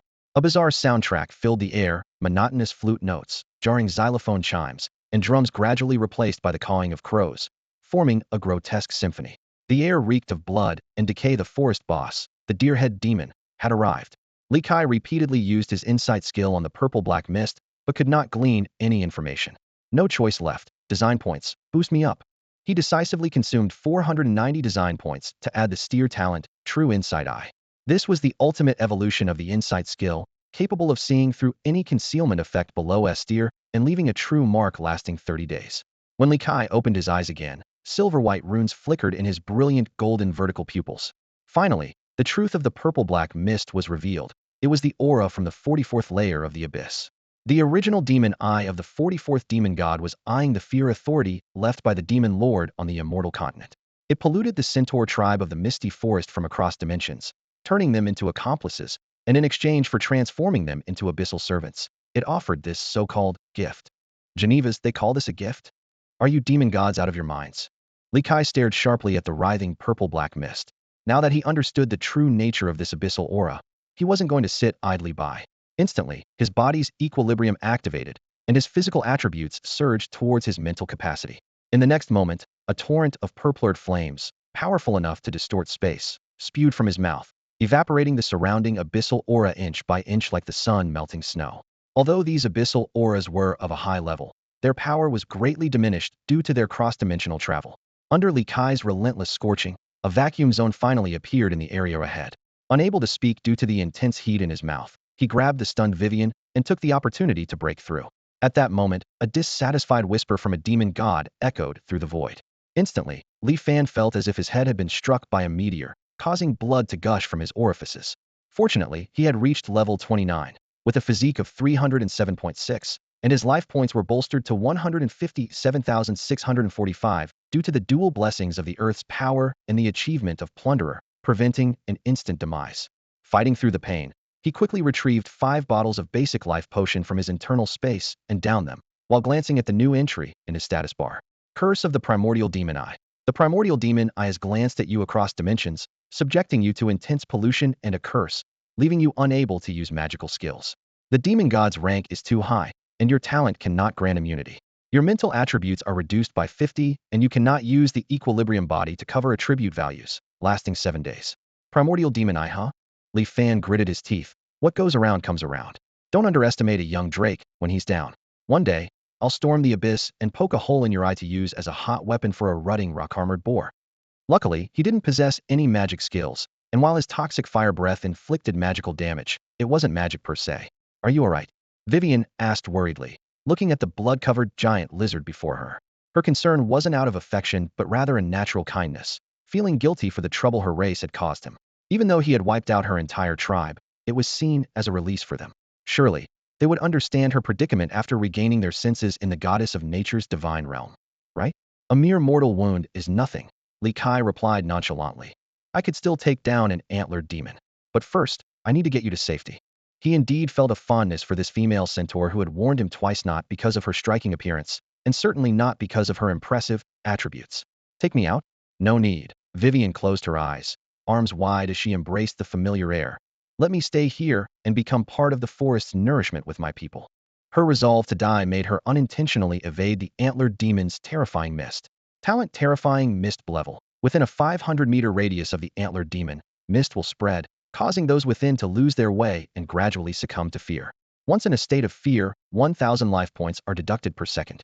The antlered demon can activate damage mode, inflicting 500 magic damage per second.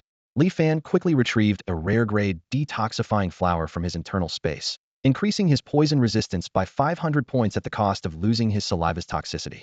However, he was pleased to find that his paralyzing poison fangs and toxic fire breath retained their poison properties, with the 420 poison damage remaining unchanged. With Vivian's startled cry, Li Fan, now free of concerns, grabbed her in his mouth and burrowed underground, racing towards the edge of the terrifying forest.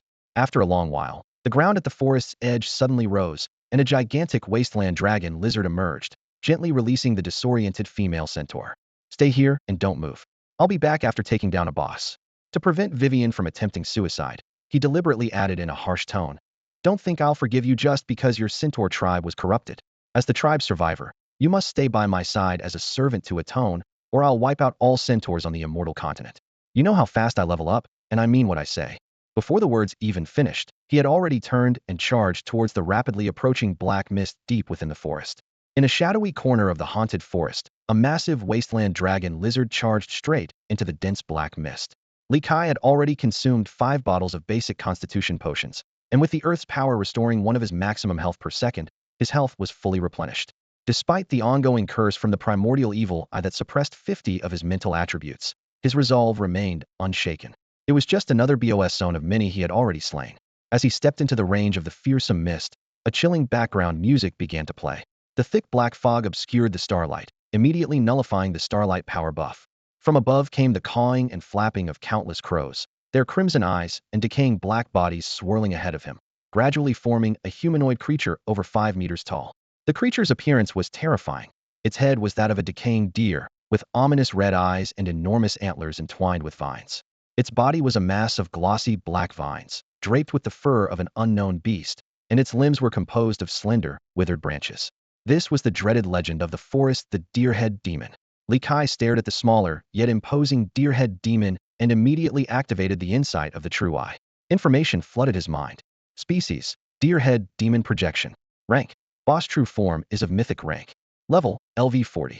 The shrank inside of the true eye lived up to its reputation, revealing the full details of the deer-head demon. This was merely a projection, with the true form reaching the mythic rank information that had never been uncovered by players during the beta testing. In this world, the hierarchy for humans, from lowest to highest, is extraordinary, elite, radiant, heroic, epic, legendary, mythic. Correspondingly, the hierarchy for beasts is elite, red named elite, boss, lord, overlord, king, mythic. During beta testing, the strongest creatures players encountered were at most lord level, equivalent to the hero rank for humans. The attribute panel appeared. Strength: 110,100. Constitution: 110,100.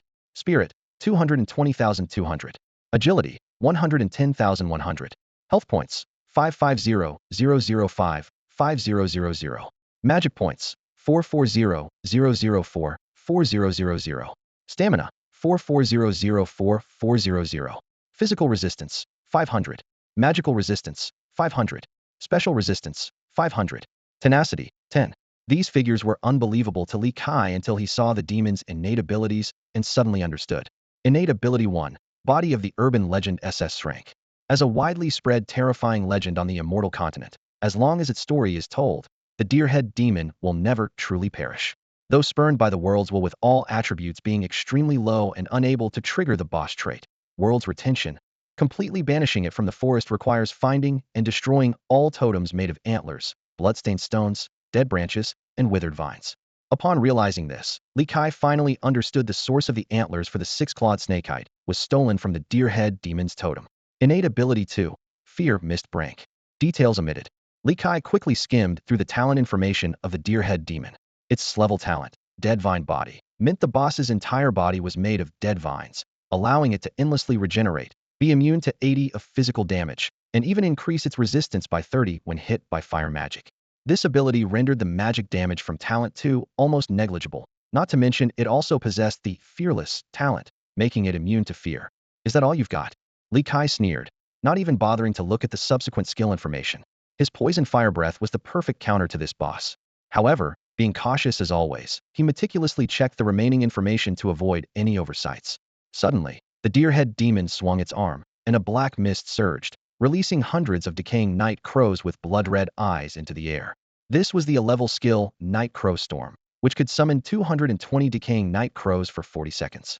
Each crow's peck inflicted 2,200 points of magic damage, and if a target was pecked more than 87 times, they would fall into a 5-second fear state, depending on the difference in rank and level. Although this skill could only be used once every 5 minutes, its power was indeed daunting. Li Kai remained unfazed, choosing to burrow underground to wait for the pesky birds to disappear before re-engaging. Yet, just as he was feeling smug, the surrounding earth began to tremble violently. Crack! Thick vines, as robust as giant pythons, extended from beneath the deer-head demon, violently tearing through the soil and rocks, forcing Li Kai, who had transformed into a giant wasteland dragon lizard, back to the surface. This was the clever skill, Vine Entangle, which could inflict 44,000 points of magic damage and bind enemies, with a longer binding time for targets with strength under 220, and had a cooldown of 3 minutes. Chirp, chirp. The decaying night crow flock closed in from all directions. Li Kai kept turning his head, spewing poisonous fire to create a defensive fire screen, but still couldn't completely fend off the crow's attacks. Despite his 903 points of magic resistance, his body was pecked into a bloody mess by the corrosive bird beaks. This creature's combat intelligence is surprisingly high. Li Kai realized the terrifying nature of the deer-head demon. Not only did it use vine entanglement to disrupt the ground, but it also set up the night crow's encirclement in advance, preventing him from taking them out with his poison fire all at once. Even more astonishing was its strategic use of staggered attacks, employing a retreat when the enemy advances, pursue when the enemy retreats, tactic to perfection. Li Kai's mouth burned from continuously spewing poison fire, forcing him to cease his breath attack. The moment he lost the fire screen's protection, the circling night crows launched a full-scale assault. In this critical moment, Li Kai unleashed a roar, the pale sound waves causing the nearby night crows to momentarily freeze.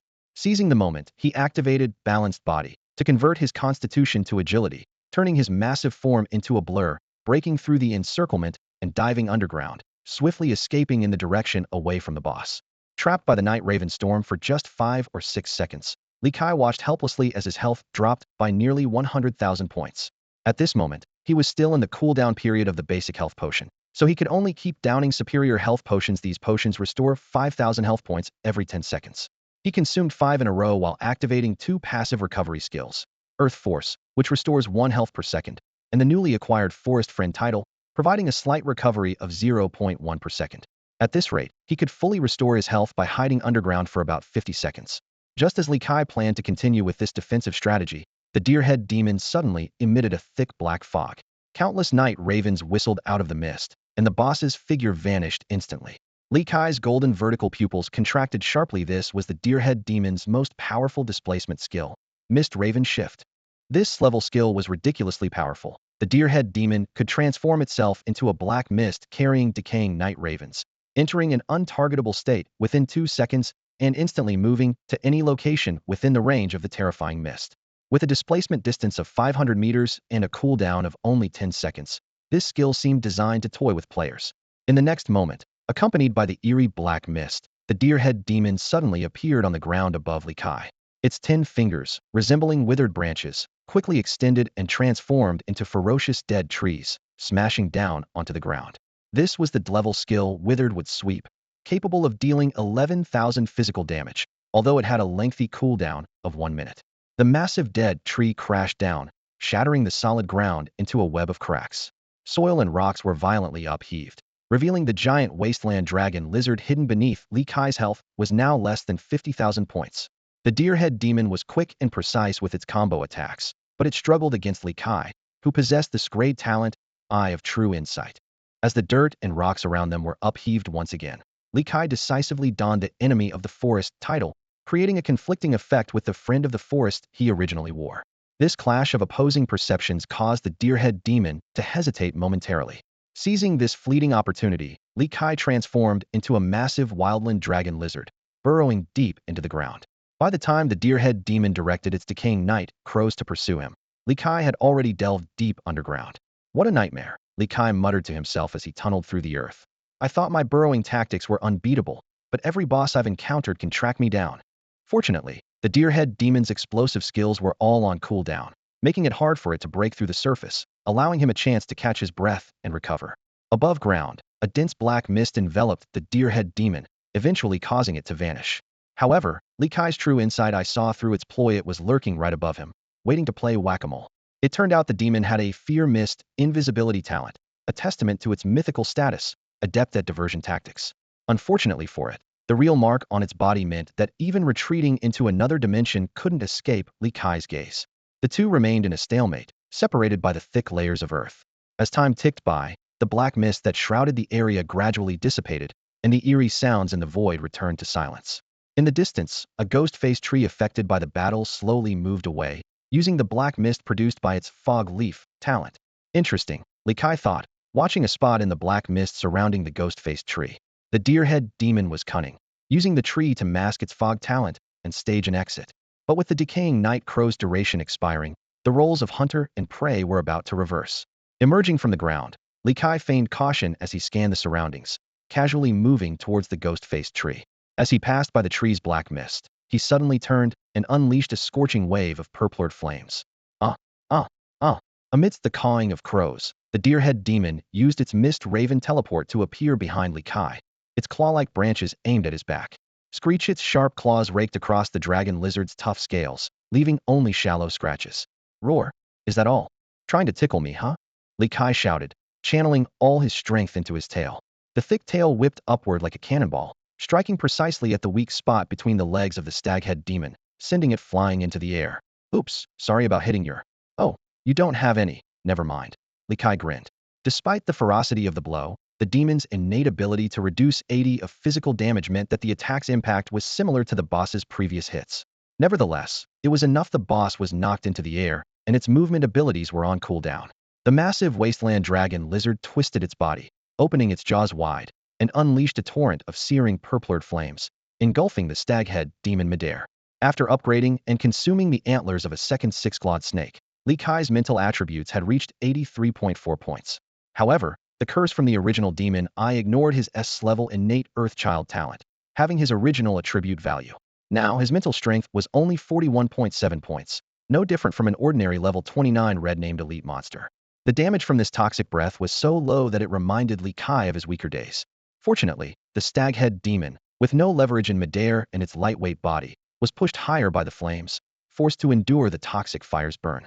Due to its frail physique, the demon's health bar hit 0 in just 2 seconds, without any additional burn damage. As the harsh sounds of a glockenspiel and dissonant flutes intertwined, the stag-head demon's body dissipated into black mist. At that moment, a glint flashed in Li Kai's golden eyes. His level talent, insightful true eye, caught a glimpse of an extremely dark mist, invisible to ordinary people, drifting leisurely in a certain direction. This was the essence of the stag-head demon. Formed from the fusion of the Fear Demon King's lingering essence in the Immortal continent and a forest deer, it could project itself as long as its essence remained intact. Once the essence attached to a totem, the stag-head demon's projection would immediately resurrect. Li Kai stealthily followed the dark mist like a stalker. After a few minutes, he found a strange totem beneath a small hill. Withered branches forming limbs, dead vines as ribs, decayed black feathers resembling hands, a bloodstained stone as the head, topped with large antlers, resembling the human-like items on the Centaur Sanctuary altar. When the dark mist settled on the totem, an eerie light burst forth. The stag-head demon was resurrected. In the next moment, the purplured flames consumed it again, and the demon was defeated once more. This time, the dark mist shot out of the lava, no longer leisurely, but like an arrow, darting into the distance. Li Kai grinned wickedly, diving underground to continue his pursuit. He had already marked the essence with a true mark using his insightful true eye, allowing him to track it precisely, even underground. With most of its essence lost, the stag-head demon's intelligence plummeted, failing to notice Li Kai lurking nearby. Once it sensed no one around, the dark mist resumed its leisurely pace. Soon, Li Kai arrived at the second totem location, repeating his tactic and reducing the newly resurrected demon to ashes. The essence fled again, only to slow down once it felt safe from pursuit. Watching this, Li Kai rolled his eyes underground. Is this really the essence of the stag-head demon? It's like the soul of a dumb fish, losing all its dignity. In this manner, Li Kai followed and eliminated the stag-head demon 5 times. Interestingly, the totem locations formed a perfect pentagram. Including the initial encounter, he had defeated the demon 6 times. Just as he thought the boss battle was over, the essence lingered at the center of the pentagram, drifting toward the Centaur Sanctuary. The perplexed chameleon deep underground couldn't comprehend the situation. He had just emerged from there, and there was no sign of the stag-head demon totem. His claws anxiously scratched the ground as he recalled the object on the altar resembling the stag-head demon totem. Wasn't it reduced to ashes? Li Kai followed the faint trace of the original essence through layers of shadows, eventually arriving at the Centaur Sanctuary. Upon seeing the familiar altar, his pupils constricted sharply. The totem that had been consumed by crimson flames had inexplicably reappeared.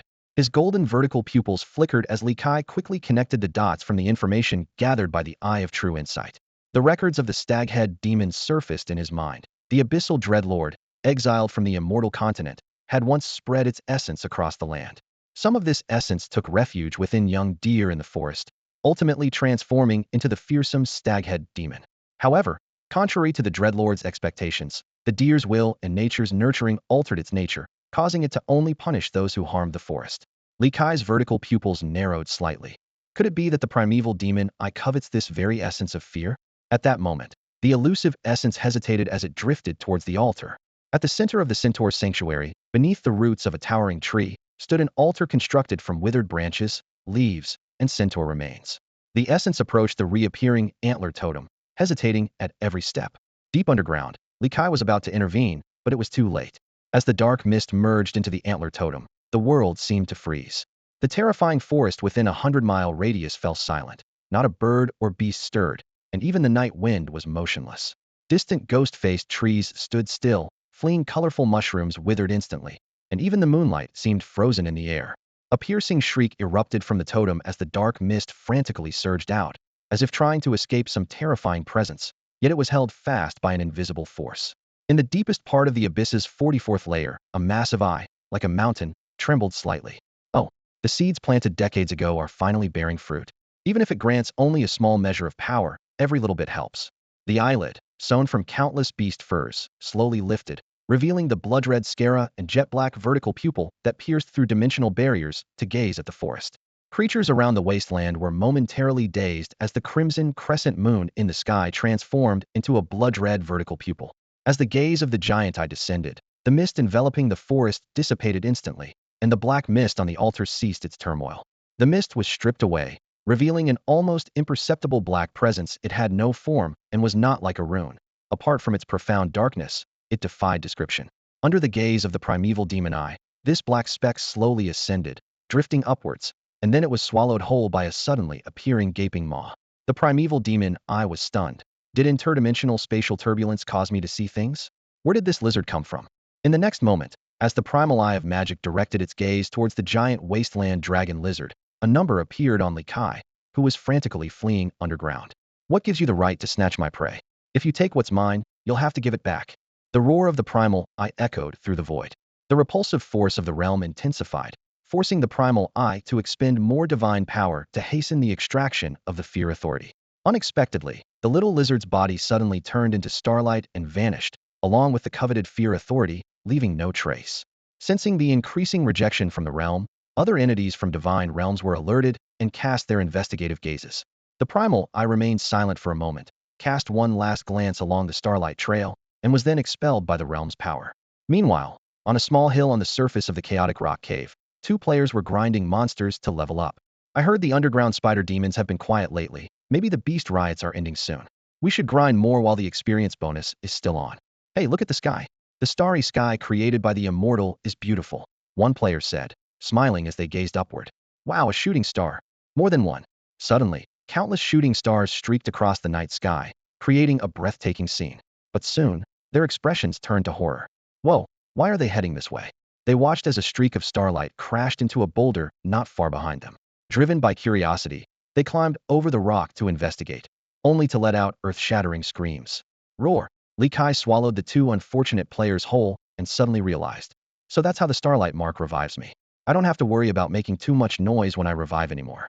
A system notification chimed in. Starlight mark activated. You have been revived. Remaining cooldown, 47 days, 13 hours, 25 seconds. Just as Li Kai was about to celebrate, he noticed a new entry in the status bar. The boulder collapsed, revealing his massive, anxious form.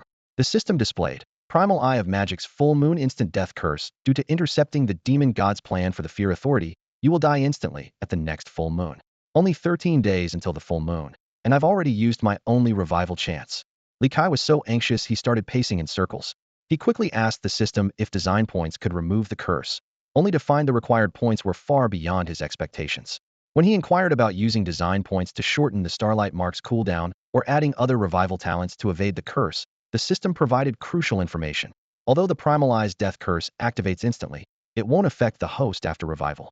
However, it's a permanent curse that triggers every full moon until the target is completely dead. Upon learning this, Li Kai's tense nerves finally relaxed. As long as he could buy time, there was still a chance. In a few years, he might be able to rub the primordial evil eye under his belt. He shook his head, dismissing the unrealistic thought, and turned his attention to the spoils of victory. System notifications popped up one after another. Killed Deer Antler Demon LV40 boss, gained 139,876 experience points. Achievement, Newcomer Champion activated, gained an additional 20,981 experience points. Talent, Gluttony activated, gained an additional 34,969 experience points. He scanned the battlefield. The Deer Antler Demon's body, made of withered branches and fallen leaves, had completely disintegrated, leaving no usable materials behind. The Gluttony talent had only brought extra experience this time, without boosting any attributes. The antlers from the deer totem would have been a valuable resource, but they turned to ash under his toxic flame breath. But these were insignificant gains. What truly made his heart race was the fear authority he had intercepted. Devour Fear Authority, gain divine talent. Source of fear fragmented. The system panel provided detailed information. As a being with a trace of fear authority, he could now transform into fear itself, transcending distance and plane boundaries to sense and spy on those who feared him. More importantly, he could manipulate their souls and bodies through fear. The features were listed. Absorb fear. Any being that generates over 50 fear points towards you will empower you, with the enhancement level depending on their strength. Embrace fear. Except for those with greater fear authority, you will fear no creature. Avatar of Fear. When revealing your essence, any being below a mythic rank will involuntarily fear you, with the duration and intensity varying based on the difference in rank. Manipulate fear insufficient authority, temporarily unavailable. Can directly eliminate or enslave beings with 100 fear points towards you. Fear immortal insufficient authority, temporarily unavailable. As long as life exists that fears you, you will never truly die. The 6th and 7th features remained unseen due to insufficient authority. In the side story, Li Kai's journey through the exploration pavilion seemed to have reached an end. The level 39 breakthrough swordsman of the 2nd rank elite tier walked out of the temple in Kylan village, looking dejected. This was his 5th failed attempt to advance to the 3rd rank radiant tier. The damn advancement trial required him to solo any boss in the territory. Although team play was allowed, his level talent and ordinary light-armored warrior status made it impossible to find skilled players willing to team up with him. Worse still, there were hardly any teams capable of tackling a boss around Kylan village. As for hiring a team, he was so broke that even a thief would leave some money out of pity. After finally gathering a group of unwanted max-level players beta test limit LV40, they pooled their resources to buy a strategy guide and, after numerous attempts, managed to defeat the four-armed ape boss on Little Wild Mountain. However, the system poured cold water on their efforts. The advancement trial was not yet complete, requiring a solo boss fight to the 2nd stage. Li Kai chuckled bitterly. If he had that kind of ability, he wouldn't need a team at all. Li Kai stood beside the temple, his gaze sweeping over the bustling teleportation area. At that moment, a bold idea surfaced in his mind. Instead of pioneering in this desolate place, why not seek some fun in the town area? He recalled this sanctuary that attracted players in droves, the Wind Charm Pavilion. It was a place not only filled with humans, but also with a variety of heart-racing exotic races. The lively and adorable cat-eared girls, the alluring and seductive half-succubi, the mysterious and elegant half-drow, the wild and untamed orcs, and even the legendary mermaids. What made it even more exciting was the introduction of thrilling cosplay services driven by popular demand. Vivid scenes played out in Li Kai's mind. A proud priestess glaring at you disdainfully while slowly lifting her white robe. A stern female teacher wielding a ruler, watching you with a severe yet ambiguous gaze. A bunny maid in black stockings meekly lowering her head, allowing you to stroke her soft long ears. These images made the bachelor of over 20 years, who had only relied on self-care to meet his physical needs, swallow hard. At that moment, it was as if two little figures appeared in his mind, one with pure white wings, the other with jet black bat wings. Anyway, the beta test will wipe the data, so leveling up is pointless, the devilish figure coaxed. Why not explore some new sites? There is some truth to that, the angelic figure surprisingly agreed. Ultimately, with a unanimous 3-0 vote from within, Li Kai decisively stepped onto the teleportation circle to Beilu Town. This small town, with tens of thousands of permanent residents, might not be bustling, but at least it had the Wind Charm Pavilion. In a secluded corner of Beilu Town, a few men lurked around furtively. In front of the Wind Charm Pavilion, a bewitching woman with horns lazily leaned against the doorframe, smoking a cigarette. Her perfectly alluring figure made passing men avert their eyes. As the owner of this pavilion, the half-succubus had an unfailingly keen eye for pleasure seekers. At that moment, a suspicious figure caught her attention. Her enchanting eyes easily saw through his essence yet another man in his 20s who had never been with a woman. The half-succubus owner licked her crimson lips and sashayed alluringly towards him. With a god-level talent, he actually had 7 traits. Li Kai carefully examined the system notifications, his brow furrowed. Due to the scarcity of fear authority, he could currently only use 3 of the traits. 2 others were temporarily unavailable, and he didn't even have the right to view the remaining 2. The fragments of the fear source cannot be completed with design points. The system's cold voice echoed in his mind. Only by acquiring more fear authority can it be made whole. These authorities all have owners. If it were unowned, you could use design points to add a complete god-level talent, but the design points required would be astronomical. Li Kai exhaled lightly. It was all right. He was just a LV-29 red-named elite monster for now. There was plenty of time ahead. He could accumulate slowly or wait patiently. After reassuring himself, Li Kai immediately began attempting to absorb fear.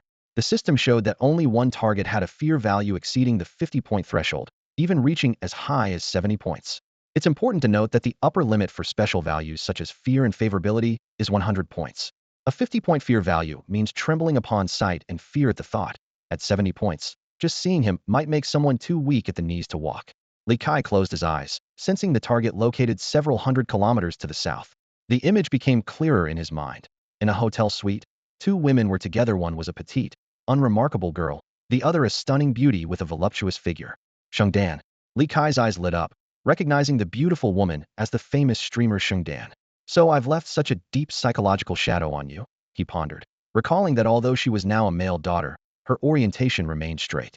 Her unique preferences, however, were not to his taste. Flat chests were clearly not his thing. As Li Kai activated the fear absorption, Sheng Dan's face suddenly displayed intense terror. Simultaneously, Li Kai saw the source of her fear. The first scene was a bloody mouth catching up to a fleeing woman, shattering her along with the dream of being the top streamer. The second scene depicted a dark underground space where countless cave spiders spewed webs, completely engulfing the woman. The third scene showed a massive wasteland dragon lizard bursting from the ground, roaring as it instantly killed the mercenary beside the woman, then snatched her away. The system notification popped up: Strength 0.8, Constitution 0.9, Spirit 0.5, Agility 1.6. Why did the second wave involve me? Li Kai felt puzzled, but he was satisfied with the attribute boost. He understood that as long as Sheng Dan's fear value continued to rise, he could perform a second absorption. From now on, spreading fear would become a new way to enhance his attributes. Since players could revive, ordinary monster kills rarely induced true fear. Sheng Dan's fear value exceeded 50 because the roaming thug had coincidentally destroyed too many of her carefully laid plans. Li Kai watched the Yuri stream with interest for a while, eventually preparing to close the screen reluctantly as Sheng Dan screamed. At that moment, a thought struck him. Before closing, he tried activating the Eye of True Insight and discovered he could indeed leave a true mark, meaning for the next 30 days. He could check Sheng Dan's movements anytime. After ending the live stream, the restless Li Kai suddenly remembered that he might have forgotten something important. Meanwhile, at the edge of the haunted forest, under a thick ghost-faced tree, Vivian was resting against the trunk. Her slender horse legs trembled slightly as she muttered to herself, "Damn big lizard. Where on earth did you go? Why aren't you back yet?" As a centaur, Vivian held no grudge against Li Kai for his actions against her kin. In the centaur culture, being tainted by evil is the greatest sin, as it means being denied entry into the realm of the goddess of nature after death. Li Kai not only freed her tainted kin, but also saved her. This debt of gratitude made Vivian willingly choose to follow him. Roar, roar. The familiar sound of a dragon's roar echoed. Li Kai finally remembered the centaur mate he had forgotten and rushed back to the haunted forest overnight. "I'm back." "Huh, what's that smell?" Li Kai sniffed the air curiously. Nothing at all." Vivian's face flushed red as she hurriedly denied it. Li Kai didn't press further and got straight to the point. "The white lotus that helped you get rid of the taint. Where did you find it?" His most urgent concern now was to break free from the primal demon Eye's full moon death curse. Although this curse was far stronger than the centaur's taint, he wouldn't give up as long as there was a glimmer of hope. "Ah," Vivian recalled. "It was at the source of the rushing stream. I was bathing there one day and saw a fragrant white lotus, so I ate it, and the taint was lifted." "Take me there." Before Li Kai could finish his sentence, Vivian excitedly exclaimed, "Don't do that. I'll walk myself." Despite his instinctive aversion to being ridden by other creatures, Li Kai was willing to make an exception for his woman. He gently placed Vivian on his back with his dragon claw and headed upstream along the rushing stream. Soon, they arrived at a massive waterfall at the edge of the haunted forest. The 100-meter-high water cascaded down with a roar, forming a vast pool below and sending up mist dozens of meters high. The sound as thunderous as a storm. "Look, it's in the center of that pool. I love bathing here," Vivian said, her legs weak and unsteady. Naively, Kai thought she was just motion sick and began carefully examining the seemingly bottomless pool. Even though Vivian bathed here often, cautiously Kai decided to investigate thoroughly. Especially now that he had lost his chance of resurrection, he needed to be extra careful. He opened the design interface to select an S-level talent. As everyone knows, adventuring without a resurrection armor is akin to suicide. After adding this level talent, Eye of True Insight, he had 1,000 design points left, just enough to select an S-level talent. Since DIY talents required more design points, he had to choose from the talent pool. Soon, Li Kai found his target in the list of talents. Before Li Kai could start adding talents, a private message notification popped. It was from Susu. "Kai Judwa, practice more. I've got the potion." Susu quickly sent over the potion Qi Long Fei Shui and a long list of precautions. Li Kai glanced at the precautions, which mostly warned that the potion was too potent and needed to be taken with a neutralizing agent to avoid fatal side effects. "Huh. Do I really need to worry about these?" he scoffed, signaling Vivian to bring over the blood-red, bubbling potion. After using the Eye of Truth to verify the potion, Li Kai bit into the bottle and swallowed it whole. The system immediately notified him. "You have consumed the mid-level potion Qi Long Fei Shui. Constitution 20, with multiple ability enhancements. Fire attribute bonus for toxic fire breath increased by 5. Boiling blood rage duration extended to 3 minutes with a cooldown of 5 minutes. Dragon wings evolution advanced by 20 to 105. No sooner had the message ended than a searing sensation exploded from his stomach, racing along his ribs and spine to his chest and back. The intense pain made Li Kai let out a roar, while Vivian peeked out from behind a tree with a worried look on her face. Suddenly, the back of the giant wasteland dragon lizard swelled violently, and then burst open. The splattered blood ignited into flames in the air, and a pair of massive dragon wings unfurled amidst the blood and fire.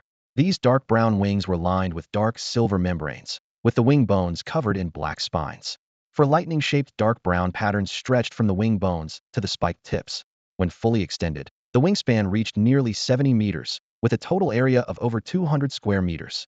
The system announced that the dragon wings evolution was complete, increasing agility by 50 during flight. Thrilled, Li Kai flapped his newly formed wings, creating gusts of wind. As he increased the frequency, his massive body began to lift off shakily, only to crash back down to the ground. After coughing awkwardly, Li Kai got up to assess his transformation. Besides the wings, the potion had further refined his fire dragon bloodline. His body was now covered with more sharp black spines, his scales had darkened to a deep brown, and his length had increased to over 30 meters, with nearly half of that being his tail. Most importantly, the design points required for a boss upgrade had dropped to 300. Although he didn't intend to upgrade, with the rising concentration of dragon blood and his enhanced power, it seemed inevitable. Nodding in satisfaction, Li Kai took flight again. With a thunderous dragon roar, his massive form soared into the sky. However, minutes later, the grass by the pond was in ruins, with deep gouges scarring the ground, indicating that the flight practice hadn't gone smoothly. Above the skies, a massive wasteland drake was soaring freelino. He should now be called a wasteland crimson flame dragon. As Li Kai's dragon bloodline grew stronger within him, he finally evolved from an ordinary lizard into a true dragon. In this world, dragon bloodlines are clearly ranked. At the top are the true dragons with the highest bloodline concentration, followed by the sub-dragons. Although sub-dragons lack dragon horns and cannot cast dragon language magic, their physical strength is nearly on par with true dragons. Below them are the dragon-blooded beasts, divided into land dragons and flying dragons. There isn't a strict superiority between the two. The difference lies in whether they possess wings, though flying dragons tend to ascend to sub-dragon status more easily. After practicing flight for half an hour, Li Kai landed on the ground, folding his massive dragon wings covered in crimson scales. He immediately began the long-awaited talent enhancement, consuming 1,000 design points to acquire the S-level talent, Two Sides of a Coin. This talent granted him two forms, which he could switch between freely when not in combat.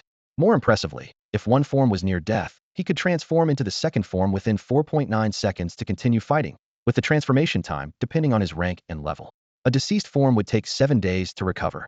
As a talent purchased with design points, he could design his second form himself, but he had to adhere to two restrictions: retaining the dragon bloodline and maintaining a large size. Li Kai furrowed his browless dragon head. The first restriction was no issue, as he cherished his dragon heritage, but the second restriction conflicted with his expectations.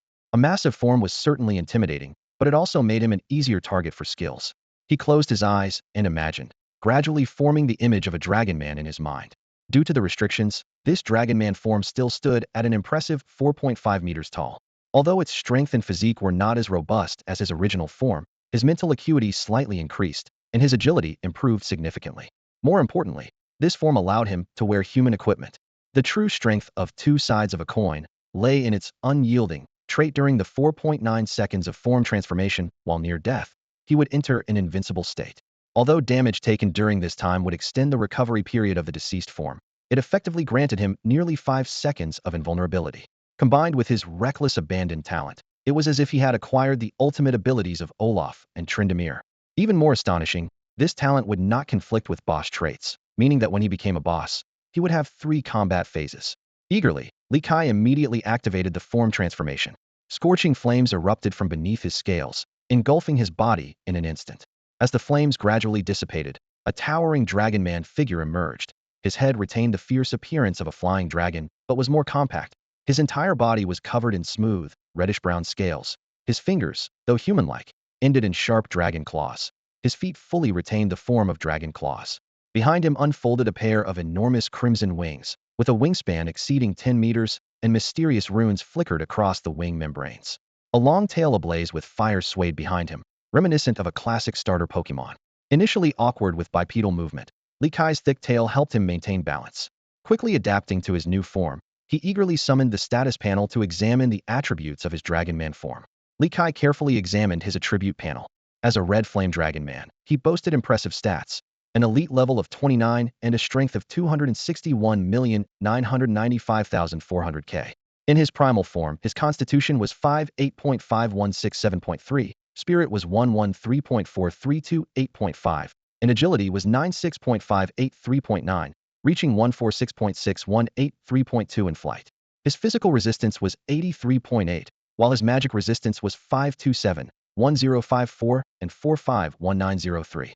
After some thought, Li Kai clearly understood the limitations of his Dragon Man form. Although it had slightly higher agility, its overall combat power was inferior to his primal form. The dual nature wasn't truly a second-stage transformation, but more of a defensive fallback. He quickly devised a tactical strategy, maintain his primal dragon form in combat, and use the 4.9 seconds of invincibility provided by his indomitable trait to unleash full power during critical moments. If the battle wasn't resolved, he would switch to Dragon Man form to retreat. With this realization, Li Kai began organizing his equipment. Now, he could directly retrieve items from the void like an ordinary player, without the need to regurgitate them as before. He took out the perfect grade set he had previously acquired, setting aside the distinctive stockings and high heels for other purposes, as he had alternatives on hand and didn't necessarily need the shadow set's effects. First, he donned the dark gold tiger bone skirt armor, which dropped from the Necro Spider King. This imposing armor, adorned with a dark gold tiger head, was not only striking in appearance, but also highly practical. Constitution 7, Agility 4, Physical Resistance 240, Magic Resistance 200, and Weight Capacity 5. It also came with the dark gold tiger's might trait, providing strength 10 and 30 resistance to strength-reducing effects. The skirt armor was perfectly designed to conceal his signature massive dragon spear. Next, he switched to the purple flower footstraps obtained from the antlered six-clawed snake. This pair of battle boots, repaired overnight by Su Su, was actually composed of several deep purple pattern bandages that fit perfectly on his clawed feet in Dragon Man form. Their attributes were equally impressive. Constitution 1, Spirit 3, Agility 5, Physical Resistance 100, Magic Resistance 150, Weight Capacity 0.5, along with a 5 agility boost and 75 ground slow resistance from the dust-free trait. Finally, he chose the Executioner's Axe of the Fallen King Pseudo as his weapon. This giant axe, which would require 2 hands for most, felt quite light in his hands, even after adaptive adjustment, appearing as a single-handed axe. As a piece of growth equipment, its base attributes were already outstanding. Physical damage coefficient 35, strength 11, physical penetration 325, weight capacity 8. Most notably, its yearning for the king's head trait granted a permanent increase of physical damage coefficient 5, strength 1, and physical penetration 25 with each king's head it claimed. The blade of the guillotine glinted coldly in the sunlight, capable of inflicting 25 additional damage when cleaving through an enemy's neck. After donning his complete set of flawless gear, Li Kai felt the surge of power within him. Physical resistance at 1267, magical resistance at 1086, surpassing even his original form. The gear not only provided him with attribute boosts of 21 strength, 21 constitution, 6 spirit, and 19 agility, but also included a 5 agility enhancement and a special dual effect granting 10 immunity to damage from non-light sources, but increasing light-based damage by 10. Although this fully armored draconic form couldn't compare to his massive dragon body, it was sufficient to contend with most bosses. This exemplified the saying, humans can rival formidable beasts thanks to superior equipment. Step back, Li Kai gestured to Vivian, who was curiously watching from the side, before reverting to his dragon form. His nearly 150-ton body stepped into the pool, and were it not for the protection of the Earthchild talent, each step might have left deep craters. The water instantly engulfed him, and he activated the silver-white runes flowing in his golden slit eyes. The Eye of True Sight made the underwater world clearly visible. This was a pool of pure water, imbued with a unique cleansing power, which explained why the stream of flow remained pure even when passing through a toxic swamp. Diving deeper, he soon discovered something unusual. A skeletal figure clad in a tattered white robe lay at the pool's bottom. This was a relic of an unparalleled sage, downgraded from a wonder grade due to the erosion of time. The cardinal from Mashi village, the predecessor of Kylan village, chose to return to his homeland at death's door, foregoing ascension to the divine realm, using his remains to purify the poisoned stream of his home. The remains not only contained potent cleansing power, but also retained the sage's lingering spirit. Li Kai's eyes lit up with joy. This was an unparalleled resource, downgraded from a wonder grade. Besides enhancing attributes, the cleansing power might even lift the full moon death curse on him. This sage, who forsook the divine realm to purify his homeland's toxic river, seemed to be a pure-hearted benefactor who might be willing to help him. He quietly observed the remains, emitting a barely visible white glow. Soon, a simple white-robed apparition appeared, with silver hair slightly disheveled from neglect, but the wrinkled face exuded kindness. "Hello, young dragon." The sage's spirit spoke candidly. "Your situation is dire. It's the first time I've seen a curse from an abyssal demon." "Honored sage," Li Kai, detecting the compassion in the tone, quickly pleaded, "Can you lift the curse from me?" The sage's spirit shook his head. "Even at my peak, I was but a minor epic. How could I break a demon's curse?"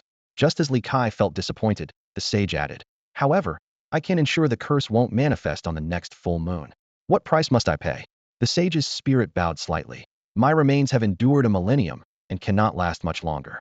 I only ask that you promise to resolve the stream of flow's threat within a year." As soon as the words left the lips of the saint's remnant soul, a system notification echoed in Li Kai's ear. A side quest appeared before him. Quest: resolve the threat of the rushing stream. Description: the compassionate saint wishes to prevent his homeland from being tainted by poison and requests that you completely eliminate the threat to the rushing stream. Objective: ensure the rushing stream is never again contaminated by toxins. Reward: exemption from this month's full moon instant death curse awarded in advance. Failure penalty: acquire the non-removable world-class title Enemy of the Holy Light Church. Li Kai's eyes lit up as he immediately accepted the task. Although his true sight could discern that the saint before him was indeed noble-hearted, as an avid reader of fantasy novels, he remained wary of the trope of a powerful remnant soul taking over a body. After all, 1,000 years could change the nature of any lingering soul. However, with the system task as assurance, it indicated that the saint genuinely wanted to address the issue, easing Li Kai's concerns. He swam closer to the saint's remnant soul, pondering. The rushing stream passes through a toxic swamp and will be polluted sooner or later. Should I just dig a new path to redirect the stream? He was about to ask for detailed information not because he feared being hunted by the Holy Light Church. To his surprise, the saint's remnant soul fell silent for a moment, then suddenly smacked his forehead in frustration and said, "Why didn't I think of simply redirecting the stream before?" An awkward silence enveloped the bottom of the pool. After a while, the saint's remnant soul, appearing as an old man with white hair, coughed awkwardly and explained, "Of course, I'm not that foolish. There are reasons for it. Do you trust me?" "I do," Li Kai answered briefly. These simple words plunged the saint's remnant soul into silence again. He continued, "If not for my thousands of years of purification, the toxic swamp would have spread to the entire outskirts of the wilderness by now." "I see. So what I really need to do is purify the toxic swamp." "Exactly. Do you know the origin of the toxic swamp?" Li Kai shook his head, releasing a string of bubbles. The saint then began to recount the buried history.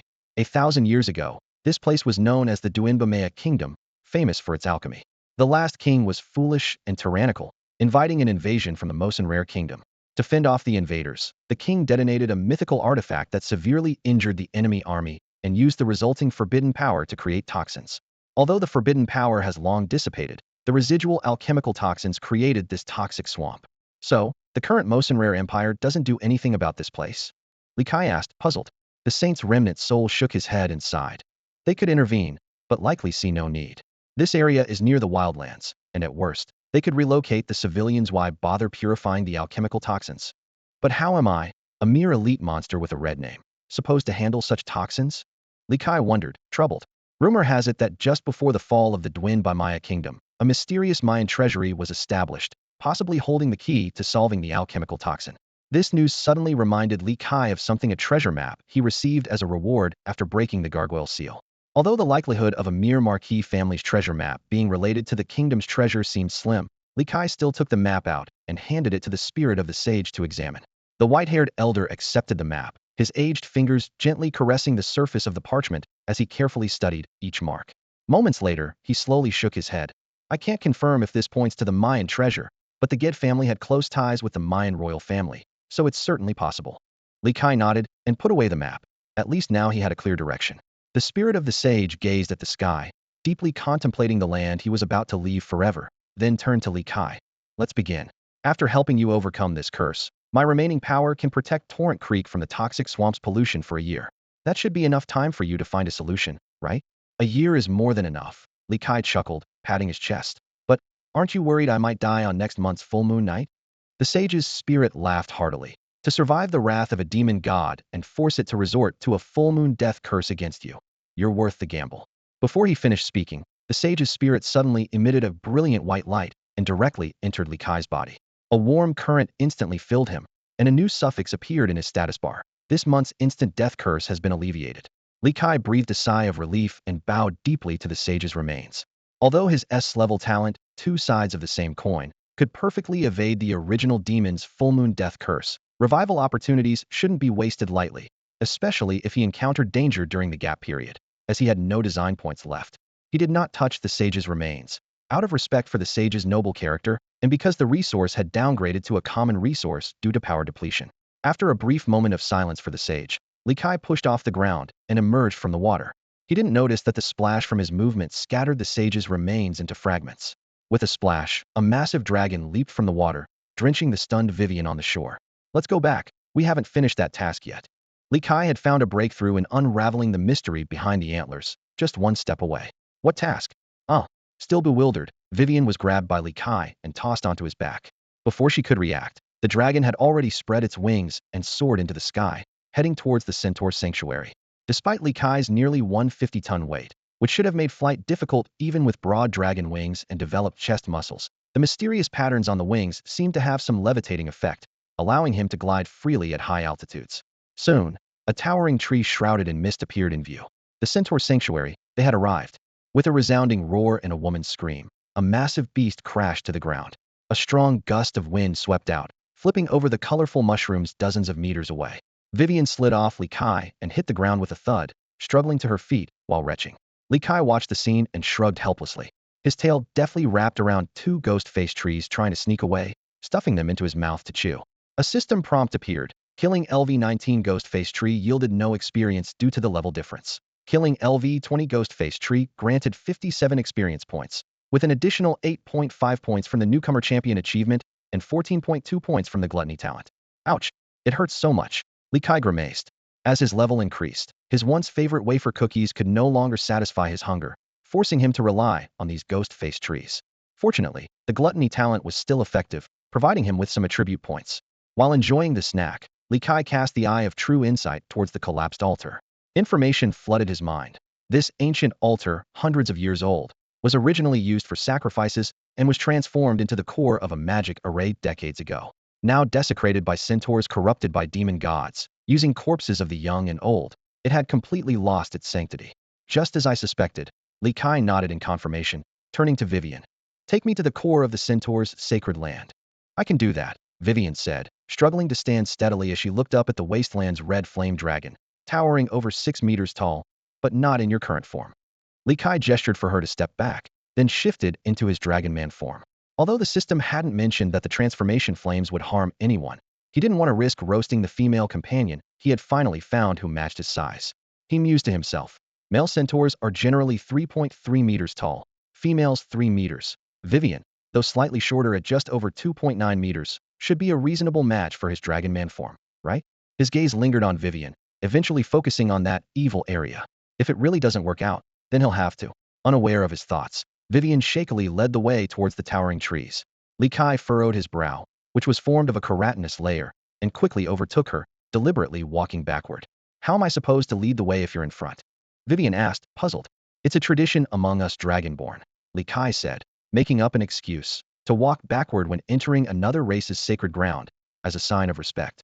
Is that so? Vivian naively believed his nonsense, nervously stepping forward to grab his arm, softly saying, if I hold you like this, you won't fall. You're so obedient. Li Kai thought triumphantly, and casually slid his other hand into the dark gold tiger bone skirt armor, carefully adjusting the angle to avoid being too obvious. The dragon man and the centaur walked for quite some time until they finally reached the inside of the towering tree, arriving at a spacious hollow. It had been modified to resemble a sports arena on Blue Star, with a high platform in the center, dusty stone tablets placed on top, and hundreds of wooden chairs surrounding it. This is the heart of our sacred land, Vivian said softly, as she walked over to a dusty wooden chair, gently touching it with a hint of melancholy in her eyes. Li Kai leapt gracefully over the chair, landing on a platform. He spread his wings and lightly flapped them, blowing away the dust accumulated on a stone tablet. Before him was a series of symbols resembling hieroglyphics, etched with such realism that even without a system translator, Li Kai could roughly understand their meaning. The stone tablet told an ancient tale. Long ago, a horde of trolls invaded the misty forest. The centaurs fought bravely, but were outnumbered. To protect their home, they set up a magical array and summoned the projection of the Deerhead demon.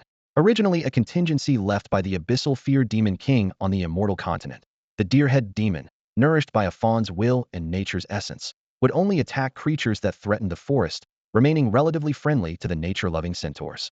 Initially, everything was under the centaurs' control. The Deerhead demon easily repelled the troll army. However, When the centaurs attempted to reverse the array to send the demon's projection back, an unforeseen incident occurred. A beast from the poison swamp infiltrated the sacred land, stole the core of the array, the natural antlers, and, after desecrating them, wore them on its head. This act of blasphemy drove the deerhead demon into madness, leading it to slaughter all living beings, including the centaurs. Fortunately, the then chief sacrificed himself to partially calm the demon, restricting its presence to the night. Since then, the Misty Forest became known as the Terror Forest, with centaurs only able to move about during the day. The tablet's conclusion recorded a trial. Every brave centaur would leave the Terror Forest in an attempt to retrieve the antlers, fulfilling the unfinished wish of their ancestors to awaken the deerhead demon's consciousness and send it back. After reading, Li Kai shook his head. This explained why so many centaur remains were found in the junkyard of the three-headed dragon in the Great Poison Swamp. Searching blindly without even knowing the identity of the beast that stole the antlers was a path to certain death. Connecting all the clues, Li Kai finally saw the truth. It was the corpse venom four-clawed serpent that stole the mysterious antlers, preventing the deerhead demon's projection from dissipating. This attracted the attention of the primordial demon eye, which corrupted the centaur tribe, forcing them to desecrate the altar with their kin's remains. With its eternal lifespan, it only needed to wait for the antlers to return to the altar to use them as bait, capturing the deerhead demon's essence and seizing its fear authority. The moment Li Kai pieced together these revelations, a system notification chimed. Mission: investigate the mystery behind the antlers completed. Experience points gained, 200,000. Terror Forest reverts to Misty Forest. You have gained the allegiance of the Misty Forest. Achievement unlocked. History changer, 50 design points awarded. Level up, LV 29462, 074400, 000, LV 3062, 074500, 000. Additional 300 design points awarded. Woohoo! Li Kai spun around excitedly, clutching the hard-earned design point in his hand. The feeling of having this ace up his sleeve gave him a sense of security, and he eagerly began to study the specific effects of allegiance in the Misty Forest. The system prompt indicated that regional allegiance could allow a boss to immediately convert the allegiance area into territory. However, after some thought, Li Kai quickly concluded that this feature was rather useless. Just like when the Cavern Spider King was expelled, even after spending a lot of time, it couldn't convert the underground space into new territory. Becoming a boss didn't make acquiring territory any easier. But this didn't matter much to Li Kai. As a dragon yearning for freedom, how could he be constrained by a fixed territory? His goal was to make the entire sky his home, with the world as his domain. Although lacking territory meant he couldn't trigger boss traits, he had already devised a plan. He would DIY a talent to create a truly free-roaming boss. While reviewing the effects of his newly acquired achievement, Li Kai found that although the history changer achievement was powerful, it wasn't particularly useful to him at the moment. The achievement effect stated that when players gained experience in the Misty Forest, he could extract one of it. This percentage seemed low, but considering the dense ghost-face trees in the forest, it could accumulate into a considerable income. However, in his plans, the Misty Forest had a different purpose, and he couldn't let players come and go as they pleased. With this in mind, Li Kai turned to Vivian, who was still immersed in sadness, and gestured for her to step onto the platform and stand in the center of the stone monument. He picked up an unassuming piece of deadwood from the corner, solemnly knocked it 3 times on the platform, and handed it to her. In an instant, the deadwood emitted a soft green light, continuously flowing into Vivian's body. This was the Centaur leadership transfer ceremony recorded on the stone monument. Soon, Vivian's status changed, not only becoming the Centaur leader, but also elevating to a Tier 2 elite. For intelligent group-dwelling creatures other than humans, the way to elevate status was straightforward. Goblins relied on group numbers, while centaurs depended on territory size. The Misty Forest area was just enough to support a Tier 2 elite leader, and as the last centaur, Vivian was undoubtedly the most suitable choice. Clap, clap, clap. Li Kai applauded while congratulating her. Congratulations on becoming the centaur leader. But Vivian hesitated to speak. No buts, Li Fan interrupted. As a leader, you must have the responsibility of one. Here's your first task: repair the altar and summon the stag demon projection again. This was Li Fan's real goal, the power of fear contained within the stag demon projection. But I'm the only centaur, and there's not enough manpower. Vivian pouted in complaint. I'll take care of the manpower issue. Li Fan thought of the group of workers in the underground space that he could freely command, and a slight smile appeared on his face. Vivian gently caressed the now dim piece of deadwood and carefully held it in her arms. After settling everything, Li Fan spread his wings and soared back to the rocky cavern. While passing over the surface, he noticed 2 familiar players rummaging through leftover scraps at the Starlight Mark. One of them was complaining, "Hey, Lin Bei didn't lie to you. That meteor was definitely a rare encounter. but it was snatched by that damned wandering marauder. Li Fan descended from the sky and, without a word, sent the two back to the temple. Sensing that the number of people with fear values over 50 hadn't increased, a trace of ruthlessness flashed in his eyes. It seemed that dealing with players required less mercy. Instant kills were too lenient. Only painful torment could evoke true fear. As he flew toward the cave near the iron ore vein, Li Fan killed anyone he encountered, using the most brutal methods. This was both to progress his Manslayer 2 achievement and to increase fear values. Soon, two rumors appeared on the Chiron Village's regional forum. One was that a level 30 wildfire red dragon had appeared in the rocky cavern, strangely with only a red name elite status. The other was that the wandering marauder had evolved into that wildfire red dragon. Compared to the idea of the wandering marauder evolving into a dragon, players found it more plausible that a new dragon had appeared. In their debates, they pointed out a crucial difference. The wandering marauder could instantly kill players, whereas the wasteland Crimson Flame dragon brutally slaughtered them. The death replays uploaded by players who had fallen under the dragon's claws were horrifying, with a level of gore that exceeded the limits of what Blue Star Net could tolerate. Even in a more relaxed regulatory environment, these videos were taken down for being excessively violent. Players analyzed the situation fervently.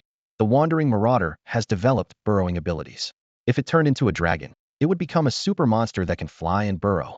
Plus, it's already immune to control, and with those terrifying attributes, it's completely unbalanced. How could such a high-level creature appear in a beginner's village, and just as a red-named elite? The community began to trace the origins of the rumors, but to no avail. Only the members of the Dupo Guild knew the truth that the instigator was Shengdan. Even without witnessing it firsthand, Shengdan stubbornly held his ground. The dragon's image in the death replays instilled the same fear in him as the wandering marauder had. Meanwhile, Li Kai had transformed into an imposing dragon man, wielding the axe of the fallen king False, striding toward the goblin camp. He was extremely displeased with the situation. The goblins, who should have been diligently working in the iron mine, had stopped working without permission. He had gone to great lengths to drive away the cavern spiders to ensure the mine resumed normal operations. Although these ordinary-grade minerals were insignificant to someone with his wealth, rules were rules.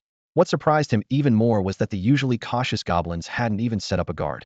He walked unimpeded to the center of the camp, where all the goblins were gathered in a circle, cheering. At the center, the old goblin priest held up a newborn wrapped in animal skins, tears streaming down his weathered face. What happened? What's making you so happy? Tell me about it, Li Kai said, observing the strange scene, his anger gradually dissipating. Li Kai's cold tone interrupted the goblin's celebration. Dozens of small, gray-skinned figures turned abruptly, raising their rusty weapons as they warily eyed the unfamiliar dragonborn intruder. Only the old goblin priest, draped in a faded robe, squinted his cloudy eyes and gently handed the baby he was holding to a nearby tribe member. Ignoring the other goblin's attempts to stop him, he quickly approached Li Kai and bowed deeply. Is it you, great master? Li Kai raised an eyebrow in surprise. This old creature had not only changed his appearance, but even his species, yet he still recognized him? How do you know it's me? The old priest humbly explained while gesturing to his tribe members to disperse and continue their work. No other dragonborn speaks goblin. More importantly, the oppressive aura you carry is unmistakably unique. This well-timed flattery pleased Li Kai. He stowed away his axe, the one that had felled the king, and asked with a cold snort. So what are you all doing here? We're celebrating a special newborn. The old priest's eyes sparkled with a hint of excitement as he spoke. She's a natural-born mage, extremely rare among us goblins. Oh, a girl, huh? Li Kai pondered for a moment. Then I'll give her a name, Simba. Thank you, master, for bestowing a name. The old priest immediately knelt and bowed deeply. Nearby, the quick-witted Agudo waved his hand to signal the goblins, who began loudly chanting the new name as they bustled about. Li Kai glanced at the remaining minerals. Through his connection with the earth, he knew only a few hundred cubic meters were left, not worth much in gold. Thinking of the abundant mineral deposits beneath the misty forest, he waved his hand. Since there's a reason, I'll let it slide this time. Gather your people and pack up. You don't need to mine here anymore. The old priest collapsed to the ground, wailing piteously. No. Merciful master, please give us another chance. We won't slack off again. Please don't abandon us. Li Kai looked exasperated. Didn't you hear what I said? I forgave you, not banished you. I have other plans. The old priest, who had been rolling on the ground, immediately got up, dusted off his robe, and asked with a cheerful smile. Then where should we go? What should we do? Please allow me to understand so I can explain to the tribe. Go to the misty forest, what used to be the Terror Forest. Your new job is to work for a centaur, building a shrine. Understood. I'll go rally the tribe right away. Please wait a moment, master. As the goblins packed their belongings, preparing to relocate to the misty forest miles away, the teleportation array in Kylan village suddenly lit up. Several imposing figures in ornate armor emerged, rudely driving away the surrounding villagers and clearing the area around the array. A young guard was about to intervene, but was quickly stopped by an older colleague. Chill. This isn't something you can handle. Did you see the insignia on their armor? The young guard focused on the black and blue armor crest, a shield and bow at the base, a soaring dragon below, a falling eagle pierced by an arrow above, and rolling mountains in the center. His pupils contracted sharply. That's the emblem of the Northern King Sedegudi family. Near the teleportation array in Kylan village, a young guard signaled his colleague to release their tight grip, his eyes filled with determination. He knew well that with the Northern King's achievements and strength, this special treatment was well-deserved. As the area cleared, 3 figures appeared within the teleportation array. On the left stood a tall, elderly man, his meticulously styled white hair and well-fitted tailcoat complemented by a samurai sword at his waist, marking his extraordinary status. On the right was a girl in a Gothic-style dress, her petite frame and mischievous green eyes in stark contrast with her lively twin ponytails that bounced with her steps. The girl in the center was the most captivating. She wore a black and blue puff dress, her waist-length golden hair simply tied into a single ponytail, and her stunning beauty drew gasps from the onlooking players. Who are they? Such a grand entrance. Curious players whispered among themselves. Mom, I'm in love. Let's name our kid. An enamored player drifted into fantasy. This recording is worth at least 1 silver coin. A shrewd player began calculating. That's the emblem of the Sedegudi family, the Northern Royal family. An experienced player recognized their identity. All these guards are LV-40 Radiant class, and the white-haired elder is an LV-60 Hero class. Players exchanged puzzled glances, wondering why such important figures would visit a remote village. The elderly man in the tailcoat surveyed the surroundings, took a step forward, and cleared his throat to draw attention. We are from the Sedegudi family, here for the so-called wandering marauder. If anyone has specific information about this beast, you can find us at our lodging. His words caused an immediate stir in the crowd. In a secluded part of Kylan village stood the headquarters of the Dopa Guild, quietly nestled in a humble house rented by Shung Dan out of his own pocket. This generosity was why he managed to maintain morale despite repeated setbacks. Pigeon. Good news. After being halved, I became I've burst into the room excitedly, just as Shung Dan was gearing up for another mission after completing one. Did you pass the exam? Shung Dan asked, focused on lacing his combat boots without looking up. There's a local big shot here to deal with the wandering marauder. Ives' gaze inadvertently fell on the delicate feet bound in leather combat boots, stirring unusual thoughts. Upon hearing this, Shung Dan's expression remained almost sarcastically calm. I know. What good does it do? It's just another dish to be served. In his mind, the wandering marauder was an unbeatable foe at this stage. No, this time it's a real, big shot, I've hurriedly explained. A team from the Northern King's family, with several Radiant and a hero. Shung Dan's eyes suddenly lit up. Is it reliable? I ask you, is this news reliable? Absolutely reliable. The Sedegudi family rented the most luxurious inn in Kylan village, offering rewards for information starting at a minimum of 1 gold coin. Standing at the street corner, Shung Dan battled internally, but ultimately let reason prevail over fear. He immediately contacted the guild, requesting a magic crystal ball from the warehouse, and then headed swiftly towards the village's best inn. Though Kylan village is a small border village, its unique geographic location makes it a frequent stop for mercenaries seeking resources and prey in the wild. This results in a scarcity of various supplies in the village, except for the numerous inns. The reason there is only one tavern in the village is not unrelated to the identity of the village chief's youngest son. The inn, 7 times Love Hotel, got its name from a rather controversial marketing campaign. Couples who could battle 7 times in one night would have all their accommodation fees waived. Although no one has succeeded in the challenge so far, this gimmick made it the most renowned place to stay in Kylan village. By now, a crowd had gathered in front of the inn. Many players, hoping to deceive for a reward, attempted to fabricate information. However, the Sedegudi family was prepared, unveiling a tool that struck fear into all opportunism magical lie detector. This mystical device couldn't determine the truth of statements, but could accurately detect if someone was lying. Even more terrifying was the family guard's zero tolerance for lies, executing liars on the spot. Relying on the fact that the children of the stars could resurrect, they were exceptionally ruthless. The crowd quickly parted, creating a path. As Shung Dan prepared to step forward, a chill crept up his neck, as if something was watching him. Cautiously, he retreated to a secluded spot, put on a hood, donned a trench coat, and concealed his appearance, build, and ID before rejoining the crowd. His intuition was not unfounded. At that moment, hundreds of kilometers away, a pair of golden slit eyes were indeed watching him. Rewind 5 minutes. On the northeastern edge of the chaotic rock cave, a group of over 100 goblins was emerging from a newly dug tunnel, carrying large bags of supplies.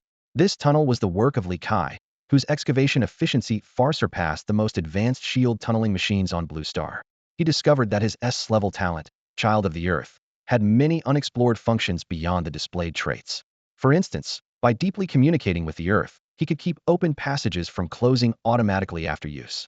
Li Kai could have directly dug through to the Centaur Sanctuary, but his fear origin talent timely warned him. When a coward's fear value reaches or exceeds 50, they must face their fear. Those who succeed can reduce or even eliminate their fear value, while the consequences of failure are obvious. He activated the Eye of True Insight and turned his focus to his only coward, Shingdan, learning of the Sud Goody family's visit through his perspective. Although he could now fly, escape, and was immune to control, making it nearly impossible for the natives to corner him, he decided to use Shingdan's perspective to gauge the depth of this sudden dragon crossing the river visitor. Before long, Shingdan passed through the numerous tests of the alchemical lie detector and arrived in the lobby of the Seven Love Hotel. He immediately spotted the elderly man in a tailcoat, seated in a high-back chair at the center of the room, exuding the unique aura of a heroic figure. "Do you have the latest intelligence on the roaming marauder?" the old man asked bluntly. Shingdan removed his hood and took out a faintly glowing memory crystal ball from his cloak. "Yes, I hunted it down with the main force of the 3-star mercenary group from the nearby village," he said gravely. 9 seasoned mercenaries of brilliant rank, all wiped out. This crystal records the entire event. Half of this was a lie. Their target wasn't the marauder, but it was responsible for their annihilation. This detail, however, was unimportant. The old man in the tailcoat extended his hand expressionlessly, seemingly indifferent to the news of the mercenary group's destruction. This was unsurprising. In his eyes, those so-called seasoned mercenaries, regardless of their rank, equipment, or skills, were no match for the Sedegudi family's guards. "I know the purpose of your visit," Shingdan said, locking eyes with the old man. "To get this crystal ball, you must agree to one condition." These words were not baseless. On his way there, Shingdan had learned through the Dupo Guild's intelligence network that the Northern King's daughter was seeking a suitable battle pet. A little deduction made their intentions clear. The old man narrowed his eyes, the sudden burst of murderous intent nearly suffocating Shingdan. It was the kind of terrifying killing intent that only came from having personally slain over 100 people. In just a few seconds, cold sweat drenched Shingdan's undergarments. "What condition?" At that moment, a sweet young girl's voice came from behind the thick curtain behind the old man. With her inquiry, the suffocating killing intent vanished instantly. Gasp, gasp. Shingdan panted heavily, gritting his teeth as he made his final request. "Take me with you. I want to witness my nightmare being enslaved." The girl behind the curtain was silent for a moment before finally agreeing to the request of this child of the stars. Hundreds of miles away, Li Kai watched everything with a cold gaze. "Want to enslave me?" he scoffed. "Then be ready for my counterattack." As the old man examined the memory crystal ball, Li Kai carefully assessed the strength of the Sedegudi family team, marking each member with a true imprint. The results made him gasp in surprise. 8 third-tier brilliant professionals, all above level 45. The old man in the tailcoat had reached level 60, a 4th-tier hero, already touching the threshold of the legendary rank. In the Immortal continent, natives, like players, need to undergo ascension trials to advance their rank. But without a system guide, natives must find opportunities for advancement on their own. Many strong individuals spend their entire lives without finding such an opportunity, only able to improve their level through continuous training. This often resulted in their levels far exceeding the requirements of their rank. As for the 2 girls behind the curtain, their strength might be insignificant, but it was irrelevant. Such powerful opponents placed immense pressure on Li Kai. Of course, he could always choose to flee, but that wasn't his style. Being chased and humiliated by the pack of wolves was merely due to his lack of strength at the time. Li Kai stood on the high ground, his gaze sharp and focused. The days of 30 years of ups and downs were behind him, when he had to fear the abyssal demon god. Now, with his increased strength, he was confident enough to face it in battle. However, before the confrontation, he decided to settle an old score. His eyes turned towards the lush hills to the southeast. Atop one of those hills resided a boss that had killed him over 10 times during the beta testing phase. It was time to settle that account. After making the necessary arrangements, Li Kai flew straight into the depths of the misty forest, heading towards the Centaur Sanctuary. He awakened the sleeping Vivian and dressed her in a freshly cleaned mail chest armor to cover her overly conspicuous features. Although she was naturally wild, now that she was part of his team, she needed to maintain a certain image. He handed her the perfect grade weapon, the mithril earth dragon sinew longbow. With her current elite status, she could easily protect herself in this BOS fallen misty forest. Before leaving, Li Kai briefly mentioned the issue of goblins getting lost in the mist to Vivian and the old priest, urging them to find a solution. He knew that immortal bosses could not respawn indefinitely. Each boss, with a tribe, required at least 7 days to a month after its fall for a new one to be born. Like when the Cavern Spider King died, The giant spiders in the tribe would duel to choose a new king. However, a solitary boss, once fallen, often disappeared forever in the river of history. Li Kai flew towards the peak of the small, barren mountain, ignoring the shrieking threats of bloodthirsty apes and giant bloodthirsty apes along the way. Upon reaching the mountaintop cave, he immediately began clearing the surrounding boulders, a lesson learned through blood. He picked up a calf-sized rock and hurled it into the cave, a clear provocation. Roar! Amidst a deafening roar, a colossal figure slowly emerged from the cave. It was a four-armed giant ape standing 5.56 meters tall, with two additional sturdy arms growing from its armpits. Its exposed, deep red chest muscles were astonishingly exaggerated, enough to make legends of bodybuilding feel inadequate. Its tusks curved outward like scimitars, and its exposed skull resembled a natural helmet, with eyes burning with a fervor for battle. Clang! Clang! With two bell chimes, the sound of a rousing war drum echoed in the void, with rapid beats that made one's blood surge and fighting spirit boil. This four-handed tyrant ape was one of only two bosses successfully defeated by players in Kylan Village during the beta phase. It was no weakling. In fact, it was the strongest among the three major novice bosses. The Cavern Spider King survived only by relying on its AoE and terrain advantages, and the moves of the Locust Tree Grandmother were clumsy and slow. The four-handed tyrant ape could be defeated because its fervor for battle made it refuse help from its kin. As long as you could break through the encirclement to reach the top of the mountain, it would take on all challengers alone. Li Kai switched to his draconic form, wielding the axe of the Kingslayer with one hand, and gave the four-handed tyrant ape a silent, grim smile. Once, I struggled to defeat you, but now, I don't even need to use my strongest form to take you down. Roar! Atop the peak of Little Wild Mountain, a thunderous roar echoed through the sky. The four-armed overlord ape, detecting the disdain in Li Kai's eyes, flew into a rage. Its upper arms suddenly stretched forward, making a curling motion. Li Kai remained motionless, his expression calm. In an instant, a fierce wind swept through, and the air along with surrounding objects were seized by the boss out of thin air. This was the Blevel skill four-armed skull splitter. The upper arms could grab objects weighing no more than 1/3 of 75.1 tons within 35 meters ahead, smashing them against its own chest to inflict 22,550 points of physical damage and stun for 3 seconds, followed by a lower arm double impact causing 45,100 points of physical damage, with a cooldown of 5 minutes. The insidious part of this move was that the grab action had no special effects, and a moment of inattention could result in instant death. During the beta test, Li Kai had died 3 times from this move. But the current Li Kai was no longer the same. With the lawless talent, he was unafraid of this move. Seeing the boss trapped in skill cooldown and full of confusion, he flapped the wings on his back and instantly dashed in front of it, aiming the battle axe in his hand at its neck. Squelch! The sharp axe blade easily cut through the fur, severing the artery, and blood gushed out like a waterfall. This seemingly ordinary strike was no less damaging than his original form. Although his base strength in Dragonman form was only 58.5 points, with the full set of equipment adding 21 points of strength, and further augmented by the power of the Earth, Stellar Power, and the Plunderer's 145 bonus, his final strength reached an impressive 194.7 points. Combined with the Decapitator Axe's bonus, Plunderer's damage boost against bosses, and the 1.5 times damage for hitting a vital point, such high damage was not surprising. The reason for using only basic attacks was that when customizing his Dragonman form, Li Kai had cleared all skill slots except for maintaining the Poison Fire Breath, preparing to learn more suitable advanced skills for Dragonman in the future.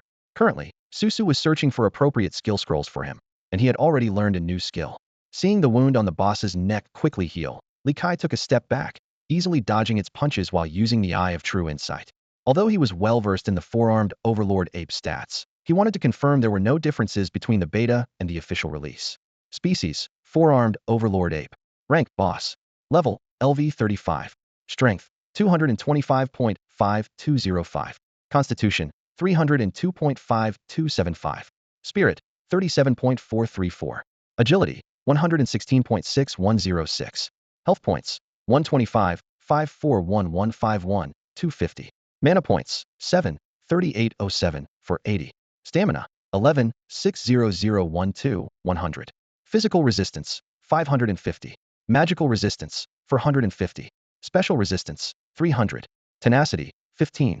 After confirming the data, Li Kai continued to engage the boss based on his beta test experience. The four-armed Overlord ape snorted 2 thick breaths from its nostrils and spread its upper and lower arms in an X shape, a sign that it was about to perform its grab-and-throw technique.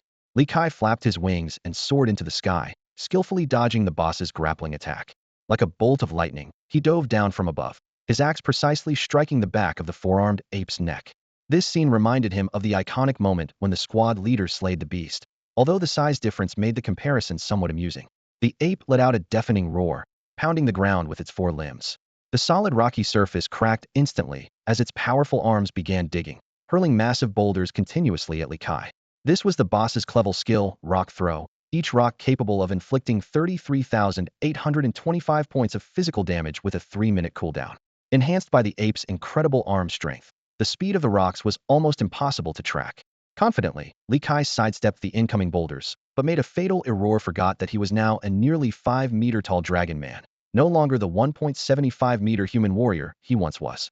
With a thunderous crash, a rock struck his body, sending him plummeting from the air. Instinctively, the dragon man burrowed underground, narrowly avoiding the subsequent barrage of rocks. After consuming a vial of basic health potion to restore his health, Li Kai returned to the surface. The four-armed ape was pounding its exaggerated chest muscles in frustration, clearly displeased with the big guy who refused to face it head-on. Seizing the opportunity, Li Kai suddenly emerged from behind the boss, his axe precisely cutting into its heel. Grabbing the ape's thick back fur, he yanked it down with a strength that matched his opponent's, toppling it to the ground. His long, thick tail wrapped tightly around the boss's neck, while his fist delivered a fierce blow to its ears. Then, with his dragon claws, he gripped the ape's head and tore forcefully, eliciting a piercing scream from his foe. "You killed me like this once. Now I'm returning the favor," Li Kai taunted with a cold smile. This humiliating attack completely enraged the four-armed ape. Its crimson fur became even more vivid, as if it were igniting a sign of its level talent, furious rage. In this state, it loses 0.5 of its maximum health per second until its health drops to 30, but gains a 75 increase in strength and a 50 boost in agility. Sensing the danger, Li Kai quickly retracted his tail and tripped the boss once more. He swung his axe at the opponent's neck, but the ape caught it with its fingers, blood oozing from between them. It roared to the sky, unleashing a towering blood-red aura, its eyes filled with fury. Faced with the menacing boss, Li Kai sneered. He chose not to burrow underground and wait for the rage to subside, but decided to counterattack with his new skill. He swiftly pulled back his axe, Fallen King's axe replica, and stomped on the boss's face. Using the backward momentum from his wings, he leaped into the air, raising his axe above his head, his body forming a taut arc in midair. In the next instant, Li Kai transformed into a beam of white light, diving down. His level skill, Mountain Cleave, struck accurately at the four-armed ape, which was pounding its chest in anger. This move required 500 points of mana and stamina, dealing 65,224 points of physical damage, and could not be evaded by talents below S level. With a crisp slicing sound, the ape's head fell to the ground. At the peak of Shaowang Mountain, the background music suddenly became intense. The severed head of the four-handed overlord ape eerily floated back into place, reattaching to its broken neck. Instantly, the boss's world retention mechanism was triggered. Not only did its health fully restore, but all its attributes surged by 40. More terrifyingly, its innate ability, Furious Rage, was still active, relentlessly burning its health to boost strength and agility. Despite facing a boss with such terrifying attributes, Li Kai remained composed. The sound of two clear bells rang out, as if announcing the second round of a boxing match. The four-handed overlord ape opened its blood-red eyes, but was a step too slow. Li Kai's axe had already found a chink in its armor. With a squelch, blood splattered. Roaring in fury, the four-handed overlord ape extended all four arms. Li Kai, quick as lightning, leaped into the air. In the next moment, the boss transformed into a fearsome, human-like spinning top, rotating at high speed. A tornado formed from dense fist shadows, sucking in nearby rocks and trees with immense gravitational force, reducing them to powder in an instant.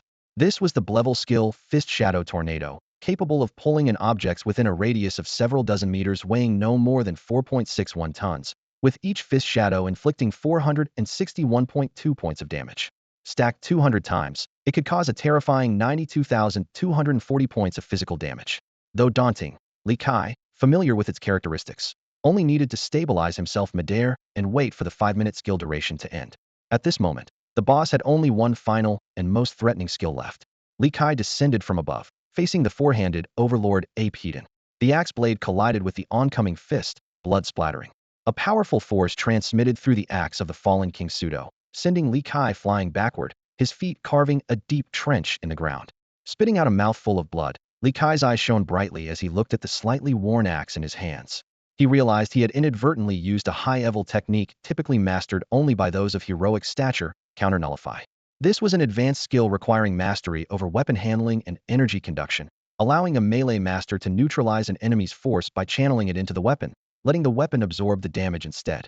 For example, when facing an attack with a damage value of 10,000, if the counter nullify technique with a damage value of 5,000 is used, not only can the damage taken be halved, but the enemy also suffers the full 5,000 points of damage.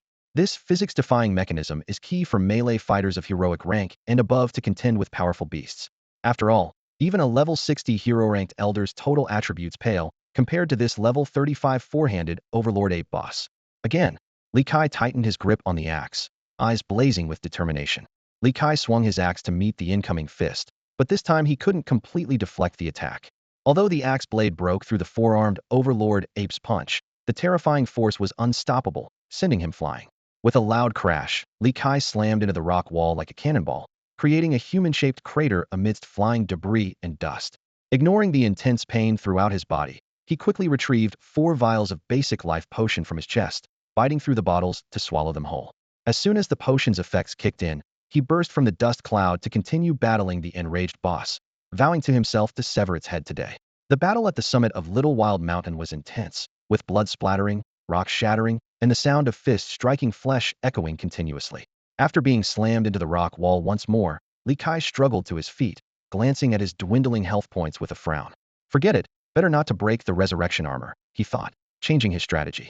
The four-armed Overlord Ape, thrilled by the fierce battle, roared loudly to challenge him again. However, Li Kai decisively shook his head and burrowed underground to recover his health. While facing challenges Hedon might be a man's romance, at this moment, he preferred a more cunning approach. Seeing its opponent hiding again, the four-armed Overlord Ape was furious and began pounding the ground in an attempt to force its enemy out. It was in an extremely enraged frenzy, losing 0.5 of its maximum health every second, making it unsustainable. The bloodthirsty ape species, despite their name, do not actually drain blood. Their name comes from their combative nature. Prolonged battles were always their weakness, and beta testers managed to defeat them by triggering their frenzy and wearing them down until their health dropped to 30. As the cunning dragon man remained hidden, the four-armed Overlord Ape, enraged, crossed its 4 arms over its chest and closed its eyes. Its fiery red fur ignited into tangible flames of anger. Deep underground, Li Kai, through the mark of the true sight, noticed this phenomenon, and his pupils contracted as he fled deeper into the mountain. Simultaneously, the bloodthirsty ape herd on Little Wild Mountain also fled downhill in panic. The boss was about to unleash its ultimate move. The four-armed Overlord Ape opened its eyes, and fiery red anger gathered along its 4 arms into its fists, compressing into a blinding sphere. In the next instant, it raised its arms high and smashed them down, releasing a concentrated beam of rage into the ground.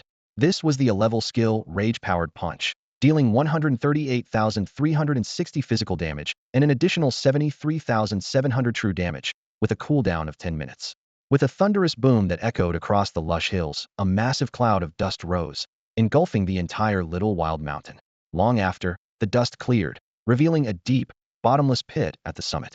The four-armed Overlord Ape knelt, panting, its fur dull and lifeless.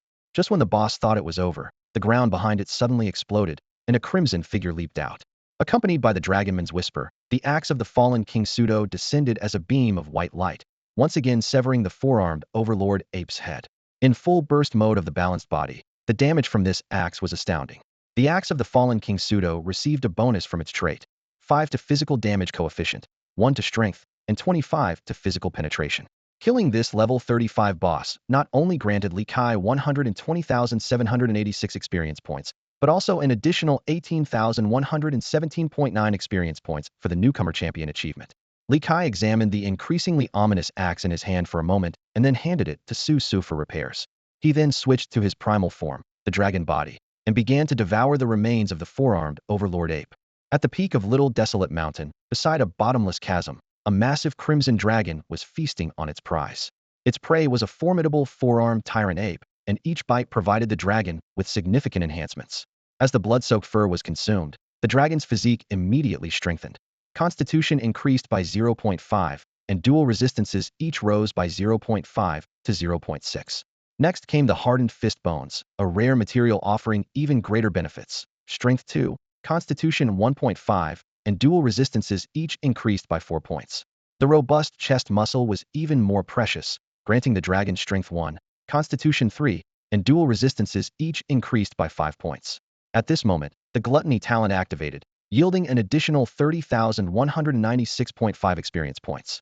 While scavenging the prey, the dragon discovered 2 rare treasures, a well-tempered tyrant ape iron and a rare hill plant. The tyrant ape iron was extraordinary once used by the four-armed tyrant ape to hammer a mountain-sized iron ore into a human-sized piece, infused with its own blood and fiery rage, nearly reaching an unparalleled quality. Li Kai, the true identity of the Crimson Dragon, hesitated about whether to keep this material capable of crafting a hero-level weapon. But he decided that opportunistic natives would eventually deliver themselves, so he devoured it, gaining 8 points in strength, 8 points in constitution, 50 points in physical resistance, and 40 points in magic resistance. The hill treasure was also consumed, adding 10 points to constitution and 50,000 experience points. After plundering the four-armed tyrant ape's legacy, Li Kai did not rest. He launched a massacre on Little Desolate Mountain, annihilating over 30 elite bloodthirsty giant apes from the Blood Ape tribe. This slaughter brought him rich rewards: 130,000 experience points, plus 32 points in strength, 35 points in constitution, 3.3 points in agility, and 66 points in physical resistance, and 44 points in magic resistance. As night fell, Li Kai, just a step away from reaching level 31, decided to head straight to the Giantwood Forest. Among the 3 novice bosses, the Crypt Spider King was dead, the four-armed tyrant ape had fallen, and only the old locust tree remained undefeated.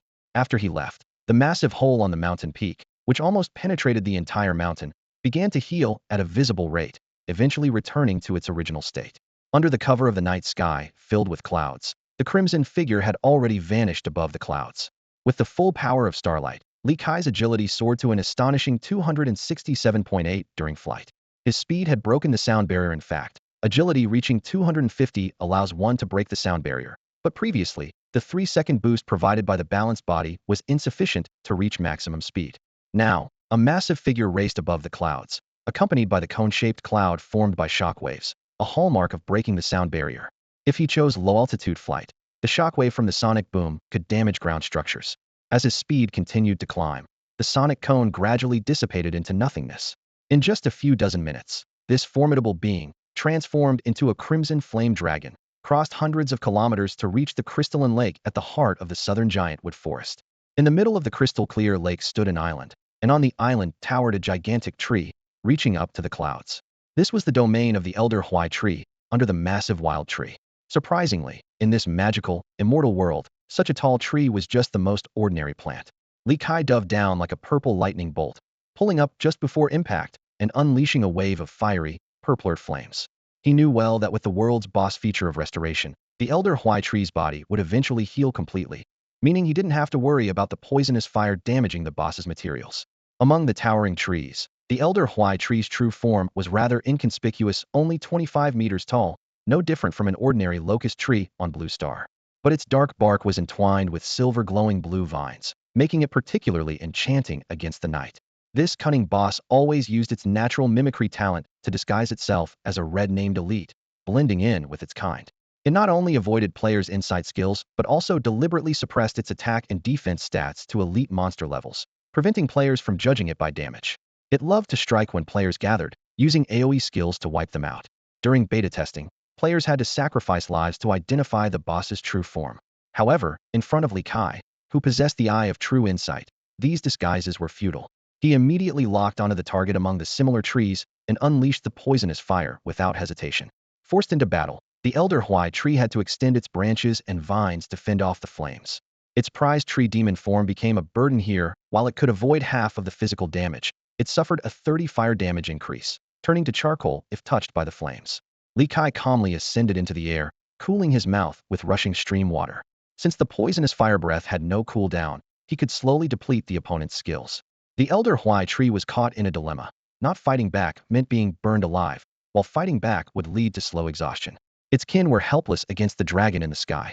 Driven by fear, the Elder Huai tree threw out all the equipment and resources from its internal space, seeking a chance for survival. Li Kai gladly accepted the spoils and continued to spew flames. Soon, the skill-exhausted Elder Huai tree turned to charcoal. The BGM in the void shifted from eerie to exhilarating, and the boss feature of restoration activated, reviving the Elder Huai tree. This time, Li Kai changed tactics, landing on the ground for close combat. With the power of the earth, starlight, and the 205 all-attribute boost from the Achiever's Plunderer, He chose the simplest and most brutal method, melee. Even though the Elder Huai Tree's 50 all-attribute boost allowed each attack to deal 6,394 damage to him, Li Kai's nearly 300,000 health was more than enough. He abandoned dodging, enduring the branch strikes while ferociously biting the boss. Each bite inflicted 13,908 physical damage and restored 2,781 health through the vampire fangs. With an attack speed far surpassing the opponent's, Li Kai's life-stealing speed easily outpaced his injury rate. A few minutes later, the towering locust tree fell with a crash. In less than 10 minutes, Li Kai, using his superb combat skills and a bit of external aid, accomplished the feat of soloing a boss at full health, despite the rank and 5-level difference. Upon defeating the Elder Locust Tree LV35 boss, Li Kai gained 118,234 experience points. The newcomer champion achievement activated, granting him an additional 17,735.1 experience points. A system notification flashed before his eyes. LV30 experience points, 549, 143.5500, 000 LV31 experience points, 49, 143.5600, 000, and he earned 310 design points. Finally, Li Kai shouted toward the sky, his voice echoing across the crystal lake. Although the stat boost from leveling up was minor, the 310 design points made his eyes gleam with excitement.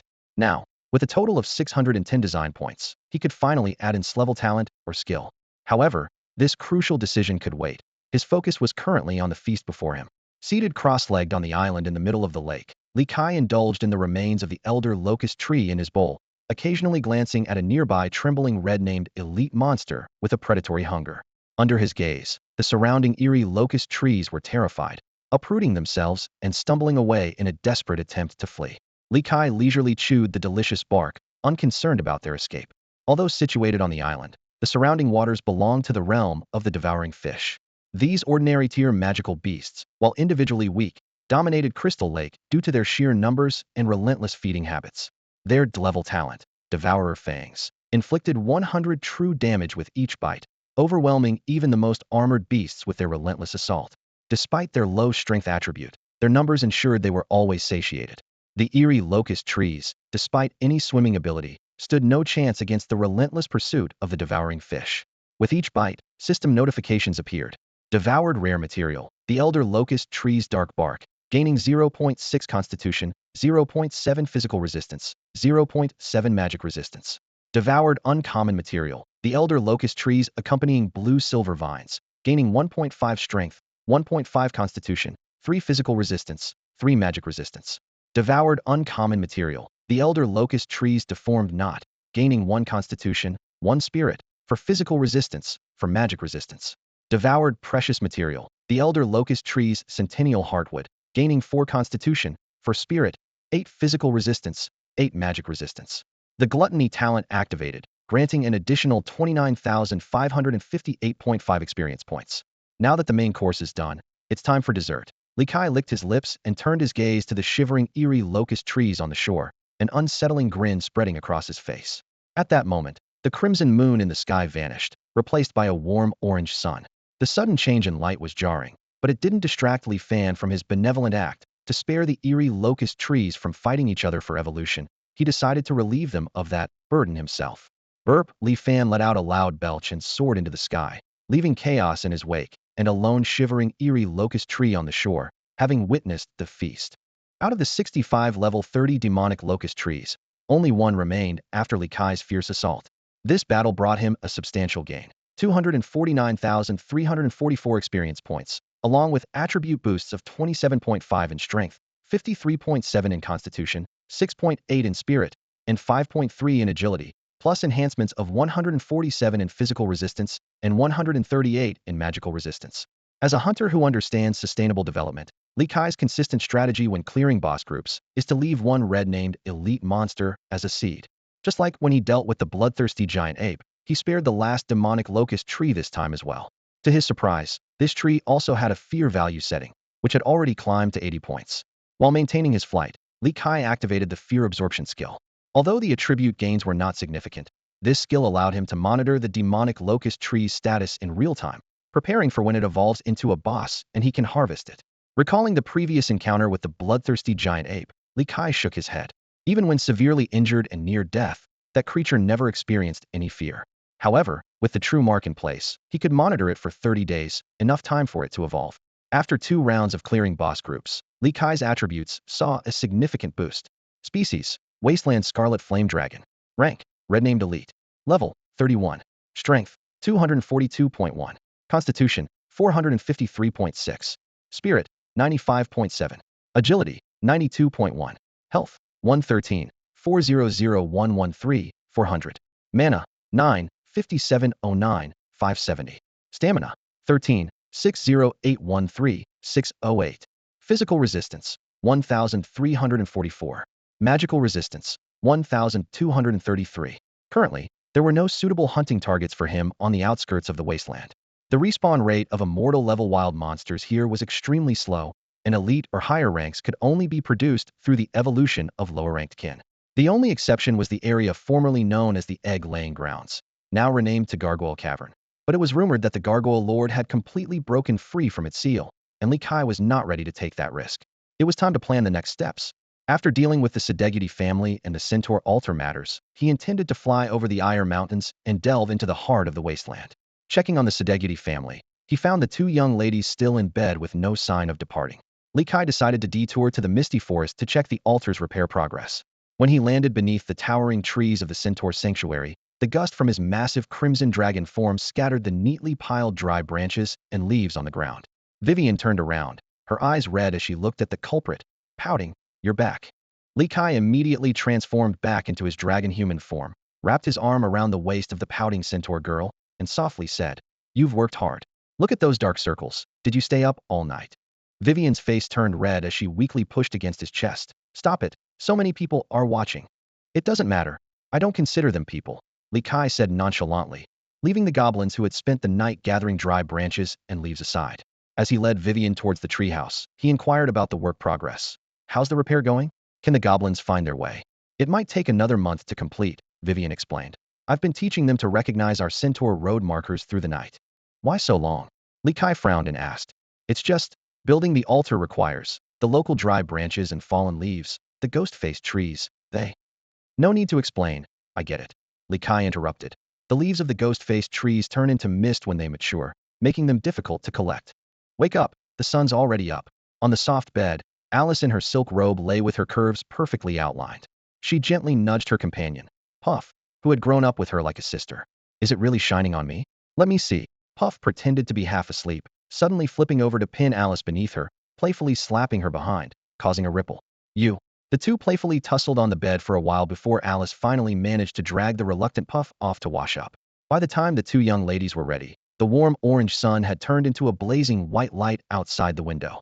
Fully equipped, Shangdan looked at Puff dressed in a Gothic-style dress and couldn't help but ask the nearby guard, "Is she planning to enter the wild like that?" He added worriedly, "The wild is full of dangers, and even with strong guards, accidents can happen. Look, even the blonde young lady is wearing tight armor." The guard glanced at him expressionlessly and said coldly, "Mind your own business. Just take care of yourselves." Puff scoffed upon hearing this. "I'm not as fragile as you people." All right. Alice quickly intervened to smooth things over, signaling the elder in the tailcoat that they could set off. At the command, the luxurious convoy slowly departed from Kylan Village. As young ladies of high status, they certainly wouldn't walk like ordinary people. The carriage was pulled by 4 large dire wolves, captured alive by the guards from the Howling Wolf Plains the previous night, while the elder in the tailcoat led the way on a red-named elite, 3-eyed dire wolf king. The convoy moved swiftly, crossing the flowing stream and most of the Howling Wolf Plains in a few hours, nearing the chaotic rock cave. However, the dire wolves were already exhausted, and despite having taken a life-draining secret potion, they collapsed, foaming at the mouth. "Rest here for 10 minutes, ordered the elder in the tailcoat. "Hill, scout the underground." "Yes, I know," stammered Hill, the scout, as he sat down to meditate. Despite having a great talent for sensory magic, he couldn't become a spellcaster due to his family's poverty and his untreated stutter. Even after being taken in by the Northern Royal family, the Sedegudi family, and promised free treatment, he had given the opportunity to his younger brother. "And the heir," Shangdan emphasized again.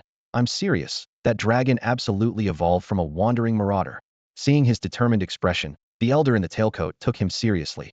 "Eagle Eye, check the skies." The elderly man in the tailcoat cautiously scanned the sky before issuing an alert to Hawkeye. He knew all too well that in this perilous land, even dealing with a dragon lizard required utmost vigilance. Meanwhile, 1,000 meters beneath the convoy, a pair of golden vertical pupils were intently observing the movements above. The owner of these eyes, Li Kai, had already used his eye of true insight to thoroughly understand the details of the convoy. He deliberately kept himself just outside the scout's talent detection range, exactly 1,000 meters away, ready to spring into action. Li Kai had no intention of waiting passively. He was well aware that the guy adept at searching for magical beasts in the convoy would eventually notice something amiss, potentially endangering the Centaur sanctuary and affecting his plans to obtain the power of fear. But before making a move, he needed to be fully prepared. His eye of true insight first focused on the carriage where two young girls were located. The system immediately provided detailed information. A purple gold magical carriage, an unparalleled level special item, crafted from precious purple gold and mithril, with defensive arrays inscribed on its surface. In its normal state, it could withstand 300,000 points of damage, and with the array activated, it could endure up to 1 million points of damage. Damn, deep pockets. Li Kai inwardly clicked his tongue.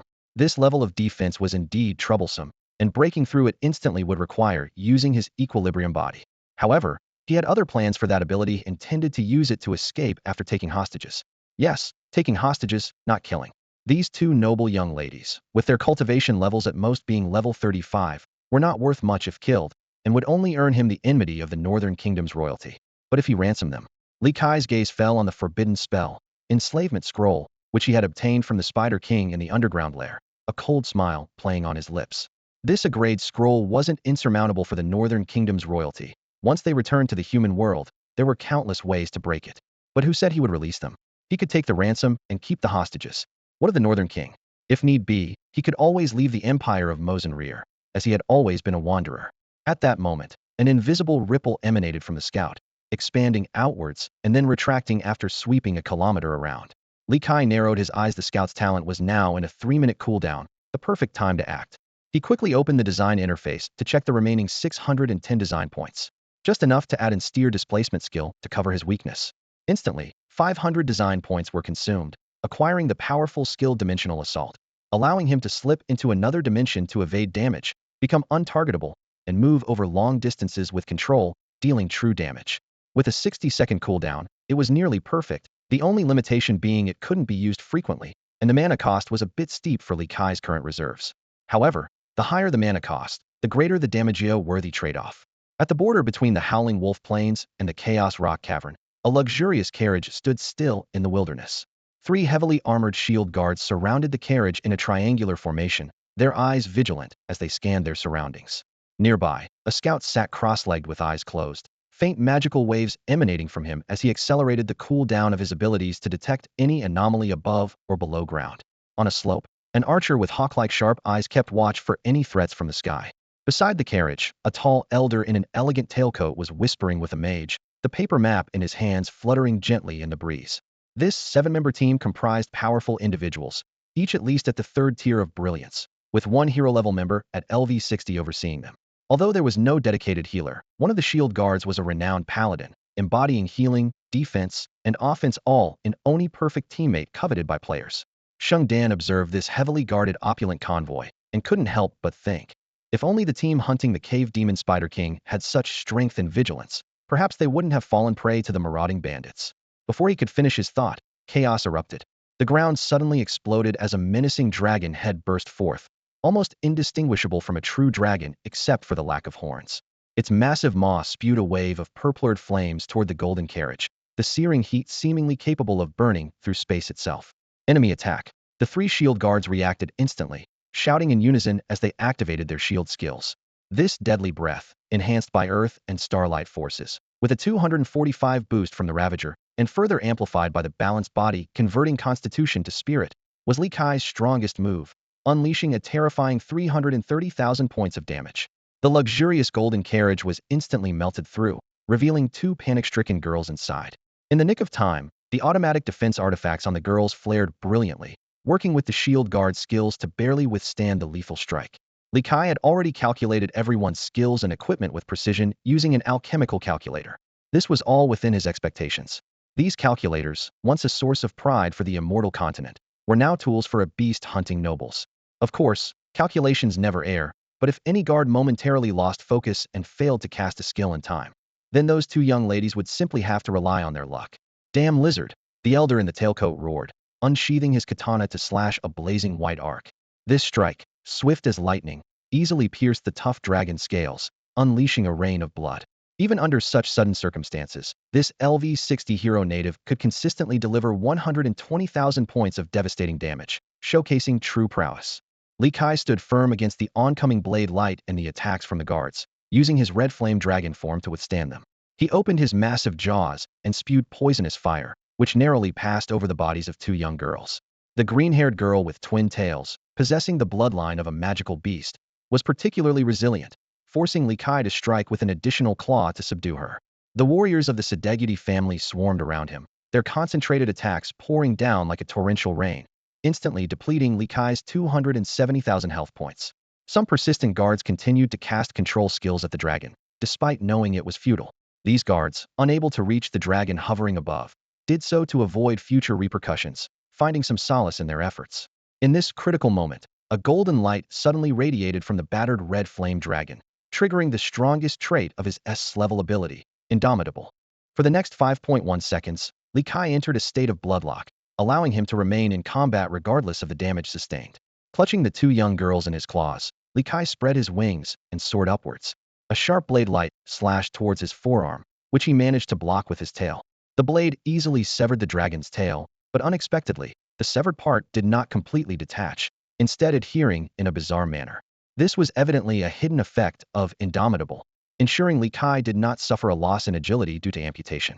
With ample time left on Indomitable, Li Kai prepared to unleash his interdimensional assault, which required only 0.8 seconds. He looked at the elderly man in the tailcoat and spoke in clear human language. Sadegudi family, we have no grievances, yet since you seek to enslave me, you must bear my wrath.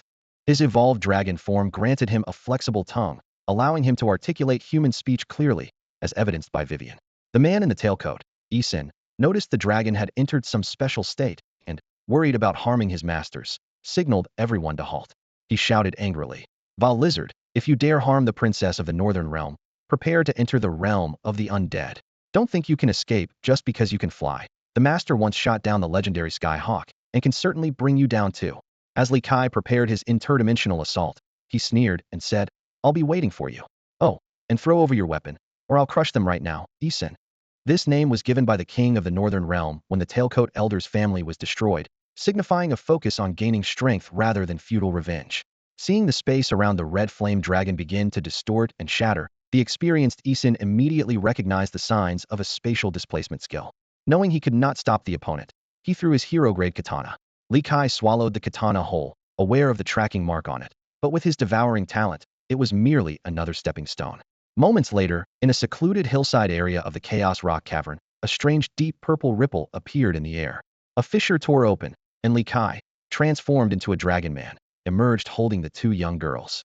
Sensing many players nearby, he had no time to linger and flew directly towards the toxic marsh, shouting, "Three-headed dragon brother, I've brought you a tough meal. Just be warned, it might be too tough and might chip your teeth." At the border between the Howling Wolf Prairie and the Chaotic Rock Cave, the charred remains of a carriage smoldered, releasing tendrils of black smoke into the air, which was thick with the stench of burning. "Speak. Did you betray our whereabouts?" The guard Lam, his face twisted with rage, gripped Shengdan's shoulders and shook him violently. Shengdan remained expressionless, his eyes vacant like those of a puppet. "Enough!" Isin, the white-haired elder, sharply intervened. Though seething with anger, he maintained the grace typical of nobility. He turned to Lam, his face stern, and quickly issued orders. "Return immediately and inform village chief Kai Lin in the name of the Sadegudi family. Request him to send guards to assist in the search. Also, contact the north to request reinforcements." Isin understood the gravity of the situation. Any hesitation would only worsen matters. "The rest of you, follow me in pursuit," he commanded decisively. The map indicates that the dragon fled towards the three-headed dragon's territory. "Everyone, prepare your antidotes." Shengdan watched the dignified figure in the tailcoat walk away, a bitter smile tugging at his lips. Such a formidable group, yet they suffered at the hands of marauding bandits. He stood still, his body vanishing in a flash of white light. It was an extremely dangerous choicito log out in the wild. According to the game's rules, players must wait safely in place for 10 minutes to log out properly. Otherwise, their unconscious bodies would be exposed in the wild. Even if they eventually disappeared, encountering wild creatures during that time could be disastrous. Furthermore, upon logging back in, there was a vulnerable period where consciousness took time to fully integrate with the reappearing body, which was equally perilous. But at this moment, Shengdan no longer cared. In an apartment in the Magic City, Shengdan crawled out of the nutrition pod with a blank expression, lighting a cigarette without bothering to dry off. After a while, the pain from the cigarette burning his fingers prompted him to slam his fist onto the table in anger.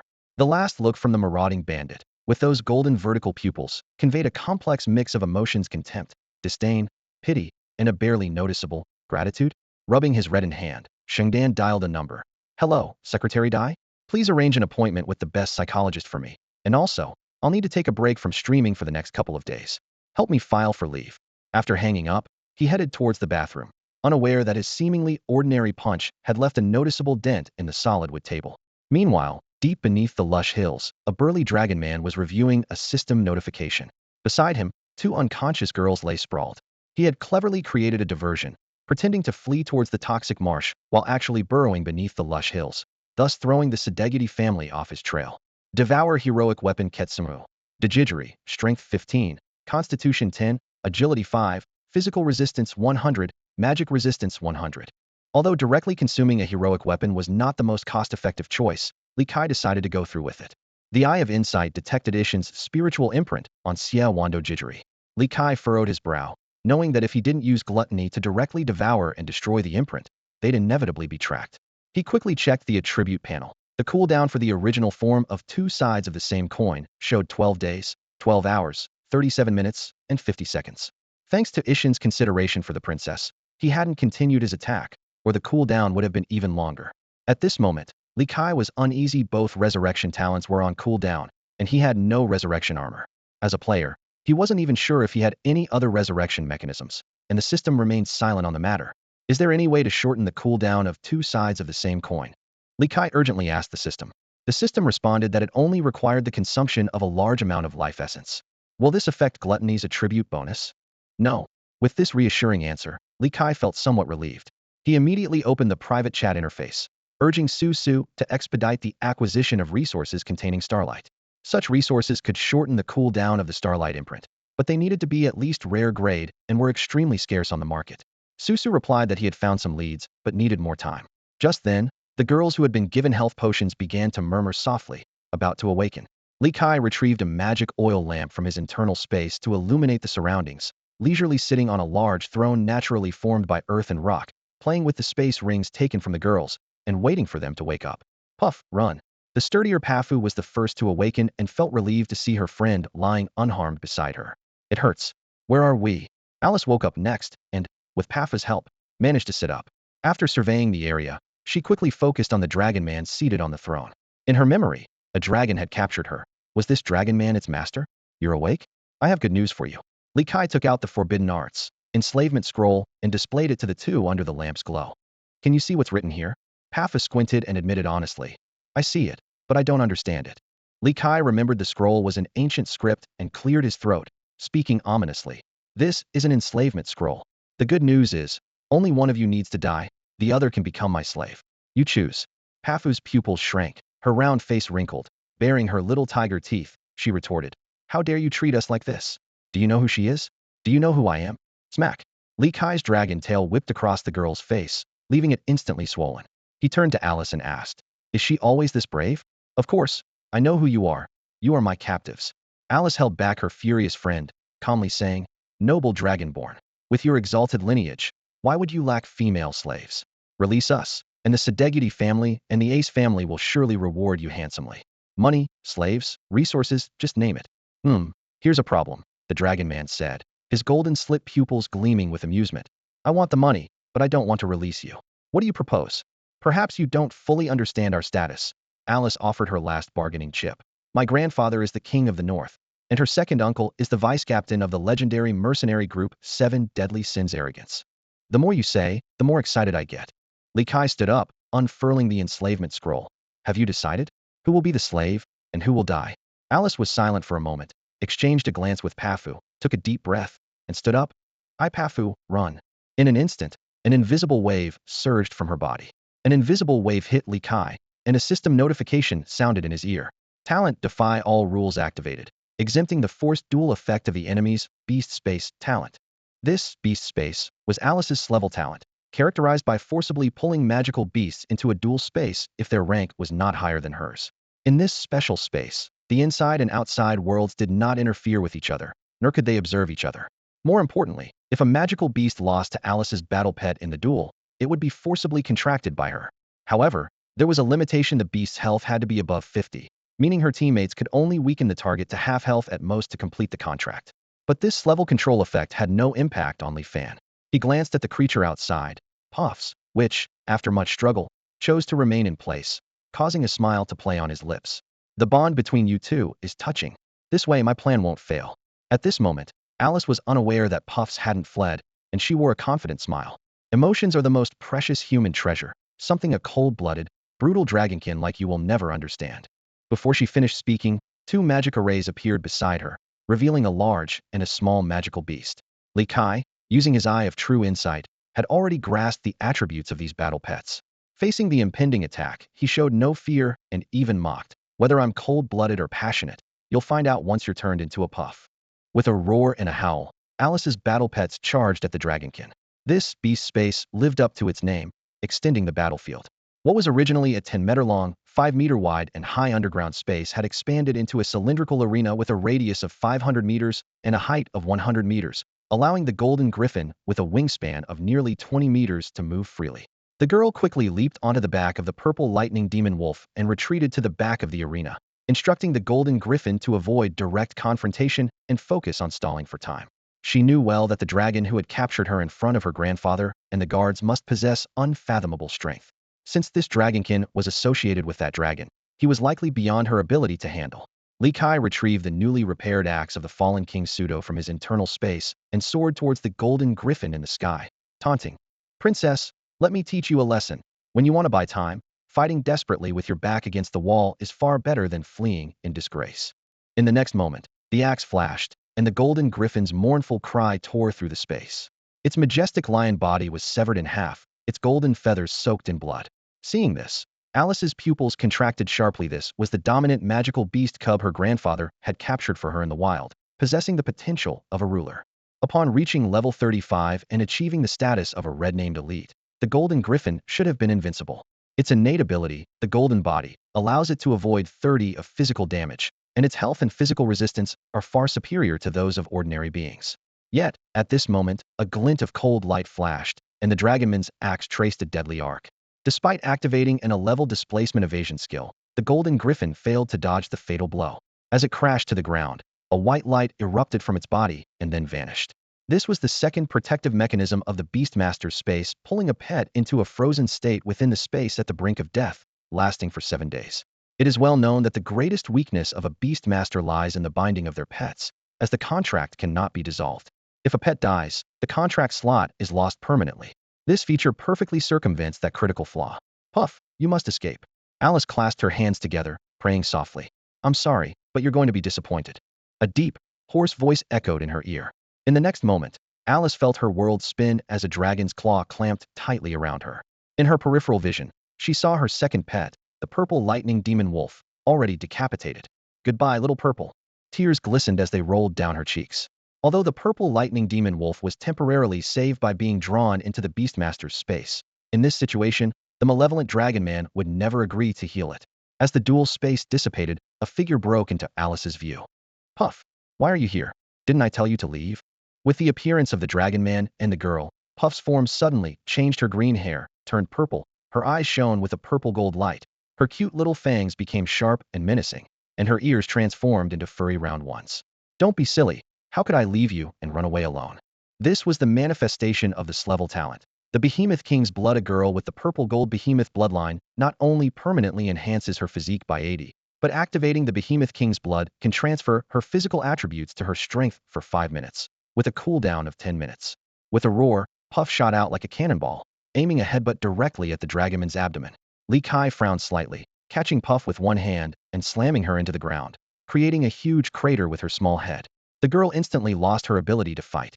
Even with the Behemoth King's blood activated, Puff's strength was still insufficient against the dragon man, who was bolstered by the power of the earth. Li Kai took out a superior health potion, pouring it over the dusty girl's face, reviving her in the process. "Make your choice, death or enslavement. Can't you enslave both of us? Why must it involve killing?" protested Puff, her head buried in the ground with only her face visible, baring her little fangs defiantly. Good idea, but I refuse. Li Kai shook his head, in reality because there was only one enslavement scroll, and he didn't want to waste precious design points on adding enslavement skills. He doesn't want to have a fixed territory for a very simple reason. In this world where individual power reigns supreme, spending time and effort to cultivate subordinate forces seems utterly futile to him. Then enslave me. Puff blinked her big eyes, a sly smile playing on her lips. By enslaving me, you enslave her too, and she will certainly obey. This naive little girl cared nothing for freedom or dignity. As long as she could play with her beloved Alice, she was willing to give up anything. Puff. Alice looked at the little girl willing to give up everything for her eyes welling up with tears. Just when the atmosphere was about to turn sentimental, Li Kai decisively interrupted. As you wish. This was exactly what he wanted. From the beginning, he intended to enslave Puff rather than Alice, whose mental attributes were too high. Although with the power of Earth and the power of stars, he far surpassed Alice, this advantage was not permanent. Once he lost these talents, the fatal flaw of the enslavement spell would emerge. If the slave's mental attributes surpassed the master's, reverse enslavement could occur. Even though his lawless ability could prevent being countered, during that time, Alice would certainly break free from control, which could lead to numerous unpredictable changes. Puff, however, was different. This silly girl had pathetically low mental attributes, and even taking potions to boost her mental strength wouldn't allow her to break free from the enslavement spell. Soon, as Li Kai tore the scroll, an invisible chain linked the dragon man and the girl's souls tightly together. Extra. Li Kai's adventure in the House of Charms 2. What kind of service would you like to experience, dear customer? The half-succubus proprietress linked her arm with Li Kai's as they walked into the establishment, drawing envious and jealous glances from the surrounding men. After all, it was rare for the proprietress to personally attend to guests. The soft touch on his arm made Li Kai unconsciously straighten his back. Was this the legendary sensation of a pay? At the age of 24, he had to experience it in a game. What is the customer thinking about? The half-succubus leaned close to his ear, her warm breath brushing past. Even though you're well endowed, there's no need to show it off to everyone so obviously. What? Oh. Li Kai realized his faux pas and quickly bent over to cover the awkwardness. Hee, the customer is quite adorable. The half-succubus led him to a sofa. Please have a seat. Would you like something to drink? She gracefully smoothed her skirt and sat down, an action that perfectly showcased her stunning figure, making Li Kai's throat tighten once more. Ice? Ice water is fine. All right, one ice water. The proprietress smiled and gestured towards the back of the shop, where girls of various races accompanied customers in and out. I have everyone here except elves. If you're particularly interested in elves, you can choose a drow pretending to be one, or... She paused. I can pretend to be an elf for you. Li Kai's gaze swept across the shop, even spotting a burly, fierce-looking female troll carrying a frail man towards a private room. Sensing his gaze, the troll turned back to throw a flirtatious glance and flexed her muscular biceps. Li Kai stood inside the store, his gaze unintentionally fixed on the frail man. The sight before him made him gasp in astonishment. The female troll's biceps were indeed larger than the average person's head, and just imagining such a scene sent shivers down his spine. Oh my! It seems this customer has taken an interest in little gentle, cooed a half-succubus nearby, her seductive voice floating from behind her fan. Could it be that you fancy this type? Li Kai glanced down at the exquisitely thick menu in his hands, comparable to a dictionary, yet he couldn't focus. At that moment, the half-succubus had discreetly slipped off her high heels, and her stocking-clad toes were teasingly caressing his calf. This subtle provocation made his heart race, and the menu in his hands trembled slightly. After an intense internal struggle, the decision was made with a resounding 30 vote. Suddenly, Li Kai reached out and wrapped his arm around the slender waist of the half-succubus, pulling her into his embrace. I want you. Content omitted due to restrictions. Time rewinds to after the official launch of Immortal, in the giant lizard forest of the lush hills. Within a dense thicket, the massive wasteland dragon lizard, Dezhuang, glared at the fragmented remains of its kin on the ground. Recently, this forest had been invaded by numerous terrifying hairless bipedal apes, tirelessly hunting the dragon lizards. Normally, mutual slaughter and consumption were commonplace on the Immortal continent, but these damned hunters only took the reverse scales, venomous fangs, and glands, leaving the bodies discarded. This behavior enraged Dezhuang. What troubled it even more was that these invaders were different from before.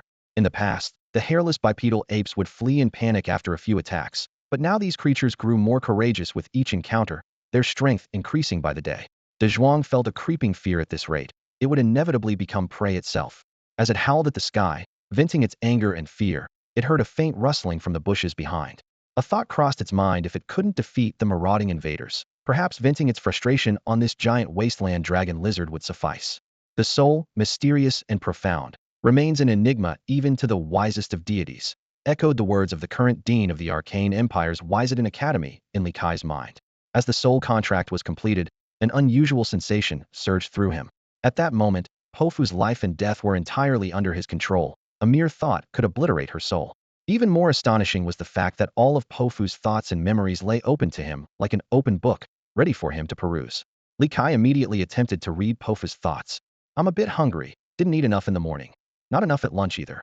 Want to cuddle with Alice to sleep. Damn, this dragon person is so strong.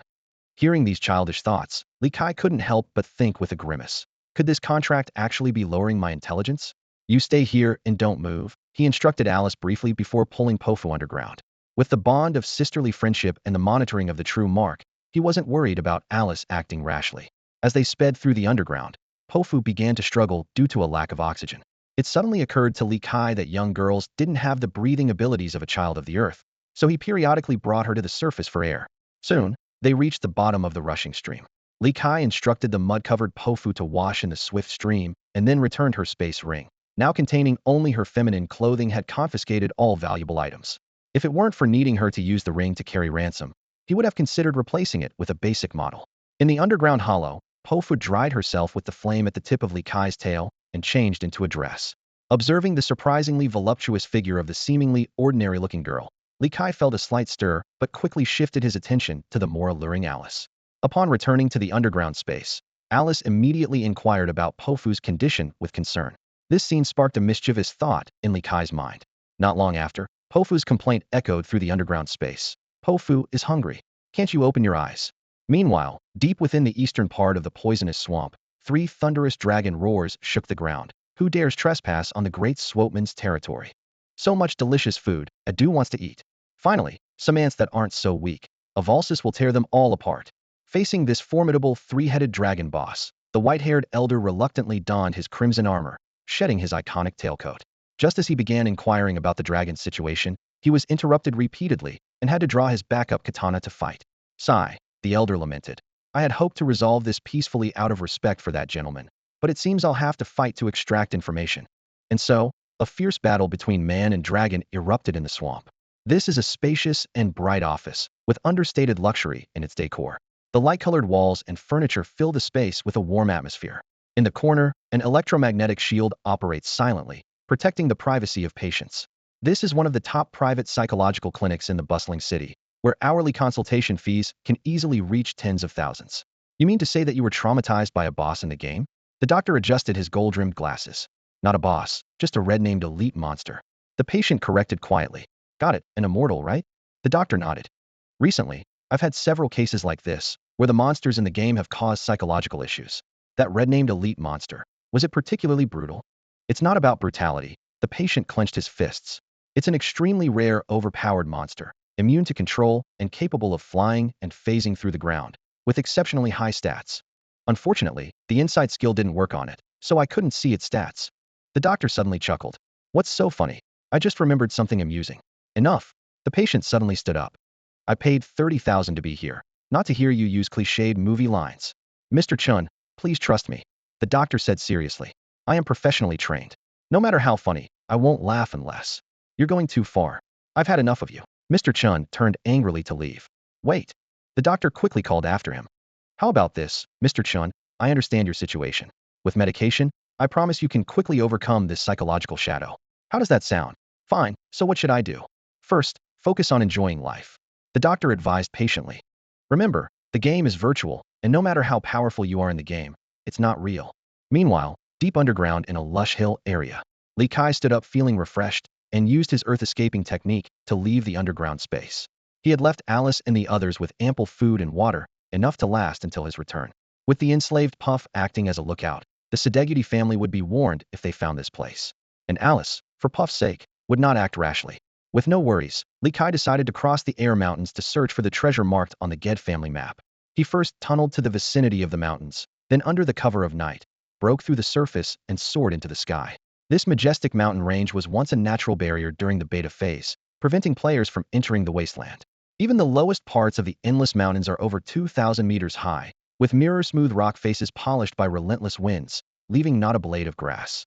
Even though players' physical attributes far surpassed top rock climbers on Blue Planet, climbing was nearly impossible. Not to mention the countless flying beasts on the cliffs that would continuously harass intruders. The only passage through the air mountains is the rift canyon between the Howling Wolf Prairie and the Great Forest of Trees, but a powerful lord resides there. During the beta, players capped at level 40 couldn't get through. Although Li Kai could easily use his earth-escaping technique to traverse the mountains, he chose to fly, and he had his reasons for doing so. The Dragon Man looked at the harpies surrounding him densely, a grim smile spreading across his face. The prospect of gaining so much experience made his heart race. The harpies before him were generally at an elite level of LV30, with some particularly striking ones towering over 3 meters tall, their wings adorned with metallic, gleaming feathers. These were the iron-winged harpies, red-named elites over LV40. The ordinary harpies were human-sized, with an upper body retaining a woman's graceful contour, arms transformed into powerful wings, and long legs ending in sharp vulture talons. One particular iron-winged harpy at LV45 stood out: strength 55, constitution 116, spirit 38, agility 178, health points 29,000, mana points 3,800, stamina 3,480, physical resistance 188, and magic resistance 165. Li Kai assessed these formidable opponents, calculating his strategy internally. "You are surrounded," the harpies screeched, their cries sharp and piercing. "You think you have me surrounded?" Li Kai shook his head with a cold smile. "Wrong. I've surrounded all of you." Before the words were fully out of his mouth, he had already drawn his blood-stained battle axe, aiming directly for the nearest iron-winged harpy. The axe blade sliced through, and the elite creature with low constitution couldn't withstand even a single strike, being cleaved in half on the spot. The system promptly notified: defeated LV45 red-named elite, gained 12,123 experience points, additional reward of 1,818.4 points for newcomer champion achievement. Li Kai quickly stored the corpse in his internal space for future consumption. Realizing the intruder's terrifying power, the harpies retreated, simultaneously launching their clever skill, Feather Storm. Countless metallic feathers rained down like arrows, each carrying 2,750 points of physical damage. Faced with the lethal barrage from all directions, Li Kai unleashed a wave of scorching purpler flames, forming a protective fire shield around him. Most feathers evaporated into smoke instantly, while the few that struck his armor and scales merely left shallow scratches with a clear metallic clang. With an exceptionally high physical resistance of 1,462 points, these attacks were negligible to him. Once the enemy's assault ceased, Li Kai charged forward, beginning his massacre. His massive axe was unstoppable, each swing decapitating an iron-winged harpy on the spot. The ordinary harpies fared even worse, disintegrating into a bloody mist upon mere contact with his massive form, their feathers and flesh raining down. The kill notifications flashed continuously. Defeated LV35 elite, gained 785 experience points, additional reward of 117.7 points for newcomer champion. Soon, his internal space, with a capacity of 120 cubic meters, was filled with the corpses of his prey. Li Kai nonchalantly wielded his axe with one hand to slay enemies while grabbing and devouring the carcasses of iron-winged harpies with the other, replenishing his lost health. This butcher-like bloody scene completely shattered the harpies' will to fight, and they fled in terror with frantic cries. Just as Li Kai was laughing maniacally while pursuing the fleeing prey, a thunderous, piercing eagle screech erupted beside his ear. The air was filled with the chorus of countless birds chirping, their melodious calls weaving a somber tune. The piercing cry of an eagle echoed through the skies, like the powerful beat in a tragic symphony. Suddenly, a massive figure sliced through the sky. The boss of the Harpy clan had descended onto the battlefield. Whoosh! A barrage of crimson feathers rained down like arrows. Li Kai unfurled his wings, executing a sharp turn with the grace of a cobra maneuver. Despite evading most of the attack, a few red feathers managed to pierce through his dragon scales and armor, embedding deeply into his flesh. Gritting his teeth against the pain, Li Kai turned his gaze towards the boss, launching his insight of truth. Before him stood a 5-meter-tall harpy, strikingly beautiful, with a curvaceous figure. Her majestic wings and sharp talons added a wild edge to her allure. The system promptly displayed target data. Species: Crimson Feather Harpy. Rank: Boss. Level: LV50. Strength: 133.1121. Constitution: 261.8238. Spirit: 85.878. Agility: 416.9379. HP: 1309001300900. Mobile phone: 1516017160. Stamina: 9672104772. Physical resistance: 616. Magical resistance: 515. Special resistance, 300. Toughness, 10. Li Kai squinted. An agility-type boss. Perfect, as my dragon form excels in speed.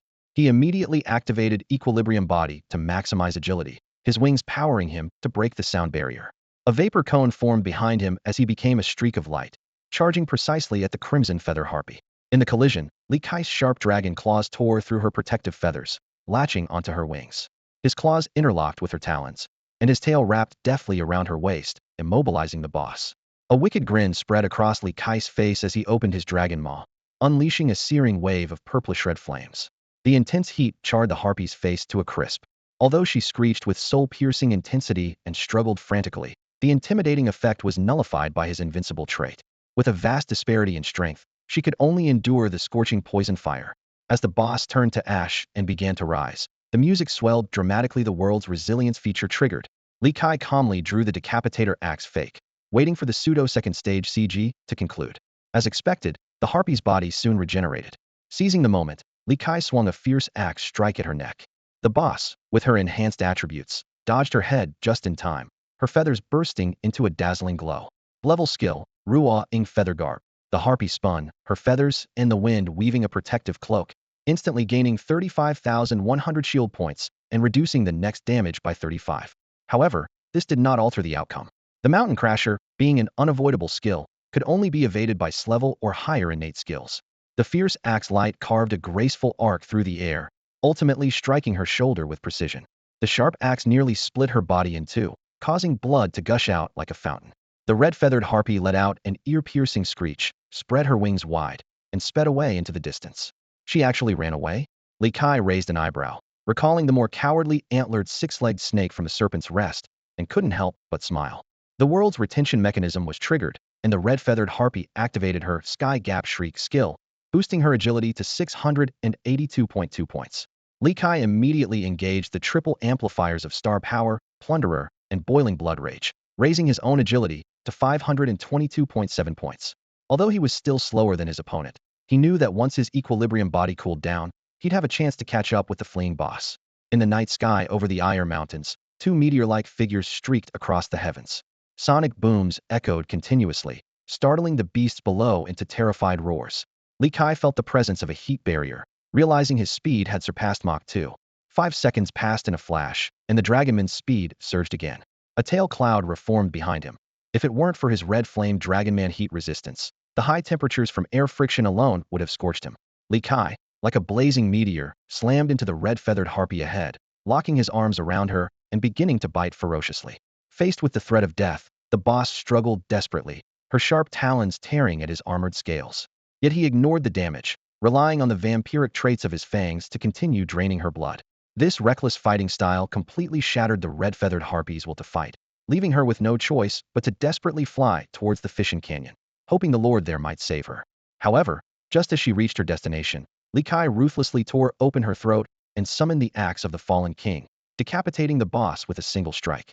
A system notification popped up. Defeated red-feathered harpy LV50 boss, gained 220,048 experience points. Newcomer champion achievement triggered, gained an additional 33,007.2 experience points. Axe of the Fallen King's pseudo-trait, Craving for King's Head, triggered, physical damage coefficient 5, strength 1, physical penetration 25. Suddenly, a deafening elephant's trumpeting echoed from the Great Canyon. A nearly 100-meter-long elephant trunk erupted from the ground, its nostrils generating a terrifying suction, creating a massive storm vortex, attempting to drag the Dragon Man, who had slain its ward from the sky, killing his little sister right in front of him. Does that count as a crime against family? Li Kai thought with an inward laugh. His Defy the Heavens talent activated again, and he flew against the powerful suction, successfully escaping the storm vortex's reach. A sound, both angry and helpless, emanated from beneath the earth, and the gigantic elephant trunk retreated back underground. Worried that the Harpy tribe would tear itself apart fighting for the boss position, Li Kai hurried back to their territory. When the tribe members saw only the brutal Dragon Man returning, they scattered in all directions. Li Kai chased down a few more iron-winged harpies until no red-named elite monsters were visible in his field of vision. He decided to temporarily spare the remaining harpies and continue deeper into the wasteland. After all, a sustainable approach was wise. He could always sweep them up on his return from the depths of the wasteland. After flying over the Air Mountain Range, an endless expanse of plains came into view. Li Kai stood atop a high point, overlooking the vast Cassius Plain. Scattered across the landscape were the remnants of ancient manors, their crumbling walls etched with the cracks of time. Remarkably, these seemingly fragile structures had withstood the ravages of millennia and countless magical beasts. This desolate wilderness was once the site of the capital city of the Maya kingdom. Following the Mashanlai Empire's conquest of the city, this once thriving land inexplicably became a haven for magical beasts. As Li Kai pondered this, a sudden, earth-shattering boom erupted. Dust shot into the sky, and a violent shockwave swept across the land, toppling the precarious ruins. Interesting, Li Kai muttered with a glimmer of excitement in his eyes. The monsters deep in this wilderness are indeed extraordinary, with even the smallest being a level 40 elite. With a swift swing of his axe, he easily dispatched a trembling guanine bear beast, intimidated by the dragon's might, and gained several hundred experience points. As per his usual routine, Li Kai began processing his previous quarry. He first retrieved the most valuable carcass of a scarlet-plumed harpy, starting the devouring process. Each piece of material brought significant enhancements. The rare-grade claws boosted his basic attributes, the uncommon feathers provided a substantial resistance bonus, and most exciting of all was the exotic-grade soul-stirring flute. Now this is interesting. Li Kai's eyes gleamed with excitement. The soul-stirring flute not only increased his resistance, but, more importantly, upgraded the priority of his roar skill. This skill, previously discarded due to its susceptibility to earplug countermeasures, now received a significant upgrade. He was already looking forward to surprising opponents who were accustomed to wearing earplugs in their next encounter. Next, Li Kai processed the 20-plus iron-winged harpy carcasses filling his internal space. A flood of experience points and attribute enhancements surged through him, significantly boosting his stats. By the time all the materials were processed, his level had jumped from 31 with 704,548.1 experience points to 32 with 104,548.1 experience points, and he earned 320 design points, bringing his total to 430 points. Not bad, not bad. The high-level wilderness is really rewarding. Li Kai murmured to himself as he defeated the monsters before him, feeling the rush of experience points flowing in like a tide. This area was practically a treasure trove just for him. Other players at his level couldn't even set foot here, making it his personal domain. When he opened the game forum, he was greeted by threads filled with players arguing over a single elite monster. A smug smile crept onto Li Kai's face as he read them. Compared to the treasures of the Ged family, the allure of these high-level wild zones was far greater. However, there was a downside. He soon realized an awkward problem. On the vast Cassius Plain, he had no idea where the bosses or their groups were located. He could only wander aimlessly. Since this was the beta phase, no player had ventured into the depths of this wilderness, and there were no guides available online. As for the high-ranking native mercenary groups, they often ventured into the wilderness, but their maps were their livelihood, so there was no way they would share them with the unwelcome children of the stars. Looking at the endless, featureless plain before him, Li Kai sighed in frustration. This godforsaken place doesn't even have a landmark. Finding the boss is a complete mystery. Whatever, I'll try a different location. He took out a treasure map and followed its directions northwest. After crossing the Cassius Plain, the scenery abruptly changed. A chilling, eerie graveyard appeared before him, with resentment rising like a thick fog. The system prompt immediately sounded. You have entered the ancient battlefield ruins. This battlefield, perpetually shrouded in ghostly miasma, barely let sunlight through and was home to numerous wraiths, specters, and skeletons. Finding bosses here was easier. Li Kai flew over the miasma and quickly pinpointed the area where the fog was densest. Without hesitation, he dove down, his ears filling with the eerie, mournful background music. That's all for today. Thank you so much for watching. I hope you guys enjoyed. If you wish to have another part of this recap, please give us at least 1,000 likes. Please don't forget to comment and subscribe to our channel for more content like this. Until next time.